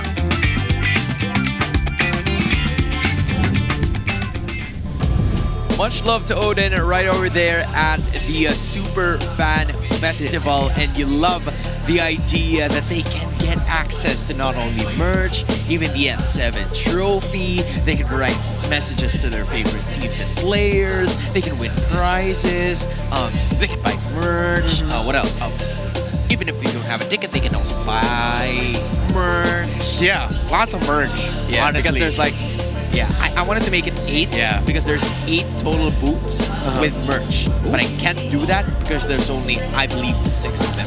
So, yeah, I think I'm okay with this. Yeah, and I'm excited to see if we're going to get a jam-packed watch party. Of course, this is a precedent that was begun by MPL Indonesia and their own MPL Carnival when they have their playoffs. I've had the honor to be able to be a part of that, and I hope we get to see a massive watch party form outside for the grand finals. But we revisit the drafts, and now TNC has another problem in their hands. Again, Nosha does have the access to a fighter gold lane.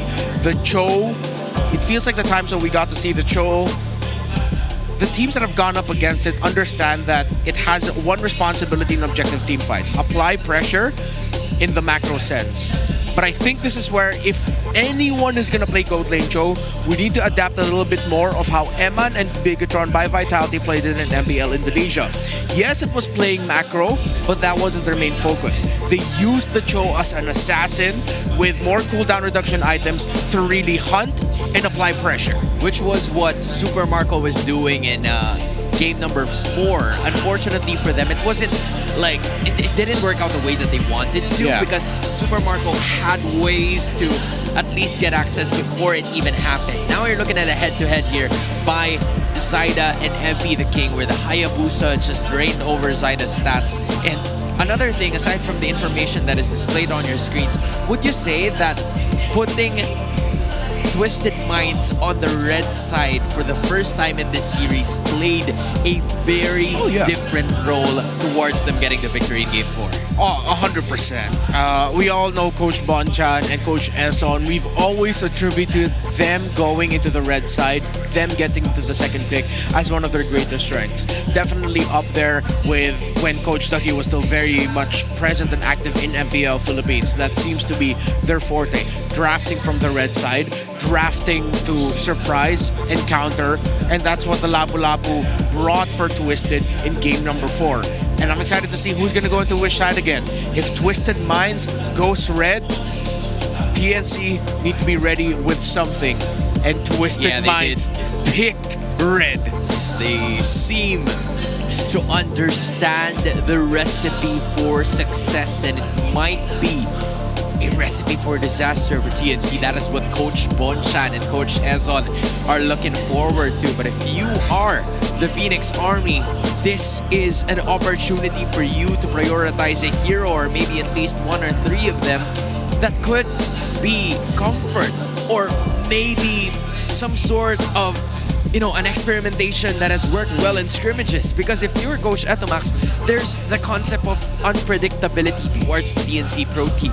So are you gonna go with comfort that you've seen them win some games, or are you gonna go with something that you've never tried before in regular season to shock Twisted Minds, to potentially twist the story against them? Yeah, for TNC Pro team, I think they still need to hammer down on the idea.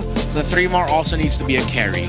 3-Mar needs to be on a hero that can surprise, deal burst damage, allow him to play sort of like an assassin type role as a fighter, because that's his biggest strength. Not just setting up, but actually getting the kills. Then you change the focus. Make sure Benny Cutie is going to be your main carry. Allow Lancy to be one of the options, but not one of the main options. Just have Lancy as a tertiary choice to supplement the damage and kills if ever Zyda and Benny Cutie fall. While for Twisted Minds, I think we can contextualize this a little bit further by talking about their tendencies. So for their first picks, usually it's roam and jungle. Then when they get to red 3, it's either EXP or mid. Second phase, most likely they get Nosha's pick at the red 4. That has happened 12 times this season. Correct. Out of 16, 19, 21 times. So fair amount there. While the unpredictability comes through the last pick. They are great at adjusting from roam, XP, jungle, golden, mid, and changing there. That's the main surprise factor of the Twisted Mind red side. Their final pick and their pick at red 4. Which is what we saw in game number 4, where we thought Lapu-Lapu was already going to be an option towards the EXP, because we were having a question in our minds on whether or not this is going to be a Nosha hero or not. And apparently, there have been some surprises that Coach Bonchan was throwing a lot of curveballs towards the side of the Phoenix Army. So the idea here that, you know, for Coach Etomax to try to figure out what's going through the mind of Coach Bonchan here, because they have been shocking TNC Pro Team with some of the picks that they have had, and now we're going to be playing this last game of the series in flying clouds. Not a lot of victories from these two teams, but hey, they're going to have to make it work if they want to make it into top 4. Will TNC Pro Team rush to the side to pick as they usually do on the blue side? It has happened 15 out of 22 times this season. And yeah, that includes numbers from earlier in this series. While for TNC, blue 2-5 is a wild west of whatever the hell TNC Pro Team is feeling. Yeah. I think if you're TNC, I know everyone always wants to go for the Lancelot and the Sunshin. But I think they have to bank on the possibility that maybe they might just want to pick a surprise blue 1 pick first. Just to shake things up. I think they need a little bit more than that, because it's quite understandable that you're right. Zaida's going to be either picking one or two of those heroes, and we've seen that all throughout the series. But for Zaida, he can heavily be prioritized, but this is where it changes. Yeah. The Lancelot has been taken out. You were asking to change things up, and I think this is how Etomax is going to be doing this. But removing an option for Zaida in this situation, maybe they will prioritize the YSS if it's still open yet again. Yeah, but then you're still going to end up with a Hayabusa one more time for MP the King. Right. And the man is on a roll. So now Twisted seems like a strong player choice. Coach Bonchan seemingly just guiding the players into what they should take out for Red 3. Earlier, it was the Hilda. Now it's the YSS. Is TNC willing to play for trades for the Haya? Are we going to see a surprise Fredrin or Arlot rush with the CC gone?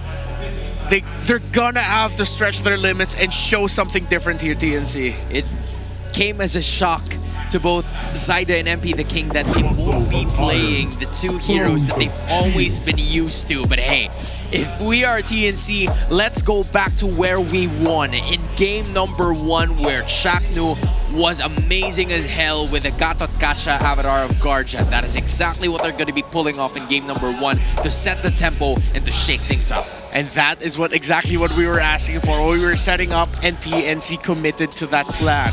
Now they can adjust their jungle pick for later, but tendency shows jungle will actually come in already. As expected, Twisted Minds will get the Hayabusa, while now Twisted is trying to tell TNC, go ahead, pick an assassin if you want to, but what else will be left? Is Zaida just gonna settle with picking up a Joy? Are they gonna recalibrate their priorities? Or are they gonna go for a tanky fighter jungler?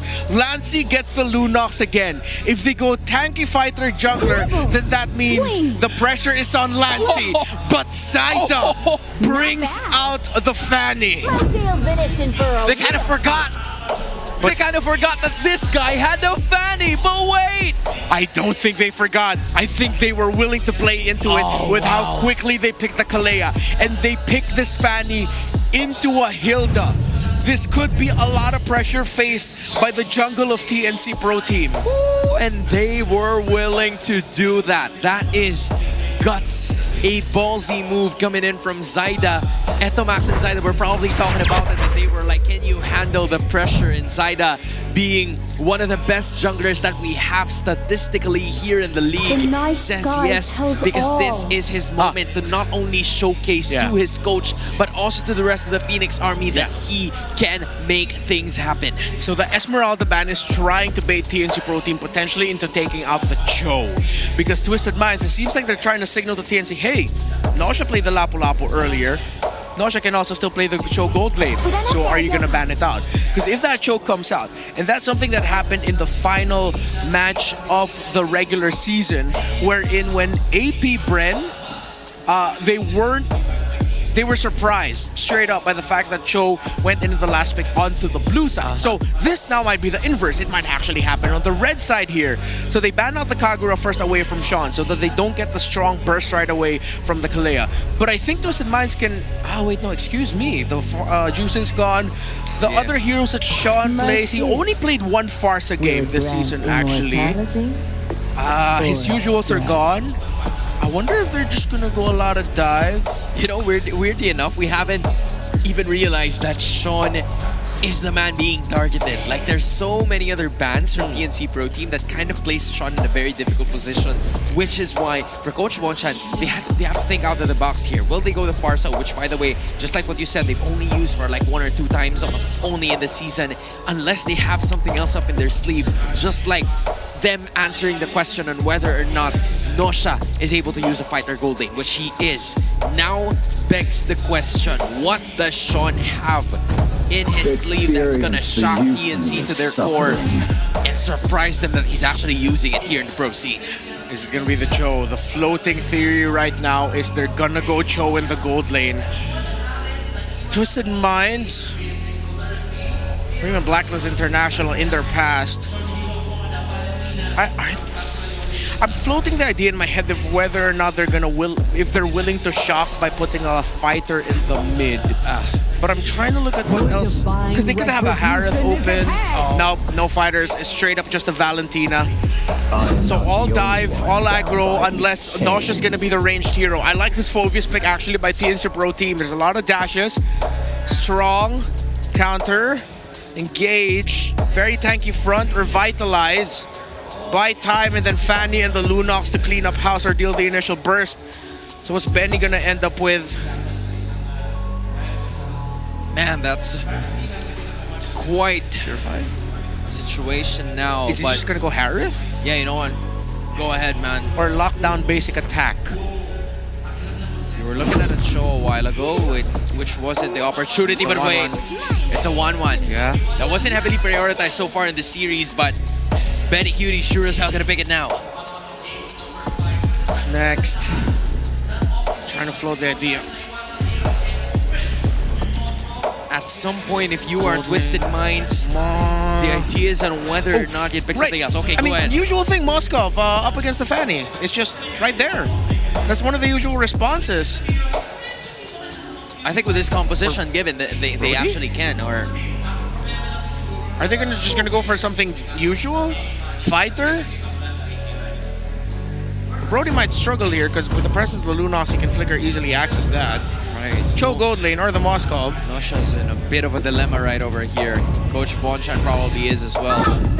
Now, from the looks of it, it's gonna be a Bea Chicks. A hero that we have not seen through the entirety of the day. It's a marksman versus marksman matchup, Renmar. We haven't seen this in a while. Yeah, the last time we got to see the Beatrix picked up by Nosha, suffered 2 out of 5 games. That's his record for this lockdown basic attack. Oh my goodness, I think it's cliche as it sounds, gonna boil down to a lot of the execution. We're gonna be looking at the EXP laners and Spenny versus Nosha. No, I will double down on what I mentioned earlier. Lancy needs to show up here. The good thing is he's the third option. The Fanny and the Wanwan are your main options, but the Lunox might make or break TNC.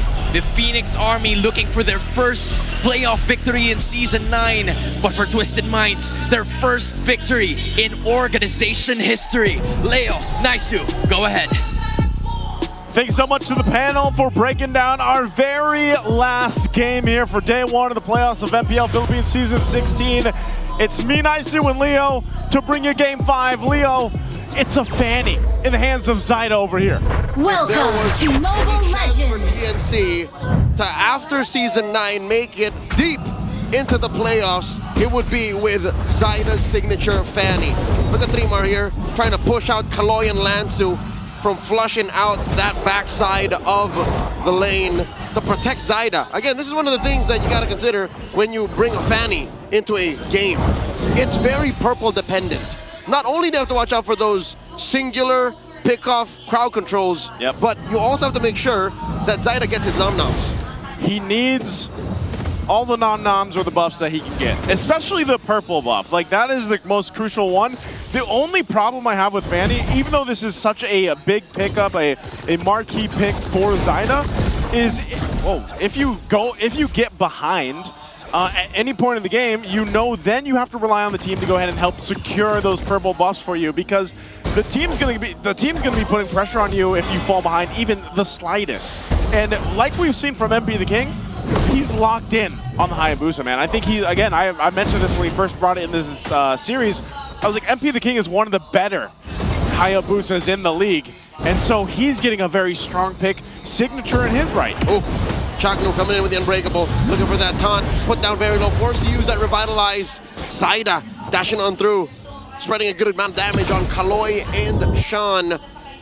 I agree with you, Joseph. If you're saying like top 3 Hayabusas in all of Season 16, I think he's there. He is. So his performance all throughout the series, I like. Yeah, you like, I like. Well, what they need to do is secure the first turtle. The momentum on this for both of these junglers would be great, but they got to rely on the teams, of course, to set this up. No level 4 yet for Kaloy, but they're going to force it. Oh my God! Kaloy gets dunked on by 3mar as Zyda comes in, scooping that turtle up. A stolen AOG. I am you, you are me, and down goes MP. Sean following through. TNC, burn it up. Trading Lancy for 3 while taking the turtle for free. Oh, and Lansu burned the flicker because he knew. He didn't have to. He didn't have to, but he wanted to try to get the kill there to cap it out to make it hurt a little less off of that. TNC found a whole lot plus the turtle there.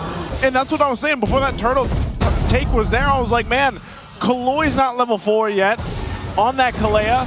And that was a major thing that they didn't have. TNC decided to go for it. So speaking to all the minds out there, if Kaloy were level 4 like he is now, might be a different story. Zyda might not have gotten a free pass at the Retribution. But then again, I guess the question was, like, 3mar on this Phoveus, he's enough to be aggressive with a flicker and then make something happen, and that's just what Phoveus is able to do. Because the whole thing that even Renmar was pointing out was the Phoveus and Chaknu and the Ganakancha give that space to Zyda and the rest of the lineup here. And it's just enough of a window. Like the 1 or 2 seconds that Twisted Minds are awkward about using that zone, that's where Zyda comes in. He slips through the cracks.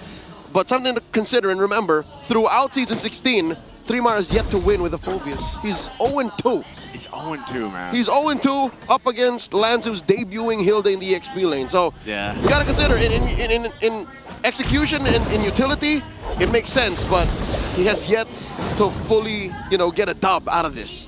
Maybe it's his time to make that happen, defy the odds here. And 3mar is already off to a great start to make that happen. Again, a lot of this is going to come down to working in that synergy between the Phoveus and the Ganakancha, because then later on they can rely on Benny Cutie. What a pick as well when it comes down to potentially your last game for the playoffs. It's Benny Cutie on the 1-1. Again, a nickname for his little baby girl out there. That's right. It literally is in his blood. He has he didn't birth, but he raised a child who he lovingly calls 1-1. And looking at TNC, just all their draft alone, it looks like it's all trademark picks. I think Coach Etomashi said, yeah, pick whatever you like. Sean gets zoned out here. 3mar again on his case. In comes Kaloy. Dumps him. Goes up. There's the answer from Sean. And Nosha, not enough damage. Sean falls already. Speaking of which, the Connect Sean gets disrupted. And they steal away the purple. TNC all over the rookies of Season 16. They give the purple to Lancy. Man, talk about the windows. Is MP going to do anything here? Oh no, MP forced to use that Shadow kill defensively. Shadow's on through, but 3mar says, we ain't done with you, and Zyda gets another. Zyda gets another. Again, even with the flying clouds, Twisted wasn't able to get back into the fight in time. So this is also going to be the second turtle in the hands of TNC. Again, we've seen flying clouds punish teams that keep trying to go again and again. Yeah. And now TNC are looking at a 3,000 gold lead at 5.5 minutes. This is probably the best lead they've had in the series so far. Best TNC. Early start that is consistently just ramping up. They're ramping up. I'll agree with you. Yeah, Benny Cutie hasn't even needed to really do much yet. Like, he's letting the team do all the work. while he just farms up. Tier 1 down and the bottom goes down. Maybe a prime example of even after Project Next, what you would call a gold lane experience. Yes, sir. That's adapted now, too. I mean, it's kind of weird to think about that with all the fighters we're seeing in the gold lane. Yep. They both reverted back to marksmen. Yeah. Markswomen in this case. Markswomen. And might as well go again for your comfort picks in your one of these teams' last games of the playoffs. The pressure here, though, is, again, if you look at that last fight and the fights that have happened even before that, it's such good use of a Phobius and Gatakacha, man. Yep. Again, that little synergy. It's so good. That combo wombo. The combo wombo, which then Zyda's allowed to pick those windows of opportunity and puts enough pressure on you. And usually it's going to be Sean that's the lowest health here. So, you know, look at this. 3mar is actually able to take multiple members of TWIS and push them off. Malefic Roar and a Blade of Hepsies now. The ball over here for Zyda, locked in at 4-0 on this Fanny. He's going to be devastating even to the tankiest members of Twisted Minds. And slowly but surely, the floor is turning into lava because Twisted Minds can't even get out of their own side of the jungle. An AOG answered by a Tsunami Slam. 3mar spent his flicker only to die as Sean in the back line gets visited by Zyda. Trade in 1-for-1. Sean for 3mar. Shadow kill. Lancy barely alive after that brilliance, forcing Chaknu to hit that revitalize. Still, a successful push by TNC. In comes Zyda. Does not have the cutthroat. Still takes down MP. Zyda, you are a monster. And this is why everybody that knows Zyda and have seen him play, when the Fanny was locked in, even Hans said, oh, we forgot about the Fanny. I think a lot of people did because he's so good on it. One of the best Fanny players in the league. Fanny without a buff, arguably, I'd say Ryzen. He's so used to playing from behind, but Fanny under ideal conditions, Zyda any day.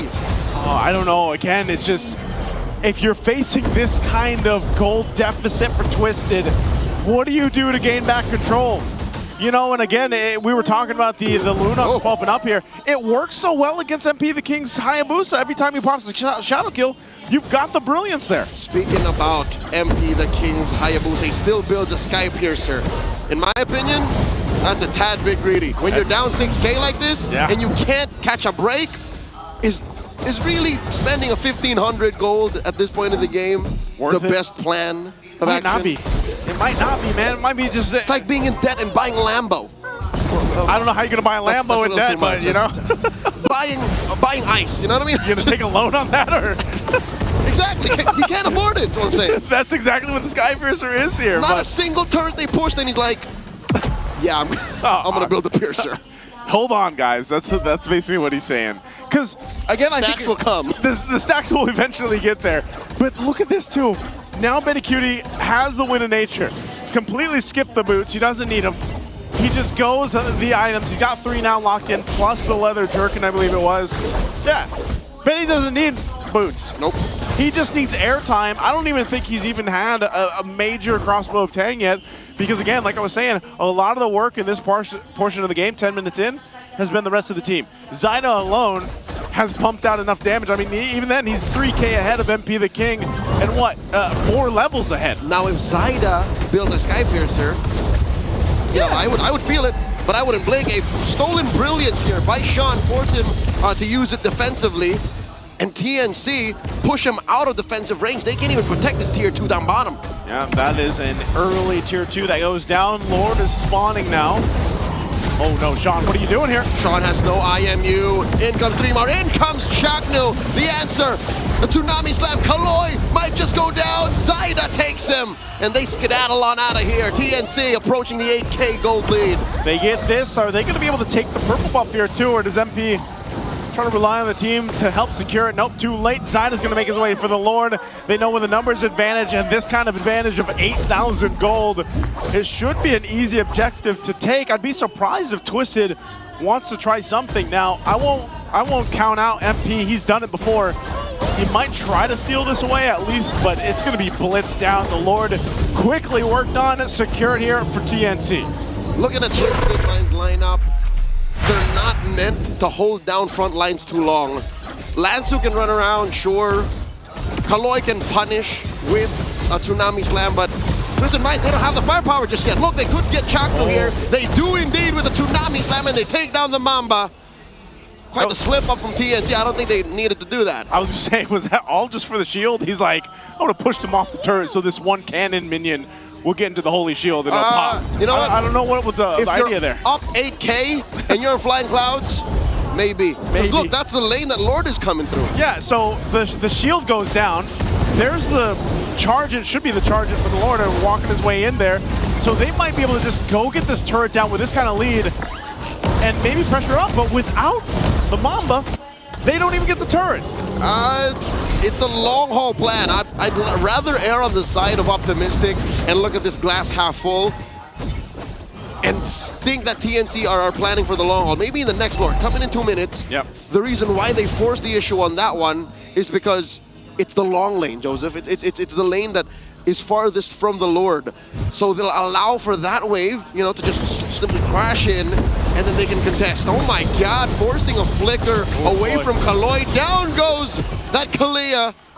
Sakura taking a quick dirt nap.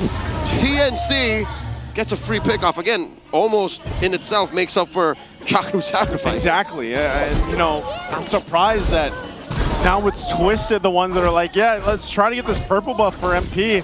Never mind. But never mind. I mean, you're looking at this situation for Twisted. It's like, what do we find here? A turret down to a fifth of its health, plus a holy shield for Chaknu. Good deal. Good deal. It was his first death too. A purple buff? Yeah. Maybe not. Maybe not so much. That might have been a more costly little blunder. Well, right now, I don't know what Kaloy's going to go for. He's maybe trying to get the Tsunami Slam off Zyda. But they do eventually. Now that top turret goes down, so the work that TNC put in earlier on, minutes ago, finally pays off. They get the base turret down top side. They still have about 45 seconds for that Lord to come up. And really, it's kind of them just, hey, if Twisted wants to fight us, we'll fight them. But it's kind of funny because they, like, Twisted shouldn't be fighting. I don't think they are in a position to be able to do that. Nope. Even this next Lord, I would almost say, I don't know, like, do you just give this up? Because again, you're facing elimination point for the playoffs here, right? We have to put this into context. They're nearly 10K behind. Their carries for this game are not there. I mean, look at this. Nasha's been doing okay farming-wise. He's down 1,000. He's down 1,000. We've seen worse. But man, he's had no room to even pop off on the damage because Zyna has had all windows of opportunity to take. What he can do to pop off is just, you know, give it up to these waves. He's so good at the high ground defense. Yeah. So I think Twisted Minds, all things considered, are making the right call. No contest, not even gonna cross the threshold of our immediate jungle and give TNC the second Lord. We'll just take it from our inhibitors. So this is now the question. For Twisted Minds facing this deficit, we've seen it before. We've seen games turn over on 10K deficits. It can happen, but also, what does Sean take here? He's been holding on to the Avatar of the Guardian Ultimate.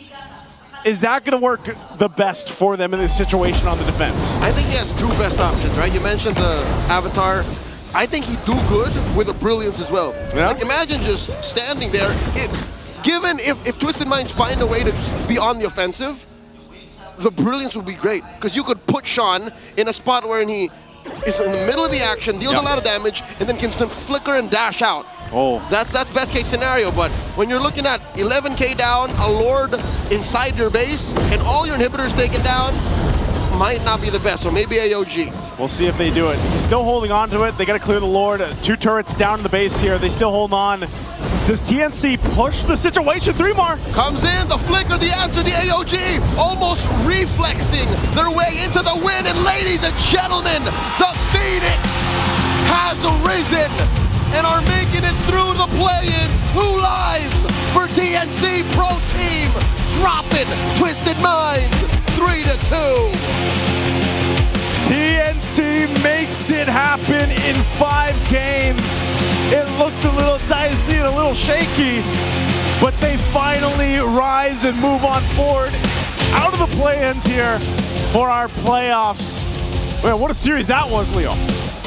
Even in Season 16, the words of Renmar Santa Cruz ring prophetic. TNC in 5.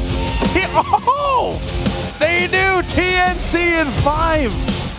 It took them 5 games to get there, but hey, they got there and they made it a job well done, I'd say. I think, you know, you break that down. Even Twisted Minds, man. What a series that they were able to put on. Again, these boys have so much more potential to bring forward to the next season. GG well played to the rookies of Season 16. They showed growth, they showed heart, but only one team moves forward.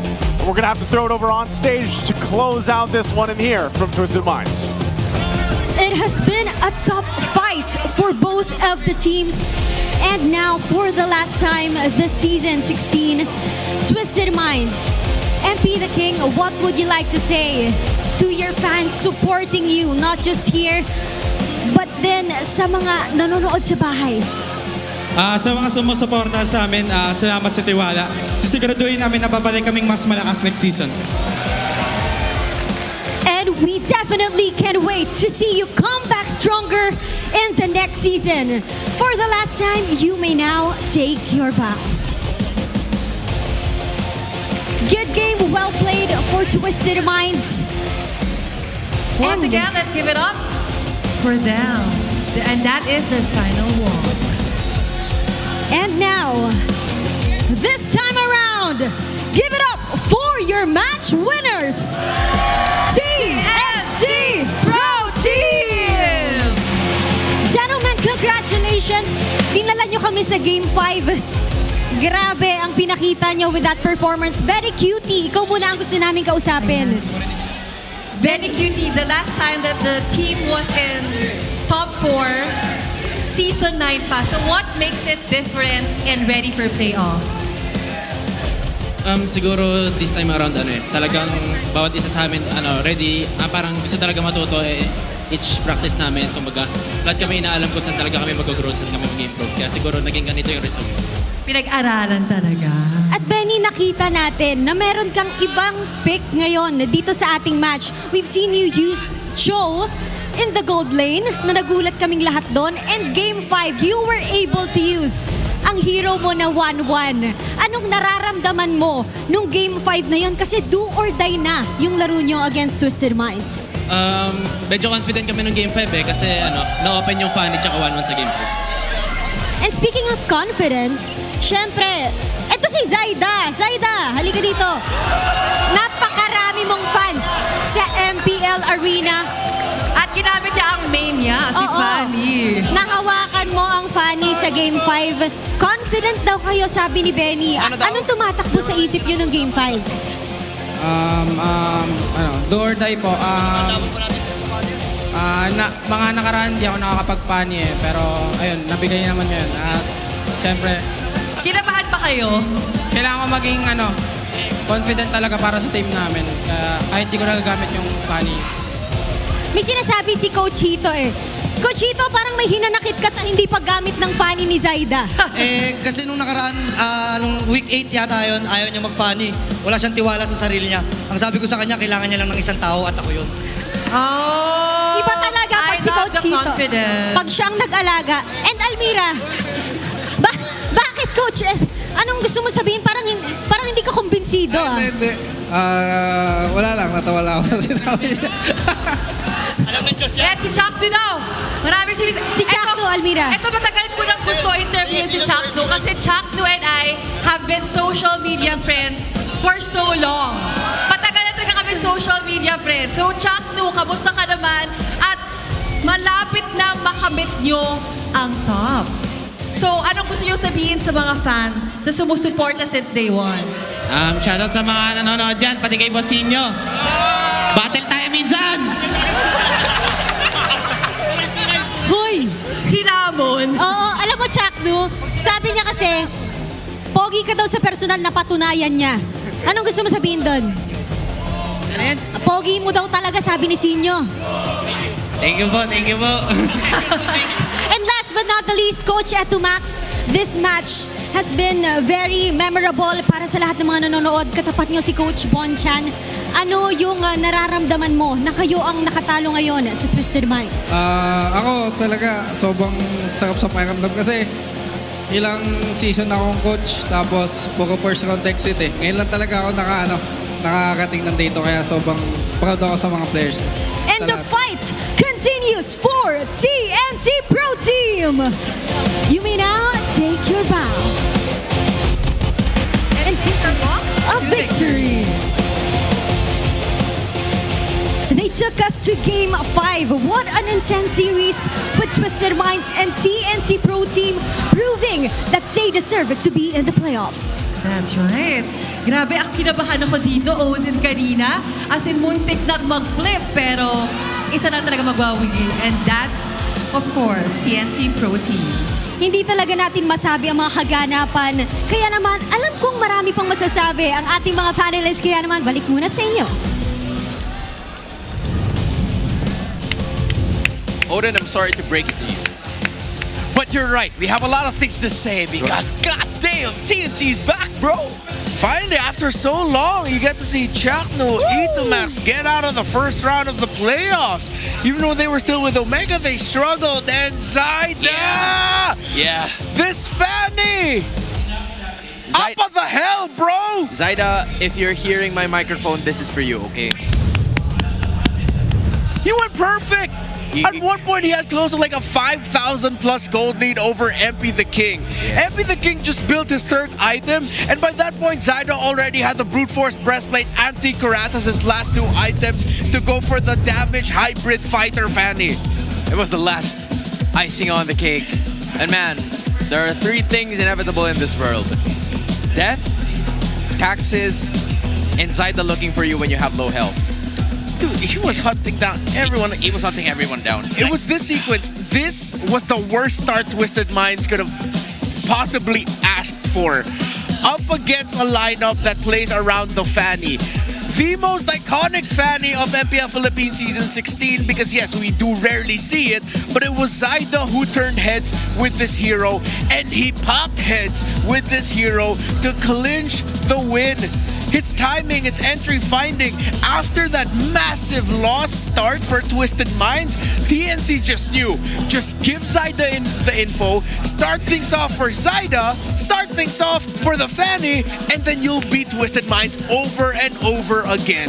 Dude, there's literally a reason why you take the Fanny out whenever you go up against TNC. Because plays like this happen. Aside from the fact that Twisted Minds was backed so much into a corner where Nosha was left with just a Beatrix, which was actually insane tactics coming in from Coach Etomax because the patterns heading into the TNC draft was just like what you telegraphed, bro. It's them adjusting things, shaking it up, finding a better hero for Benihuri to play in, and last but not the least, the Zyda, the Fanny that we did not expect, but it's what they've absolutely wanted to make this win possible. They went for the Rome first pick. Shocker, based on the tendencies of TNC Pro Team to almost always go for the Zyda pick. But going for the Gata Gacha empowered this Fanny that TNC eventually picked alongside the Lunox. One of the things we were asking for Lancy and for TNC Pro Team is, okay, if you're gonna give Lancy a very offensive focused mid laner that wants to get close, make sure he's not the only carry. He is the third option. He is 1, 1, and 9. Beniguri spent most of the time farming because he was okay. Yeah. Like, Zyda was already taking control of the center of the map, but in terms of the priorities, in terms of who you're going to be playing for, you're playing for the Fanny, you're playing for this 1-1, because this Lunox is playing for the Fanny alongside the Gata Gacha, which is why we saw TNC play the way they did to start, to mess up MP the King's jungle, and to eventually set things up for Zyda to clean house. Which led to what you were pointing out to me a while ago, that is like almost a 4 to 5k gold gap, junglers alone. That is how big of an advantage TNC Pro Team had in the later or even in the early portions of the matchup that got them to this victory that they've wanted for quite some time now. This is a moment in history for TNC Pro Team that they have been waiting for, and they depended on a hero. They depended on a big-time player that is a continuous threat whenever he uses a specific hero. And for Twisted Minds, they took that risk. They wanted to go for, you know, a familiar Twisted Mind lineup that could potentially like shake things up the way TNC did. But unfortunately, they didn't make it back to what they want. They didn't make it back to the idea that they had, which is to form something that could potentially make some trades happen for TNC. TNC Pro Team has yet to win a playoff series. The last time we saw them in the playoffs before season 15 was in season 9. They were top 2 at the end of the regular season. and they immediately lost their first 2 series in the playoffs. In the upper bracket, knocked down to the lower, then they got taken out. Now the organization gets their first ever playoffs win in MPLPH history. And it's another breakthrough for the Phoenix Army. They've been in this situation last season against Team Falcons, where they also ended with a 3-2 defeat. But times have changed now, Renmar. Yeah. They are out for blood, and a valiant effort, I have to say, coming in from the Super Rookies, bringing the Phoenix Army to 5 games. That is no easy feat. And yeah, Coach Bonchan did everything in his power. It's just that Coach Entomax and TNC, they were ready for game number 5. The curveball that was thrown at them was thrown back by Coach Entomax heading into this game. The last 2 picks absolutely floundered for Twisted Minds Philippines, but TNC Pro Team, they looked like they were in control. After they got that Katja Fanny Lunox, then they closed things out with the Fovius in the 1-1 in the second phase blue side. That was a terrific selection. While it felt like once we saw the Valentina and Beatrix, we were a little bit more I get why they picked the Beatrix because it's your combo with the Kalea, but well, TNC Pro Team, let's just celebrate them. This is a celebration for TNC, and now we're gonna look at the Infinix mic check to check what happened. Coach kami na yun, Luis! Kalaya haya. Ayan, Kalaya. Kalaya lang wala. Nasa blue ata, pre. Check nyo nga. Pre. Tara. Muna. Patras nyo. Bayan ka. Okay na. Tap lang kayo. Bayan kayo. Susugalan ha. Tiro natin, pre ha. Bayan. Ready. Bayan. Ready. Harapan nyo. Kayo, Tore. Pre. Try mo, Ben. Tore. Oh, why do you have to cut out the best part?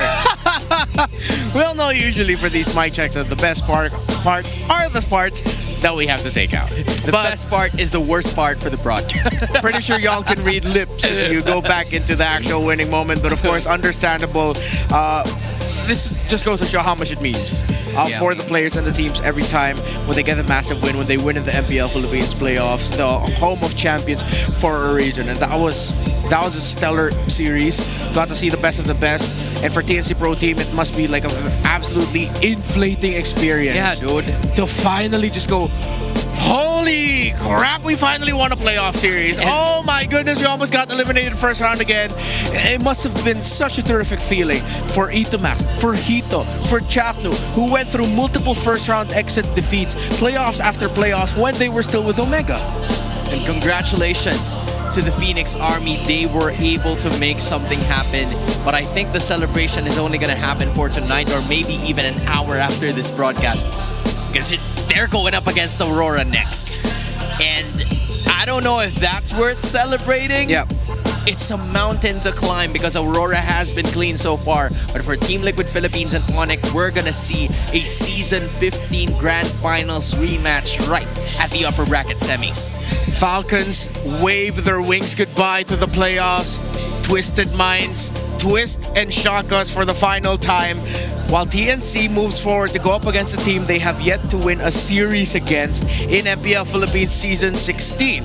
I'm gonna have to double check something here. They've won a game against Aurora but haven't been able to beat them in a series. While Team Liquid Philippines, the ghost that haunts them is Onyx. After what happened in last season, for Season 16, Team Liquid has yet to defeat Onyx in a series this season. This was a team that has stopped them from getting to where they are right now, which is the upper bracket. It was supposed to be an easier route for them, but the Sonics placed some traps in at least getting them to the hardship, which was today in another chapter of the Clash of the Titans. But for TNC, man, it's going to be an interesting take on how they're going to be faring up against Aurora, because I'm sure Coach MTB and Coach Dexter and all of the other members of Aurora have been looking forward to this. But hey, if we have the regular playoff stage, we also have the Infinix Fansiklaban playoff stage. And it's the Bees and the Sonics representing for their teams. The Minds went undefeated for a good amount of the Fansiklaban season. This is the MPL Fans Club tournament that we have that goes alongside MPLPH, and they get eliminated first round by the Bees. And Sonics moves forward as well, so it's a heartbreaking day for the Minds in the fan tournament and in the actual league tournament itself. It's a double whammy. It's a double whammy. Oh, that's gotta hurt. That is gotta hurt if you're Twisted Mind. But hey, we're still gonna have this manifesting for the entirety of the season, or maybe in the next seasons after this, because this is like what? Infinix Fansiklaban Season 3 already. Yeah. If I remember correctly. So we've had 3 winners potentially right after the playoffs. There's 2 before that, and then yeah, just because of how much love we've been getting from you guys who have been going here, representing your fan clubs, representing your community, we hope to do this again. Yeah, and there are some awesome prizes because the Infinix Fansiklaban playoffs will be happening in the MPL Festival. Champions will receive the Infinix GT30, Metro Zero shirts, and 25,000 diamonds. So you spread that amongst 5, that's 5,000 diamonds each. And hey, if you still make it to the podium, first runner-up will receive Metro Zero tote bags and 10,000 diamonds, while the second and the third runner-ups will receive tote bags and 5,000 diamonds. In Tagalog, hindi na masama. In English, it's not bad at all. Yeah, not bad at all. Terrific prizes for a terrific tournament, and I love that. Every year the Fansiklaban, you see actually hear a lot of the communities chat before the series begins. It's like, it brings everyone closer together. And I gotta say, Hans, this was a stellar start to our playoffs. Stellar results and some awesome games. It's nice to see a lot of the MPL fans united here, supporting the rest of their team. Sure, there aren't a lot of people right behind us. Yeah, they all have to go out because they want to reach the photo ops, the meeting the players and teams. Imagine what time it is already. It's already like what? It's almost midnight. Yeah, it's almost midnight. So it's quite understandable. A lot of people need to rest because they've also bought tickets for tomorrow's matches. If you haven't done it yet, go ahead and do it because we have some primetime action heading for you guys tomorrow. But man, what a day it has been. We've seen best of both worlds. Reaching 4 games, reaching 5 games. A team that has managed to break through a curse. Actually, 2 of them, because it's quite different as well. Yeah, I released a predictions video heading into today. I got 2 right, just got the scores wrong. Man, on behalf of Renmar, my name is Hans Galleria. This has been the English broadcast. We are going to toss it to our host. Super fans, we have just witnessed the 2 intense games that have given us our Final 4. Kaya naman congratulations to all the teams that have continued the Road to Immortality. The next 4 days are about to get heated, and we have 2 more best of 5s tomorrow that will find out which teams will find the upper bracket finals and face the lower bracket. Kaya naman, good luck to all and see you again tomorrow. This has been your host, Almira Tang, and this is MPL Philippines Season 16, the playoff!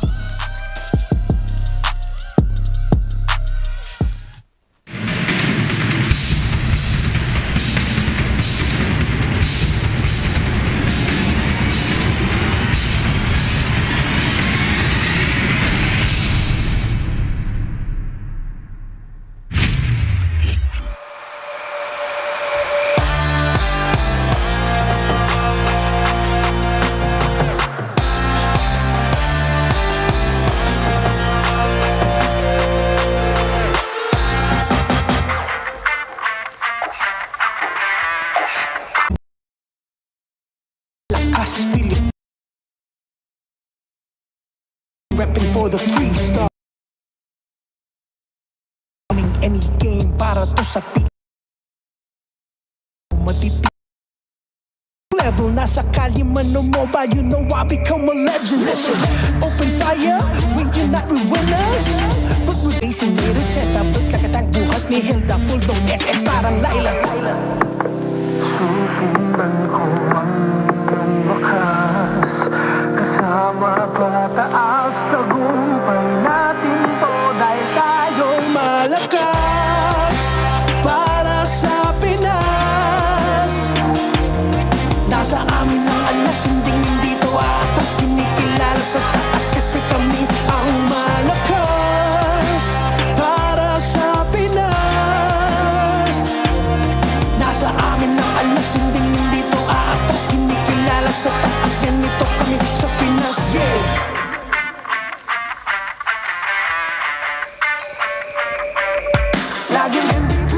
surrender, no retreat. Pag nagsama-sama, just imagine what we can achieve. Laging MVP, no surrender, no retreat. Giving 100 on my all, cause we just cannot be defeated. We are unstoppable, immune and invulnerable. Ready ang equipment, lahat frozen, mala, crowd control. Pakita on the jab, east to the southeast. Taas ang matawag, crowd and loud, cause every enemy we devour. Susundan ko man